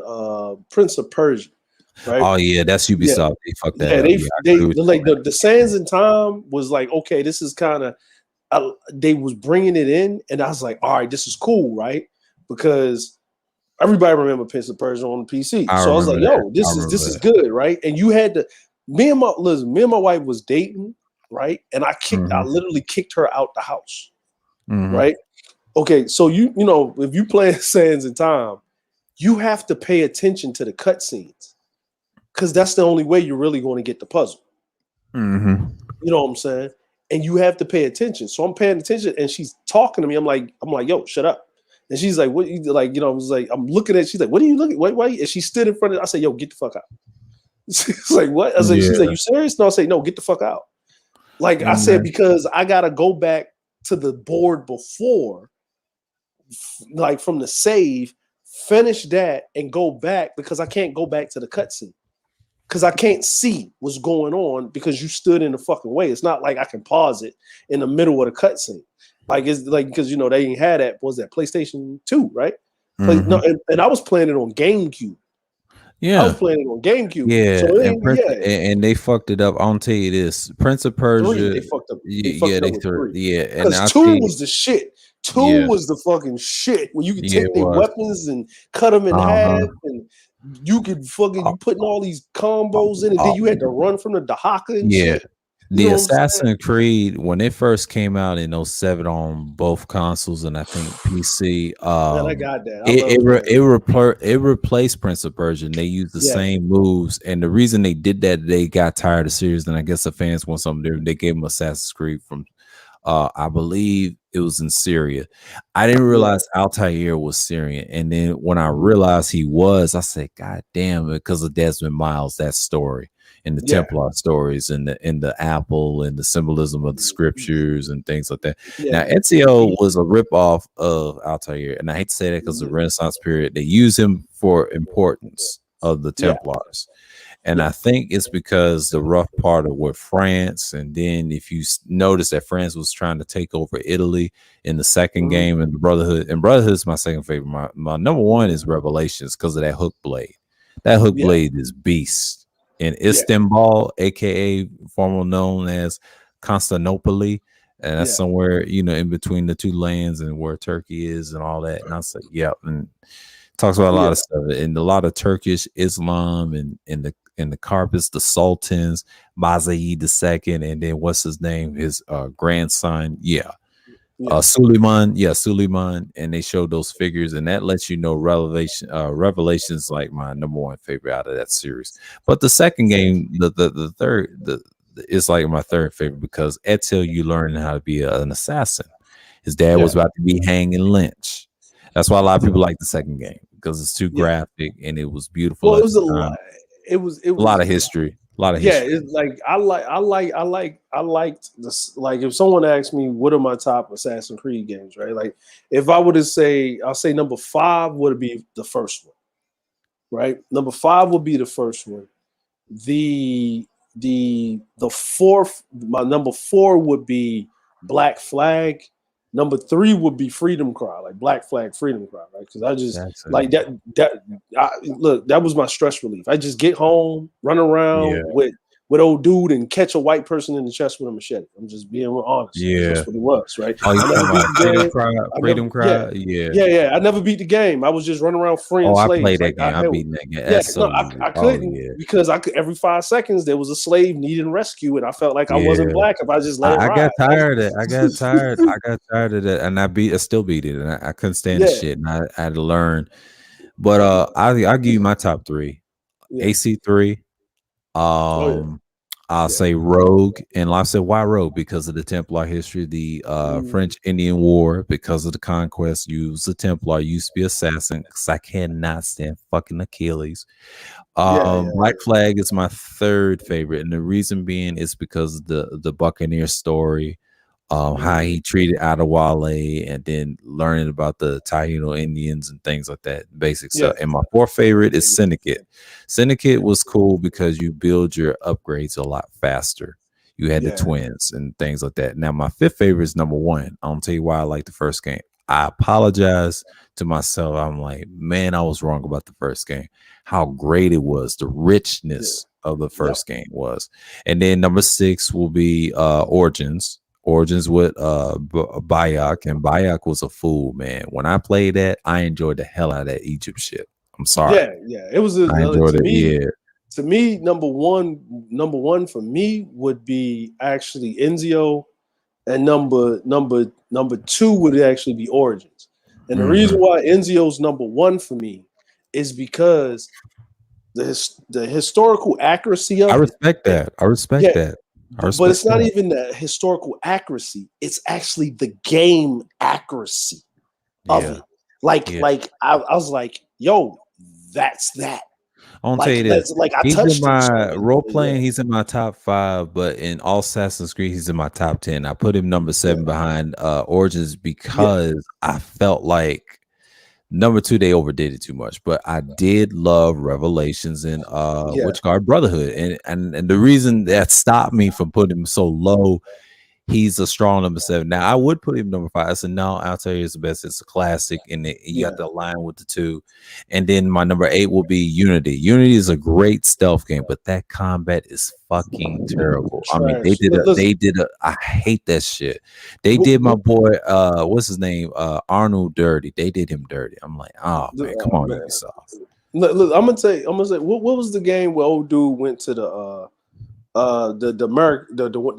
half American Indian and the fucking they ended the Desmond thing.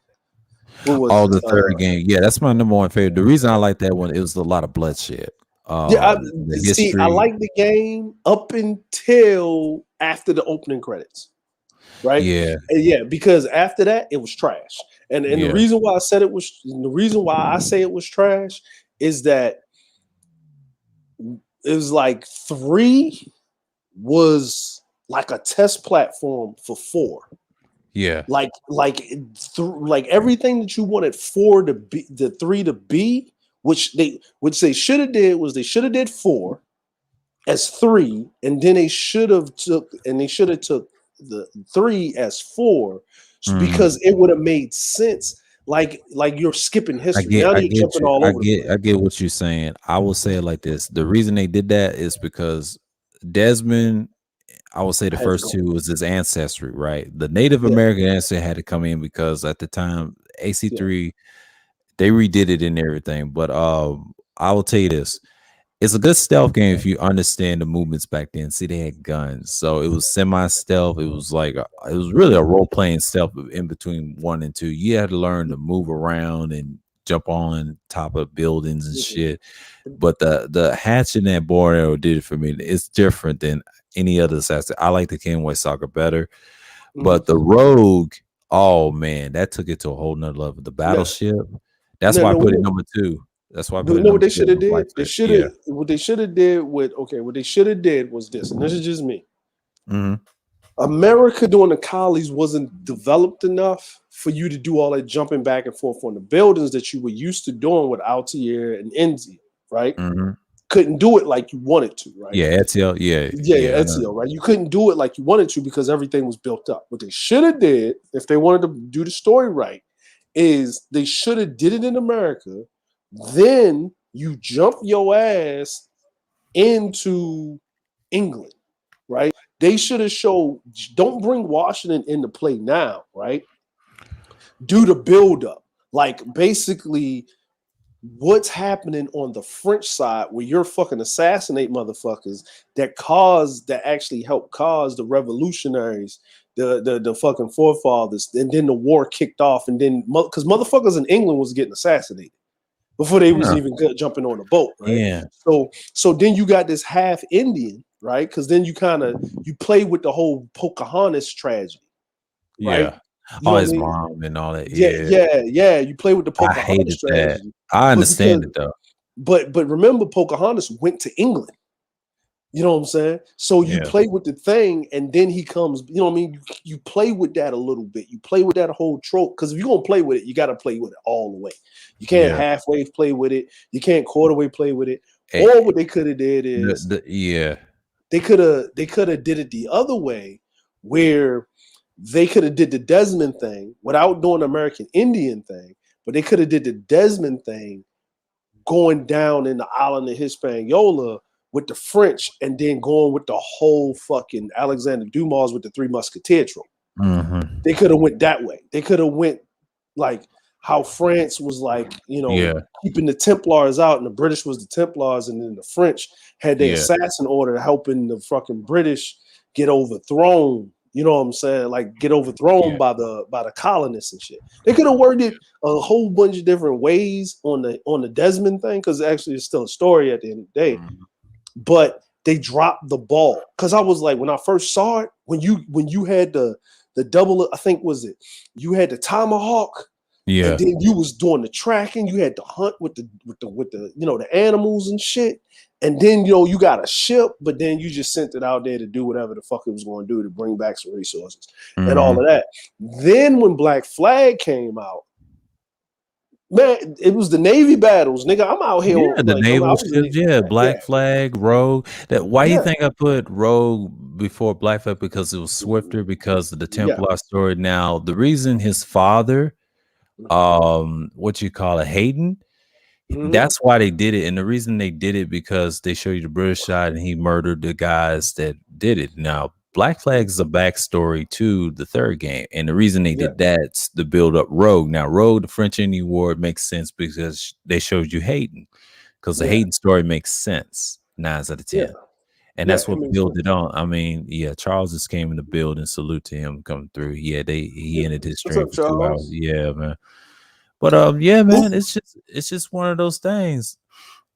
Like those games, I put them in my top 3. And the reason, Live said, why you like number 3? Well, I like the Native American history. I know they was trying to be different. I know people didn't like it that much, but no, that combat, you forget about it. The counters and shit. Yeah, I'm like, the combat was. Yeah, it was. Now the story was off. Now I had an issue with the story. I'm not gonna lie. I had an issue with it because they kind of overdid it. Now the history was right. They did say that in writing. If you really, that's all I did. I read the history and the combat. I didn't care about the story because I didn't knew the story was. It was about Desmond and some shit about some. I didn't even care. Fucking album. I didn't even care. That's why I like number 3. I didn't care about the story. I just care about slicing and dicing. Like Desmond's like after the second one, right? And everything that happened with it, kill Desmond, please. Right? Because he was annoying, right? And then when he did this whole Messiah martyrdom, okay, cool. Bye, nigga, bye. I don't care. Like, I don't care. Like, because he was I did not listen. I understood with Altair. I understood, but the everybody said with Assassin's Creed, the worst part of Assassin's Creed was Desmond. Yeah, that was it. That was the worst part of it. Like, we understood it, and then I like how on the fourth one they went with this whole it's just you and you the person with the thing. Then they had to bring the feminism in it. Listen, like, okay, you gonna be this chick and she gonna be this. I was like, look, man, I'm just playing the game. Fuck her. I don't care. I'm just playing the game, bro. Like I don't care. I'm here to play. Listen, I don't care about her. I don't care about this game Eden. Desmond already killed himself. It's the end of the game. I don't care. We did the fourth one. We went away from this. Why are you bringing this back? Oh, we're gonna put it in a woman package so you can fit. No, I don't care. Listen, women play video games, and if they don't, fuck them. This is a majority rule by men. Fuck them. I don't want to listen, man. Listen, I'm here for some pyramids and some motherfucking scimitars and some heads rolling. I don't care about this broad. I don't even care about a backstory. I only really care about running around and assassinating motherfuckers in the best way possible. You know what I'm saying? That's why I'm here. That's why I'm having ADHD. That's why I'm going to these hot points and jumping off of shit so I can open up the map. You know what I mean? This is what I'm here for. I'm here to figure out how the best way for me to go through this whole fucking fort and kill everybody without nobody knowing that I'm here. I don't care about this bitch. And they do that like I can't stand it. That's why I said, listen, when they did the Assassin's Creed and they did the Odyssey thing. Oh, right? Yeah, I didn't get into that. I didn't play it. You know why I didn't play it? Nigga, you're a Spartan. Mm-hmm. You're like, okay. If you was an Athenian, I can get into that. I can see where you could be an assassin, right? And then here's the problem. The assassins that were used back then were used when you're talking about political power within the motherfucking hierarchy of the government. Like you're talking about senators assassinating each other. Like, you know what I mean? Like, how can you be the assassin and you sitting out there on the front lines? The assassins don't sit on the front lines. They come out the cover of darkness. They assassinate. They leave. If you see the assassin, he didn't do his job. Like I said, no, I can't do it. Then it's like you can be a man or a woman. Nigga, that's not even historically accurate. I mean, I saw that in Origins, and they tried to do that shit, but they did it subliminally with her, and that's because of husband and wife, and his kid died. That's sad. But Bayek, if you play the whole story, you him the whole time. Now, Odyssey did that, and what you call it, Valhalla.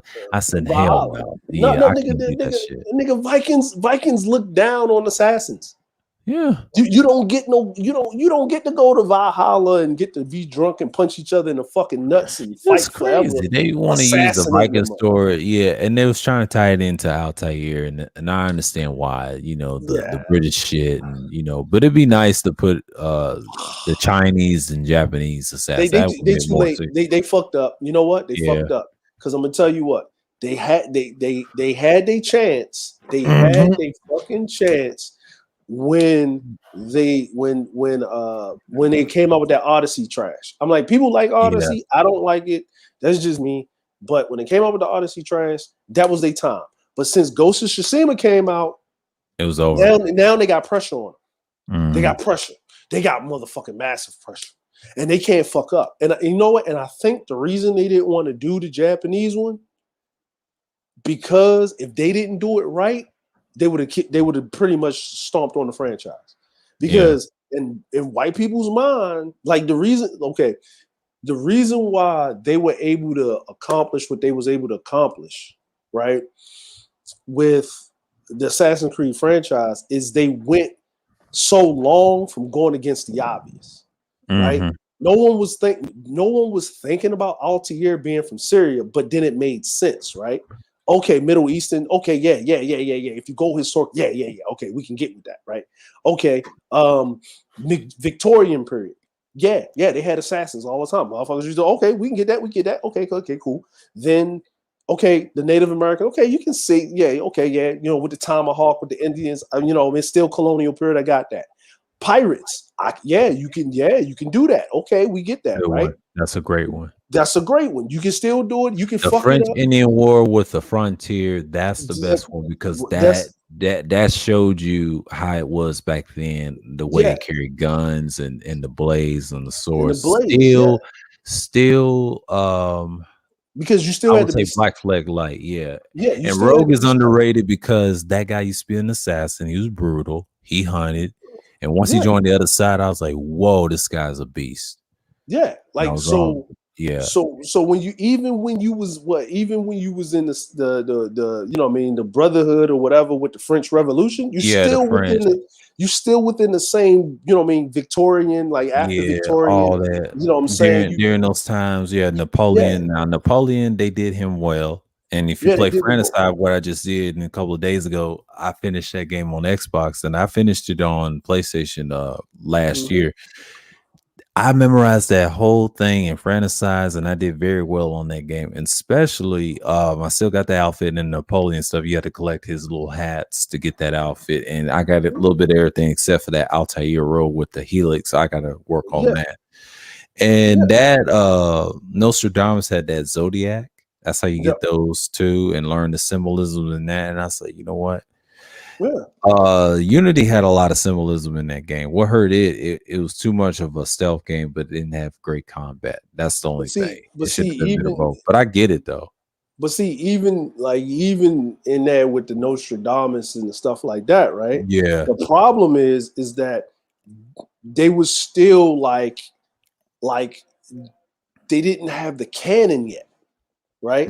So you can't have Nostradamus and have Napoleon around at the same time. Nostradamus was around during the Queen of Scots. You know what I'm saying? So you know what I mean, like if you know your history to a certain degree, but it made sense. Now the problem, and here's the biggest issue and the biggest problem, is that okay, you did all of that. Now if you go to Asia, right? I'm like, you could do it, but the problem is Ghost of Tsushima just fucked up the whole fucking thing for you, right? Because everybody already knows your combat system, right? And everybody knows that, okay, it's Japan, right? So which era of Japan are you going in, right? Are you going in the Edo period? You going pre-Edo? You going Meiji, right? So you can't go into Japan because Ghost of Tsushima is already in the pre-Edo period, right? It's in the pre-Edo period. Remember, Japan is not unified at the time. The Mongols are invading. That's like Genghis Khan. That's Genghis Khan, the Khans, and all that. That's the Khans. Yeah. That's the you know what I mean. For the invasion of Japan, the Khans are in. But it's towards the end of it's right before Kublai takes over, right? And then Hideyoshi, but it's right before Kublai takes over. But Hideyoshi ain't on the horizon for another 100 years, where he unifies Japan. And then you got Nobunaga, which was 25 years before Hideyoshi unifies, right? So now where you at? Because they already did it the right way, because that's the only way you could actually run around and assassinate people, where you can be immersed in the game and it's not about it's not about firearms and shit like that. Like you can't start going towards firearms and then going away from firearms. Like you got to stay, like if you're a historical game, you got to stay on that same track, right? Unless you're doing a rebranding. And even when they went back, you can't go from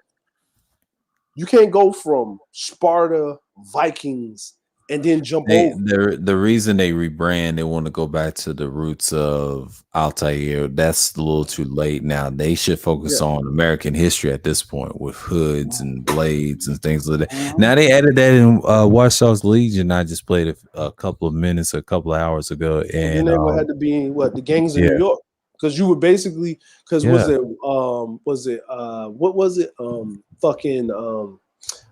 it was, a syndicate or brother, was it a syndicate, right? Syndicate was the closest thing to the future, because this is very accurate. And the reason I put it in my top 5 is because of the skill level. You get the upgrades, you have a gang, you can control it. And England was corrupt at the time. Then the Dutch East Indian Company was in that game. And the guy was just beating up on people. And everybody else is falling for the OnlyFans hustle grab in that game. When people was talking about when those games came out, and not OnlyFans, but I'm talking about elements of the world, how these games is based off of, and I'm just saying I shouldn't have said but all I'm saying is yeah, I should have said something different, but I said the syndicate had its time in the Victorian period. But when you study the East Indian Company at the time, this is when India was going their little trials. I did a stream called Indus Valley, and Indus Valley is a good piece. And it breaks down what was happening at the time. And a lot of people just couldn't get into it. They just couldn't get into it. Yo, remember that? Okay. You know what they could do? Uh-huh. You know what they could do? This is what they could do. If I was them and everybody's expecting you to do Asia, they can do India, Malaysia, Thailand. Remember, Singapore was a port. It was the pirates there. But you can do you can even go, you can do some pirate shit, but the South Pacific, right? You can be in the Philippines with it, right? Because then you could have the fucking, you know, like you was doing the history on the Pacific Islander people, right? Hawaii up in there. But me personally, I would actually dig into the Indian, the Pakistani shit versus the Mongols. I would dig into that, like the Silk Road shit. Like if you want to go to Altair, you just do it on the other side of the spectrum, right? Yeah, you know talking about Indus Valley and all that. It's a lot of history. Yeah, you just go because it's still a Victorian. Like you go back to the Renaissance period, right, or pre-Renaissance period, right. And then what you do is you go on the other side of Altair. Because we don't know what really technically happened to Altair afterwards, or the assassin order afterwards, right? Yeah, and I think they're trying to work on that. You know, trying to restructure that story and the backstory, what really happened to him. Yeah, because you could do that, and then because they did that one game, I think it was on PSP where he had a student, but she was from China. Bloodlines, Bloodlines, No, not Bloodline. That's a separate game. No, you're talking about that movie with the student with the Chinese. Yeah, they did her already. It's in the Chronicles. They did one with India. They did one with Russia. That's Chronicles. Those are Assassin's Creed Chronicles. So they did those. It's kind of like a 2D game. You kind of like the Shank.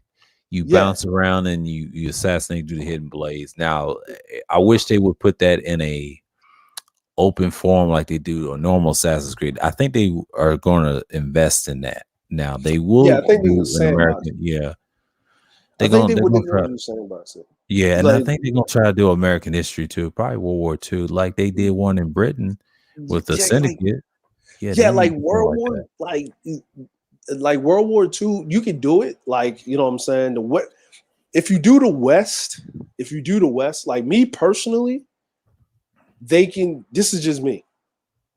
They can do the conquistador shit, right? With the Mayan and Incans, right? They can do that. They can do that, right?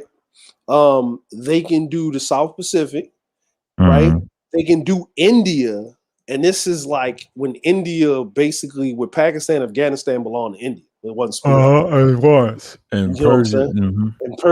Like, you know what I'm saying? They never did like the Zulu versus the English. They can do that too. Yeah, they can do that, right? They can, because they did North Africa. I give you another one.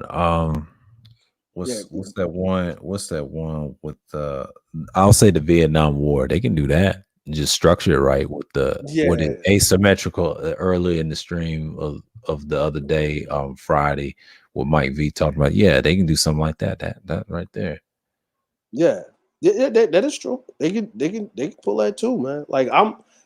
I'm trying to see what they can do, because for them to do Asia, right? And when I mean Asia, you know, if they're going to do, they can do Korea. Right? Because people don't know they had assassins in Korea. They pretty much have the same techniques all the way through. Yeah. But when you think of fucking assassins, everybody's mind goes to, in Asia, is Japanese, is ninjas, right? Everybody goes there with the ninjas. They go straight there. Yeah. Like that's where their mind goes. I'm like, it's just propaganda, it's just what they do, right? So they can't touch Japan right now. Period. End of story. They're gonna have to wait until the fucking Ghost of Tsushima fucking buzz goes away, because they just dropped another DLC. Like they milking the fuck out of this goddamn game. Like, was it Rockstar? Rockstar did fucking Ghost of Tsushima? Who did Ghost of Tsushima? I think somebody else is another gaming company. They were smart. Smack something, Sucker Punch. Yeah, Sucker Punch does that. Sucker Punch did it, right? But the thing about Sucker Punch is they're perfectionists, which is a good thing. You know what I'm saying? But they're not. They don't have high value, right? Yeah, they don't have high value. You're competing with Rockstar and Ubisoft. That's France and Britain, and I know it's not fair. You know. Yeah, it's not, and I get it. It's cool. You know what I'm saying? But like Ubisoft got so much shit going that if they're going to come out with this Assassin's Creed game, if it was me, I would come out with Assassin's Creed game that was open world, but I would make it more Hitman-ish almost. That's what they're trying to do. They're trying to go back to that. And Watch Dogs is correlation with that. They're very similar. That's why they stick up with that path with Legion. Yeah. Like it'll be a RPG, but it'll be more along the lines of how should I say it? Instead of you worrying about the bloodline and you're talking about the Templar and Assassin Order, you already done told that story. The shit's over with. You done did the fucking Valhalla. I see people playing Valhalla. I get it, but it's not Assassin's Creed from Altair. It's more of it's like you can assassinate motherfuckers, but it's more like you frontline fighting. Mm-hmm. You know what I mean? Like it's more of a frontline fighter than a actually assassin game, and it's more storytelling. I get that. I don't want that. I want when it says Assassin's Creed, I want to come out of the shadows, jump on a nigga's neck, stick him in the neck, and run the fuck off. Yeah, with a hidden blade and get him with a hidden blade, jump through a window, go around the corner, sit next to a motherfucker, and let everybody run past your ass. And then being the crowds blending, that's part of it. You know, starting the first game. Yeah, man, like you really had to track your target. You had to there was multiple ways to assassinate your target. Like, you know what I'm saying? Like taking a motherfucker out. And I love that when the screen would go white and you would have that conversation with the person. Mm-hmm. Oh, yeah. That's classic. That's still, you know what I'm saying? Like, you know what I mean? And then you take that feather and you know, to say that you hit your target and like let's get back to that. Let's get back to that. Now Ezio had something in Italian and he said, rest in peace. Yeah. And then he had an Italian prayer and he said, Requiesce in compace, or something like that. When he said that to his opponents, I was like, wow, you know, it means rest in peace. I was like, what the fuck? You know, when I played his games, I was like, wow, his is simple. Now, Altair had the feather and he just wiped the blood off. And you know what a Syndicate did? They did the same damn thing with a white towel. A white little cloth. I mean, same concept. Yeah, the other games never did that. They never did that because I would say the Syndicate, you just talk and then he's already down and everything. And I think Black Flag did something similar like that, but they didn't have no white tie. He just walk away. Yeah, because shit like that. Yeah, because same with Rogue. Yeah, Rogue did the same thing, similar to Black Flag. Walked away. Yeah, Adewale walked away because. My thing is this, right? With Altair with Ezio, with Origins, right? Mm-hmm. There was an order. There was a reason the assassinations were carried out. Yeah, there was you felt the reason, you understood the reason. Like, you know, when he got his father, and that was for revenge with the Medici versus the other, I forgot the other guys. The Medici and the Pazzi. The Pazzi, right? So the you understood that you understood that was a family feud, right? But then you didn't understand how much it wasn't really just a family feud. It was a power grab until you know what I mean, you start getting the history behind it. So then it was when he went and did his thing with the Pazzis, right? You felt it more, but he still was on learning the code, right? When he still gave him that thing, because it's a power grab at the end of the day.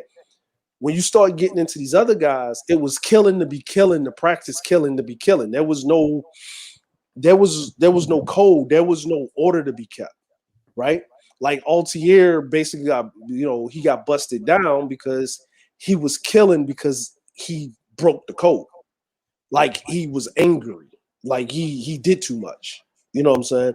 So you learned that early on, so then the code goes away. After Enzio, the cold kind of goes away to a certain degree, right? We need to get back to that part. Yeah. Like you need, like, you know, get back to that part. Like, and what I mean, we need to get back to that part is, you know, that like it's like Dexter, right? Mm-hmm. He's a homicidal sociopath, but he had a code. Like, you know what I mean? Like, I'm sorry, you're going to teach people how to kill. You can't teach them to kill without the fucking code. Like, for the get of good. Like, it's just this is, I guess, I don't know, man. It's this weird thing. Like, I accept people going to be what they are, but you got to give them a reason and a code so they lock it. Yeah. Like, it's just hence the name Assassin's Creed. Yeah, exactly. They went away from the creed. They just assassinate motherfuckers.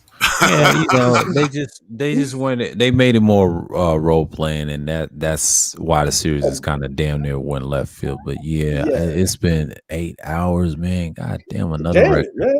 Yeah, man. All that time. Yeah, it's like 4 hours each. Yeah, I'm about to kill this, man. I'm tired as a motherfucker. Yeah, man. Rashad's in the bottom. Yeah, what's going on, Rashawn? Yeah. I mean, shouts out to Cooter and everybody that come through, man. Triple Black, DeAndre, man. Like, man. And I started an hour just talking before I opened up the thing. I know. Yeah. Over here in Eastern time, but it's worth it. I mean, it's Friday special, you know, and I got another one next week. You know, that's the fourth one. I'm gonna do that playlist folder, but I'll put this in the heavy hitters because Akuda was in it as well.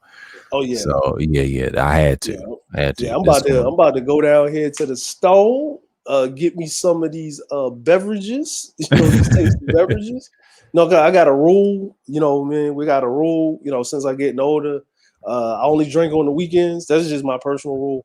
My first rule is I wouldn't drink in the house, you know, with my kids. Mm-hmm. You know what I mean? Unless they was of age, you know what I'm saying? You just sitting in the house just throwing. Yeah, I remember you said that in a stream. Yeah, you said that's a rule. So, that's a great rule to have. Yeah. So my kids, like, you know, my oldest, no doubt, my oldest and my middle son, they became of age. You know what I'm saying? The first person they drunk with was Pops. I showed them the proper way to drink. You know what I'm saying? And drink responsibly. We had a drink, but my youngest son is 17. So you know what I'm saying? You know, he drinks, you know what I mean, because we go on the British, because you know he's got a British thing. So he drinks beer and wine, but he only drinks it with his pops. So right. You know what I mean? Because they can drink, you know, in Europe, in Italy and Spain, you know, and everywhere else except for England, if you can see over the counter and you ask for it, they'll serve it to you.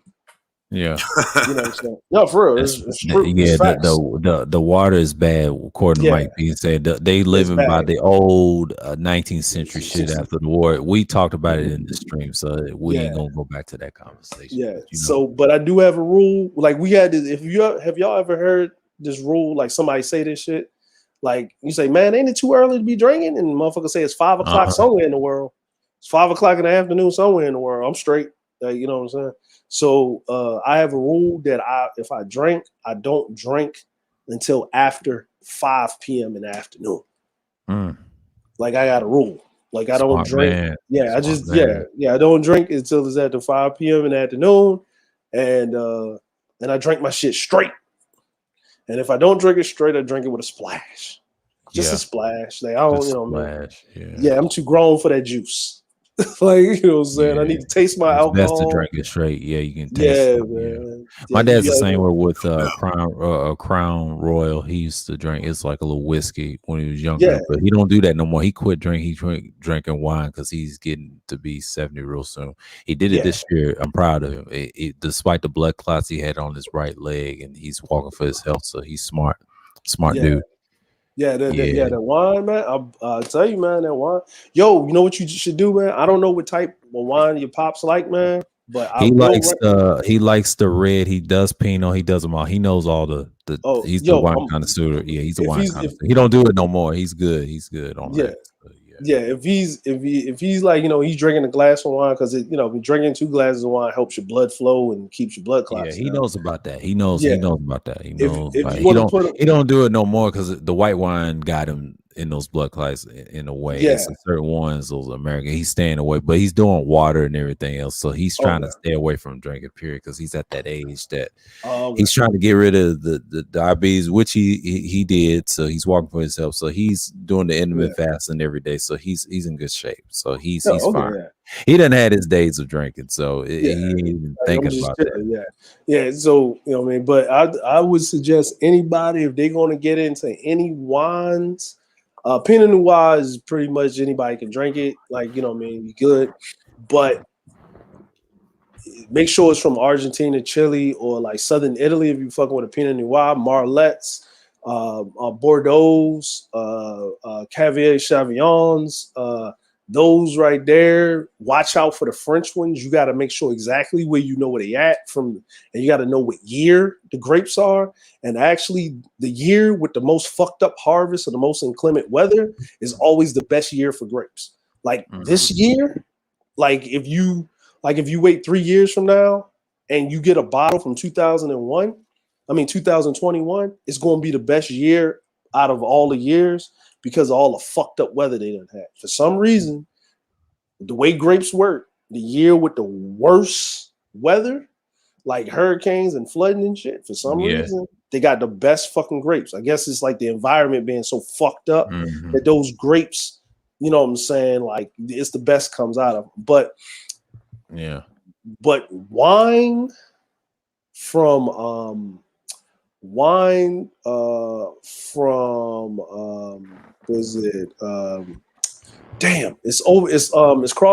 it's right across the fucking channel, the Black Sea from Italy. Montenegro, my bad. From Montenegro, if you drink wine, get a bottle from Montenegro. It don't matter which you get it from. Get a bottle from Montenegro. You won't want to drink no other wine nowhere else.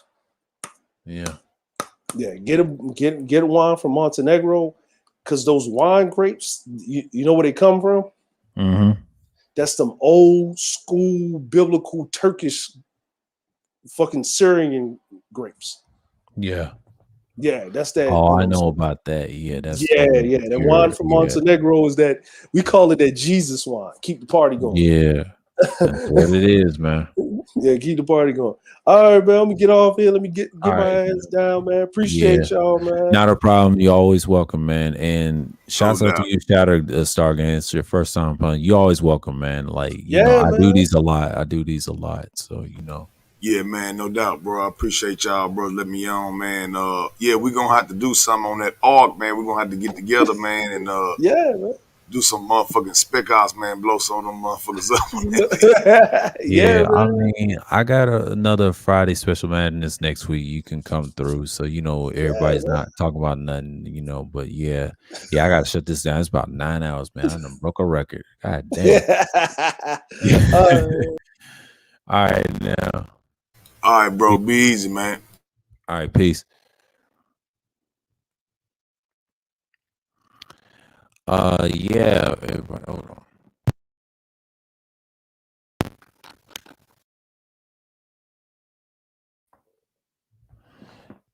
Yeah, man.